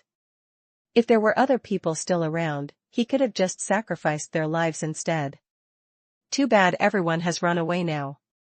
He only had his own people to sacrifice. This guy didn't sacrifice himself, did he? A bold idea emerged in Matthew's mind. Unfortunately, reality soon disappointed him. The blood storm slowly dissipated, turning into a semi-transparent dark red cyclone. The edge of the cyclone scattered various dark red crystals, like flowers strewn by goddesses. Below the cyclone, Little Ingram wrapped himself tightly with a spirituality-rich shroud, even covering his head inside, until the cyclone gradually stabilized before he dared to stretch his head out. And right above him, a towering blood angel was taking shape. To Matthew's surprise, The size of the Blood Angel was even bigger than Patrol Wukin. The storm and whirlwind he had just glimpsed were actually just one of Amaz's legs. The figure itself was even taller than the magic tower. Behind Amaz, there were 3 pairs of huge, dark red wings. His face was adorned with a dark red visor, while his breastplate and leg plates were red and black alternately. In his right hand, he grasped a pitch-black lightsaber, and in his left hand, he held a cone-shaped short spur. A chain with barbs hung at his waist, with a huge chain ball attached to the end of it. Beyond that, various weapons were also carried on the weapon belts on his back and legs. Despite these weapons, like the Blood Angel himself, were likely special projections of star spirits, and not physical in reality, they still looked intimidating enough. And what caught Matthew off guard even more was, Amaz is also LV-25? Damn. All cheaters, can't play fair at all. Matthew quickly realized that there might be some special laws in the ancient city of Clawfa that allow powerful individuals to break the ceiling of plane restrictions and ascend to a stronger level. Fallen Sun, why do you refuse to rest? Blood Angel Amaz took the initiative to attack. He used a language that was obscure and difficult to understand, but for some reason, Matthew could understand it. What was even more unexpected was that Wukin, who seemed muddled on the outside, actually responded, although he used the language of the trolls.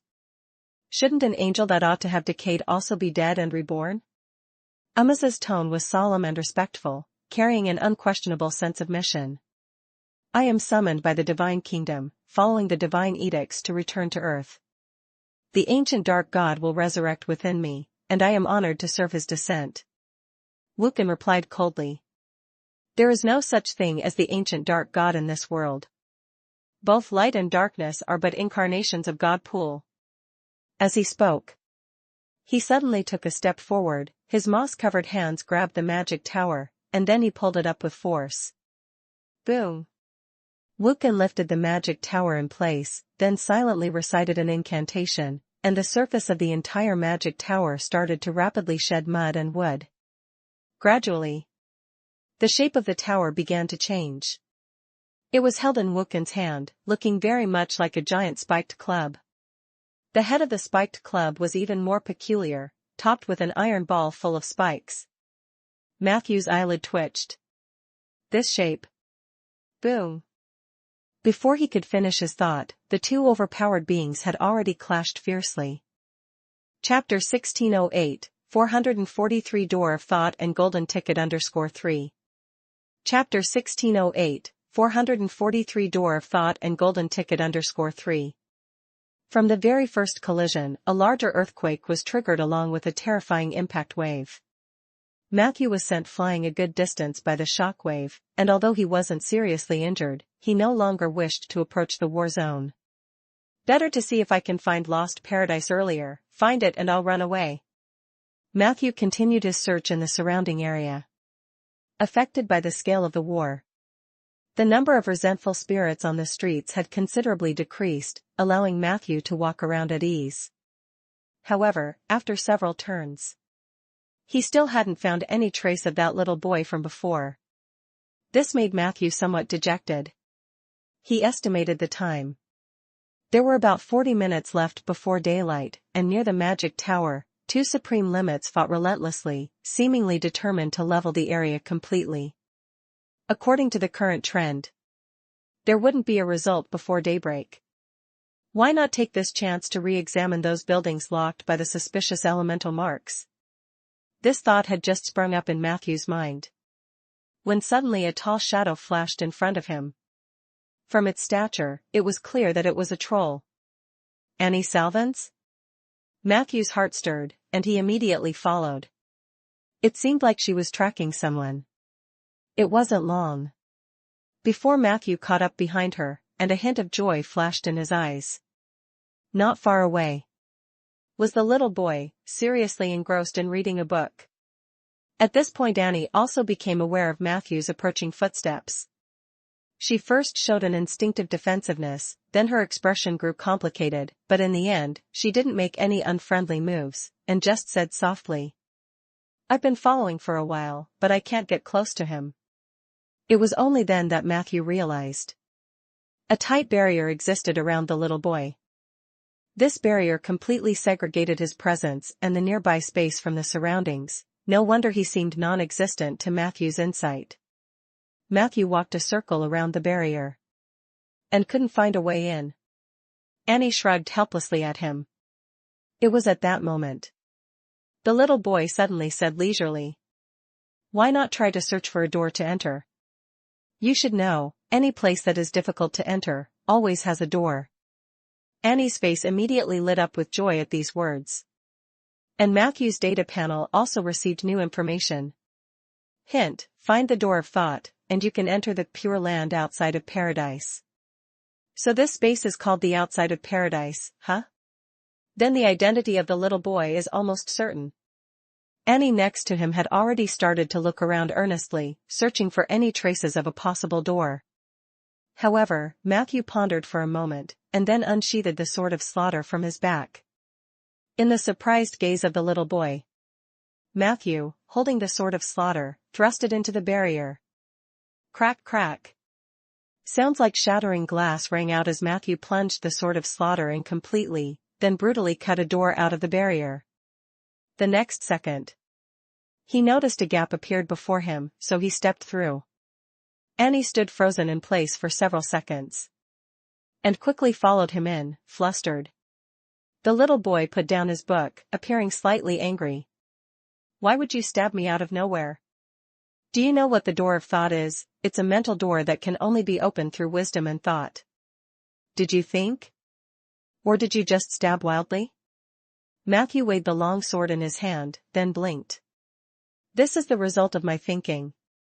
He was quite satisfied with the sword of slaughter's ability to break the barrier. The little boy seemed speechless.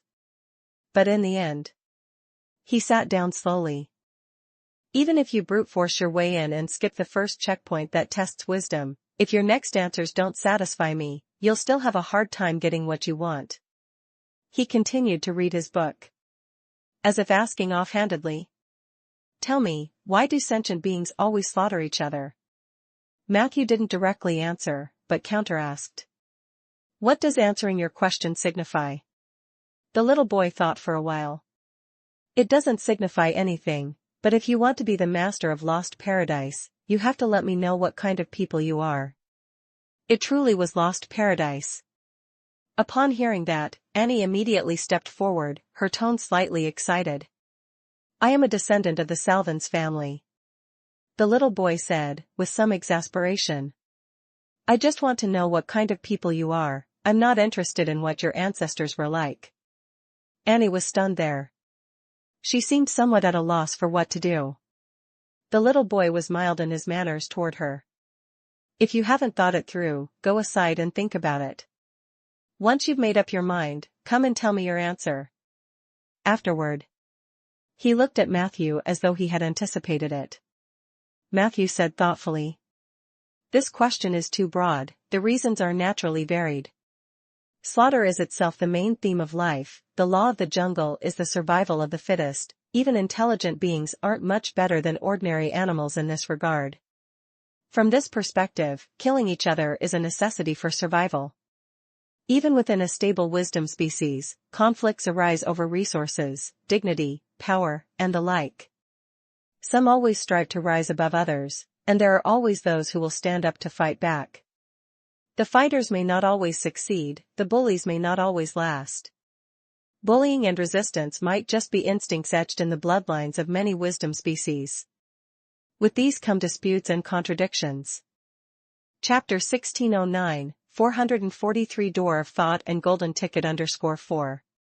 Chapter 1609, 443 Door of Thought and Golden Ticket _4. And in this world, the most permanent solution to disputes and contradictions is through slaughter and death. From this angle, killing each other is a necessity of life. The little boy blinked. By your way of describing, it seems that most wisdom species are inherently born with the original sin of loving to bully and being keen to fight. Matthew replied. I don't like the word original sin. I prefer to call it limitations. Everyone has their own limitations, including wisdom species, and even, I think, gods as well. Do you think there are any gods in this world who can transcend their own limitations? The little boy was stunned for a moment. I don't know. Also, I don't like being asked questions, especially when I can't answer them. Matthew nodded. So, what is the second question? The little boy subconsciously wanted to answer, but then, a look of annoyance crossed his face. You're asking questions again. Matthew spread his hands. He suddenly found the little boy quite cute. Although he seemed mysterious and ancient, upon interacting with him, Matthew realized that his mental maturity was not as developed as he had imagined. The second question is, if you became a god, how would you control your followers and enlighten the people? The little boy asked snappily. Matthew pondered for a moment. Ensure they have food and shelter, and live in peace and contentment. The little boy asked. And then? Matthew answered. Give them something to strive for. The little boy persisted. And after that? Matthew added. Help them achieve it. The little boy was relentless. Is there anything else? Matthew shook his head. Let's focus on achieving these goals first. The little boy was dumbstruck again. He asked incredulously. Don't you have any trendy slogans, or clearer doctrines? If not, surely there are some grand visions, or lofty ideals, right? Matthew calmly replied. Of course one can have ideals, but to me, I find them mostly impractical. Anyone trying to win people over can talk about ideals. But not every ideal is meaningful. More precisely, unattainable ideals may be meaningful for certain individuals, but for the majority, pure ideals may actually be harmful. As I said before, everyone has their limitations, as does every species. You can't expect long-lived species to understand the urgency of living day to day, nor can you ask short-lived species to comprehend plans spanning centuries. You can't expect elves who dwell in the mountains to appreciate the vastness of the sea, nor can you persuade cloud dragons soaring above the clouds to imagine the darkness and confinement of the earth core. To go to the extreme, talking about ideals is like forcing a starving person to appreciate poetry and paintings, or asking someone bedridden to go for long-distance running or hiking.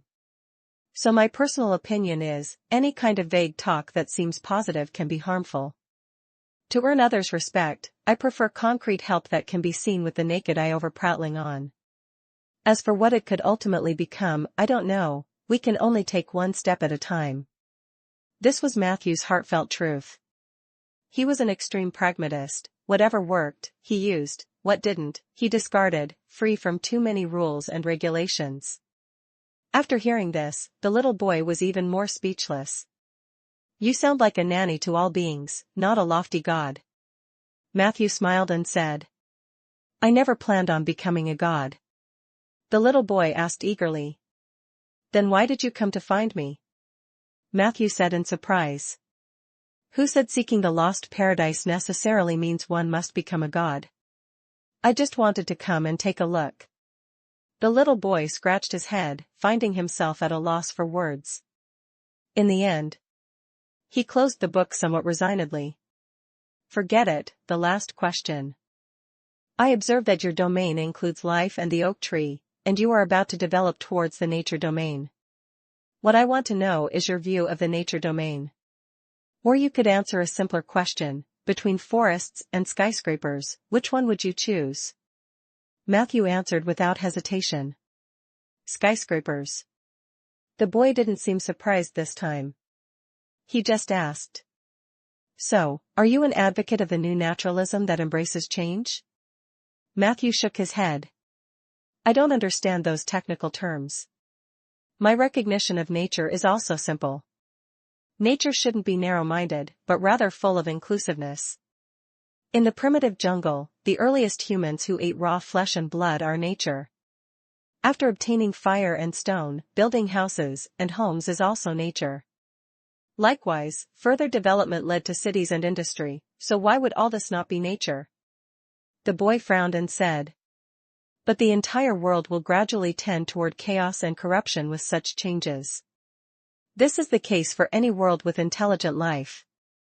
From the initial flourishing of myriad things to the later uniformity, even if you think the broad definition of nature is correct, nature is still wilting step by step.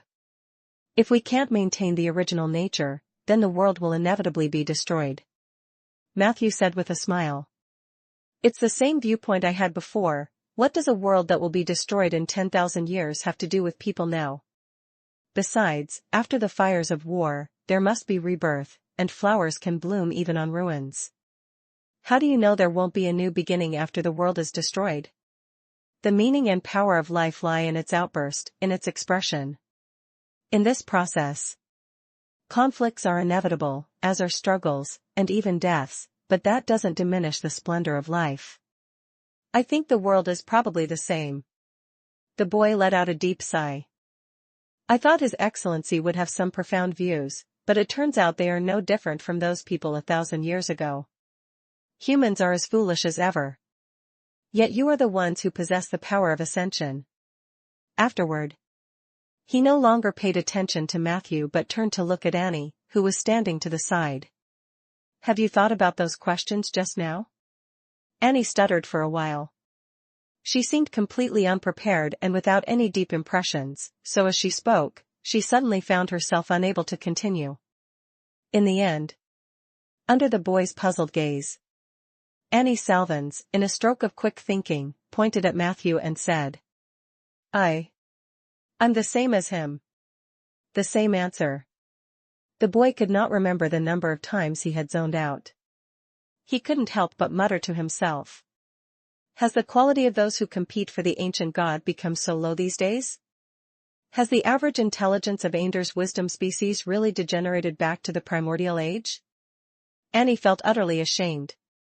As a troll princess, her education had mainly focused on warfare and strategy. Indeed, it had not included this area. Faced with such questions, she genuinely had no clue where to start. I hope the next time we meet, you can present a more substantial train of thought, the boy said to Annie, significatively. He then reluctantly turned his gaze back to Matthew. You have passed. Take this, it's the first ticket. Although you don't seem like a reliable owner, you're still better than a big-breasted but brainless troll. In Annie's angry, ashamed gaze, a golden ticket flew into Matthew's hands. The golden ticket of the Lost Paradise. With this ticket, once the Lost Paradise officially opens, you will be qualified to enter first, select authority and divine title at the forefront, and you will have the chance to become the master of Lost Paradise. The boy and the Pure Land vanished in an instant. The next moment, Matthew, having just grasped the ticket, suddenly felt an enormous pressure. Because at the same time, two super-limit strong people who were clearly fighting in the distance suddenly stopped their fight and turned their icy gazes towards Matthew. Chapter 1610, 444 Sword Master and the Young Boy. Chapter 1610, 444 Sword Master and the Young Boy. Just as Matthew obtained the golden ticket, a blinding white light suddenly appeared in the sky above the ancient city, tearing through the night as if it had been eternal, shifting time from night to day in an instant. Everyone was attracted by the white light. The white light was bright yet soft, opening up an oval-shaped mirror in the middle. Ripples, like those on the surface of a lake, began to spread out from the mirror. As the ripples dissipated, people saw misty mountain peaks where winged dragons and angels soared. Below the snow line were densely forested mountains. Large lakes were scattered between grasslands and deserts. Divine bell chimes sounded one after another. Countless figures took flight from the ground, flying devoutly toward the mountains. And right at the peak that was first visible, mysterious and magnificent stone pillars rose from the ground. In the center of those pillars stood a majestic palace. Though everyone could only see a vague silhouette, they all felt an innate sense of reverence from within. Those with a slightly weaker will felt their legs give way, almost kneeling and bowing in worship on the spot. In an instant, a fierce storm suddenly arose in the lake within the oval mirror. The storm brought with it the waters of the lake, pouring out of the mirror. The ancient city of Clarafa soon began to experience a drizzling rain. The rain, as if coming from heaven, bathed all of life. Matthew stretched out a hand, allowing the large raindrops to fall onto his palm. A sense of unprecedented happiness and tranquility settled in his heart. After a few seconds, he noticed something yellow in the center of his palm. It was a drop of nascent divinity. Matthew was stunned. He of course knew how precious divinity was and how important it was in higher-level battles. Thus, he reached out and grabbed it. The drop of divinity then merged into the center of his palm, becoming a part of his body. Hint: the appearance of the golden ticket triggered the phenomena associated with the opening of Lost Paradise. You have bathed in the rain of Lost Paradise, your physical state is restored by 100%. And for the next year, you will be healthy and robust, free from sickness and pain. As the owner of the golden ticket, you have gained an extra portion of pure divinity from the rain of Lost Paradise. You have extracted a piece of knowledge, the opening of Lost Paradise, from the golden ticket. From this knowledge, you realize that Lost Paradise has been freed from its sealing, and it is about to open to the outside world. The opening of Lost Paradise must meet the following two conditions. First, at least 3 people must obtain tickets sufficient to enter Lost Paradise, current January 3rd. Second, someone must ignite the divine fire of retaliation, or an ancient god must reincarnate. Lost Paradise has indeed been unsealed. Matthew wasn't surprised. So many people congregating at Blood Drinking Mountain was very likely driven by the unpredictable nature of Lost Paradise.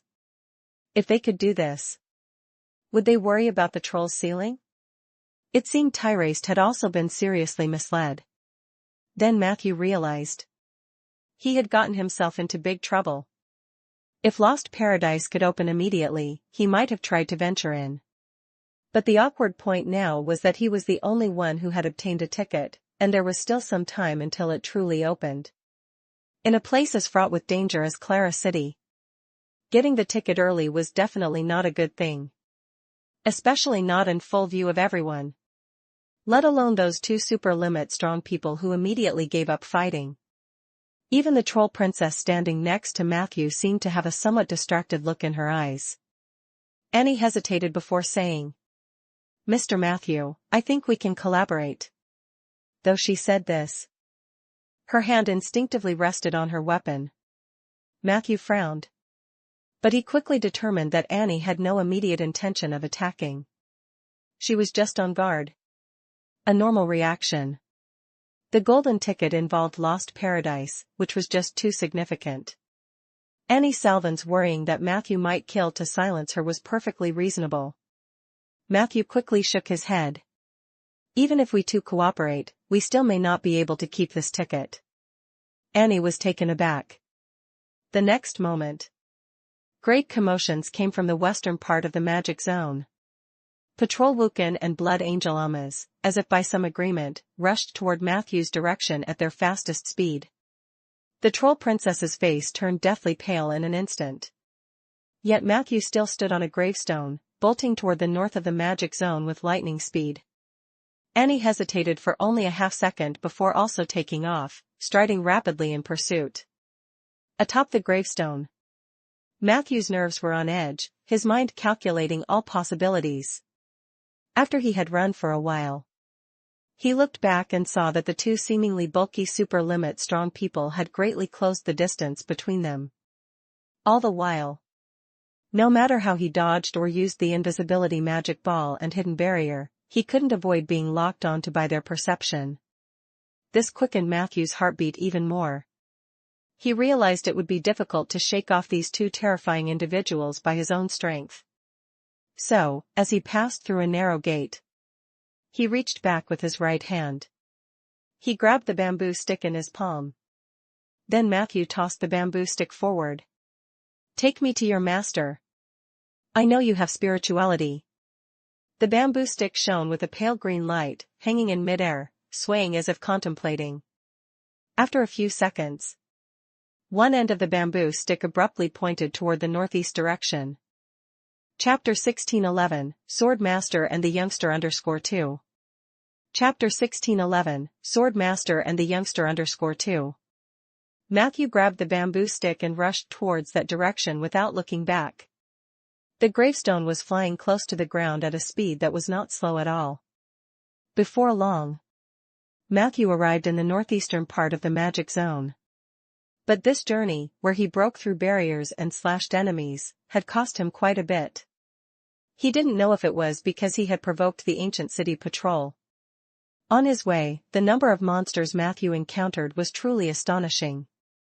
Not to mention the vengeful spirits of the trolls. He also encountered several groups of the elusive flying ghost heads, and in his hurry, Matthew accidentally lost a chunk of flesh from his waist to one of them, nearly having his kidney gouged out. And when passing through a piece of ruins, the massive amount of demon vines suddenly emerging from a roadside pit also left burn marks on Matthew's left ankle. In addition, more than 20 other types of monsters obstructed Matthew's path.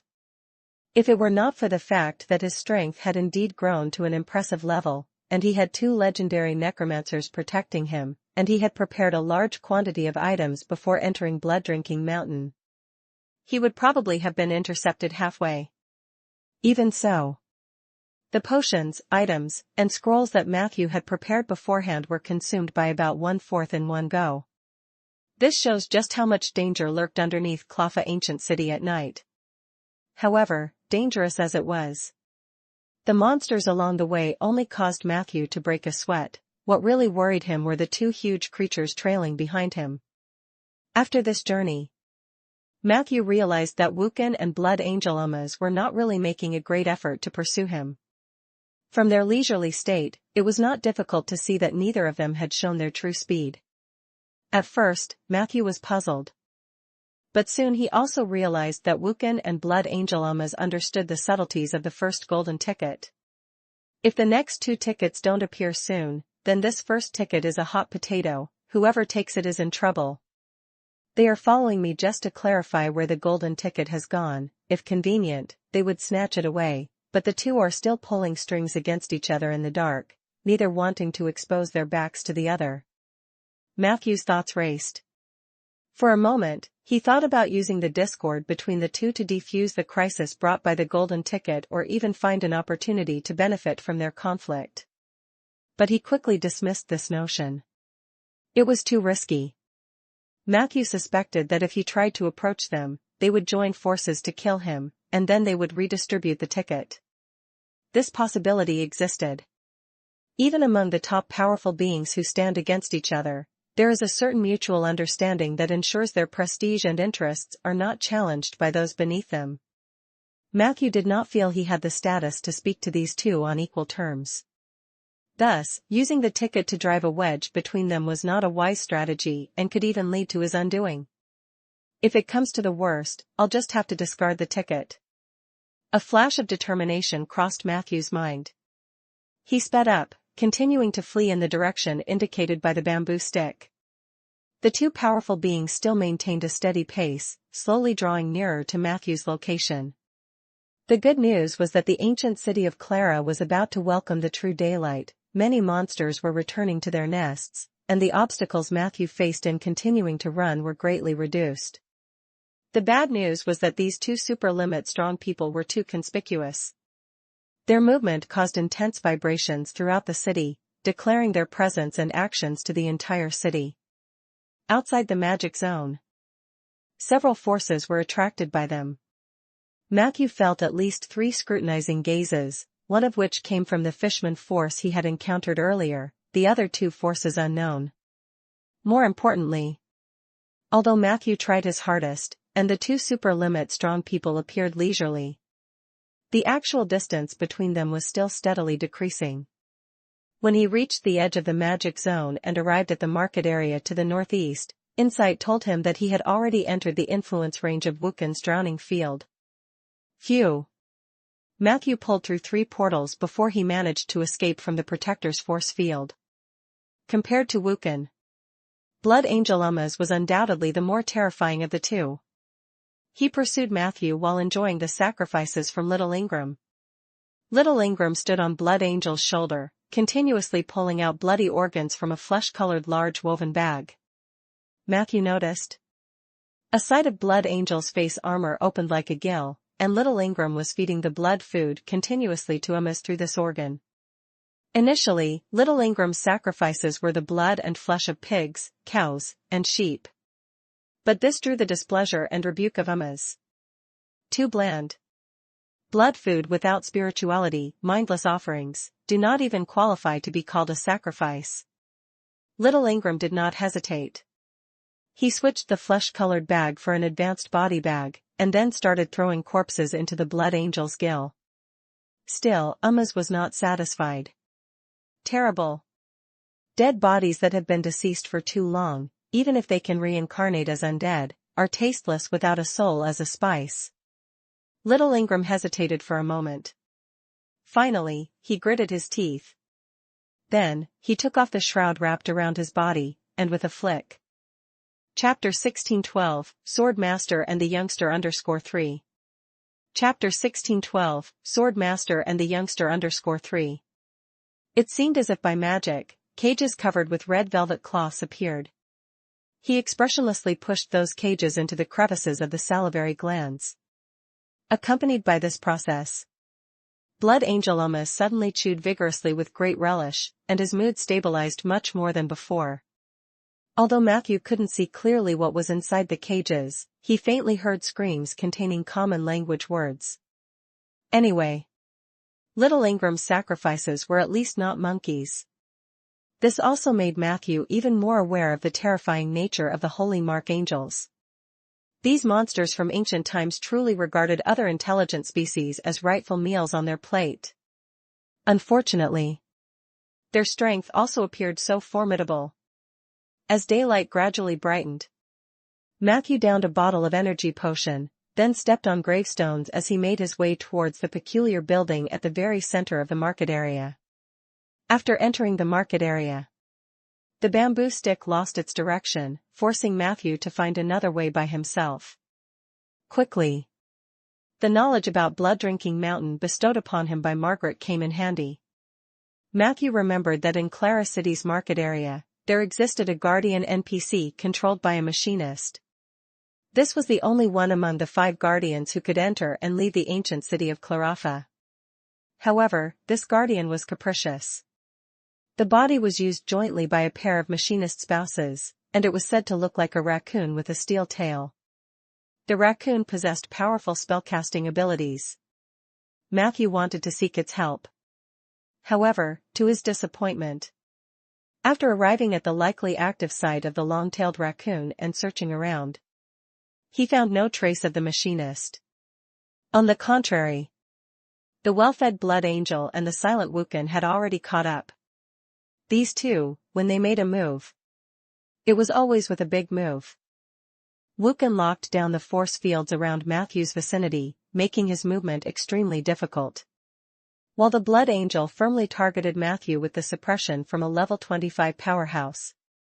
In this manner, he completed the suppression of Matthew's mental power, making it much more difficult for him to cast spells than usual. Stop wandering around, little thing. Hand it over to me, and I can give you a quick end. Blood Angel Ummas stood 2 streets away, arrogantly lowering his head, his gaze not even focused on Matthew, his tone quite casual. Little Ingram sat on his shoulder, face full of mockery as if watching a mouse struggling in its death throes. Before Matthew could speak, a dull sound came from Wookin, who was closing in from another side. Give the ticket to me. I won't harm you, you are a friend of Blood-Drinking Mountain, and in the future, you will become my friend too. A thought flashed through Matthew's mind. He indeed did not feel any particularly clear malice from Wookin.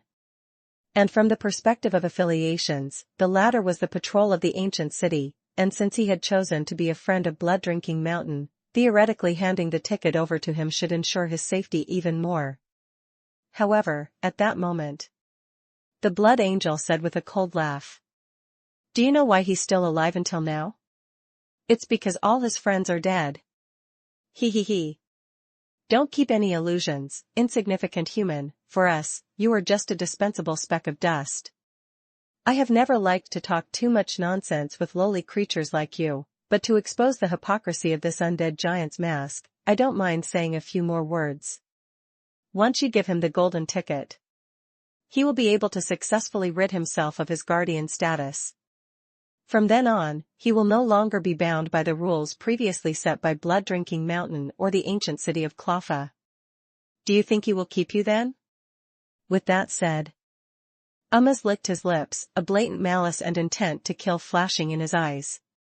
I am more straightforward. I said I would give you a quick end, which means I won't let you suffer for too long. Come on, little thing, hand over the ticket to me, come to my mouth yourself, let me taste you. In that instant, Matthew felt weak all over, his whole spine tingled intensely, and he involuntarily took a half-step forward, only then did he resist the command spell. Wukan slowly observed Matthew. Make your own choice.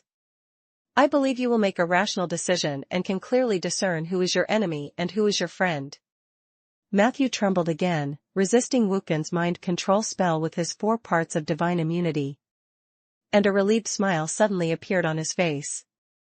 Of course, I am clear about who is the enemy and who is the friend. The next moment, the bamboo stick tucked under his arm suddenly emitted a verdant glow, then began to buzz and tremble. Not far away, the figure Matthew was staring at gracefully flipped over the 4-story building, then lightly touched the outer platform with his toes, drifting over as if skimming the water. At the same time, another complicated shadow hurried over from the same direction. They came one after the other, appearing side by side yet maintaining a safe distance from one another. Matthew hurried towards the first figure. I've got it, think of what reward you'll give me later. He quickly arrived in front of Tyrese, unhesitatingly handed over the golden ticket. Tyrese hesitated for a moment. But in the end, he reached out his firm and steady hand and accepted the golden ticket from Matthew. A few seconds later. Chapter 1613, Sword Master and the Youngster _4. Chapter 1613, Sword Master and the Youngster _4. Another shadow approached. Matthew only then noticed that the one who had appeared with Tyrese was actually one of the 4 leaders from the ancient lands, the Beholder Sword Saint. Is it you? Matthew suddenly realized. Wasn't it you two fighting in the north of the magic zone yesterday? No wonder. Matthew had been surprised when he heard the report from Vampire Mosin last night. Tyraste's strength was undeniable, and whoever could battle with him must also be a person of renown. If it was the Beholder Sword Saint, that would make sense.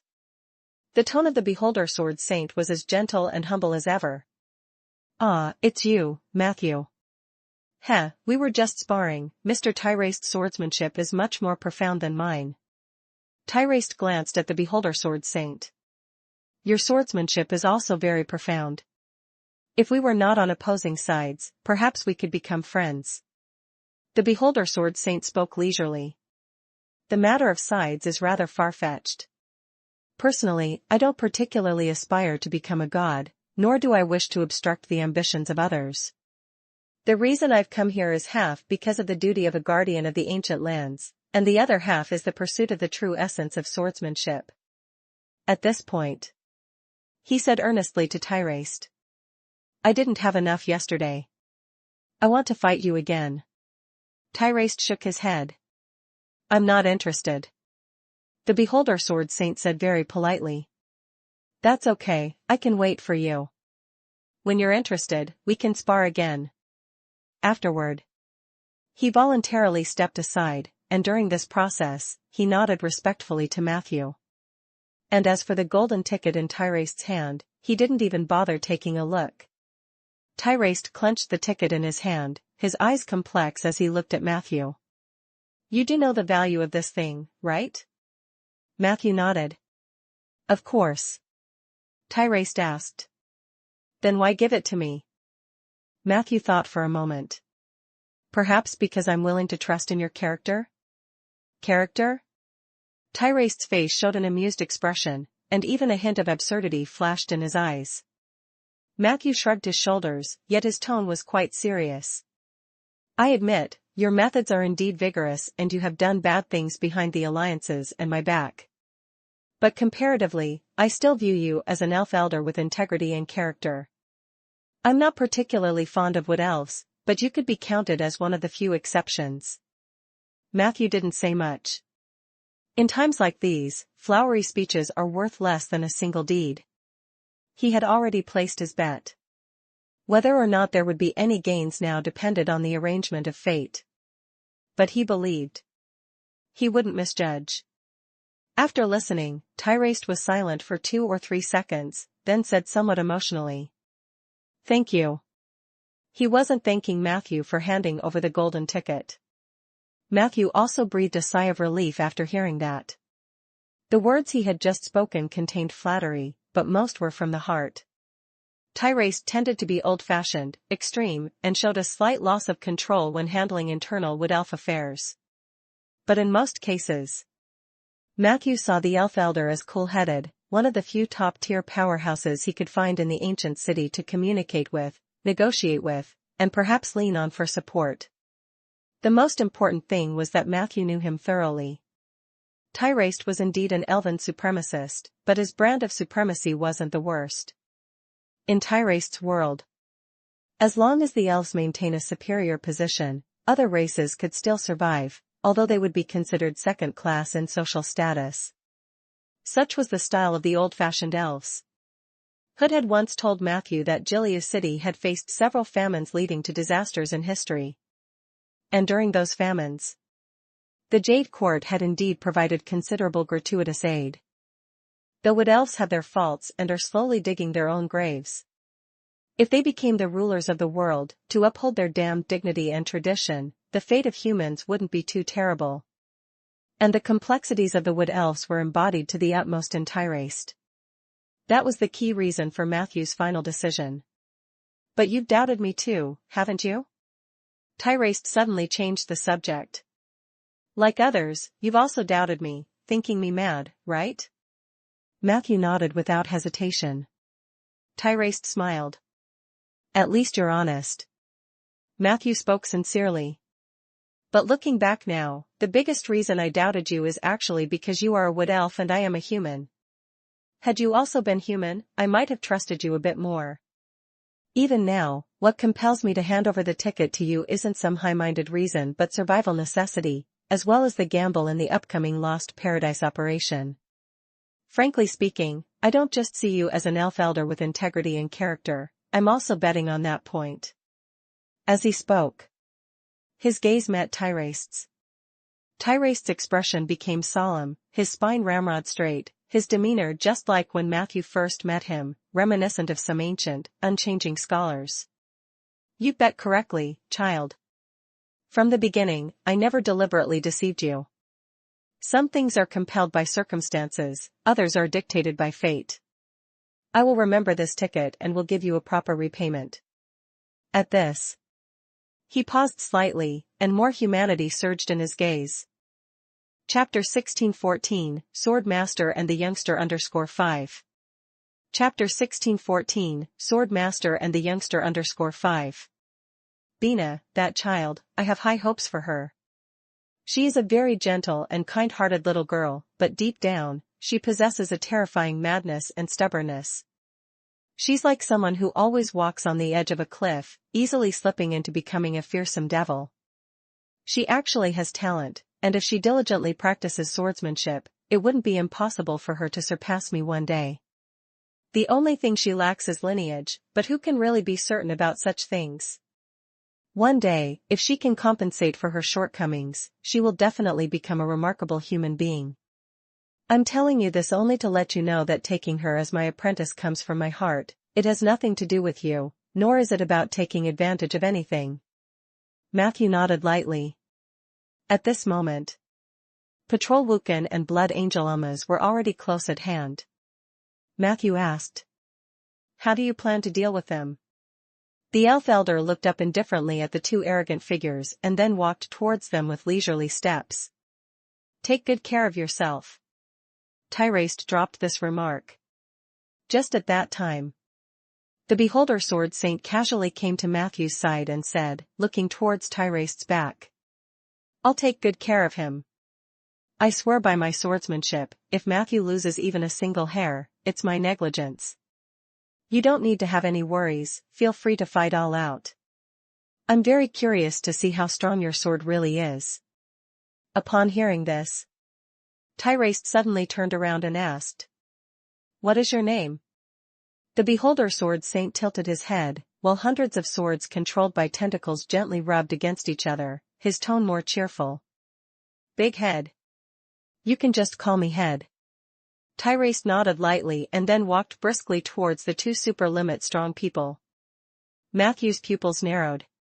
Tyraste's demeanor seemed as though he intended to confront them head-on.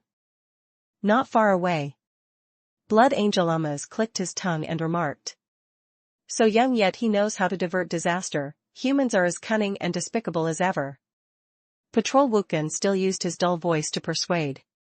"Elf, give me the ticket, I assure you he won't harm you, we can become allies." However, his words were ruthlessly interrupted by Tyraste. "Stop talking nonsense. You two undying old fools, come at me together." With these words, the entire venue was shocked. "Are you sure you want to provoke us both at the same time?" Umaz's tone was already filled with murderous intent. Tyraste proudly raised his head. "Undying angels, gasping trolls, you're just parasites on this plane. Even without this ticket, just to cleanse this plane a bit, I still have to kill you." The next second, he slowly drew the bamboo sword from behind. The bamboo sword emitted a clear and pleasant sound, as if cheering for the impending battle. Matthew couldn't help but bow his head as the bamboo stick he held in his palm also began to tremble uncontrollably. That moment, he felt many emotions. Pain, wandering, confusion, unease, and uncontrollable anger. All these emotions come from deep within Tyraste. It turns out he was also this unsettled when dealing with those elves. He has been holding back so many emotions, but for various reasons, he has actually been controlling himself. The previous loss of control was just a ripple in a huge wave. Matthew's gaze became solemn as he looked at Tyraste's back, the bamboo stick in his hand trembling even more. Is this Tyraste's true inner world? He loathes all that should decay. He detests those who sit high and do nothing. He is angry at the shackles this world imposes on the weak and innocent.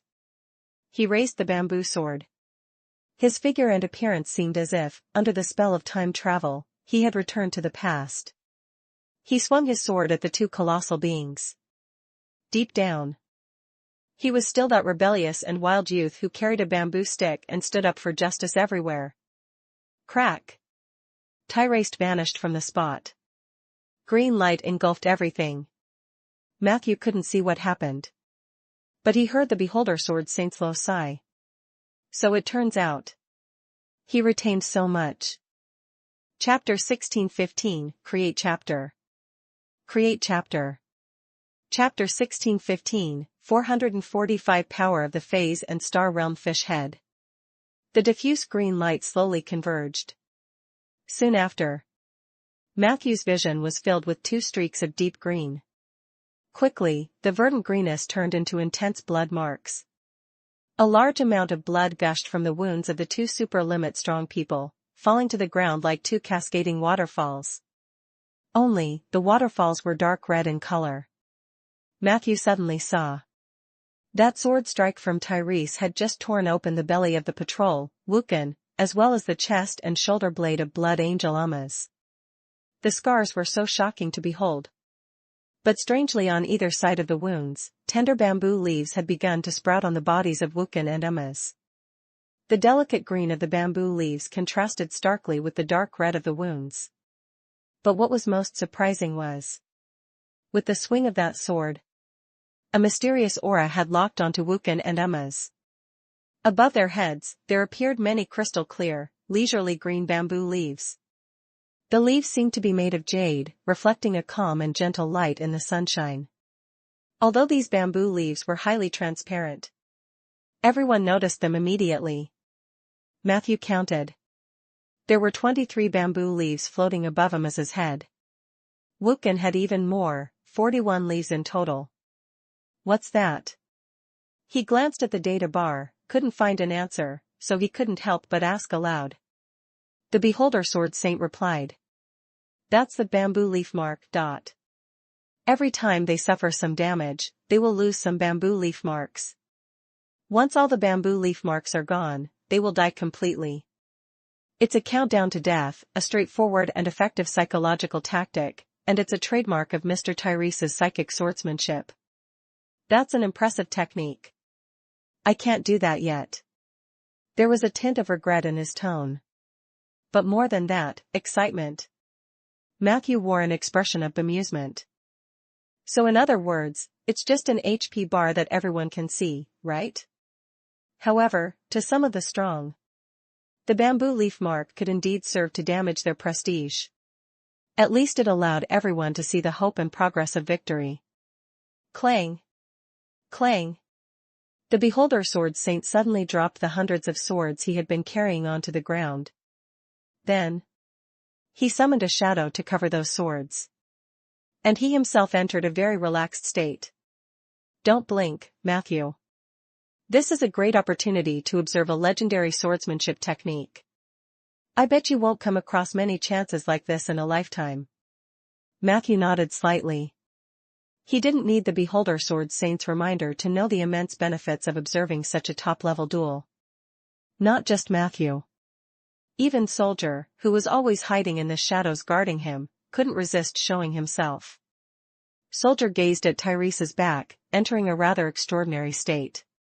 A thought occurred to Matthew. Indeed. Soldier's opportunity to advance into the advanced legend was a painting scroll called Bamboo Jade Creatures. And that scroll was part of Tyrese's collection. He must have certainly appreciated it himself. On the Ander continent, bamboo is not a rare species, but for most intelligent races, this plant holds no special significance. The wood elves are an exception. Since the arrival of the divine phoenix, many places in the Jade Court were filled with bamboo forests. It wasn't long ago that Matthew had learned from Yuchi that the path of the sword master on the Ander continent is usually thought to originate with the orcs. However, the orc sword master on Phalai Island also seems to have inherited techniques from the Sioux people. During those years when the divine phoenix recuperated in the Jade Court, many Sioux cultural elements and skills were passed on. Due to barriers of extraordinary powers and differences in practical application, most of the combat-related skills were appropriately preserved by the wood elves as a form of cultural artwork. Very few elves managed to transform the skills bestowed by the divine phoenix into their own martial art. Tyrese was clearly an exception. His swordsmanship probably came from an understanding of the secret archives of the divine phoenix, which came from the swordsmanship of the eastern continent. The more Matthew observed, the more certain he became. Because there were too many similarities between the gestures of Tyrese and Soldier's movements. It was a style of combat that had never before appeared in the history of Ander. On the front lines, facing off against huge creatures tens of times his own size, Tyrese demonstrated an incredibly elegant posture in battle. His movements were very slow.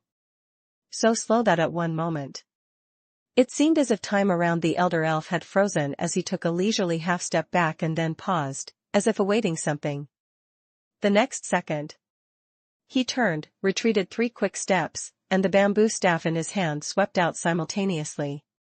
As if by some twist of fate.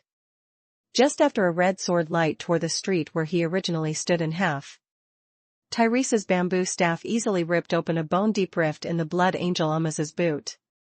The Blood Angel lifted his boot violently, then stomped down again. Boom! The street collapsed, dust billowing. When the dust cleared, everyone was astonished to find that Tyrese was simply standing there steadfastly. Aside from where he stood, the ground around him had collapsed and shattered severely. And the place he was standing was only half a meter from the boot stomped down by the Blood Angel.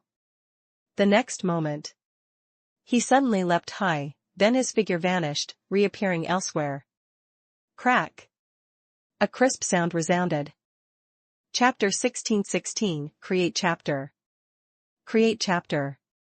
Chapter 1616, 445 Power of the Phase and Star Realm Fish Head _2.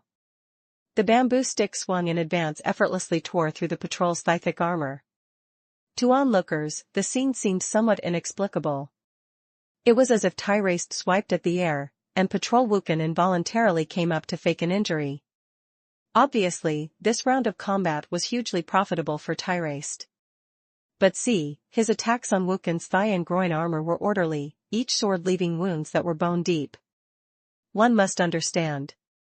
Patrol Wukon, in essence, was nothing more than the vengeful spirits of the trolls, a number one combatant, and the visible wounds were often trauma to his spirit body. This kind of damage was irreversible. Soon, Matthew noticed the bamboo leaf mark on Wukon's head was rapidly diminishing. From the initial 41 leaves, it had changed to 39, then in a blink to 36, followed by 35, 34. The scene struck observers with a shock that transcended the visual realm. Every sword Tyraste swung brought Wukon a step closer to his downfall. Compared to Tyraste's attack, which was ridiculously slow, Wukon's counter-attack seemed somewhat helplessly furious. He launched a powerful gravity field only to find that his usually unbeatable gravity vortex had no effect on Tyraste. He also tried to predict the Elf Elder's next position, only to be made a fool of, naturally. In a fit of rage, he initiated an attack with an extraordinarily wide range, only to find that Tyraste's seemingly slow movements even allowed him to casually dodge area attacks. He can accurately predict every spot where area attacks will land. Unless it's a simultaneous attack across the entire range at once, it's impossible to harm him. And even if you can execute a fully synchronized area strike, it's not guaranteed to succeed. Matthew's mind was filled with amazement. This was the first non-spellcaster to cause him such a deep shock. As an outsider, he simply couldn't understand how Tyraste managed it. He looked so slow in his movements. No. Tyraste is not slow. It's Wukon and Emma's who are too fast. Matthew suddenly had an epiphany. Indeed, compared to their size, the speeds at which these two super-limit strong people had shown were unbelievably fast. If Matthew were to take Tyraste's place, he might only have a chance to dodge the lightning-fast attacks of the two powerhouses by frantically casting Blink. The portal simply is too slow, opening it is asking for death. At most 15 seconds. And I would have to use Undead substitute. An undead body couldn't avoid the damage. Let alone the Blood Angel's sword, just Wukon's gravity field alone is enough to instantly kill most people. Even a regular legendary couldn't last 3 rounds. As his understanding of the situation grew clearer, Matthew felt increasingly shocked. This feeling was different from watching a heavenly mage casting spells.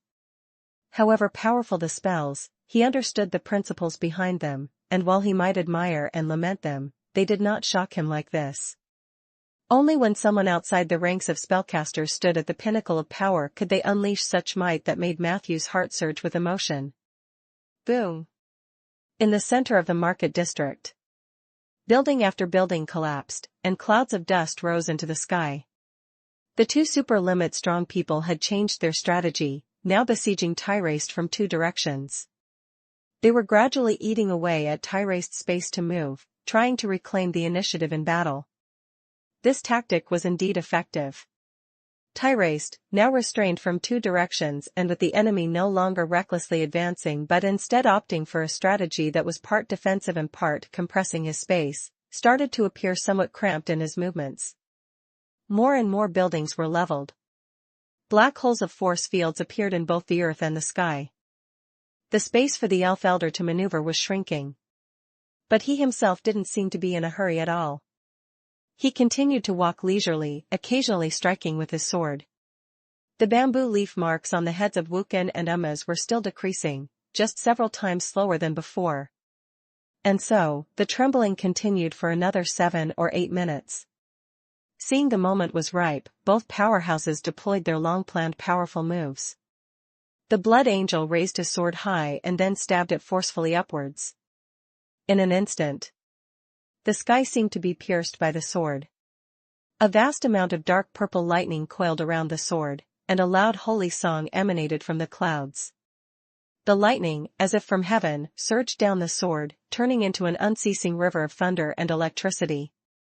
Elf, you have successfully roused my anger. And my appetite. Come, let me see if, after 1,000 years, there is still anyone who can withstand my move. Heavenly split slash. In a flash, the purple lightning locked onto the space below. And just as the lightning was about to strike, Matthew, who was just preparing to flee, was whipped up by the Beholder Sword Saint's tentacle. In the blink of an eye, he emerged atop a tall tower 3 miles away. These people are indeed irresponsible, with not the slightest restraint on the spillover of energy, the Beholder Sword Saint said, filled with dissatisfaction. Matthew looked up. Most of the market district's sky was covered in purple lightning. He couldn't even locate Tyraste for a moment. Meanwhile, another terrifying power was also brewing like a storm, and it was accumulating rapidly. Compared to the Blood Angel Umma's Patrol Wukin's actions were much more discreet. Hundreds of hand-like phantoms appeared behind him. Chapter 1617, 445 Power of the Phase and Star Realm Fish Head _3. Chapter 1617, 445 Power of the Phase and Star Realm Fish Head _3. All the knuckles on each hand were furiously crossing and striking each other. For a moment, behind him came a series of teeth-gritting sounds. Matthew's eyelids twitched. This energy was certainly familiar. Hand sign casting plus cluster spell casting? Before Matthew could identify the spells the patrol was using, Wukin's mouth burst forth with a troll word like thunder. Collapse. In that instant, a force gripped Matthew, pulling him forward 2 steps, and had the Beholder Sword Saint not helped in time, he might have been dragged even further. Even the edge of the market area was like this. Not to mention the inside. Matthew could clearly see, the ground of the entire market area began to collapse wildly. The gravity vortices that had been laid out turned into miniature black holes. Below the earth, a ring appeared, shining silver at times, emitting black light at others. All the space above the ring faced gravity that rapidly climbed to 20 times that of normal. 30 times. 40 times. Boom, boom, boom. At first, Matthew could hear the roar of buildings collapsing in batches. As time passed, the sound gradually weakened, almost to the point of inaudibility. As the Beholder Sword Saint applied more and more pressure at his waist, Matthew shockingly realized the gravitational vortex in the area engulfed by the ring was so strong that not even sound could escape. The sky split. The earth sunk. Even the light began to twist slightly. The scene before him was becoming increasingly beyond Matthew's comprehension of a battle scene. Purple lightning, like a spider's web, constantly filled the upper half of the image. And from the black holes, numerous hands filled with vortices filled the lower half. Between heaven and earth, everything was being destroyed. Only the colossal figures of the 2 super-limit strong people remained. They seemed like 2 demon gods, cleansing the world with a destruction like the end of times, a world that desecrated them. Sound completely lost its presence at that moment. Matthew could only hear his own pounding heartbeat. His eyes gradually dried out, but he dared not blink, causing tears to well up from his tear ducts, blurring his vision. And at that moment, through the light refracted from his tears, he suddenly saw a familiar figure. It was a lonely shadow standing atop a high tower. Around the high tower, all the buildings were collapsing, but the very spot where the shadow stood remained undamaged and safe. So the image began to abstract. The sky split further and further, the earth sunk deeper and deeper, and the shadow seemed to fuse with the lone tower beneath its feet. In this image, they were so incongruous, yet so stubborn. An unknown wind tousled the figure atop the tower. Tyraste's robe fluttered wildly. At some point, the tower beneath his feet shifted slightly, as if about to fall. And at that moment, countless dark purple lightning bolts converged into a pillar of light penetrating heaven and earth, merging with the Blood Angel's long sword and thrusting towards Tyraste's head. At the same time, the gigantic vortex hand, merged with numerous black holes, reached up like a demon god ushering in the apocalypse. As the pillar of light descended, The giant hand enveloped the figure, and then its 5 fingers rolled towards the center. At that instant, a calm and composed voice rose from the bottom of everyone's hearts. Indeed, a bunch of decrepit old fools. All your moves are full of flaws.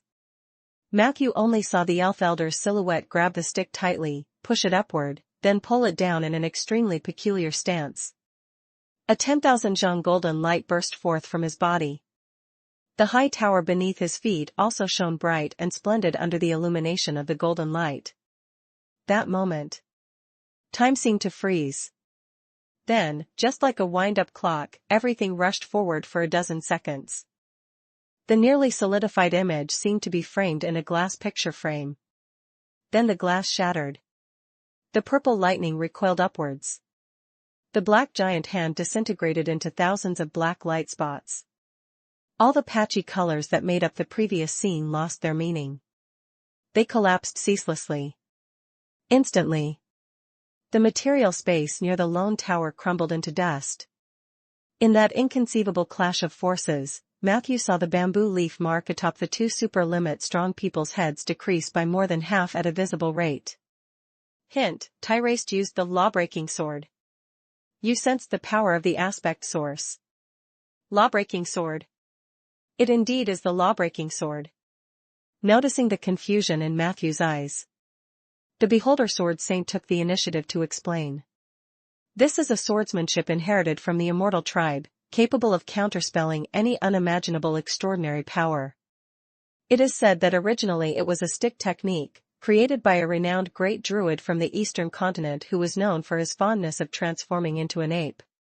Many years later, the technique was integrated into the sword ways by the immortals. However, to master this ability, one must achieve perfect control over the power of the phase. Immediately afterwards, the Beholder Sword Saint quickly provided Matthew a crash course on the power of the phase. About the power of the phase, the Alliance's research in this area is still a blank slate. Matthew had once thought that the phase was just another name for ether. It was much later that he realized the phase and ether have strong exclusivity. Spellcasters favored by ether often cannot sense the existence of the power of the phase, which is why many spellcasters abandon their research and simply declare that the power of the phase does not exist. Chapter 1618, 445 Power of the Phase and Star Realm Fish Head _4. Chapter 1618, 445 Power of the Phase and Star Realm Fish Head _4. But Matthew knew that the power of the phase truly existed. Not to mention a far soldier could draw from the power of the phase, and the blink that Matthew usually freeloaded on was also a manifestation of the phase power. According to the words of the Beholder Sword Saint, almost all close combat professionals had the chance to come into contact with the phase power after entering the legendary status. Unlike the ether, which exists in its own plane and can be highly concentrated through magic, the distribution of phase power in the multiverse was more scattered and chaotic, and even more elusive. But once a close combat professional mastered a source of phase power, he would become a figure that made spellcasters tremble at the mere mention of his name. To some extent, the phase power favored assassins or thieves even more. History had many top wanderers who were owners of a phase source. Sword masters were much fewer. But without a doubt, a sword master who had mastered the source of the phase posed 100 times more threat to spellcasters than wanderers. As the two conversed, the collapse of the material space continued to spread outward. Only the ground where Tyraste stood remained unharmed. A few seconds later, the shattered area surrounding Tyraste began to show specks and lines of gray and white. Occasionally, there were flashes of strange patterns resembling volcanic eruptions and mushroom clouds. Matthew's pupils contracted sharply. That's void turbulence. The power that Tyraste just released has momentarily torn this demiplane apart. The restrictions of Blood-Drinking Mountain are breakable for him. His heart beat more fiercely. It was only because Blood-Drinking Mountain, this demiplane, had a solid foundation and had been tirelessly modified by machinists. It was much more stable compared to ordinary demiplanes. If it had been an ordinary demiplane, it would probably have already been torn into pieces by the void turbulence and be sinking towards the astral world under the pull of universal gravity. How is this possible? How can such a powerful elf exist in this world? At the edge of void turbulence, Wukin, whose body showed numerous cracks, murmured in disbelief. Suddenly, Wukin rose furiously from death. I am the guardian of blood-drinking mountain. Clotha, in the name of God Pool, I request you lend me the power of the ancient city. I want all the power. Ah! His words had not finished when he burst into an intense scream. A horrifying scene unfolded. Unbeknownst to him, the also heavily injured Blood Angel had already reached behind Wukin. The Blood Angel spread his wings, and his arms suddenly encircled Wukin's neck from behind. His mighty wings quickly closed around, pinning Wukin firmly in place.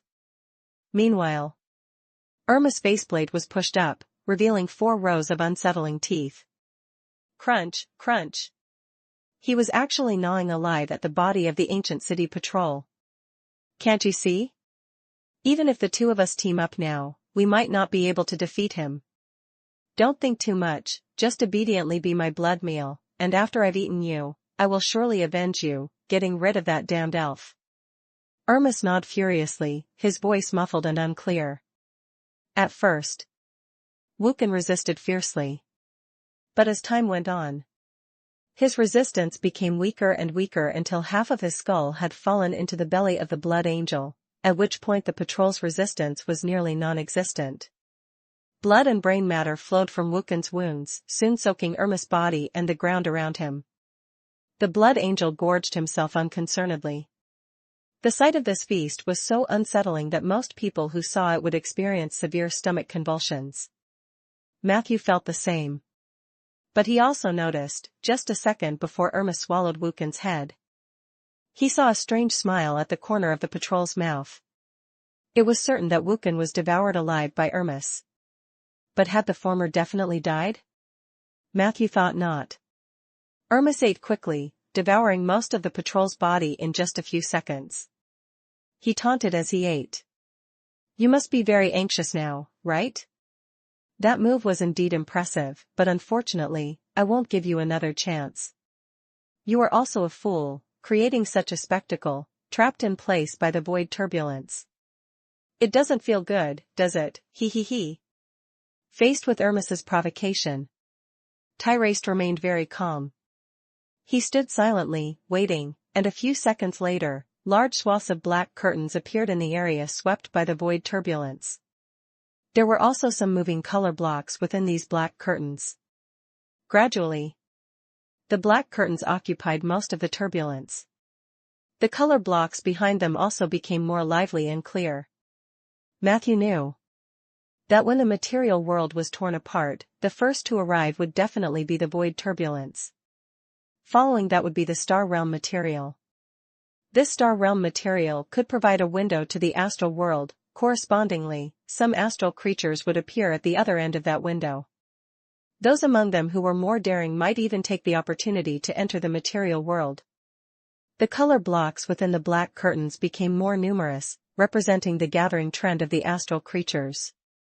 Suddenly, Tyraste now had a very ordinary bamboo stick in his hand, which automatically extended slowly, poking into the black curtains. At the tip of the bamboo stick, 7 or 8 translucent threads appeared. There was nothing on the threads. Yet they triggered a frantic scramble among the nearby astral creatures. After a brief confusion, a larger-bodied astral creature drove the others away. And it then swallowed all those threads into its mouth. Seeing that the fish had taken the bait, Tyraste casually lifted his hand. The next second, under the pull of the bamboo stick, the astral creature was unsuspectingly dragged to Tyraste's side. Matthew saw it clearly. It was a star realm swordfish, bizarrely long, over 10 meters, with a pointed head and many backward-facing spines on its scales. The elf elder, holding the swordfish's fin with one hand, gently swiped his bamboo sword along its scales, causing the spines and scales to disappear completely. Immediately after, green light began emanating from the bamboo sword. The verdant glow surged into the swordfish's body, and the creature that had been struggling ceaselessly suddenly froze in place. Its body glowed with a green fluorescence. From afar, it looked like a huge, emerald sword. You didn't think, when separated by the void turbulence, that I'd have no way to deal with you, did you? Tyraste snorted softly. The next moment, he raised his hand, clenched his fist powerfully, then extended his index and middle fingers to a slanted 90 degrees. Whoosh! The green light flashed. The giant green sword, like a shuttle, flew through the void turbulence and the star realm window towards the feasting Irmis. The sword, like a missile, sliced through the black curtains. Several astral creatures that were too close got wounded by the sword's gleaming blade. Bang, bang, bang. Random organs and parts fell from the star realm window, carried by the flushing void turbulence to the edge of the material world. Matthew was startled to see a fish head that was washed up in front of him. He had no time to ponder the strange shapes of astral creatures. The move by Tyraste was enough to make his mouth hang open. Holy moly! A flying sword. In an instant, the swordfish from the star realm pierced through the chest of the Blood Angel, incidentally impaling both Wukan and Irmis, these two super-limit strong people, together. A massive amount of verdant light emerged from under their skin. Countless vines and bamboo shoots pierced through their filthy casings, appearing on their bodies. Upon seeing this scene, Matthew's heart could not settle for a long time. He took a deep breath and tossed an undead summoning spell at the star realm fish head in front of him to calm his nerves. What he didn't expect was, hint, your undead summoning has received a response from spirituality. You have discovered a potential convertible unit. Would you like to consume a portion of negative energy crystal clusters or some necromancer runes to acquire an undead made from star realm fish head material? Chapter 1619, 446 Dark Divine Kingdom and Loving Father Matthew. Chapter 1619, 446 Dark Divine Kingdom and Loving Father Matthew. Coming across an unconventional necromancer, Matthew naturally wouldn't let this section of a fish head slip by. He increased the frequency of the undead summoning and then added a certain amount of negative energy crystal clusters along with a necromancer rune. However, during this process, the required negative energy crystal clusters were much more than what Matthew had anticipated. But the sunk cost had already been incurred. Matthew could only feel the pain while continuing to increase the dosage. A few minutes later, the massive astral fish head suddenly twitched its eyelids. Subsequently, a blue light emerged from its eyes, and a ball of soul fire lit up inside its skull, forming a subtle connection with Matthew's soul. The summoning succeeded. Prompt: you have obtained a new summoning unit, Death Flying Fish, LV20/large creature/ regarded as a vehicle. Death Flying Fish possesses the following characteristics and functions. 1. Star Realm Swordfish. The Death Flying Fish can freely roam the astral world, and it is immune to cosmic rays, astral vortices, astral undercurrents, and the anomalous effects of ruin's gravity. Especially while roaming in the astral world, the death-flying fish can absorb the energy of cosmic starlight through its scales and back fin and convert it into energy for its soul fire. 2. Biological cabin. Inside the fish head of the death-flying fish, there is a folding space with evenly distributed biological chambers, which can be used as a haven during travels through the astral world. 3. Child of the Star River. The death-flying fish can control the currents and undercurrents of the astral world. Through this means, it not only accelerates its own speed in the astral world but also causes high-frequency interference to other units situated within the currents or undercurrents. 4. Circulator. The death-flying fish can hover in the sky of any world, and most of the time, it can camouflage itself as a cloud. When needed, you can have it launch an attack on targets at an extreme distance. The death-flying fish possesses an extremely sturdy body and a sharp head. It strikes its targets like a flying shuttle, achieving an error margin of no more than 30 meters within a 100-kilometer radius, provided you supply precise coordinates. After executing a long-distance attack, If there are no further orders, the death-flying fish will decide whether to continue the attack or retreat back to its original path, depending on the extent of damage sustained. Woo woo woo. Matthew gently stroked the eyelid of the death-flying fish while listening to the hollow echoes coming from inside its skull.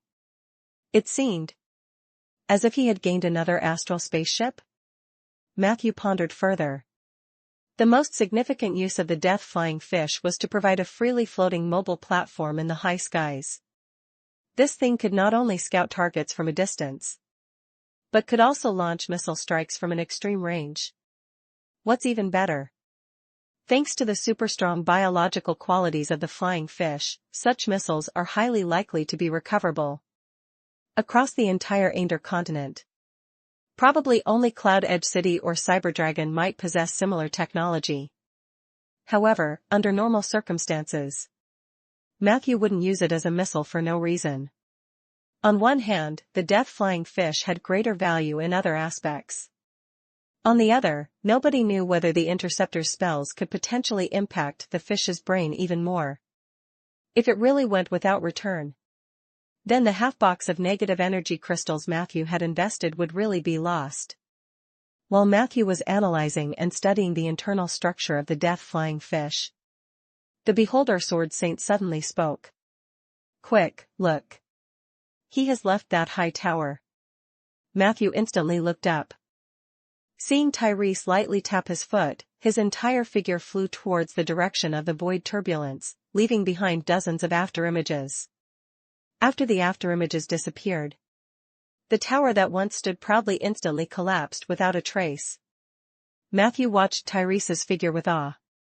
Traversing the void turbulence was something that even the gods needed great courage to accomplish, let alone the yet-to-become a god Tyrese. But Matthew also noticed. The path Tyrese was now following was precisely the same trajectory previously cut by that big sword-shaped Star Realm swordfish. The trajectory was dotted with barely noticeable green lights. Tyrese's figure swept past those green lights, which quickly disappeared from sight. During this time, he also passed the Star Realm window filled with bizarrely shaped color patches.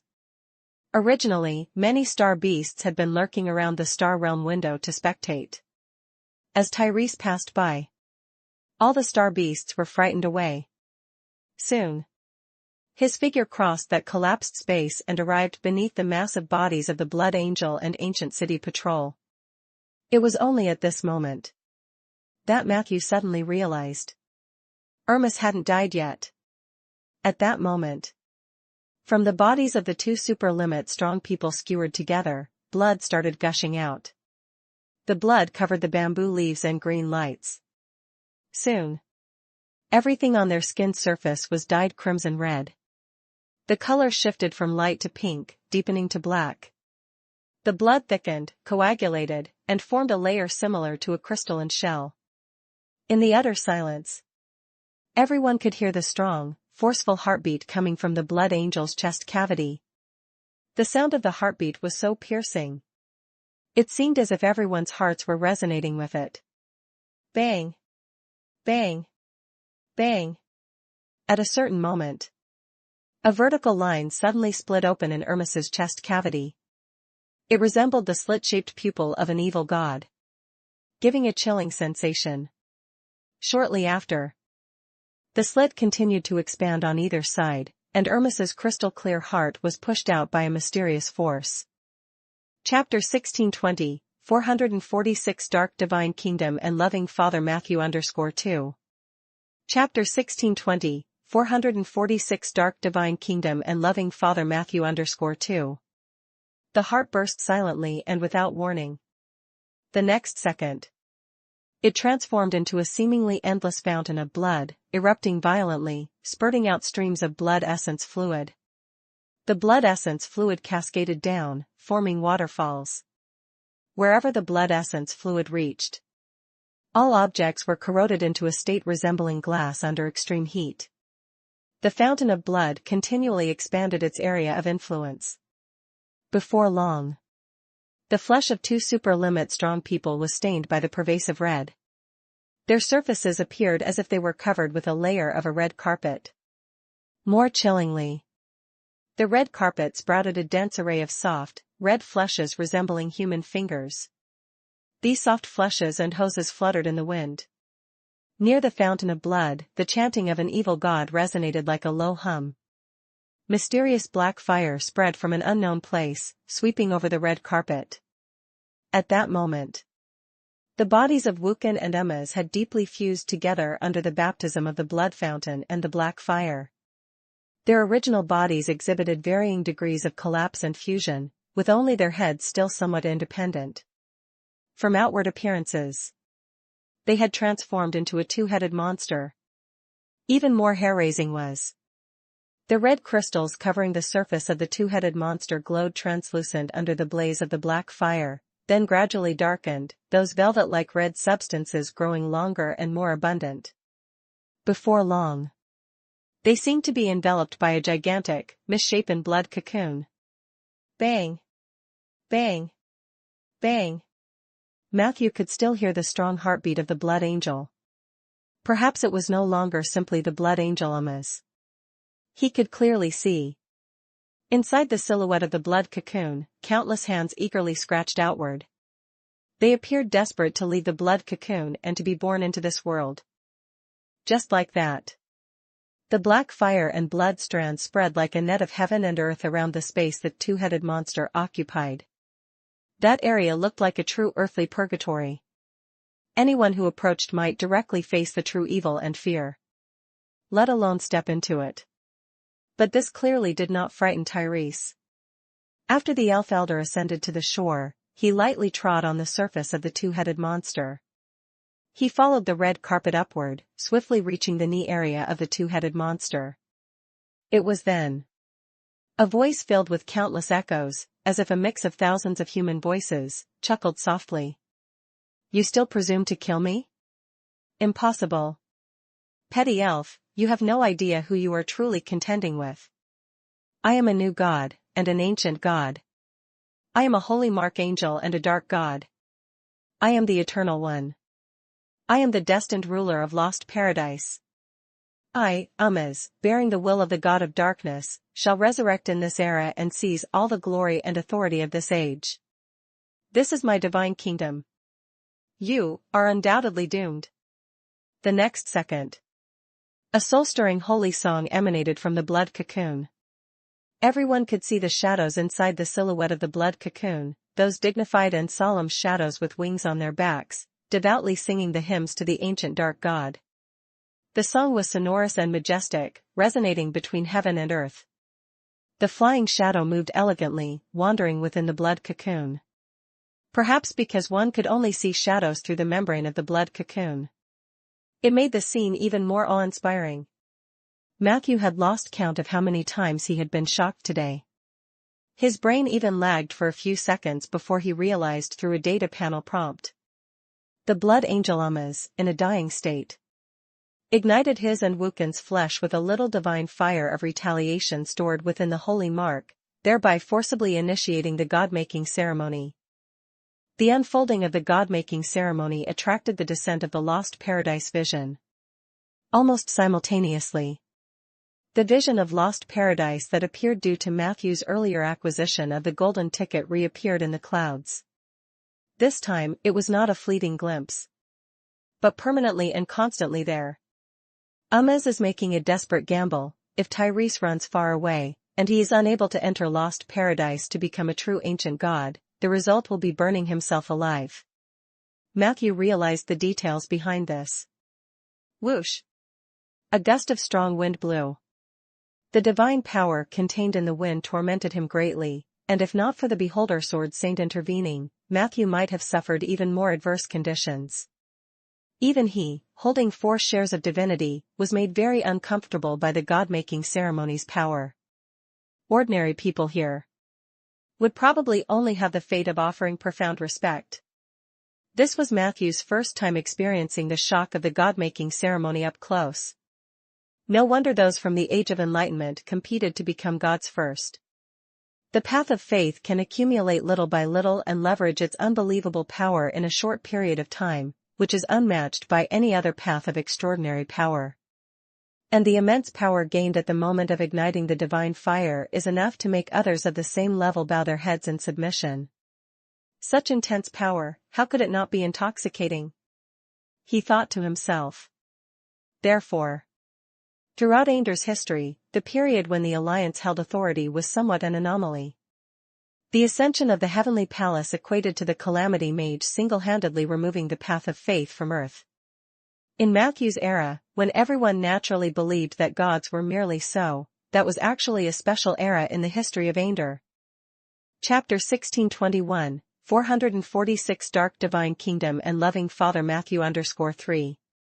Chapter 1621, 446 Dark Divine Kingdom and Loving Father Matthew _3.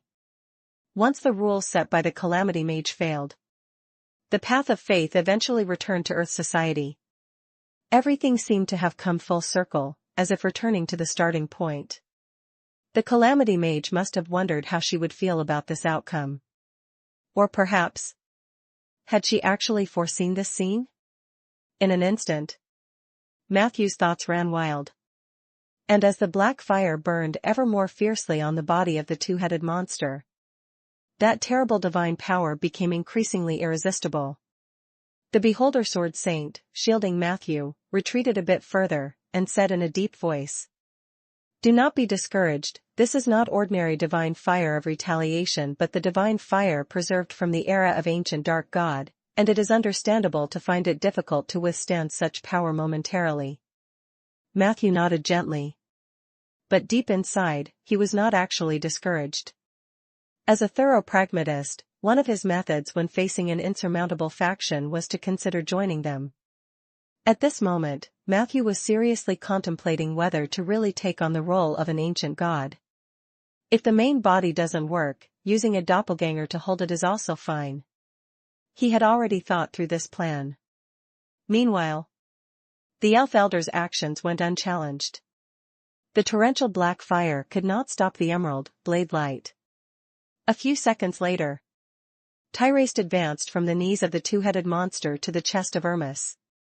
With only a gentle tap of his bamboo stick in his hands, the thin layer over Hermes's chest instantly broke, and a mass of substance like black fire billowed out from within. After the mud splattered on the ground, a giant, dark purple stone gate appeared.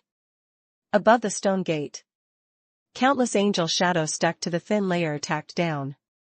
But when they flew from under the thin layer to the outside, Matthew was startled to notice that what was chanting the holy song within the blood cocoon was not some immaculate angel, but rather a creature with 3 pairs of wings, resembling a giant bat. Those creatures flew crazily towards Tyraste, but they could not penetrate within 3 yards of him. With a crash, under that silent blade light, the giant bats quickly turned into piles of mush, merging with the black muck. "Is this the divine kingdom?" Tyraste's voice seemed somewhat disappointed. So, the ancient divine kingdom was just a place to conceal filth. Hermes roared from behind the gate. "The glory of the ancient dark god allows no blasphemy. If you really dare, step through the gate and fight." Boom! The large stone gate slowly pushed inward. Endless bright light surged out from it. Straightaway, the light vanished instantly. Behind the stone gate, only a slowly rotating black hole remained. During this process, the blood cocoons on either side of the stone gate continued to be stripped away, allowing Matthew and the others to see clearly that the stone gate was embedded in Hermes's heart. The heart was still beating fiercely. Only this time, what the heartbeat pushed out was not the original blood essence fluid but a revolting black fire. That gate is the holy mark. Only the holy mark can retain the fire seeds of angels' will, and only the holy mark can serve as the projection medium for the dark divine kingdom. The beholder sword saint's depths of knowledge far exceeded Matthew's expectations. He not only spoke gently and refined, like a true scholar, but his grasp of obscure knowledge was also effortless. Matthew felt he seemed more like a spellcaster than himself. "It's very dangerous in there, isn't it?" Matthew said. "Yes," the beholder sword saint replied. "But he will still enter." Matthew sighed softly. "Of course. the beholder sword saint said with admiration. Sure enough. The next second, Tyrest's figure disappeared inside the stone gate. Boom. The stone gate suddenly closed. The nearby muck moved again, filling up the hole in the blood cocoon. All was quiet once more. But it seemed even more tumultuous. Without a doubt, this battle between Tyrest and Hermes would largely determine the fate of the lost paradise. If it were just Hermes, who had just recovered, Tyrest should have been able to handle it easily. But now it seemed, a part of the will of the ancient dark god still resided in Hermes, making the battle, which would otherwise have been straightforward, even more tense. Matthew was unsure when a result would emerge. But he was very clear that before a real outcome appeared, he had to make more preparations. The Beholder Sword Saint was indeed a worthwhile alliance. But since Tyrest had stepped through the stone gate, he told Matthew he needed some time to comprehend new swordsmanship. Clearly, the battle that had just occurred was merely a shocking visual and auditory experience for Matthew. But for a swordsman like the Beholder Sword Saint, it was an opportunity to grasp new insights. Afterward, he found a safe spot, threw down hundreds of rusty iron swords beside him, and then entered a strange state of enlightenment. Matthew intended to stand guard nearby. But during his patrol of the surroundings, he stumbled upon an unexpected discovery. Soldier sent an intelligence report. An intriguing scene was unfolding 3 streets away. Matthew set up a few magic traps and alarms, and then, using the invisible magic ball, followed Soldier into the shadow world and moved stealthily toward the location. At the top of a tall building just a few hundred meters from the collapsed market area, 3 figures each stood in a corner. The one in the worst state, Shanair, continued to complain endlessly. I got hurt for this. And broke Tyrest's rules, that damned elf elder. If he can come out from inside the gate, he certainly won't let me off.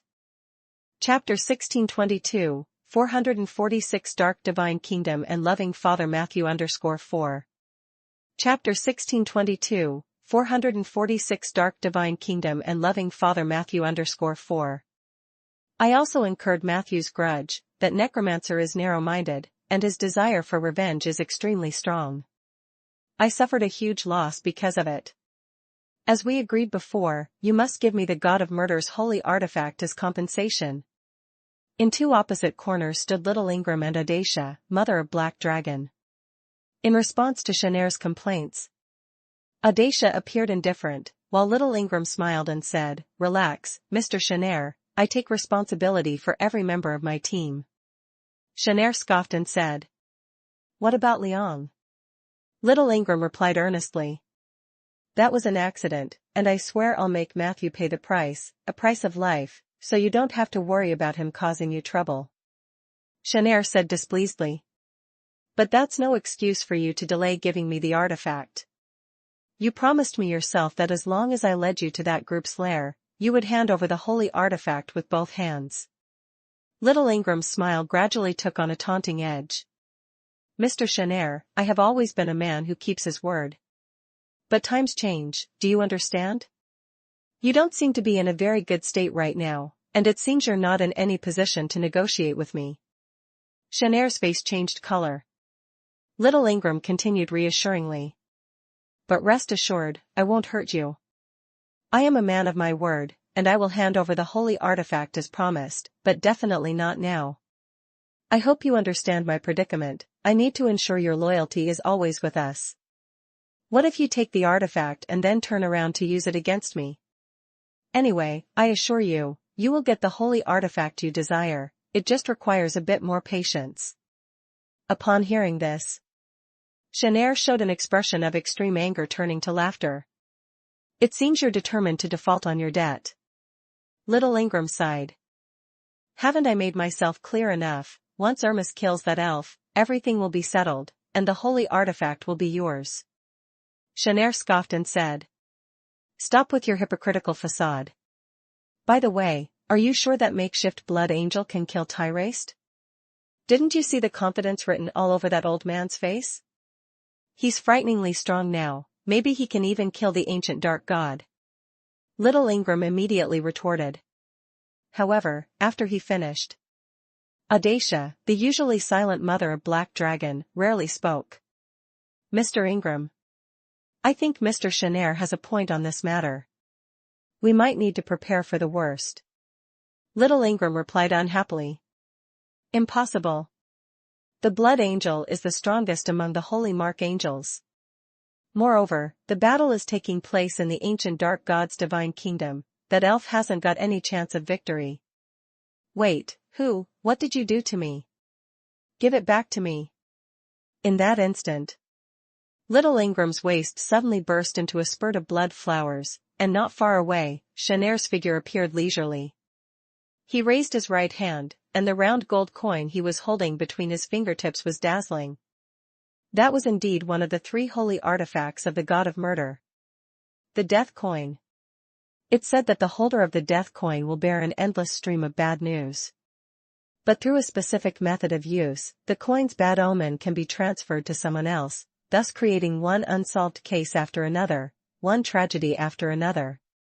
For wanderers, the greater significance of the death coin lies in the divine title, authority, contained within it. It even possesses a part of the divine itself. Little Ingram looked desperately to the side. The dispirited Chenair he had been conversing with just a moment ago had suddenly transformed into another person. Even the space around them had undergone slight changes. Many details were different from before. How many times have I said it, Chenair? Illusionists can always come in handy. Hayek pointed to the gold coin in Chenair's hand and said, Don't forget, that thing is half my credit. Although Chenair's face was still pale, he was clearly very pleased at the moment. He smiled at Little Ingram and said, That stab was your punishment for going back on your word. This gold coin is my due reward. We're even now, goodbye.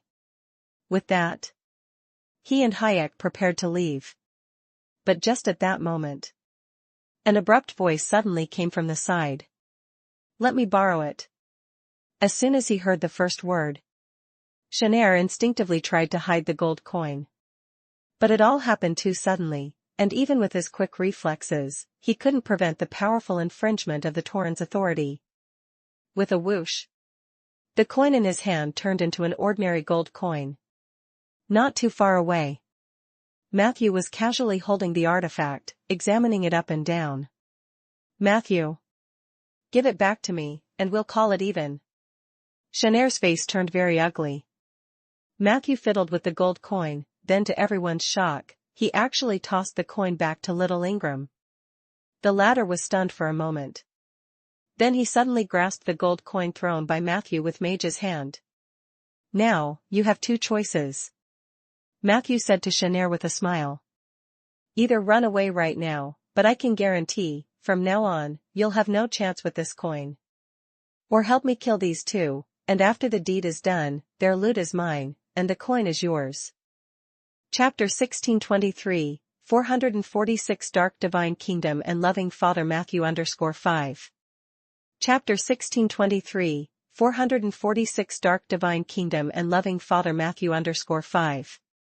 Chenair was momentarily stunned, his expression growing complex.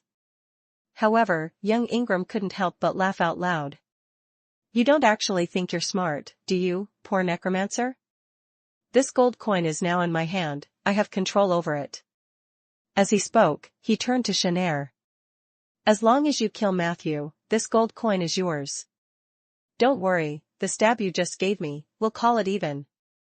Chenair's expression was as still as water, and he said nothing. Matthew taunted.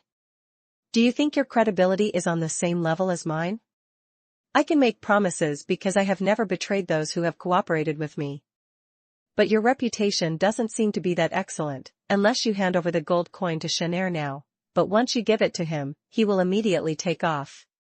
So, what do you plan to do? Not waiting for young Ingram to respond, Matthew looked again at Chenair. You're a smart man, you don't need me to remind you what to do you? Just then, young Ingram suddenly sneered. It seems you are the one being too clever for your own good. For me, letting Chenair leave is not a harmful option. Compared to possessing the holy artifact of the god of murder, killing you is what I desire to do more at the moment. Is this really a difficult choice to make? The next second, he actually threw the gold coin directly to Shanair. Who knew Shanair didn't even look at it? He immediately threw a dagger at the gold coin. The dagger violently collided with the gold coin. Bang! A dull sound. The gold coin exploded violently, the aftermath slapping everyone's face, everyone's expression filled with caution. Upon this, Matthew, smiling, spread his hands. It seems everyone has smoothly passed the first round of the intelligence test. But I can assure you, the gold coin I threw out was the one I took from Shanair's hand. Who exactly tampered with it during the whole sequence? It's time to ask you too. Everyone looked at each other. Suddenly, the figures of Shanair and Hayek suddenly disappeared on the spot. I will no longer interfere in your quarrels, but the holy artifact of the god of murder, I must obtain it. Whichever one of you two replaced the artifact with a bomb, I will get what I want. Shanair's voice slowly faded. Look, he's running away. Could it be that he's playing the thief, shouting to catch the thief? Matthew pointed at Shanair and said. Young Ingram's face was filled with anger. But there was someone even angrier than him. Stop talking nonsense with him, kill him, and all will become clear. Audacia's eyes emitted a strong red light. Young Ingram was not to be outdone. Both of them summoned their summoned creatures.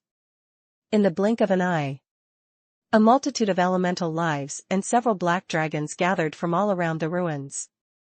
Since flying was forbidden in the ancient city, they could only cluster at a higher density on the street surface. This made their encirclement appear even more impenetrable. Die, Matthew. Young Ingram coldly wielded a staff. Just then, he saw once more the mocking smile on Matthew's face. You guys don't think that just because those two old level 25s chased me into a bit of a mess, that you would end up the same, do you? After all, both of you are spellcasters. Dealing with fellows in the same profession, I still have some experience. The next second, Matthew turned to face the right-hand street where several black dragons were crowded together, suddenly launching his signature spell. Instigated to defect.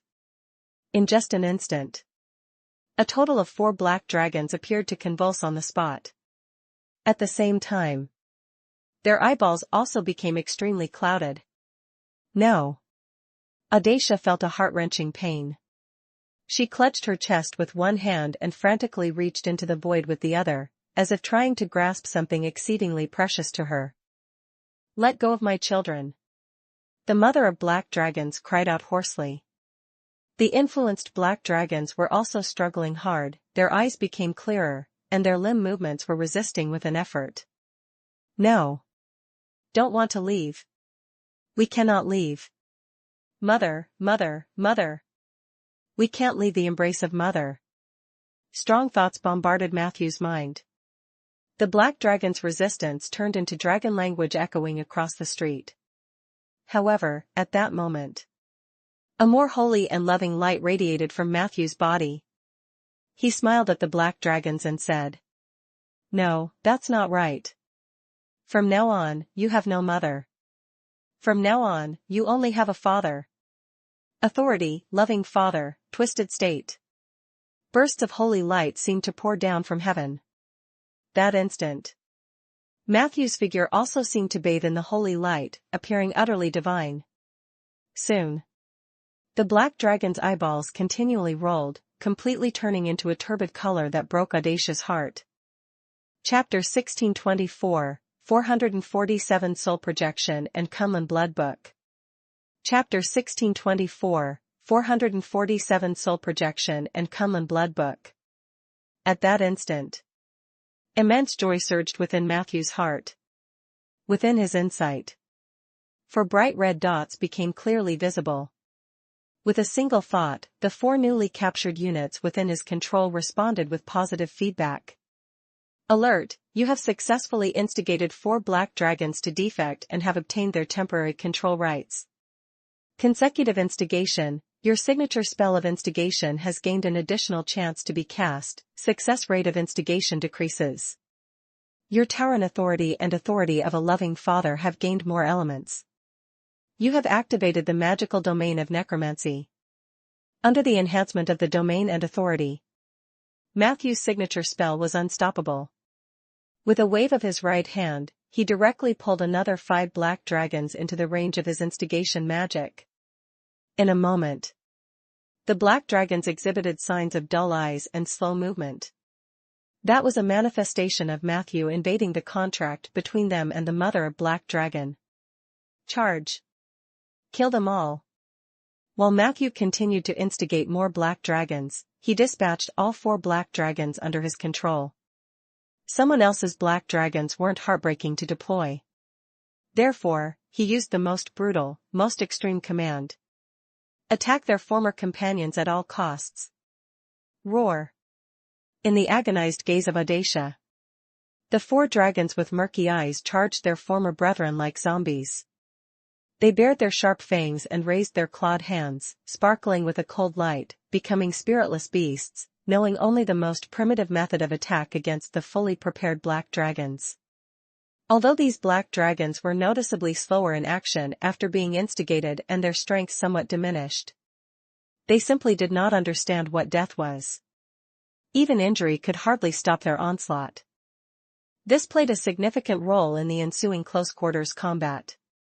At first, the 4 black dragons were suppressed by the others for a while. But quickly, with an exchange of wound for wound, life for life in their assaults, Audacia's black dragons displayed signs of cowardice. Perhaps they were also reluctant to stake their lives against their former companions. As a result, in the midst of battle, despite still being at an advantage on the mother of Black Dragon's side, their lines were continually pushed back. This scene, witnessed by Audacia. She was infuriated to her core. Even more worrying to her were the 5 black dragons still undergoing instigation. Murky white strands began to emerge in their eyeballs, a very bad omen. The mother of black dragons did everything in her power to stop Matthew's spells. But for some reason, her resistance seemed extremely weak.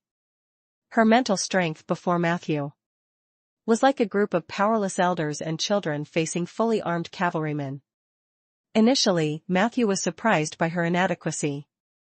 Soon he realized his own mental power had long since become extraordinary.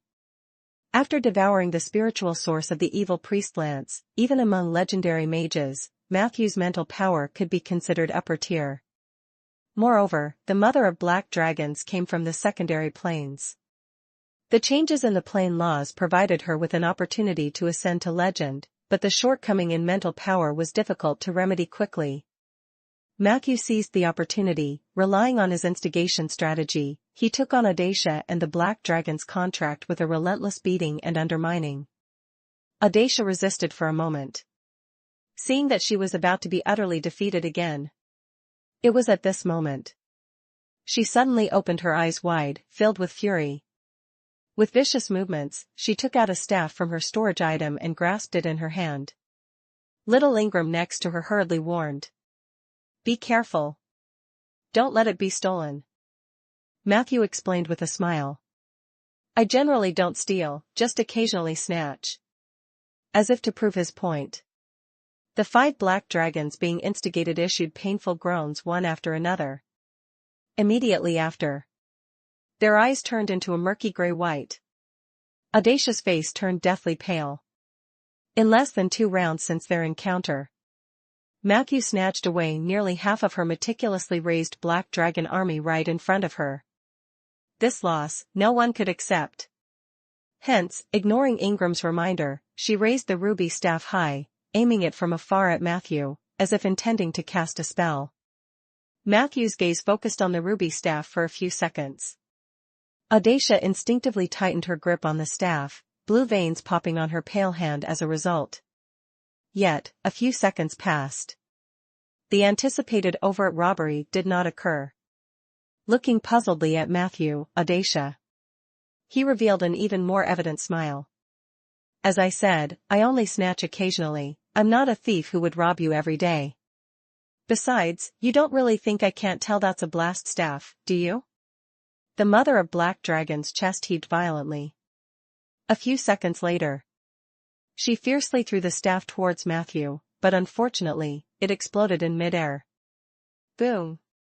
The shockwave from the explosion hit those instigated black dragons. The noise caught the attention of the black dragons. Unfortunately, however, they did not break free from Matthew's control but instead increased the frequency of their attacks on their former companions under Matthew's orders. Audacia's face turned ashen. Once again, she took out another staff. This one was made of golden Nammu wood and had a turquoise gem at the top. Chapter 1625, 447 Soul Projection and Kunlun Blood Book _2. Chapter 1625, 447 Soul Projection and Kunlun Blood Book _2. She paid attention to Matthew's actions and expressions the entire time she picked up the staff. However, to her disappointment, Matthew hadn't even glanced at the staff at all. Legend indeed, no fools among them, their ability to adapt on the fly is quite strong. This mix of true and false, if one were to analyze each staff's information, it would require additional mental effort and focus, which, in a battle of high information density and intensity, would undoubtedly be fatal. His thoughts were very cold. In terms of the current battle situation, no matter how precious the staff Audacia brought out, it wasn't enough to shake the advantage he was gradually establishing. In plain terms, she was just a warlock skilled in nurturing black dragon babies and a beast tamer. Matthew didn't worry at all about her casting any powerful spells. By instigating defection and holding her black dragon army in disarray, Audacia had turned into a useless person. What Matthew cared more about was little Ingram. During these thoughts, he sent the 5-head-winged dragon wind god he had just subdued to join the fray with their former companions in a passionate brawl. On the battlefield where dragons clashed, though not a river of blood, dragon blood and scales were scattered everywhere. After the initial dodging and enduring, many of Audacia's black dragons had also flared up. Both sides began to unleash fully, and the intensity of the war suddenly escalated. On the streets, dragons roared, dragon blood surged, and pieces of scales the size of shields fell from the black dragons like boulders tumbling down from a mountain. Matthew also noticed that these adult black dragons from a secondary plane seemed only a bit stronger than the younger black dragons. He deduced that Audacia's method of nurturing black dragons was definitely one of cutting corners. If these black dragons were true dragons, Matthew's instigation wouldn't have been so effective. Having succeeded in instigating defection twice consecutively, let's pick a few black dragon babies who realize their mistakes to switch sides again. Matthew extended his evil claw toward the black dragons for the third time. Unfortunately this time, Audacia was closely watching, and the moment Matthew cast his spell, she intercepted it with a strange type of esoteric spell. However, the consumption of this type of esoteric spell seemed quite significant. After a successful interception, the already pale-faced Audacia turned white as a sheet, breathing rapidly. Her chest heaved violently, and her eyes were filled with both dread and fear as she looked at Matthew. Soon after, she began readjusting her own condition as she directed the remainder of her black dragon army to retreat. It seemed she was planning to avoid the fray for the time being. Matthew was pleased to see this scene, so with a wave of his hand, he sent the newly seized 9 black dragon babies to besiege little Ingram. Seeing this, Audacia immediately shouted at little Ingram, "Don't hurt my children." Little Ingram's face turned green, and he was probably inwardly complaining. He was now relying on the 4 elemental elders to guard against the unexpectedly appearing Peggy and Soldier. Compared to the earlier formation, the number of elemental army around little Ingram had actually decreased significantly. The reason was simple. As a top summoner, he was now devoting a considerable portion of his focus on summoning blood angel ummas, plus the earlier losses of elemental life, which had significantly weakened the strength of his summoner troops. This was also why earlier the black dragons had been instigated to defect, yet he couldn't lend a hand to assist. And now these black dragons had turned against him. The battle line of the elemental army immediately became tense. Fortunately, the 4 elemental elders were genuinely legendary in strength, summoning more elemental life or casting powerful spells. They managed to hold off the attack of the black dragon army. But the overall situation was looking a bit grim. Matthew, single-handedly managing 2 opponents, merely by instigating defection, had pushed Audacia and Little Ingram into such a predicament. It made both of their expressions look extremely ugly. "Think of something, Little Ingram," Audacia exclaimed frantically. "They are my black dragons, he must have used some evil means to snatch them away right in front of me." Little Ingram remained calm. "Don't panic, there's no spell in the world without a flaw. Your black dragons might be under a confusion of will or a similar evil art. You can try to help them resist this spell by relying on your firm will. Just like you said, they are the black dragons you have nurtured, they've been with you day and night, the bond between you cannot be replaced by anyone else. Go awaken their love, give it a try, you surely can." Little Ingram's inspiration indeed had some effect. Audacia's eyes flashed with a hint of madness. Suddenly, she roared. "You're right. No one can break the bond between me and my children, it's the unique bond in the world, not something this evil necromancer can mess with. Once I awaken the consciousness of my children, I want to tear him to pieces." She spoke through clenched teeth, her hatred almost tangible. In that instant, an eerie white light shone around Audacia, and her eyes turned into glowing silver white. Matthew was slightly startled. The next second, a strong alarm echoed in his insight. "Warning, Mother of Black Dragon Audacia is leveraging her mental power to exert the power of the contract, thereby reversing the effects of instigation." Matthew's face instantly became strange. How dare she? Without Matthew making a move, the Tauren authority automatically began to tremble violently. Chapter 1626, 447 Soul Projection and Kunlun Blood Book _3. Chapter 1626, 447 Soul Projection and Kunlun Blood Book _3. A desire unlike any other surged within him. Invasion. Invasion. Right now, immediately. That overwhelming desire nearly drowned Matthew's sanity, but he managed to suppress the impulse of authority through his will. Matthew composed himself. First, he calmed the restless Tauren authority, then he poured a massive amount of mental power into it. The next second, the Tauren domain unfolded automatically, resonating with the Tauren sovereign authority. Thin blue lines appeared before Matthew's eyes. The ends of the blue lines connected to red dots, representing the black dragons that had been instigated to defect. And now, those red dots were flashing violently. It was Audacia using her mental power to awaken the black dragon's autonomous consciousness. Matthew took a deep breath and then completely released the suppression on the Tauren authority. He then quietly initiated a characteristic unique to advanced necromancers. Soul projection. Invasion. As his body progressively became lighter, angry roars exploded in Matthew's mind. In a trance, he saw an endless dark space. This space was composed of countless transparent grids. Under the manipulation of a powerful force, all the grids opened one by one, then clearly displayed themselves before Matthew. Found you. In a grayish grid, Matthew found his target. It was Audacia's audacious soul. Almost simultaneously, Audacia, sensing something, looked over in a panic after sensing Matthew's mental power, then tried to leave the grid. But it was already too late. A powerful force locked her soul, pinning her tightly to the grid ceiling. No, no, let me go, let me go. Audacia struggled violently. But just a few seconds later, she saw a pair of cold, merciless eyes, and in that moment, her heart chilled to its core. She felt an indescribable fear. That fear was not of death, but of eternal darkness. No. I was wrong, I was wrong.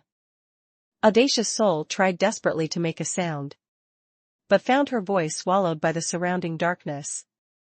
The mental power that had locked her body turned into an unstoppable pushing force, pushing her out from the infinite transparent grids toward the boundless dark world. That was the unknown region of the multiverse. That was the indescribable void of all things. That was an infinite abyss where once fallen, one could never return. Audacia looked desperately at those merciless eyes gradually moving away from her. In the last moment, all light disappeared without a trace. The final door closed on her. She succumbed to the endless deep space. Hint, you have used soul banishment on Audacia's soul. Matthew's gaze gradually cleared. Opposite. Little Ingram clearly sensed something and eagerly questioned. What did you do to Audacia? Matthew didn't answer. He was still indulging in the brief pleasure of his recent soul projection.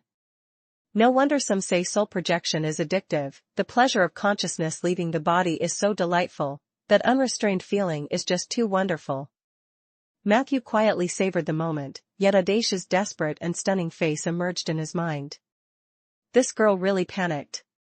Daring to play the trick of soul projection in front of a necromancer, not realizing that doing so would only harm herself. Matthew hadn't actually done anything earth-shattering just now.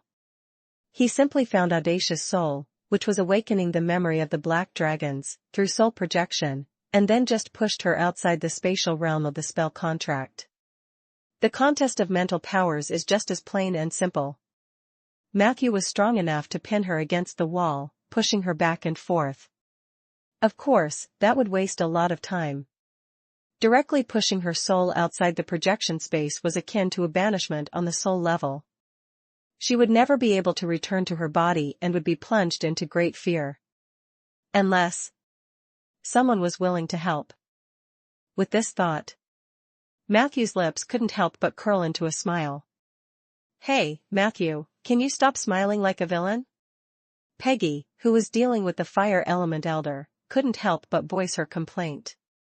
Matthew pursed his lips. Don't you like the villain role anymore? Peggy replied discontentedly. It's not that, I don't mind playing the villain occasionally, but I have to be the boss.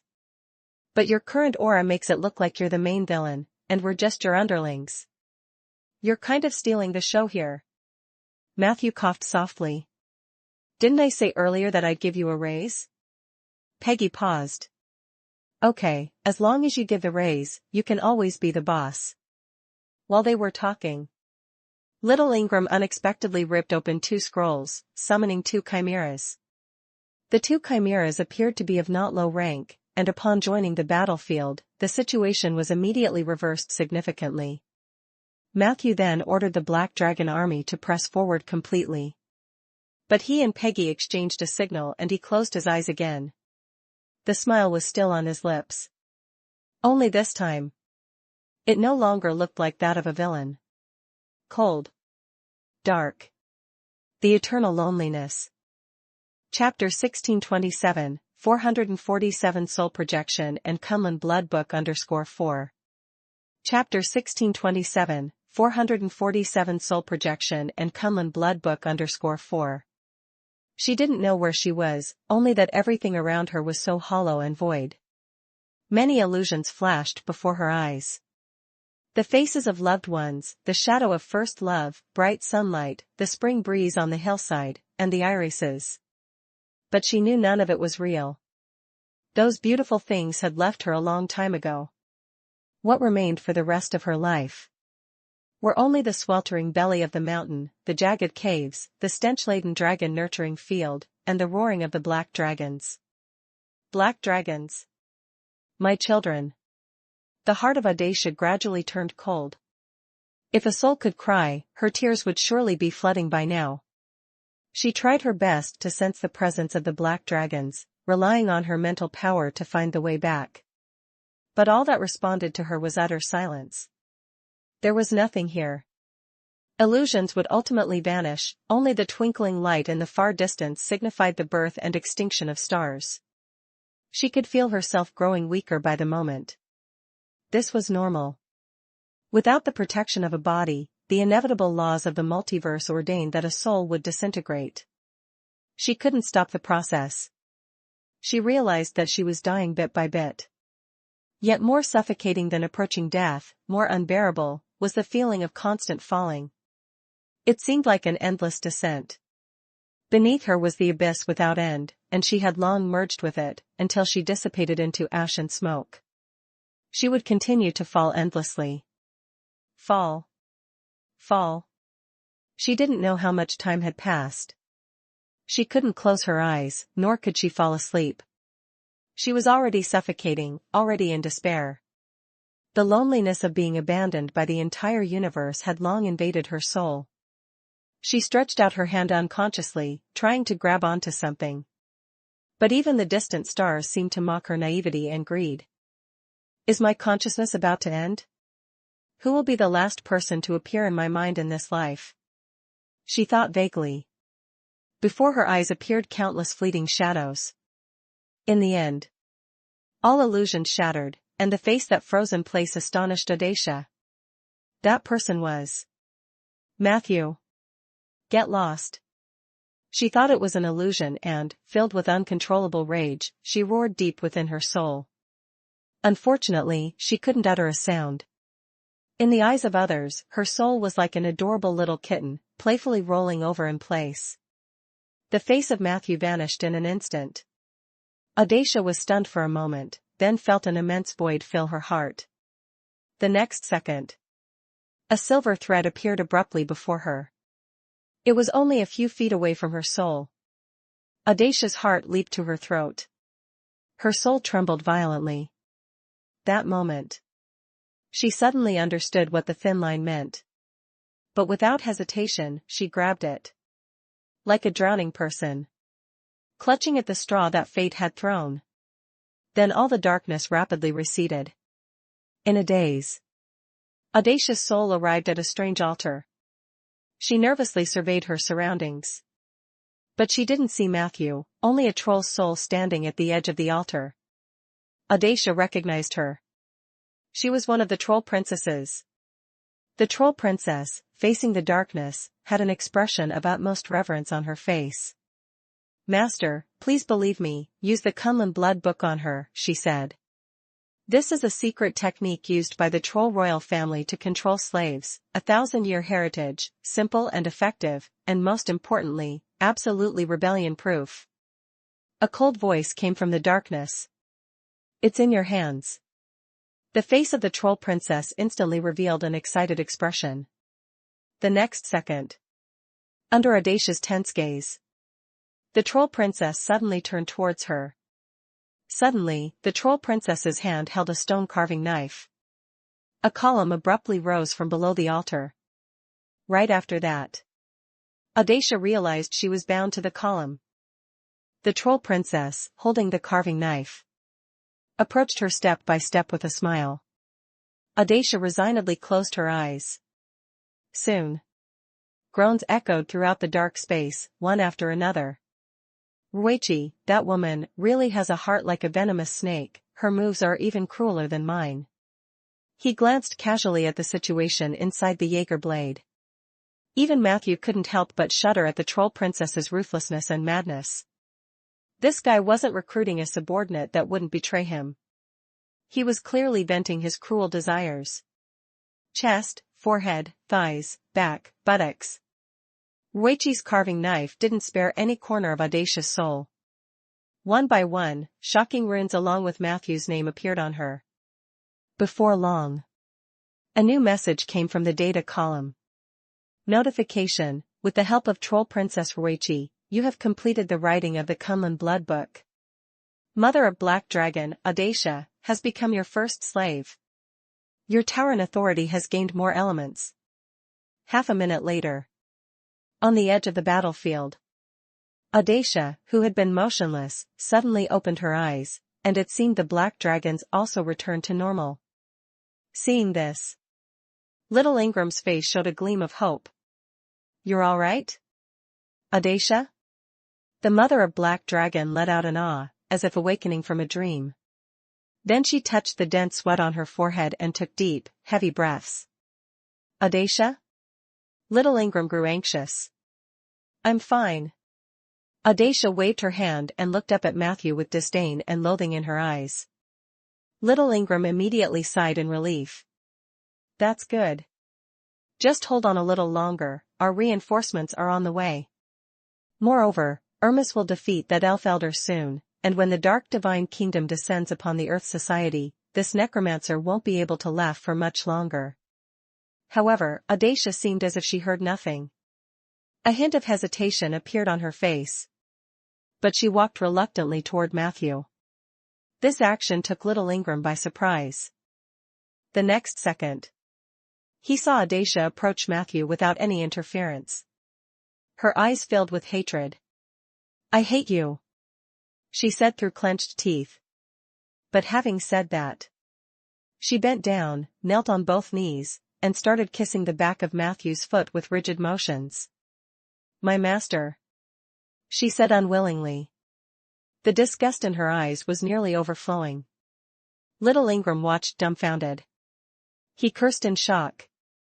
"Have you gone mad? What are you doing, Audacia?" His voice distorted severely. Then he looked at Matthew with resentment, as if realizing something. "What have you done to her?" Matthew couldn't be bothered to answer him. He signaled Audacia to stand to his right, then summoned Hollowed Leon to his left. "When you inexplicably ambushed me outside the city, did you ever envision this moment?" Matthew asked calmly. Little Ingram's expression darkened, and all of a sudden, he let out a roar that swept everything around him into a maelstrom of wind. Within the wild winds, the silhouette of the air element elder became more prominent. But in Matthew's insight, Little Ingram and his summoned creatures were fleeing the area at great speed. Trying to escape? Before Matthew could act, the figure at his right side was already eagerly pursuing. "I'll go and kill him," Audacia said emotionlessly, and then she, along with the black dragons that had regained their senses, charged into the storm conjured by the air element elder. Matthew watched them leave, making no move. For at that moment, he saw a silver column of light surge into the sky from the west of the ancient city.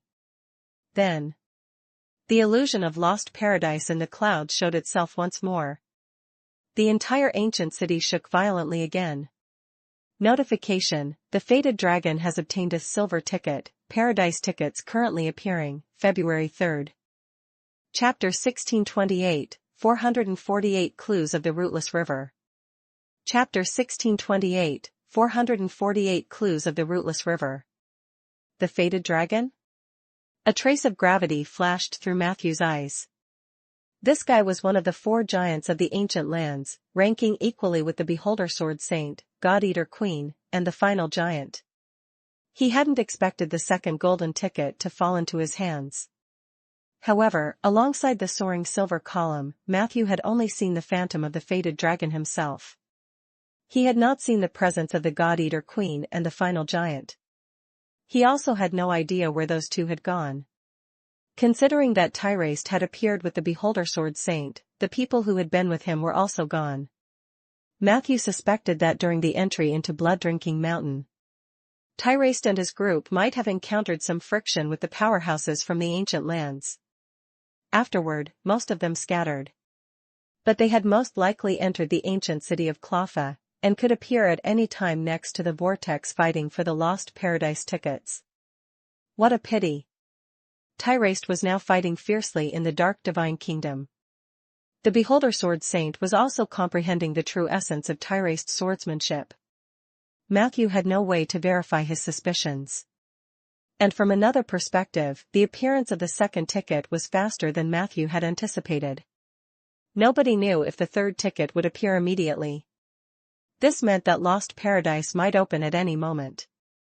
The atmosphere inside ancient city Clotha would become even more tense and fierce. Everyone was waiting for that moment. Yet no one could obtain specifics about the third ticket. Everything could only wait for fate to arrive. It had quite an element of luck to it. It might not just be luck. If my guess is correct, then everyone is here in response to the summoning of Lost Paradise. The unpredictable spirit of Lost Paradise must have understood each person well in advance. Even more extremely, in selecting who enters Lost Paradise, he may have long had a complete answer in mind. It's just due to the rules, a process must be followed. Matthew thought calmly. He remembered the scene of his conversation with the young boy, and although the latter was very reluctant to give him the golden ticket and spoke harshly, the result was clear. The golden ticket had ended up in his own hands. Although Matthew had passed the ticket on, the power to decide its ownership had, for a time, been in his hands. This was actually a hint. If I'm overthinking it, then the fact the ticket was once in my hands shows that I am the person favored by luck. Matthew had a feeling. Since the equalization point had solidified on him, his luck seemed to have gotten better and better. He was also able to make more correct judgments. He even had the illusion. It wasn't that he made decisions that went along with fate by observing the equalization point.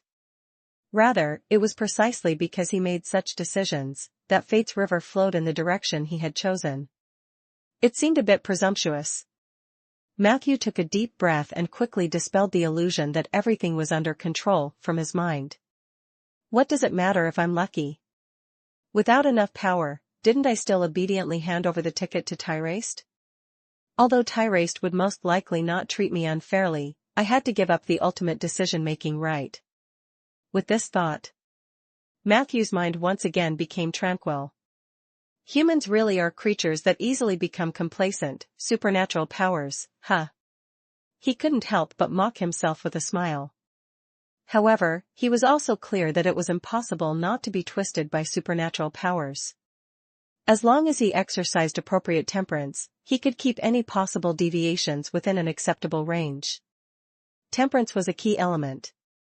It was a sign of people harnessing supernatural powers, otherwise, one would lose oneself in the power itself, gradually losing all humanity. Besides temperance, Matthew had once feared that his methods were becoming increasingly evil. Soul Siphon, Dark Servant, Blood Evaporation, Common Blood Book. To ordinary people, these abilities or spells were the quintessential tools of a villain. They looked so wicked and powerful. As if the mere existence of these methods was a sin. But when Matthew asked himself, have I done something wrong, the answer, of course, was no. There's no need to care about the gaze of others, just focus on what I have to do. He composed himself. Then he took out a blank parchment scroll and spread it on the conjured workbench. Next, Matthew took a quill, dipped it in ink made from the blood of two-legged flying dragons, and wrote down a series of magic words on the scroll swiftly. These magic words formed an oval sign. The very center of the oval was blank. Ultimately, Matthew wrote the following 4 words in the blank space: temperance, compassion, tolerance, serenity. The next second, he quietly recited an incantation, and the 4 words radiated intense, dazzling magic light. Immediately afterward, the scroll self-ignited, turning into wisps of faint fragrance that lingered around Matthew. He felt his mind become more serene. The domain that had been slightly unstable earlier also settled down once more. Mind magic still has some use. A few minutes later, Matthew wiped the sweat from his forehead and realized that he had unconsciously overcome another minor challenge. This little trick in the illusion domain was considered by spellcasters as one of the typical deceptions. Chapter 1629, 448 Clues of the Rootless River _2. Chapter 1629, 448 Clues of the Rootless River _2. Matthew had previously thought this spell was utterly useless. But this time, he unexpectedly felt a kind of power that was stirred from within his heart. It was that very power that made him more at peace, incidentally healing some minor psychological wounds in the process. The mind has power, just like faith has power. Spellcasters neglect their inner selves, fail to grasp psionic power, and only scratch the surface of the spiritual world through illusions and divine spells, which is somewhat regrettable.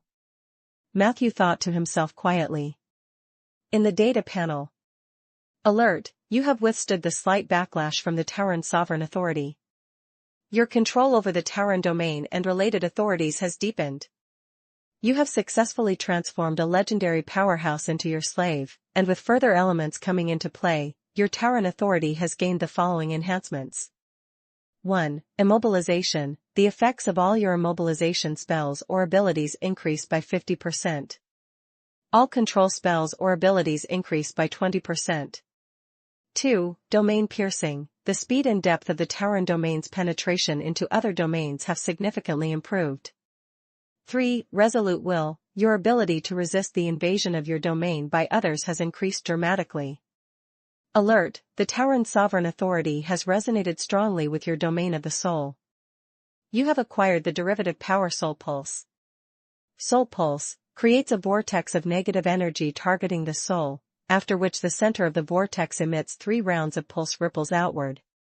Units hit by the pulse ripples will have a portion of their soul sucked into the center's magic ball, with more soul quantity being absorbed the more pulse ripples they encounter.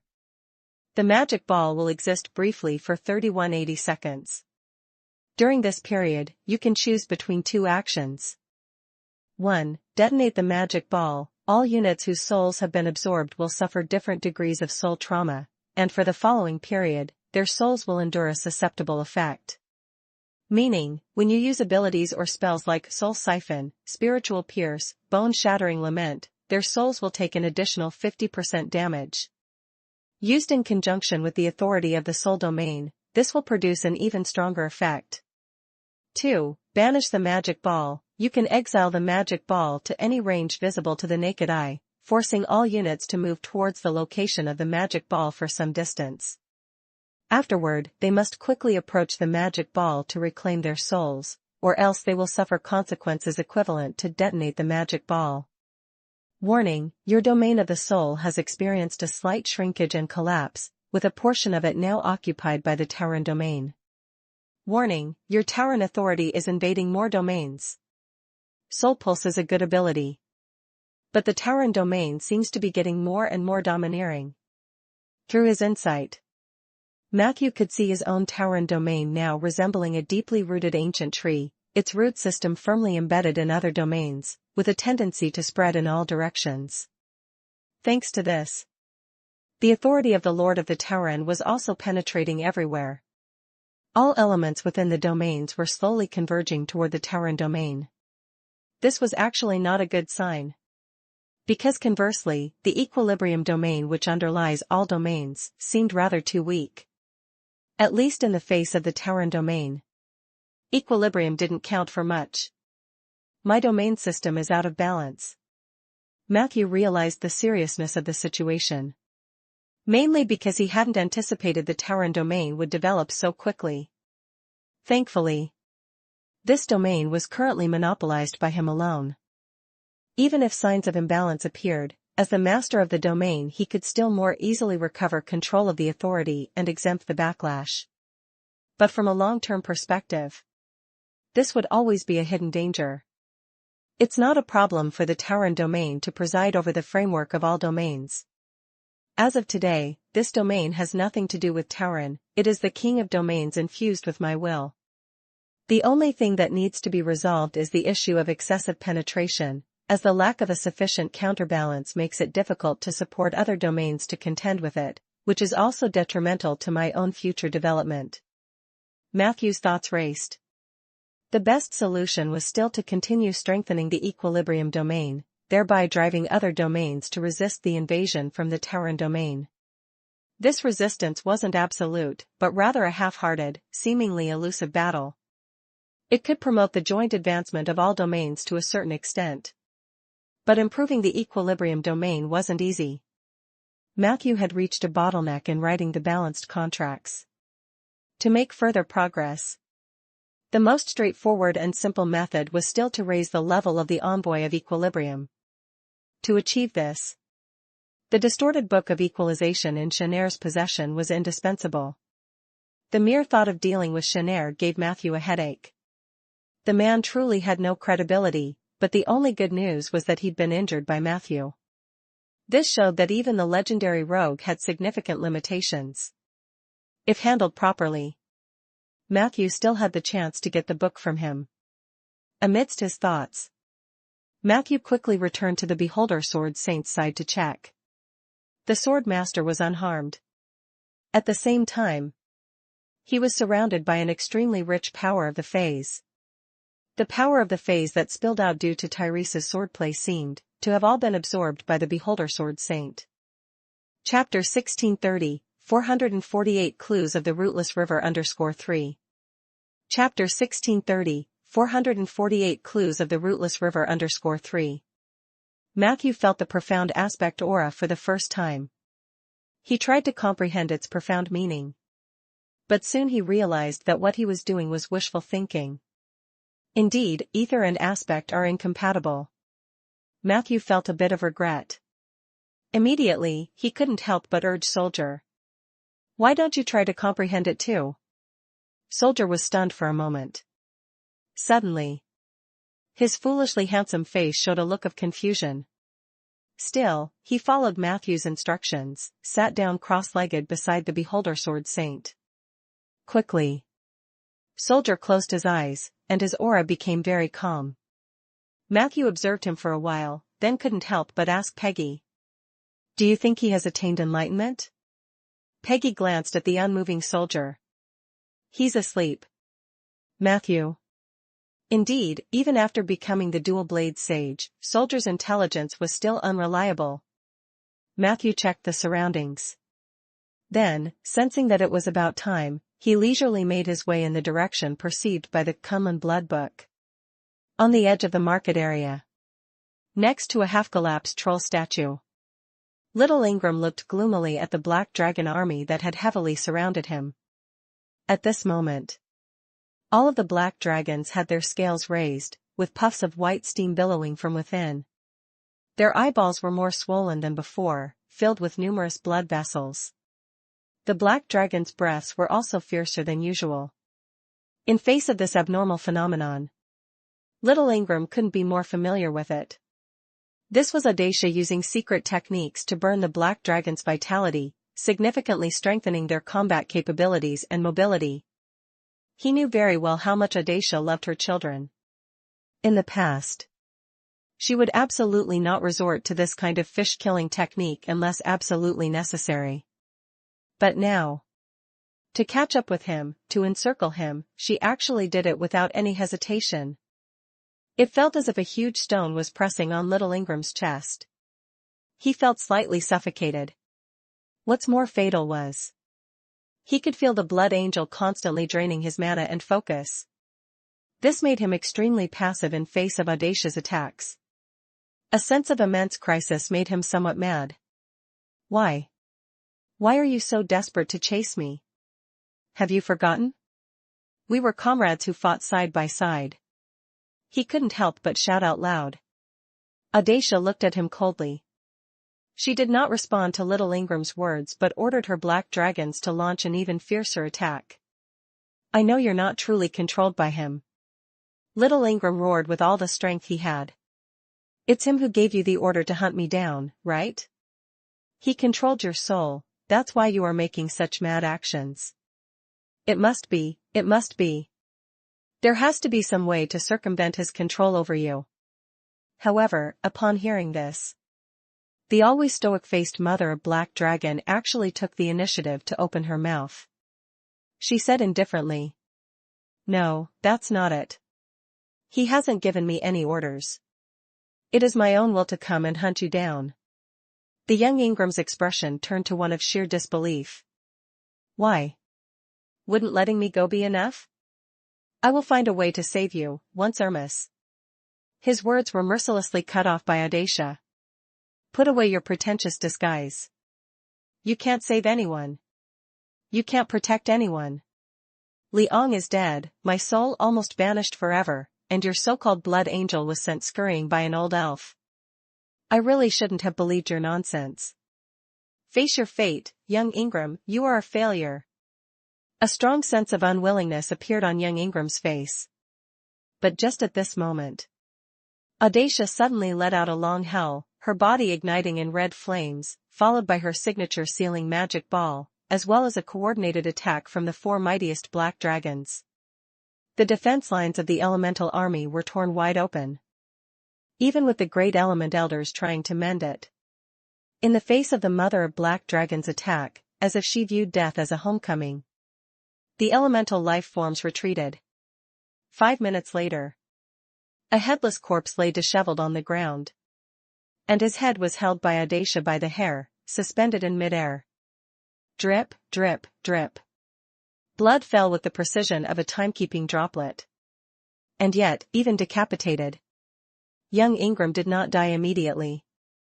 He just stared with those eyes, as if unwilling to close them in death, murmuring questions. Why? Why? Looking at that handsome yet pitiful face, a rare touch of tenderness flashed across Audacia's cold face. She bent down and whispered in his ear. Do you know? I once liked you. Liked your spirited manner. Liked your grand ambitions. And also liked the way you looked at me secretly, with tenderness and dominance. Upon hearing this, young Ingram seemed to come back to life. But his eyes quickly turned very bitter. Why? Then why do you treat me like this? Audacia gently stroked his head and then buried it fiercely in her chest, as if whispering softly to a lover. Because you have seen me at my most disheveled, my most humble. Do you know? When I was banished, how much I wished the person who appeared before me was you, but unfortunately, if you could have killed Matthew, then I would have been yours. Chapter 1631, 448 Clues of the Rootless River _4. Chapter 1631, 448 Clues of the Rootless River _4. Otherwise, this is the end result. I would kill you and then become Matthew's person. No, I already belong to him now. Haven't you realized that? As she spoke, she let out a tittering laugh. In this world, there's only one person who can witness my weakness and lowliness. Now, that person is Matthew. So, you must die. The next second, she splayed her hands like claws, pressing them on little Ingram's features, as black lines spread from the palms of her hands. Little Ingram let out a heart-wrenching howl. After that, there was no more sound. Having done all this, Audacia stood still.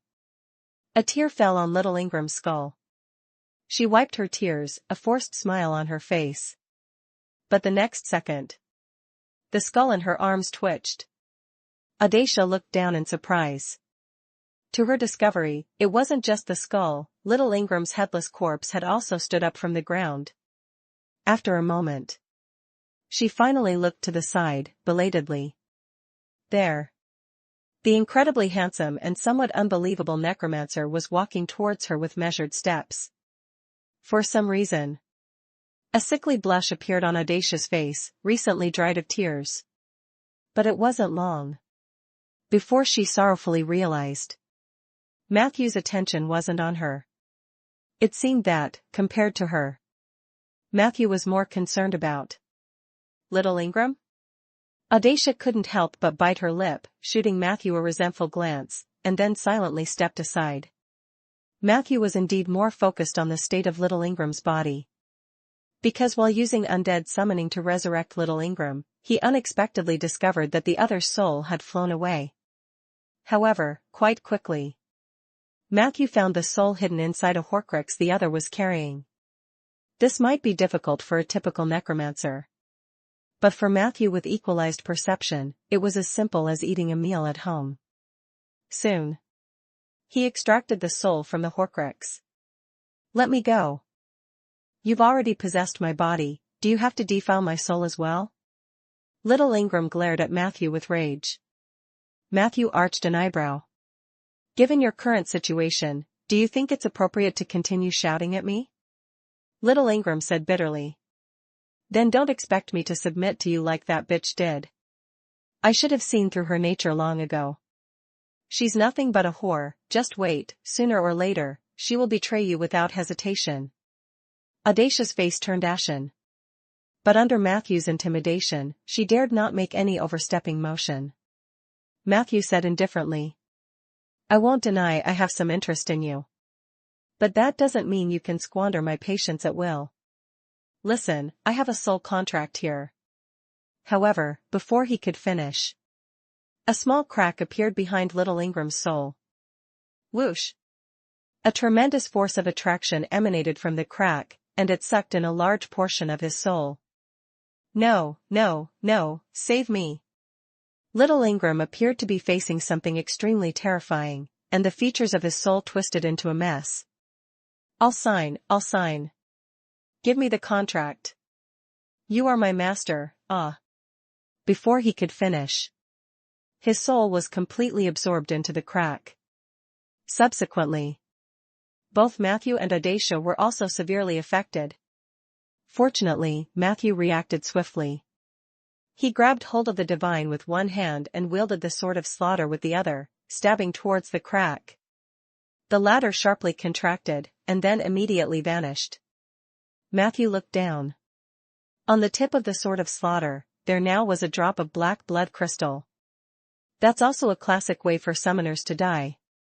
According to incomplete statistics, at least half of the summoners throughout Ainder's history have died at the hands of their own summoned creatures, which they could not control. Another quarter died at the hands of their own summoned creatures, which they could have controlled but which suddenly went rogue. Their unique power system means that unless summoners can pass on their craft perfectly, their end is rarely a good one. Matthew couldn't help shaking his head. Clearly, little Ingram's soul had been devoured alive by the blood angel Irmis he had summoned. This could also indirectly imply that the battle in the Dark Divine Kingdom was far from going as smoothly as little Ingram had anticipated. What a pity. Matthew was rather interested in the system of summoners. If little Ingram had agreed earlier to sign the contract, Matthew might have been able to keep him alive. Now, he would have to figure out how to extract more value from the other's corpse. It was much less efficient than interrogating a soul. Compared to Matthew's regret, Audacia seemed much more pleased. After little Ingram was completely dead, she took a deep breath of relief, her eyes twinkling and appearing much livelier. Where are the 4 elemental elders? What about those elemental lives? As Matthew examined little Ingram's body, he asked casually. Audacia replied. In the contract between elemental lives and summoners, they are not obligated to serve Ingram to the death. A batch of them had already died at your hands previously, so many elemental lives were already inclined to retreat. Once I killed little Ingram, they all scattered. That's just how elemental lives are, they rarely have loyalty to speak of. Chapter 1632, 448 Clues of the Rootless River _5. Chapter 1632, 448 Clues of the Rootless River _5. Matthew nodded gently. Your black dragons are all right? Audacia felt a warmth in her heart. They are fine. I will take good care of them. Afterward, she looked at Matthew, who was focused on examining the body, and suddenly said softly. Master. May I call you by your name? Matthew didn't even turn his head as he answered. You may not. Tears immediately welled up at the edges of Audacia's eyes. She looked so pitiful that one couldn't help but want to embrace her and cherish her deeply. But Matthew was utterly unmoved by such displays. The mother of black dragons certainly possessed some beauty, but she was far inferior to Sif. Her charm depended entirely on her figure and air. Matthew had previously been willing to give her a few more glances. But after taming her with the Cumlin blood book, he lost all interest. More than Audacia herself, Matthew was interested in the black dragons under her command. How did you breed so many robust black dragons? Your nickname is Mother of Black Dragons, surely you aren't suggesting you gave birth to them all? Audacia hesitated for a moment. Then she nodded gently. They are all my offspring. Matthew was astonished. He looked Audacia up and down, though the woman was a striking 1.9 meters tall with an excellent physique. Birthing black dragons still seemed far-fetched, didn't it? How exactly did you manage that? I know you are a warlock, but can you transform into a black dragon? Matthew's curiosity was piqued, and he couldn't resist digging deeper. Audacia noticed the eagerness in Matthew's eyes, and her expression turned somewhat strange. She pondered and then said, I can indeed temporarily transform into a black dragon, but I don't possess much strength in that form, and I can't maintain it for long. My babies are all born in my human form. Yes, what I give birth to are dragon eggs, and the subsequent incubation requires a dedicated dragon nurturing field. Matthew grew even more interested. Since you are the mother of black dragons, who is the father of these dragons? Audacia's face flushed. There isn't one. I am still a virgin. Matthew frowned. I'm not interested in that. So, you reproduce asexually? Audacia shook her head. Not exactly. It's quite complicated, and even I haven't fully grasped the principles behind this ability. Many years ago, I was pursued by enemies and eventually I fled into a very strange area where no life thrived, not even a blade of grass. I wandered through that area and came upon a river that felt very mystical and ancient. To stave off hunger, I ate some of the fruits and leaves growing by the river. After I left that place, I discovered that I had the ability to lay dragon eggs. Since my bloodline contains the power of black dragons, all of the offspring I produce are black dragons. If other dragon race powers were infused into my bloodstream, I think, I might also have the chance to give birth to other true dragons. But each birthing and breeding event poses a huge drain and burden on me. Audacia explained carefully.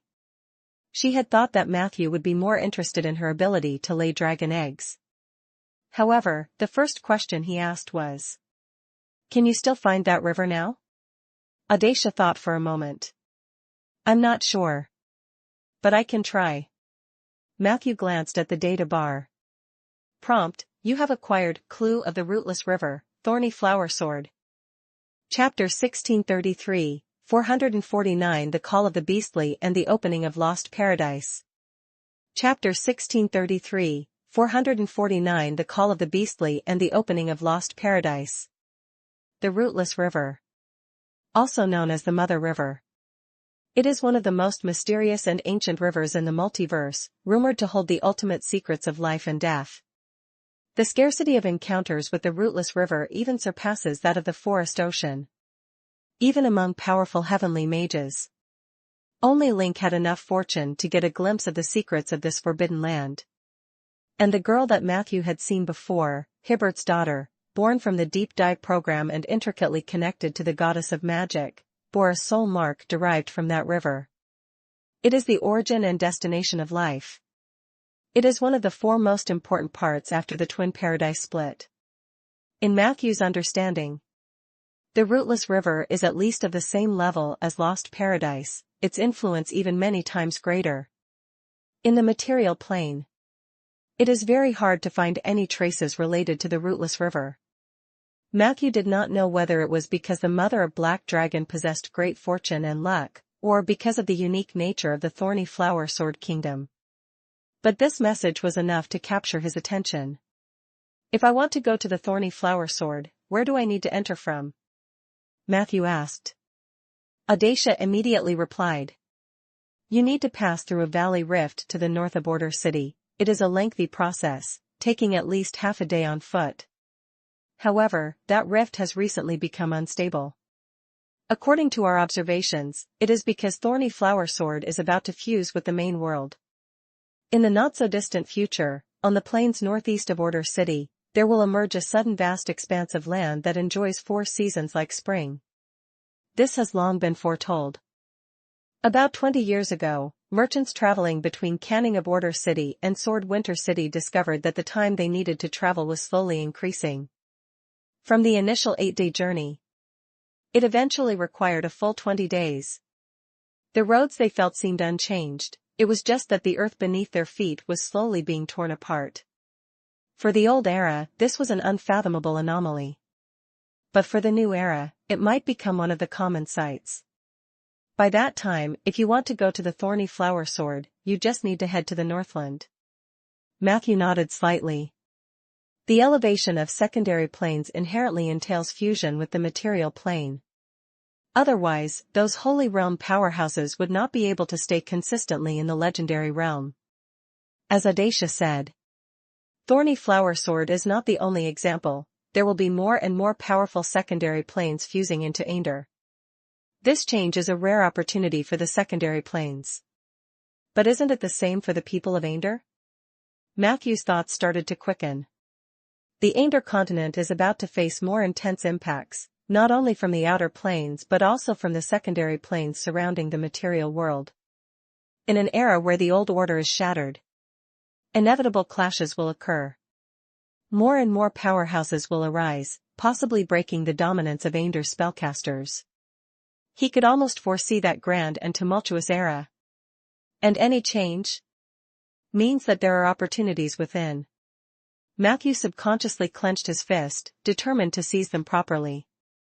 But just at this moment, a hard sensation came from beneath him.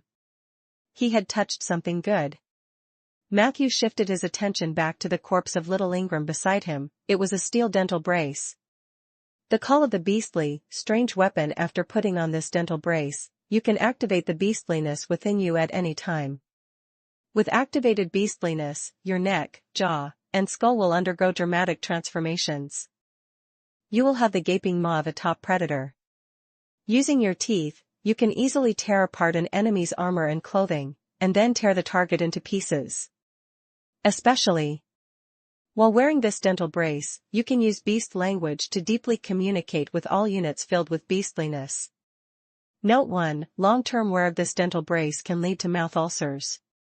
Note 2. Wearing this dental brace does not affect spellcasting. Note 3. When the beastliness in you is exhausted, you will be unable to utilize the dental brace's unique features. Interesting. Matthew looked at it. The dental brace was almost brand new, even on the elemental level. This indicated that little Ingram had never used it. Matthew guessed he might have found it unsightly. In his view, it was an item that could be used for surprise advantages. Wearing the dental brace did not hinder spellcasting, and it allowed him to expend long-accumulated beastliness, seeming like a valuable piece of equipment. He carefully stored the dental brace, planning to fully study it before usage. Besides the dental brace, little Ingram had left behind many other things. Firstly, there were books. Among his personal belongings, Matthew found a large number of books, mostly biographies of heroes, adventurers' handbooks, and others were about the sociology, geography, astronomy, history of the Northlanders. It covered almost every city in the north. One could see little Ingram's ambitions.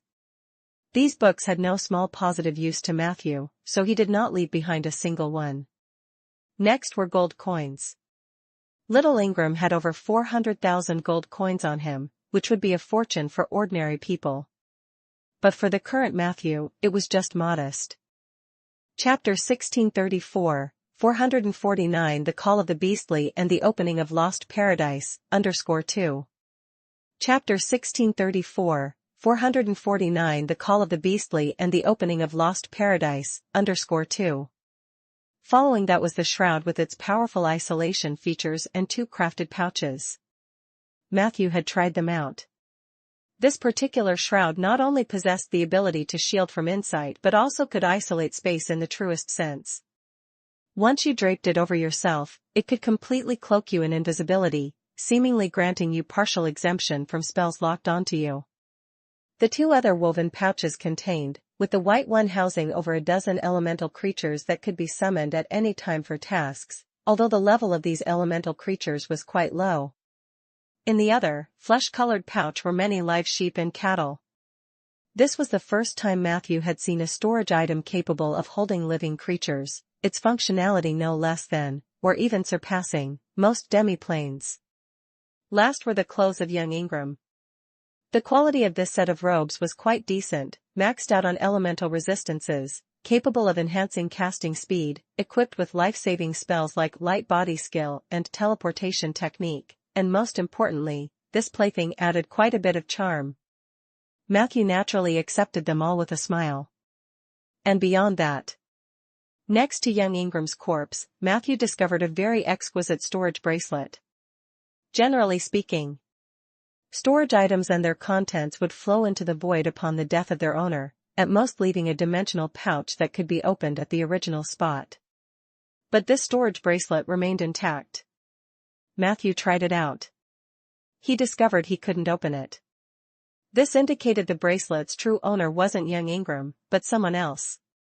Young Ingram once introduced to me that this was their family's heirloom bracelet, that only when he truly ascended as clan leader, would he have the right to fully control it. Audacia chimed in. This bracelet has a magic coordinate. If you keep it, other members of the Ingram family will probably keep coming to trouble you. Matthew's eyes lit up. There's something that good?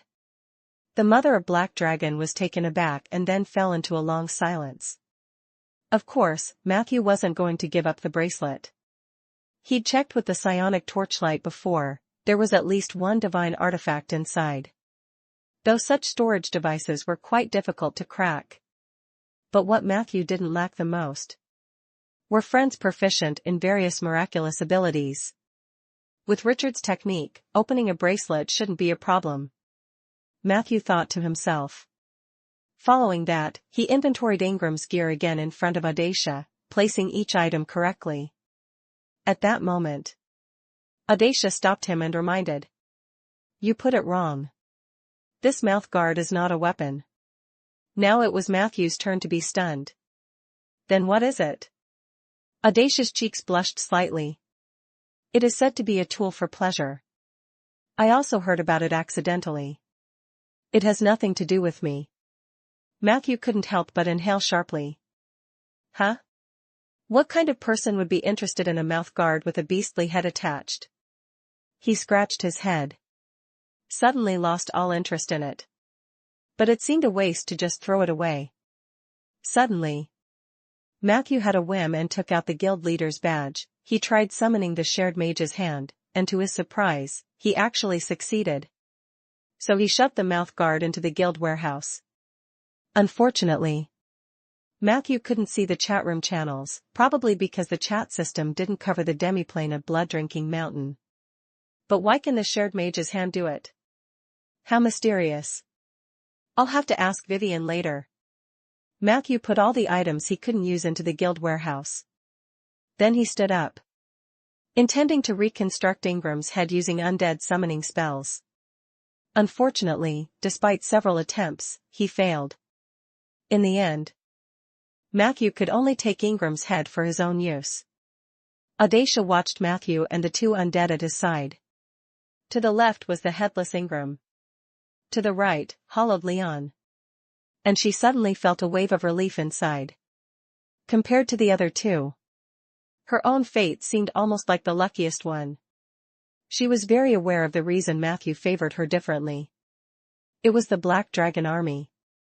At the same time, she also realized she needed to increase her value of presence, otherwise, once the secrets of the Black Dragons were no longer enough to satisfy the Necromancer's appetite, her already low status would become perilously unstable. Audacia was highly adaptable. Very soon, she slipped into her role. I must find ways to please my master. He doesn't seem to like my current submissive state very much. Could it be, he prefers if I tease him? Thinking this, her gentle and compliant expression suddenly turned cold and proud. Her eyes when looking at Matthew were also filled with a disdain similar to before. It was a resolute spirit of unwillingness to yield easily. To her delight, since her demeanor changed, Matthew's glances towards her were indeed more frequent and intense than before. This shift greatly inspired Audacia. He indeed likes this attitude. What next? Will he forcibly subjugate me? Her heart throbbed wildly, though she couldn't help but huff lightly on the surface. Matthew looked at her again. However, the words he spoke were beyond Audacia's expectations. Do you have an objection to me? Audacia pursed her lips, deciding to be bolder, her demeanor becoming even more icy. If you think I would fall for you just like that, you're sorely mistaken. But a trace of regret appeared on Matthew's face. Chapter 1635, 449 The Call of the Beastly and the Opening of Lost Paradise, _3. Chapter 1635, 449 The Call of the Beastly and the Opening of Lost Paradise, _3. I never expected you to fall in love with me, but was it necessary to always roll your eyes at me? Unfortunately, I had planned to return this staff to you. In the midst of speaking, he took out the Abel's purification staff that he had previously borrowed from Audacia for fun. In that instant, Audacia's heart was filled with regret. She hesitated, wanting to speak, yet felt that to do so would be to waste all her previous efforts. Matthew ignored all the little schemes brewing in her mind and asked directly, "What does this staff do?" Audacia immediately replied, "It can instantly clear all negative statuses from a group of targets and greatly enhance the group's resistance to various extraordinary abilities." While saying this, she paused and with a complicated tone, she lamented, "If I had this staff when you instigated my black dragons to defect, you wouldn't have succeeded so easily." Matthew raised his eyebrows noncommittally. Audacia continued, "Moreover, this staff has a very special origin. It is the weapon of Abel, the first archangel of the light and dark twin divine country, said to be even more effective in Lost Paradise. For me, it's a relic from my mother." While speaking, she wistfully looked at Matthew. Matthew thoughtfully said, "Then it must be very important to you, right?" Audacia bit her lip and nodded pitifully. Matthew immediately reassured her, "Don't worry. I will keep it safe for you." With that, he nodded and walked away. Audacia trembled with anger, stomped her foot, and fumed helplessly. But a few seconds later, the staff, emitting the light of a myriad of stars, suddenly appeared in her hands. Audacia looked at the staff, recovered once more, both shocked and delighted. Matthew's voice followed, "Take good care of it, and try not to let it be stolen again. By the way, rolling your eyes does suit you quite well, but try to do it less often. If you must roll them, they're for me to see only, do you remember?" At that moment, immense joy surged in Audacia's heart. She shouted excitedly, "Understood, Master." But when she looked up, Matthew's figure was already far away. She didn't care about that, she clutched the staff and, like a maiden, chased after the fading figure. The battle between Tyraste and Hermes lasted longer than Matthew had anticipated. A whole day and night passed. The gate that symbolized the dark divine kingdom showed no signs of opening. That made Matthew, who was always watching the gate, somewhat worried. "Old Ty, you must hold on." Even though he thought so, Matthew was already prepared to flee. Should he detect a blood angel emerging from the gate, he would immediately escape through a prearranged portal. If all else failed, he even planned to transform into his holy deer form and forcefully leave this demiplane. After all, for someone like Matthew, who was a pseudo-legendary, creatures like blood angels that feasted on humans were simply too terrifying. During this period, Matthew observed other parties appearing near the void turbulence. The first group was a combination of the fated dragon and the Godslayer queen. They were surrounded by many minions. But Matthew did not see the final giant's doppelganger or projection. By rights, they should have been together. The second group comprised a large number of fishmen. Led by two deep-sea mages, they moved tightly packed together. However, Matthew did not spot the previously encountered aspect assassin, nor did he find any traces of Mira who chased after him. The third group was Dragon Lich Stephanie along with the slaughter demon Lord Asner. They were accompanied by others. Matthew dared not approach and just glanced from afar before he left. Fortunately, they did not come close to where the Beholder Sword Saint was, otherwise, Matthew would have really felt troubled. Overall, most people in the ancient city of Clotha were attracted to the battle between Tyraste and Hermes.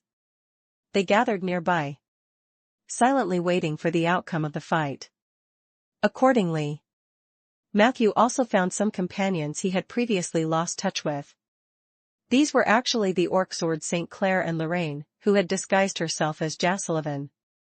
As for Traveler God Mo Song, the two of them had no idea where the other had gone. This result was within Matthew's expectations.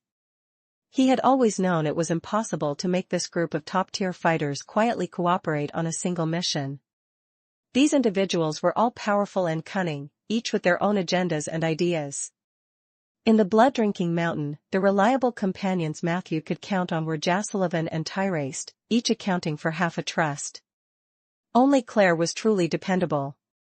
Speaking of which, with a situation like this, there's no need to keep up the disguise anymore, right? After all, you've already proven yourself to the elf elder. After listening to Matthew recount his prior encounters, Lorraine didn't hesitate to drop her disguise. Matthew thought about it and agreed, as the circumstances had changed, and whether it was Lorraine or Jasalovan standing beside him didn't matter anymore. Indeed, Tyraste had also mentioned this point before. But ever since Matthew handed over the golden ticket to him, Lorraine's disguise had become even more unnecessary. Your disguise skills are indeed masterful. Looking at the familiar face once again, Matthew couldn't help but remark. At one point, I couldn't even tell if you had been switched with the real Jasalovan. Lorraine burst into laughter. Chapter 1636, 449 The Call of the Beastly and the Opening of Lost Paradise, _4. Chapter 1636, 449 The Call of the Beastly and the Opening of Lost Paradise, _4. That's my professional integrity. But Matthew's next question quickly made his smile vanish. So did you really do it with Mosen? In his golden carriage? Lorraine immediately scowled. No. I used an illusion. I just wanted to bluff him, but who would have known he would come so quickly? It was truly disgusting. I also didn't know vampires could be damned so fast. At that moment, I really wanted to castrate him. If not for your sake, I would have convinced myself to act out the whole scene. Humph. Lorraine looked extremely annoyed. Matthew had no choice but to keep reassuring him. Afterward, he asked. So do you think Mosen saw through your disguise, or is he weaker than we thought and was fooled by your illusion just like that? Lorraine was angry but still quite rational. Not necessarily. Theoretically, the god of travelers is indeed very weak right now, not much stronger than an ordinary legend. But this guy is known for being cunning and unpredictable throughout the history of the Heavenly Family Palace. I suspect he just wanted a free ride. Damn him. As he spoke, he couldn't help but curse again. Matthew continued to offer comfort. To one side, Claire was surprised to see Jasalovan change from a woman into a big man. Shock was written all over her face. So are you actually male or female? Lorraine shrugged his shoulders. Don't look at me with those eyes, I am of course a big man. Turning into a woman was under Matthew's instructions. I've just been going along with his weird hobby. Matthew scratched his head. He didn't deny it, mainly because Lorraine was indeed cooperating with him, but the other's phrasing was just so easily misunderstood. Not far away, Audacia's beautiful eyes were filled with sparkling interest. At this moment, the straightforward Claire couldn't help but look at Matthew and ask. So, was it also your instruction for him to discuss with me last night how female orcs get through their periods? Matthew was shocked. Of course not. He immediately retorted, wishing he could lift Lorraine up and give him a beating on the spot to prove his innocence. However, it was hardly effective. Not only did Claire's look was filled with distrust, even Audacia's gaze added a different kind of ripple. Fortunately, the Orc Sword Saint was a magnanimous person. She didn't fuss about those things. Or rather, she had planned to make a fuss, but after meeting the Beholder Sword Saint who had just awoken from an enlightenment state, Claire no longer minded such trivial matters. Matthew took the opportunity to quickly finish the introductions between them. A little spar?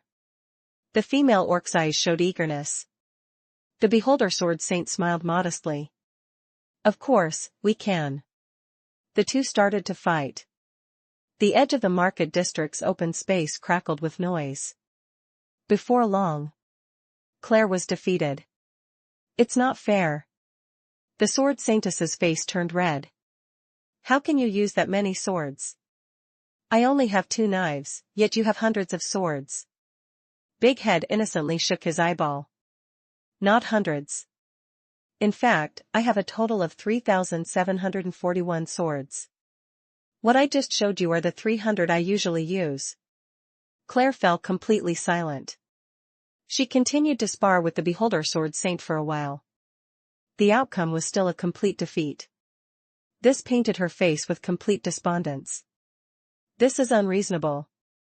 If your tentacles are so many and so long, you can strike from an ultra-long distance with any weapon and win battles, so why do you choose to use swords? Claire asked, puzzled. To her surprise, Big Head was actually stumped by her question. Right. Why do I use swords? For a moment, the Beholder Sword Saint fell into deep contemplation. On the other side, Claire also found herself in a similar state. Seeing both inheritors of the Sword Saint's path enter a state of self-forgetfulness, Lorraine couldn't help but yawn. Look, too much sword practice, and you become neurotic. What kind of fool would ponder such a silly question? In the meantime, he propped up a chair, sat down on the spot, and started reading the little yellow book with relish. Matthew continued to silently prepare for the aftermath of the looming battle.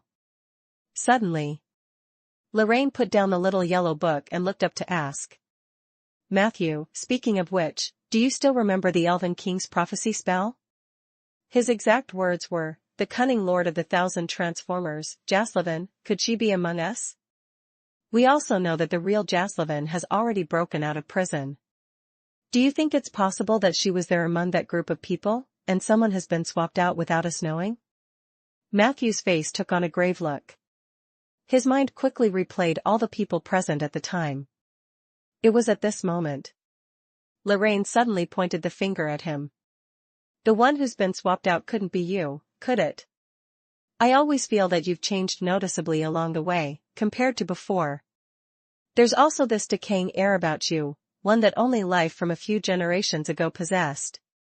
Matthew was left dumbfounded by his words. Then he couldn't help but roll his eyes. How could it be me? Even if Jaslavin were to come after me, she couldn't possibly get past my teacher's Patronus. Lorraine showed an enlightened expression. You're right. So, if the great Elven King's divination is correct, who could the swapped person be? Chapter 1637, 449 The Call of the Beastly and the Opening of Lost Paradise, _5. Chapter 1637, 449 The Call of the Beastly and the Opening of Lost Paradise, _5. Matthew did not answer. The 1,000 transformer was too detestable, there was no way to trace its whereabouts. The two fell into silence.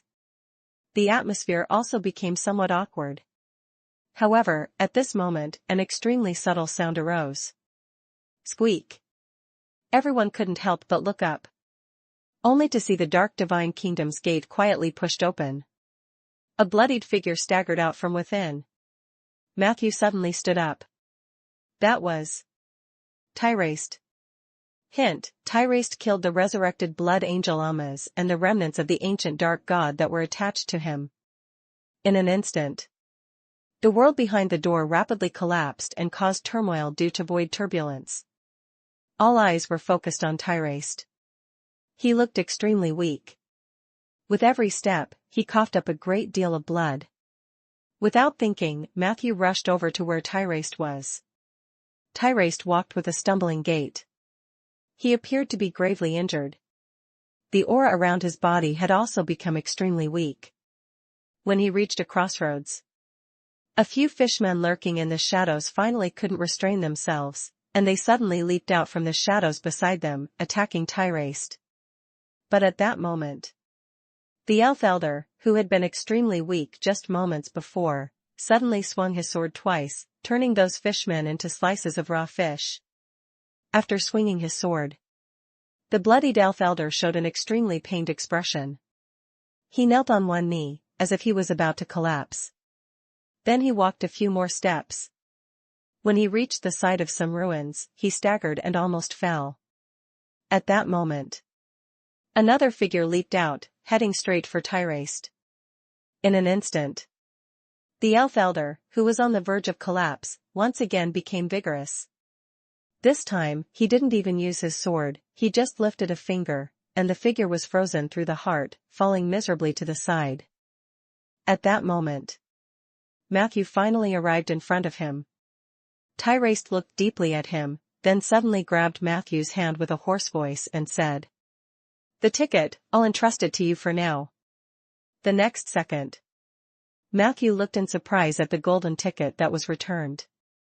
Crack! A crisp sound. Tyrese's body collapsed to the ground, limp. He appeared to have fallen unconscious. Muted glances came from around. Matthew's expression grew exceedingly complex. "Old Ty. You're not planning to fish my fish as well, are you?" In his insight, Tyrese had completely passed out. But he truly couldn't determine if this was the old guy's newly developed fishing posture, or a feint devised during extreme weakness. Feeling the malicious intent coming from all around, Matthew clenched his teeth. He decided to take Tyrese with him and leave. But just at that moment, a blue-gray pillar of light erupted in the distance. Straight away, the gates of lost paradise in the clouds were completely opened. A bright radiance shone upon the golden ticket in Matthew's hand. Hint: a mysterious person has found the bronze ticket of lost paradise. All 3 tickets have now appeared, and paradise is officially open. Ticket holders, please proceed along the radiant path and enter through the gates as soon as possible. In that instant, Matthew felt the murderous intent weighing upon him became tangible. His breathing grew heavy. But it took only half a second. Matthew made his decision. He gripped the golden ticket tight, then with determination, hoisted Tyrese onto his back and set off toward the radiant path pointed out by the clouds above. Chapter 1638, 450 Are you ready to be a dog for Queen Peggy? Chapter 1638, 450 Are you ready to be a dog for Queen Peggy? The sudden opening of Lost Paradise triggered a collective restlessness among the many lives in the ancient city. Apart from the outsiders who had been entering Blood-Drinking Mountain in succession, the guardians of Clara City and the resentful spirits who had long inhabited the place were also drawn by the call of Lost Paradise. They looked towards the clouds with eyes filled with yearning, their desire to enter that holy land clear for all to see. Above the clouds, majestic palaces rose from the ground. As the palaces receded, the continuous mountains became mere silhouettes in the background. Above the mountains lay the divine kingdom, where countless angels flew by, and the sound of holy songs was loud and clear. Below the mountains were green grasslands and amber that glittered like agate. The forests appeared and disappeared on either side, showcasing every imaginable delightful natural scene right at the entrance to the miraculous land above the clouds. But no one could easily approach that place, except for the 3 radiant paths that attracted everyone's attention. Those 3 paths stretched from the clouds to the ground. Quickly, different figures appeared on the 2 other paths. Holding the silver tickets were the fated dragon and the God-Eater Queen who was his companion in this journey. They were among the earliest to step onto the radiant path and thus were not much disturbed by the crowd. The mysterious person who had just obtained the bronze ticket was 1 step behind them today. This person was indeed mysterious.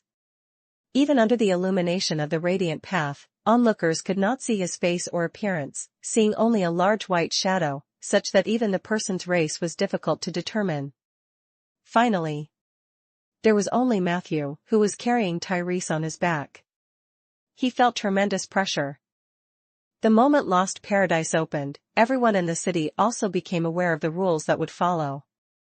This was a chain of information that emerged from the depths of everyone's minds. It must have been emitted by Lost Paradise. Lost Paradise, ticket holders may enter Lost Paradise in the first batch and have the opportunity to choose a divine title and authority first. Once the first batch of entrants is done selecting, Lost Paradise will be open to everyone. Note: each ticket allows up to 2 companions to enter the gates of Lost Paradise together. It was precisely because of this note that Matthew became determined to act together with old Ty on his back. Somehow, the other 2 groups moved quickly on the radiant path. In the blink of an eye, they had vanished into the clouds. Only Matthew's group was moving extremely slowly. He used his insight and discovered that no fleetfoot methods could be used on the Radiant Path. They had to rely solely on their most primitive walking abilities. But the most critical thing was, why is this old man so heavy? Tyrese's weight far exceeded Matthew's understanding of wood elves. He seriously suspected that he was carrying 5 or 6 wood elves, not just one. Moreover, once they chose the path, only Matthew himself could carry Tyrese on it. Soldier and Peggy guarded him from the left and the right, respectively. As summoned creatures, they could not step onto the Radiant Path, only escort Matthew on the ground. They couldn't take Tyrese's weight off Matthew, they could only lend a hand beside him. The Radiant Path on the ground was only about 1/3 of the way. For the remaining 2/3, Matthew would have to rely on himself to carry the elf elder up. Even though Matthew's physique had always been strong, for a spellcaster, this was still an incredibly tiresome task. Fortunately, Matthew, who was accustomed to planting trees year-round, adapted quickly to this strenuous physical work. Before long, he gradually found Tyrese's center of gravity, stepping firmly forward. He hadn't gone far when ill-intentioned obstructionists appeared ahead. These people gazed maliciously at Matthew and Tyrese behind him, their weapons seemingly eager for battle. Towards these petty roadblockers, Matthew had a simple approach. He charged straight at their bodies, then pushed Tyrese upon them. This move was quite effective. The obstructionists, initially aggressive, scrambled to avoid the collision as Matthew accidentally knocked into them.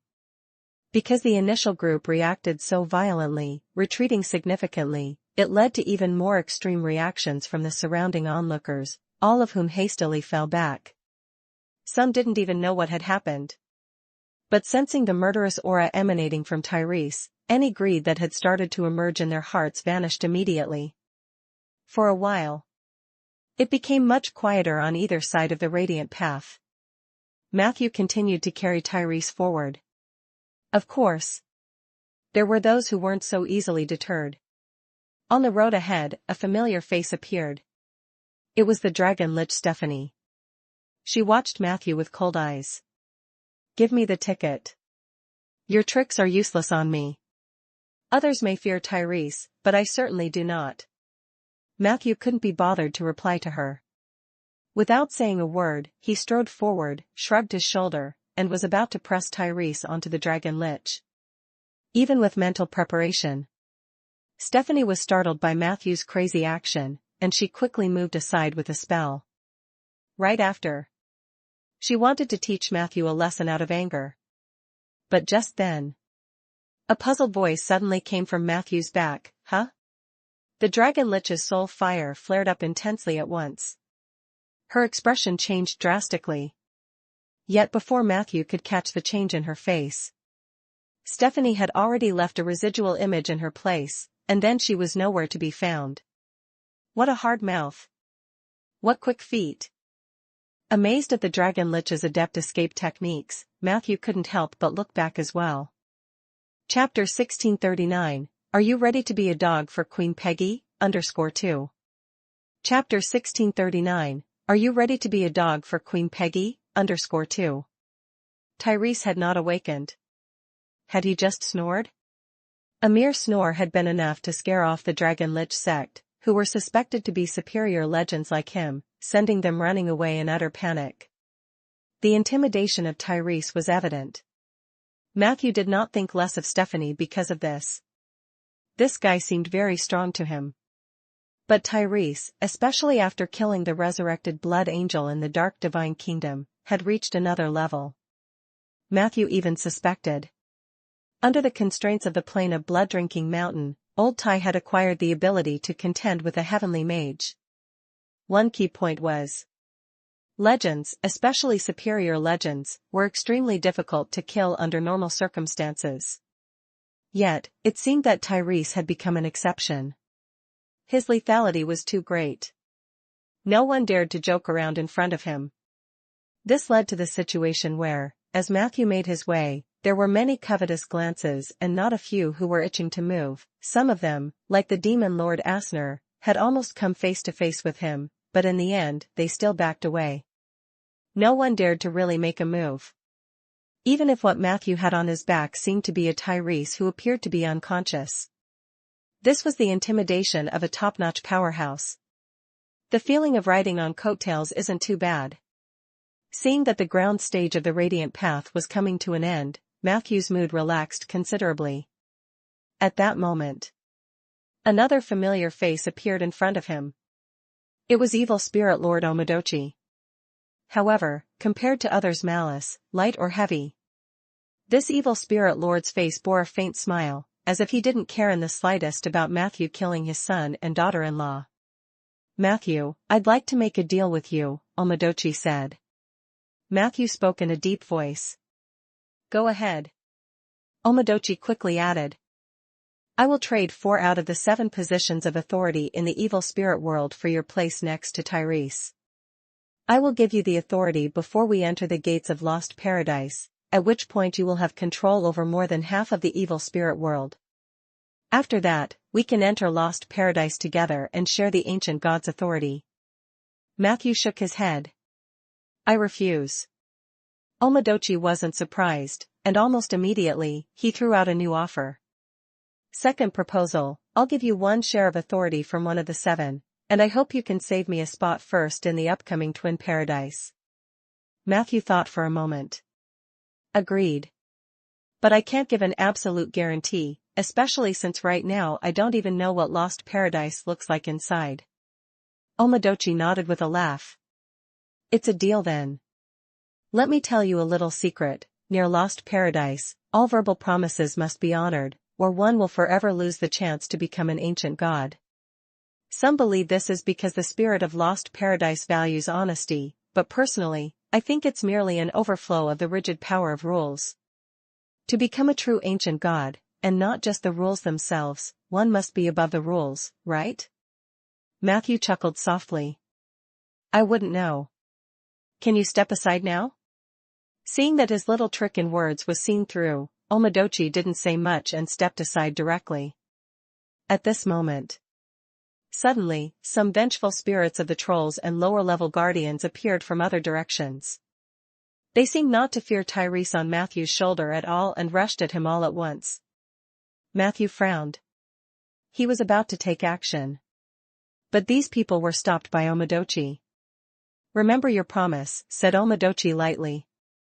Matthew breathed a sigh of relief, then carried Tyrese with difficulty but determination up into the clouds. He didn't know if it was an illusion. But the higher he went, the lighter Tyrese's body became. Matthew's pace became lighter. He had covered 2/3 of the distance from the air to the clouds in less than 1/3 of the time it took on the ground. This phenomenon made Matthew curious. But regardless, he had now successfully arrived at the gate of Lost Paradise. It was a very spacious platform among the clouds. The platform had a number of ancient teleportation arrays, most of which were in a state of disuse. Many paths similar to the Radiant Path extended from the edges of the platform. And at its center stood a majestic arched gate. What was strange was, regardless of the angle from which you looked, the gate seemed to be facing you directly. Matthew didn't see the other 2 groups of people on the platform, they probably had already entered the gate. But he was not in a hurry. The knowledge provided by the golden ticket made it clear that those holding a golden ticket had the right of first choice. Even if others entered the gate first, they must wait for the entrance of the golden ticket holder. If the holder of the golden ticket was late to enter, then after a certain period, those who entered early would be expelled. All signs indicated Lost Paradise was a special space with a strong emphasis on rules. Matthew even considered whether to wait a bit longer on the platform, at least until Tyrese woke up. He had realized by now, old Ty wasn't fishing. He was truly severely injured and had already passed out. Thinking back on how he had carried on with such a bluff, Matthew felt a surge of fear. He worried about encountering threats from the other 2 factions after entering Lost Paradise. In such a case, an unconscious Tyrese would hardly serve as the same intimidation as below. Chapter 1640, 450 Are you ready to become a dog for Queen Peggy? 3. Chapter 1640, 450 Are you ready to become a dog for Queen Peggy? 3. After all, those who can enter the lost paradise are all here for godhood, and most of them are top-tier powerhouses, no less than Tyrese himself. Let's just wait a bit longer, Matthew decided. He laid Tyrase's body flat on the ground, and during the contact, he could clearly sense the other's body was recovering at an extremely fast rate. Listening to the strong and powerful heartbeat of Tyrase, Matthew felt that this didn't seem like an elf's body at all. It was more like a winged dragon wind god. Then he stood up and walked to the gates of the lost paradise. The next second, the scenery inside the gate underwent a dramatic transformation. Shadows of towering skyscrapers flashed through Matthew's eyes, with busy traffic between them, a never-ending flow, and the faces of many different passers-by. Initially, he was somewhat shocked. But soon, Matthew couldn't help but laugh lightly. Looking from outside into the lost paradise, what you probably see is the memory that is most cherished in people's hearts. As for him, many details of his previous life had become blurred, just like a dream. On the contrary, every single detail in the world of Ander was clearly etched in his mind, whether bitter or sweet. This feeling felt very real. Not like the scenes he saw behind the door, which seemed like an illusory reflection in a mirror or the moon reflected in a body of water. But seeing these things would still bring tranquility to one's mind. Matthew quietly watched the scene inside the gate. In his look, there was an inevitable trace of yearning. However, just then, an extremely cold voice rang out from behind him. If you take one more step, you will have no place in the Seven Saint Alliance. Matthew spun around. At some point, the light surrounding the cloud platform had already grown dim. The blue sky and white clouds turned into the stars of the night. Between the twinkling stars, a stunningly beautiful woman with white hair and a stern expression was floating among the stars, looking at Matthew with disappointed eyes. This scene felt very familiar to Matthew. It was as if he was back to the first time he saw Isabel. This is Isabel's projection. Teacher. I was just. Matthew began to explain. The other side cut him off without a doubt. There's no need to explain. You should be very clear about what you are doing. Facts are facts, what's done is done, and this has nothing to do with excuses. Matthew felt his breath catch. That overwhelming pressure crashed down on his shoulders, and he nearly buckled at the knees and fell on the spot. This sensation was truly terrifying. He felt as though he was facing a giant beast from the depths of the universe. His heart couldn't muster any thoughts of resistance, as if he had no choice but to submit. So, what shook your will? Isabel's tone softened a little, but her expression remained very stern, and the disappointment in her eyes grew denser. Is it because of the branding from the void? Or is it because of the invasion from the abyss? Are you completely unprepared for the chaos that is about to engulf this world? Matthew took a deep breath. All of a sudden, he lifted his head. He didn't answer Isabel's questions but instead posed his own doubt. Where are you right now? Isabel said indifferently. I am everywhere. Matthew mustered the courage to look directly into those beautiful eyes and asked forcefully. Then where were you when the abyss invaded? Where were all of you? When Tyrase was about to start the ancient god replication project, where were you? Where were all of you? His tone carried a hint of indignation. Isabel's expression grew unfriendly. Are you questioning me? Matthew responded unapologetically. Yes, I am questioning you.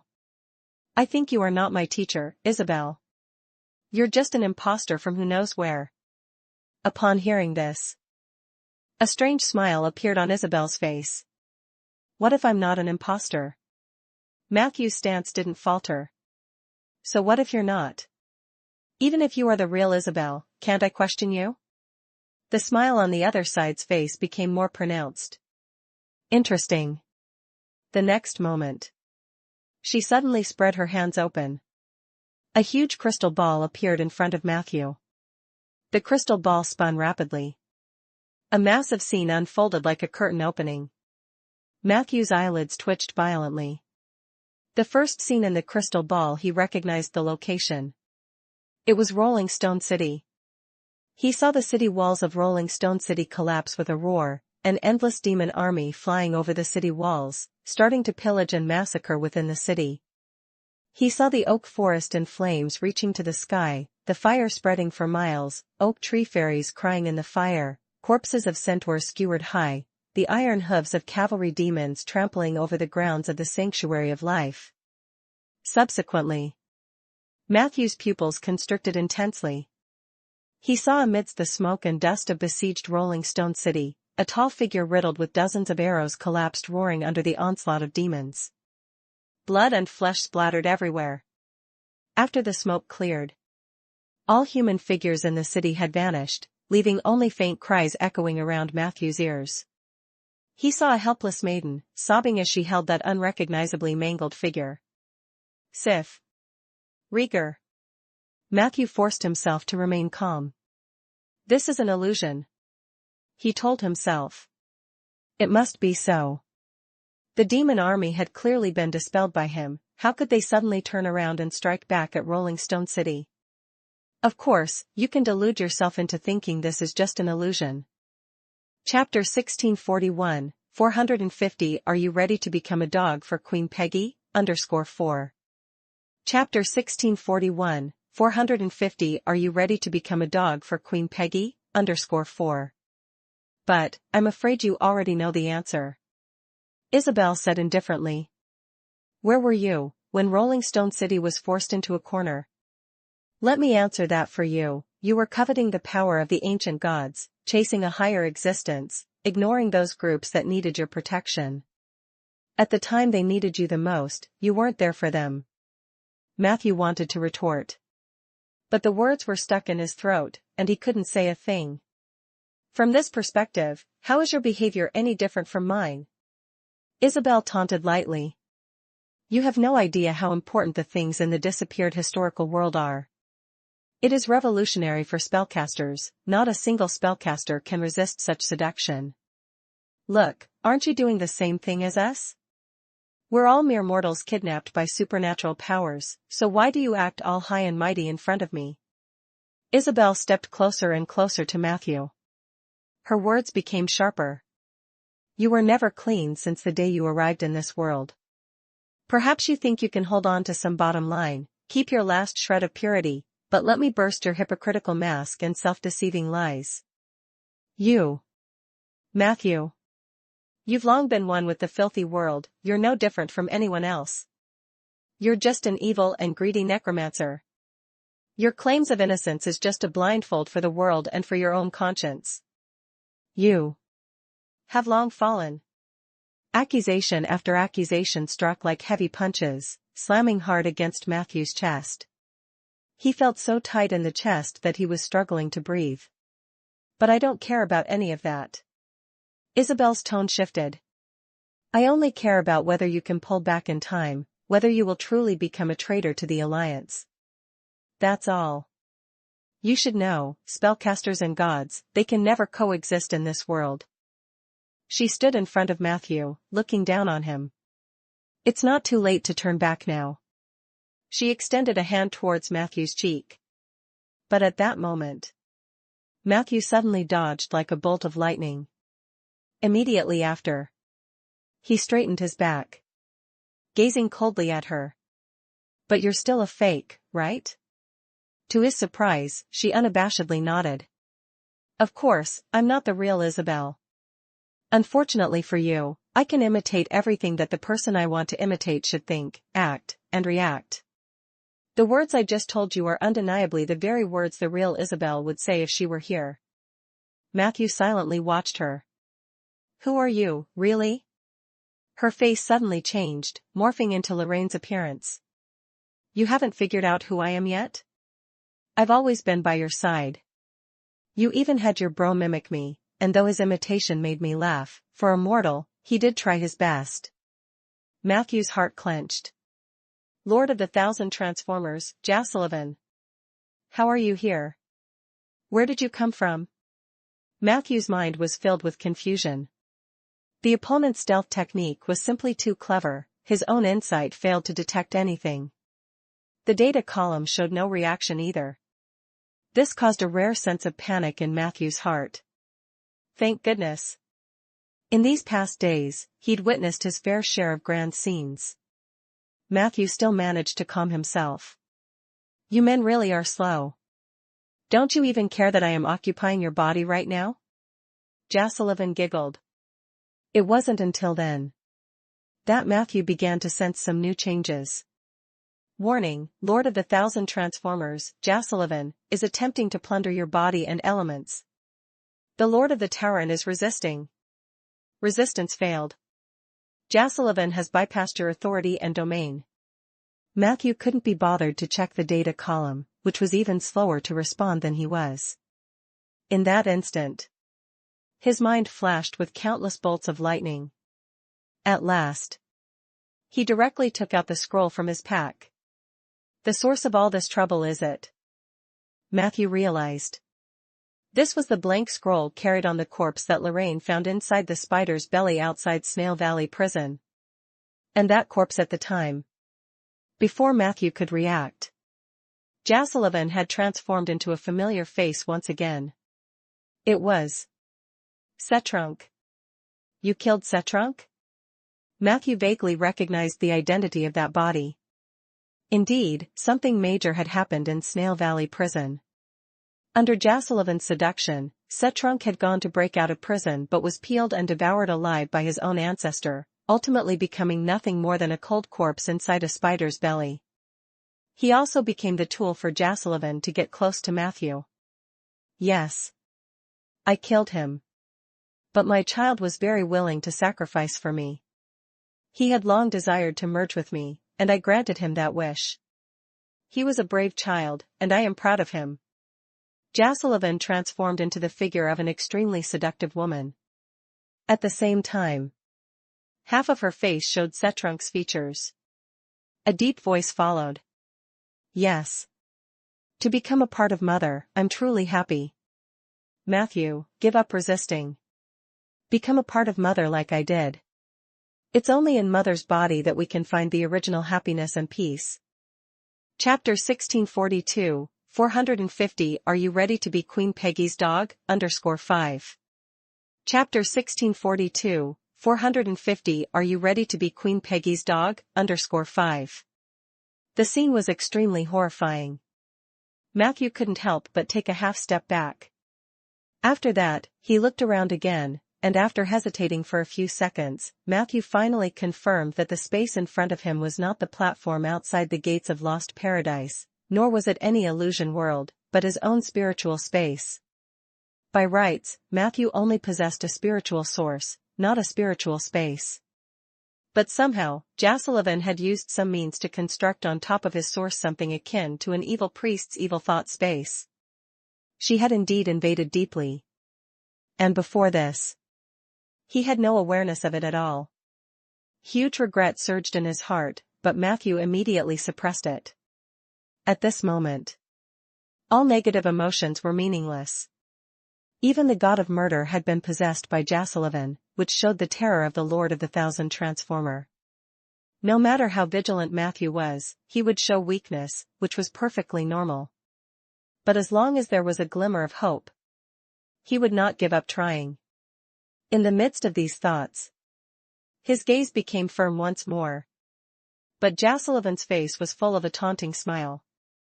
Do you really think you have a chance to turn the tables?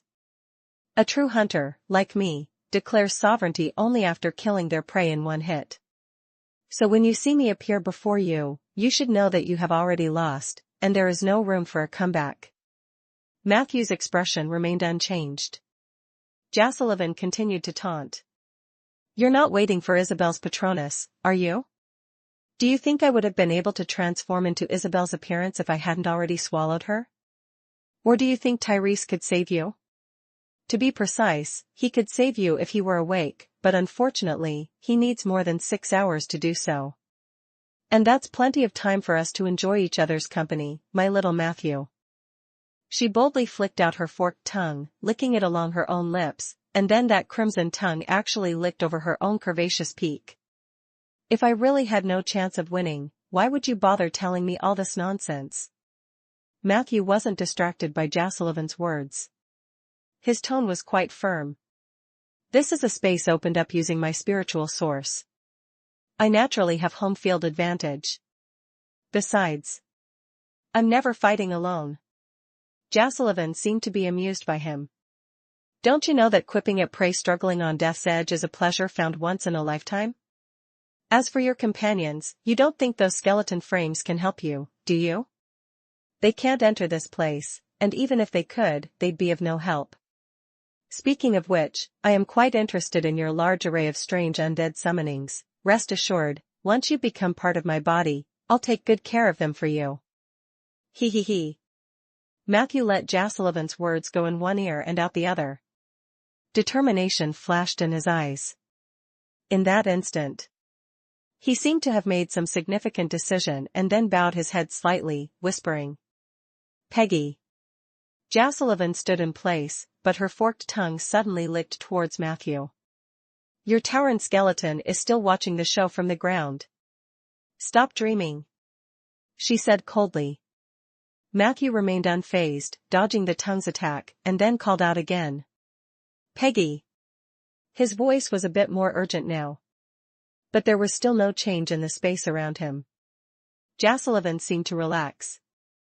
Looks like you're really clutching at straws. But then, Matthew suddenly shouted loudly. Peggy. I need your help. In that moment, in Jassullivan's astonished gaze, black fire suddenly ignited on Matthew's body. That fire was so eerie, exuding an aura of icy nobility. This is. The fire touched Jassullivan's tongue, and it immediately turned to ashes. For the first time, her face showed signs of disquiet. This is a secret known only to me. Bathed in the black fire, Matthew's entire visage became twisted, and with it, his expression also turned somewhat malevolent. 3 years ago, when I left the golden pit with her on my back for the first time, I was no longer solely Matthew. You are a terrible foe, forcing out my last secret. Do you know how many others will be implicated because of you? Matthew sighed with a complicated expression. The next second, a tall shadow suddenly separated from Matthew's body. This was Matthew's spiritual space. His body was in fact his soul. And after that shadow left Matthew's soul, a soul gap immediately appeared on the latter's body, making Matthew himself look much weaker. Is it finally time for this queen to enter the stage? The face of the shadow grew clear. It was an existence exactly like Peggy. So, are you ready to serve Queen Peggy as a dog, and then conquer the world? Little Matthew? She said. Warning, you have released Dark Peggy, putting your soul in a weakened state. Chapter 1643, Scene 451, Matthew in Lost Paradise. Chapter 1643, Scene 451, Matthew in Lost Paradise. Matthew looked at the woman in front of him with a complex expression, a woman who looked exactly like Peggy.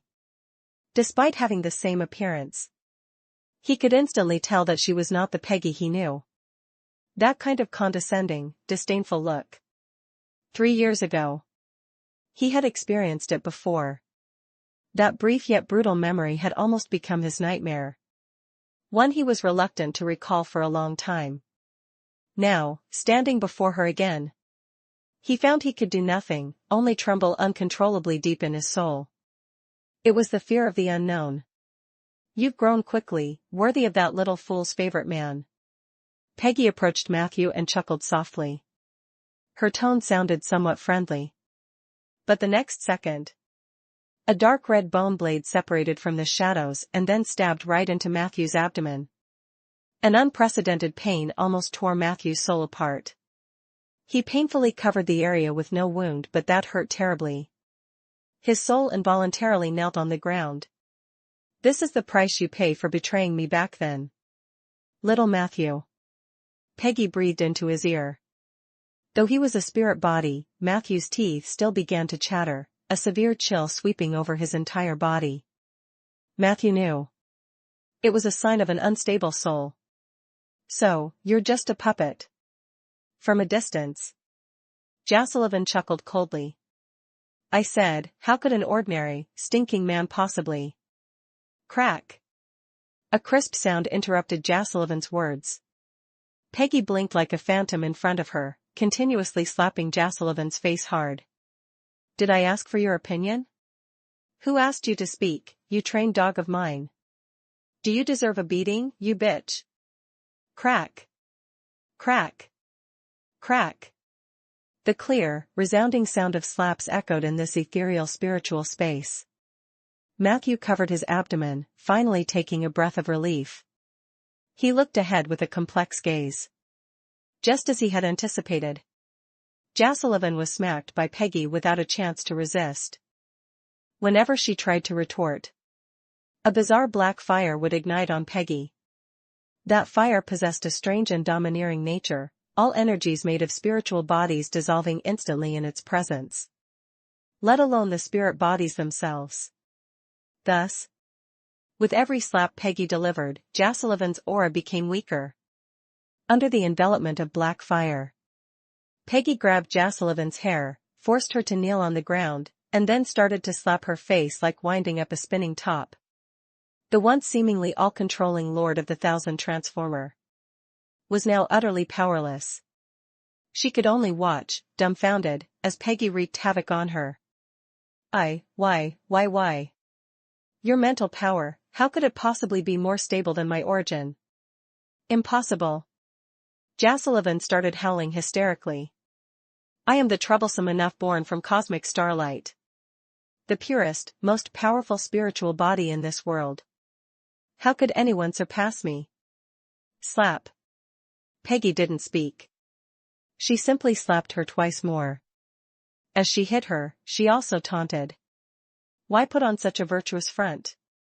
Basically, you're just a nobody with no dad, no mom, no manners, no brains, who only acts on talent and instincts, a total waste. I think the mushrooms by the road are smarter than you. Just now, watching you invade Matthew's spiritual space, I was worried for you. Can't even devour properly? And you still dare call yourself troublesome enough? Why not just shrink back into the dust of cosmic starlight, so you won't disgrace the other troublesome ones? Roar. The humiliated Jasalovan completely unleashed her self-restraints. The next second, her human-like form began to collapse, turning into a massive, violently squirming mass of flesh. The surface of the flesh was covered with a layer of silver spots, scattering hazy, dreamlike starlight. Matthew only had to glance at it to feel dizzy and swollen-headed. This was the signature of an illusion. Between the spots, numerous white, lotus-like arms rapidly sprang up, flailing unconsciously on the mass, each flail emitting dozens of different tones and pitches of laughter or curses. This was the true form of the Thousand Transformer. The initial form of the cosmic troublesome enough. No matter who you are, I have claimed Matthew's identity. Jasalovan uttered in a muffled voice, as if she was speaking with something in her mouth. Meanwhile, a large amount of unknown liquid seeped out from under the mass of flesh, and in a blink, Matthew's spiritual space experienced even greater turbulence. His soul shook violently, becoming even more perilously unstable. At that moment, Peggy confidently walked toward the waving mass of arms and flesh. Crack! She stretched out a hand and simply broke off a forearm, put it in her mouth, and gnawed on it like chewing sugar cane, then spat out the bone fragments, tui. A large amount of white viscous fluid attacked Peggy from below. But immediately, flames of black fire burst forth from her body. The black flames seemed capable of burning everything, and Jasalovan's screams echoed once more. In the void, a light suddenly flared. Behind it was a door swirling like a vortex. The white viscous fluid under the mass rapidly increased, turning into waves slapping toward Peggy. But the mass itself seemed to panic and retreated toward the direction of the swirling door. Chapter 1644, Scene 451, Matthew in Lost Paradise, _2. Chapter 1644, Scene 451, Matthew in Lost Paradise, _2. Now you think of running away? Too late. Your queen is hungry, let me teach you the proper dining etiquette for the troublesome enough. Peggy sneered. Her body underwent a drastic transformation. From the appearance of a towering skeleton, she transformed into a black sun. Black fire turned into black light. The terrifying black light spread throughout Matthew's spiritual space, dissolving everything in its path at an incredibly fast rate. Matthew held his breath as an unprecedented sense of near-death overwhelmed him. But he knew. He could not give up, he had to endure, he had to clench his teeth and persevere. Under the support of a strong belief, Matthew's soul was like a flat boat navigating through a deep-sea storm, narrowly avoiding one catastrophic event after another, all while desperately waiting for the dawn. Gradually, his consciousness became blurry. Yet even in such a state, Matthew could still relatively clearly observe that the black sun, transformed by dark Peggy, had completely engulfed Jasalovan. The sun set. The searing flames of the sun were everywhere. Matthew's spiritual space had turned into ruins. His will fluttered like a kite in higher skies, wandering involuntarily. At one moment, suddenly, a warm power surged into his body, and thus his gradually cold and stiff soul regained a bit of strength. Matthew's will also instantly returned from the sky to the ground. He looked down, feeling the changes in his soul. The next second, Matthew sighed softly. I'm sorry. I let her out. At this moment, a familiar figure stood before him. Unlike dark Peggy's emerging wickedness, Peggy's righteousness and kindness were also evident on the surface. She rested one hand on Matthew's soul.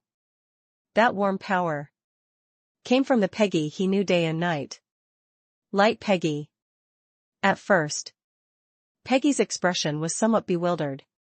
After a while, she suddenly said, I remember now.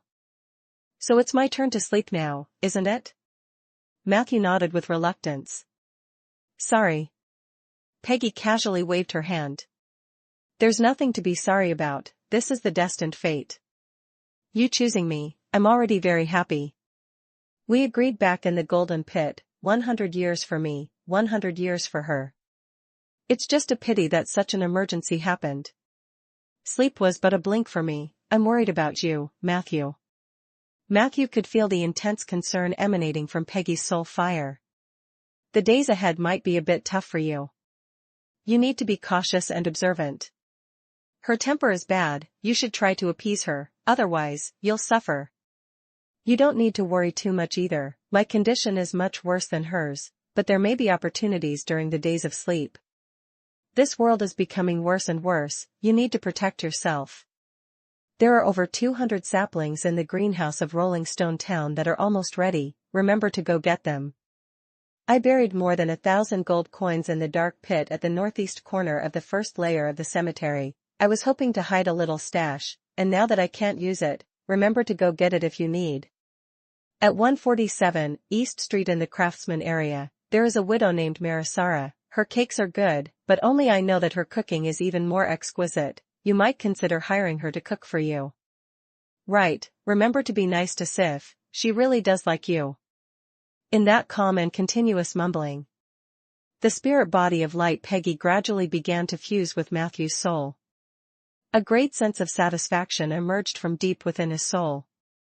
Matthew, carrying sadness and reluctance, lifted his head. That moment, after absorbing half of his companion's soul, Matthew's soul finally stabilized again. For a moment, he felt the urge to cry.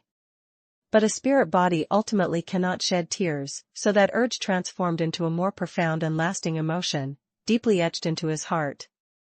Before Matthew's emotions had time to ease, the distant black sun gradually receded. Dark Peggy appeared before him again. Oh, you survived? It seems she's quite suited for sleeping in the depths of your soul. She sized Matthew up and down. Matthew finally regained the ability to speak. What about Jas-Sullivan? Dark Peggy shrugged. I ate her. To be precise, I ate one of Jas-Sullivan's 8-faced souls. Troublesome enough creatures like that are disgusting like cockroaches and hard to eradicate. Besides, the Lord of the Thousand Transformer still has some rustic cunning in his head. She now has 7 souls left. But I think she might not dare to come close to you again, hee. Matthew breathed a sigh of relief. Jas-Sullivan's invasion tactics were indeed unpredictable. Even the Patronus and Isabel's data column could not foresee it in advance. Otherwise, he wouldn't have been forced into such a plight.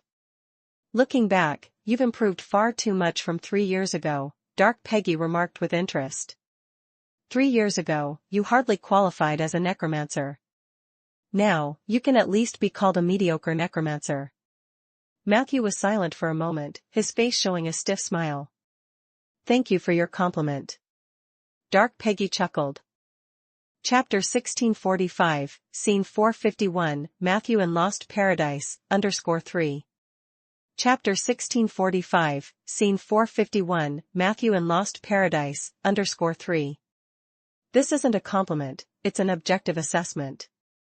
Unfortunately, you will never understand this. But I don't care. I'm not like that always cheerful fool, I am the fairest there is. You might be a bit panicked now, but don't worry, you'll get used to it soon. Matthew tentatively asked. Get used to what?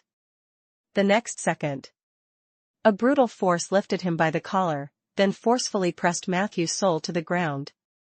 Of course, get used to being my dog. Dark Peggy smiled very seductively. You wouldn't mind, would you? This is something many people long for. Matthew gritted his teeth.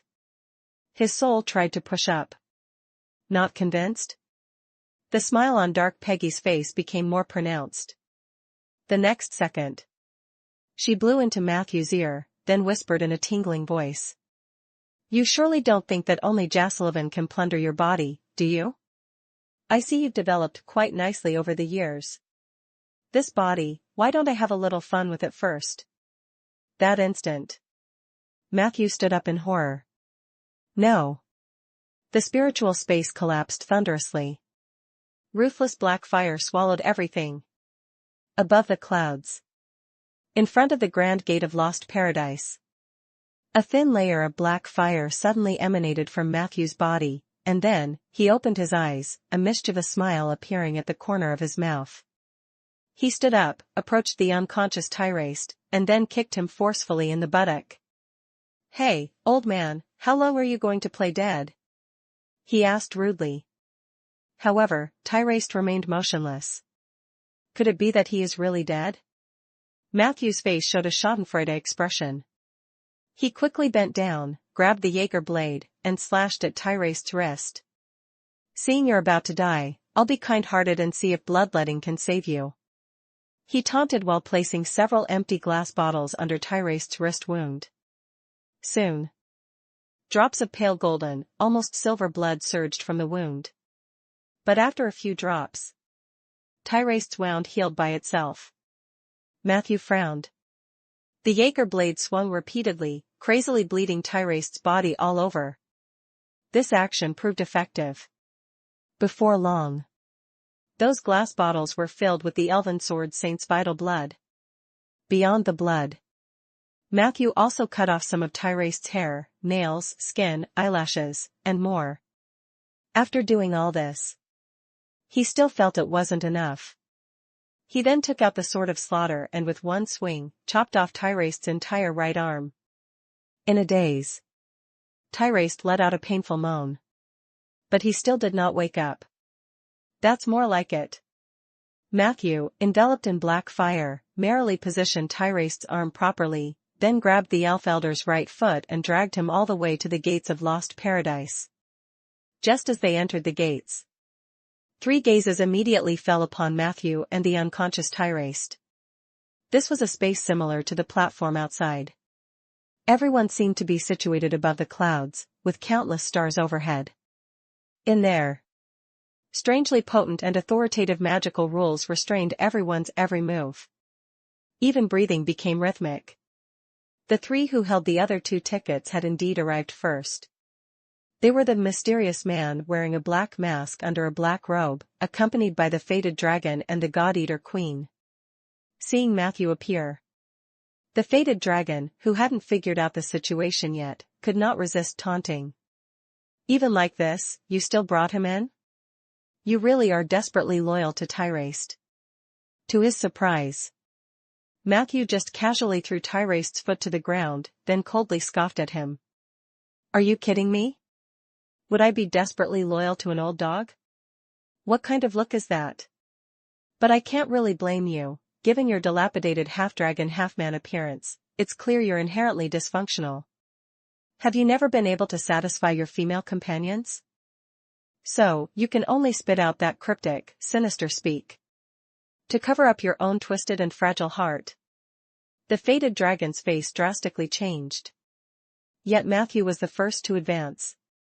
He rushed up to the faded dragon, and coming face to face, he delivered a violent slap. You dare glare at me? Today you dare glare at me, tomorrow are you planning to assassinate me? I despise cryptic and sinister bitches the most, watch me slap you. Smack smack smack. A series of slaps left the faded dragon with a bruised nose and swollen face, both shocked and furious. He just wanted to retaliate. But the God-Eater Queen by his side snickered. He's done for. Any use of force is forbidden in Lost Paradise. He'll be expelled immediately, don't fall for his trick. The faded dragon gritted his teeth, but ultimately still covered his face and hastily retreated. Matthew pretended to chase after him. At that moment, the masked mysterious man slowly spoke up. Mr. Matthew, we are about to share the authority of an ancient god. At this critical moment, let's be merciful when possible. He had been silent until now, but the moment he spoke, Matthew immediately turned his hostility towards him. And who are you? All secretive, I hate it when people beat around the bush. After saying this, he lunged toward the mysterious man. The latter was stunned for a moment, then took to his heels.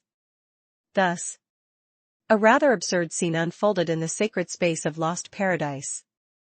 Chapter 1646, Scene 451, Matthew in Lost Paradise, _4. Chapter 1646, Scene 451, Matthew in Lost Paradise, _4. The mysterious figure ran briskly. But Matthew chased after him relentlessly.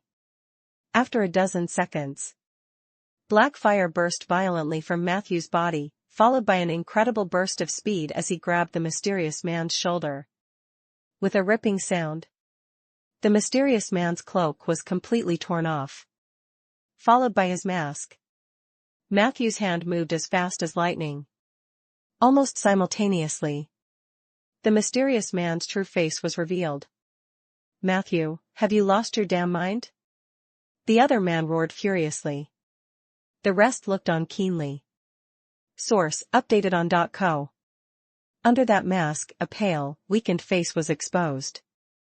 It was the traveler god Mosen reincarnated as a vampire. I told you, I don't like those who hide their faces. Matthew didn't give Mosen an inch of face. Today, I must teach you a lesson, so remember, whether you're a human, a god, or a vampire, act openly with me. Rip. Rip. Under the stunned gazes of the faded dragon and the God-Eater Queen, Mosen's clothes were torn to shreds. The god of travelers stood there utterly naked. He tried to put on clothes. But as soon as a garment appeared on his body, strands of nameless black fire would emerge from the void, burning the garment to ashes. The faded dragon looked at the lower half of the traveler god and heaved a sigh of relief. The God-Eater Queen, however, furrowed her brow. Where is the artifact spirit of Lost Paradise? What about the agreed rules? Why can this man use his power without restraint, while our powers are sealed? Afterward, She coldly watched Matthew. Even though we are ticket holders on equal footing, are you sure you want to humiliate us like this? Matthew released his grip on Mosen's shoulder. His gaze sternly fixed on the God-Eater Queen. Humiliation? Are you sure this counts as humiliation? Take off your coat. He bluntly ordered. The God-Eater Queen's face changed. You're delusional. A wicked smile flashed across Matthew's face. Not taking it off, huh? Well, that can work too. The next second, his figure suddenly appeared behind the God-Eater Queen. Immediately, the back of the God-Eater Queen's clothes was suddenly burned through by black fire, leaving a huge hole. Just as she was about to do something, her eyeballs bulged violently, her scara turned stark white, and her facial features twisted dramatically. She was pinned down by the head by Matthew's hand, half of her face pressed to the ground. Simultaneously, her body arched upward like a bridge. The black fire burned away all obstacles. Matthew grunted coldly. He plunged in. The assault that followed was ferocious. Quickly, the facial expression of the God-Eater Queen turned pitifully tearful. She instinctively covered her mouth with one hand. Yet her body violently shivered, as if she was gasping in the cold. Stop. The fated dragon's face turned green. He tried to step forward to stop Matthew's evil deeds but was blocked by a rising wall of black flame. The black flames, as if ignited by divine fire, were filled with a holy and mysterious aura.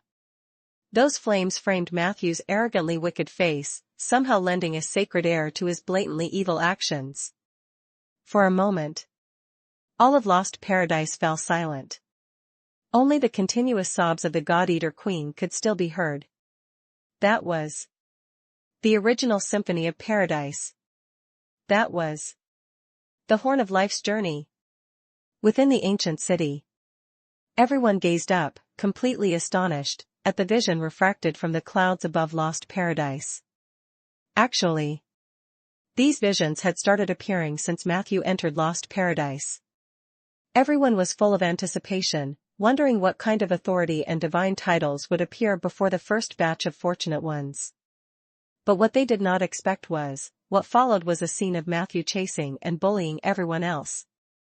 Especially the final scene. Although the vision only showed the silhouettes of Matthew and the God-Eater Queen in fierce battle, everyone could clearly tell what he had done. Too crazy.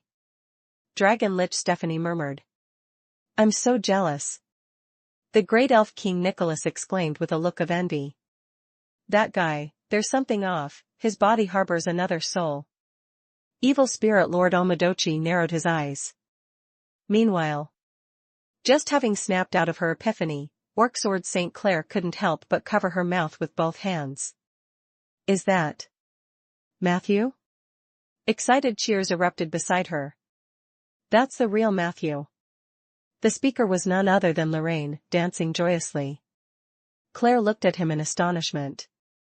The bard was jotting something down in a thick notebook. Iconic scenes, Matthew in the Lost Paradise. Below the title was a row of fine print. Claire glanced at the unbearable content and could only shake her head silently.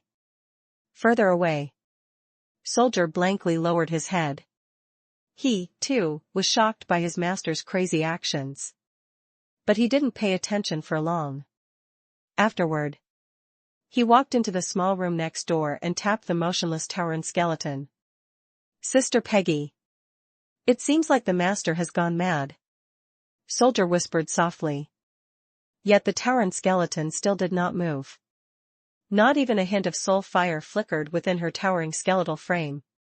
At some point, Soldier's body suddenly shivered. He seemed to realize something. Then he gently hugged the increasingly cold towering skeleton. On that pale jade-like face, a tear slowly fell. In the Lost Paradise, the fervent clamor continued. The God-Eater Queen felt completely subdued like a helpless lamb. All her strength was constrained by the rules. Her resistance was negligible, more like oil on fire, merely encouraging the spectacle.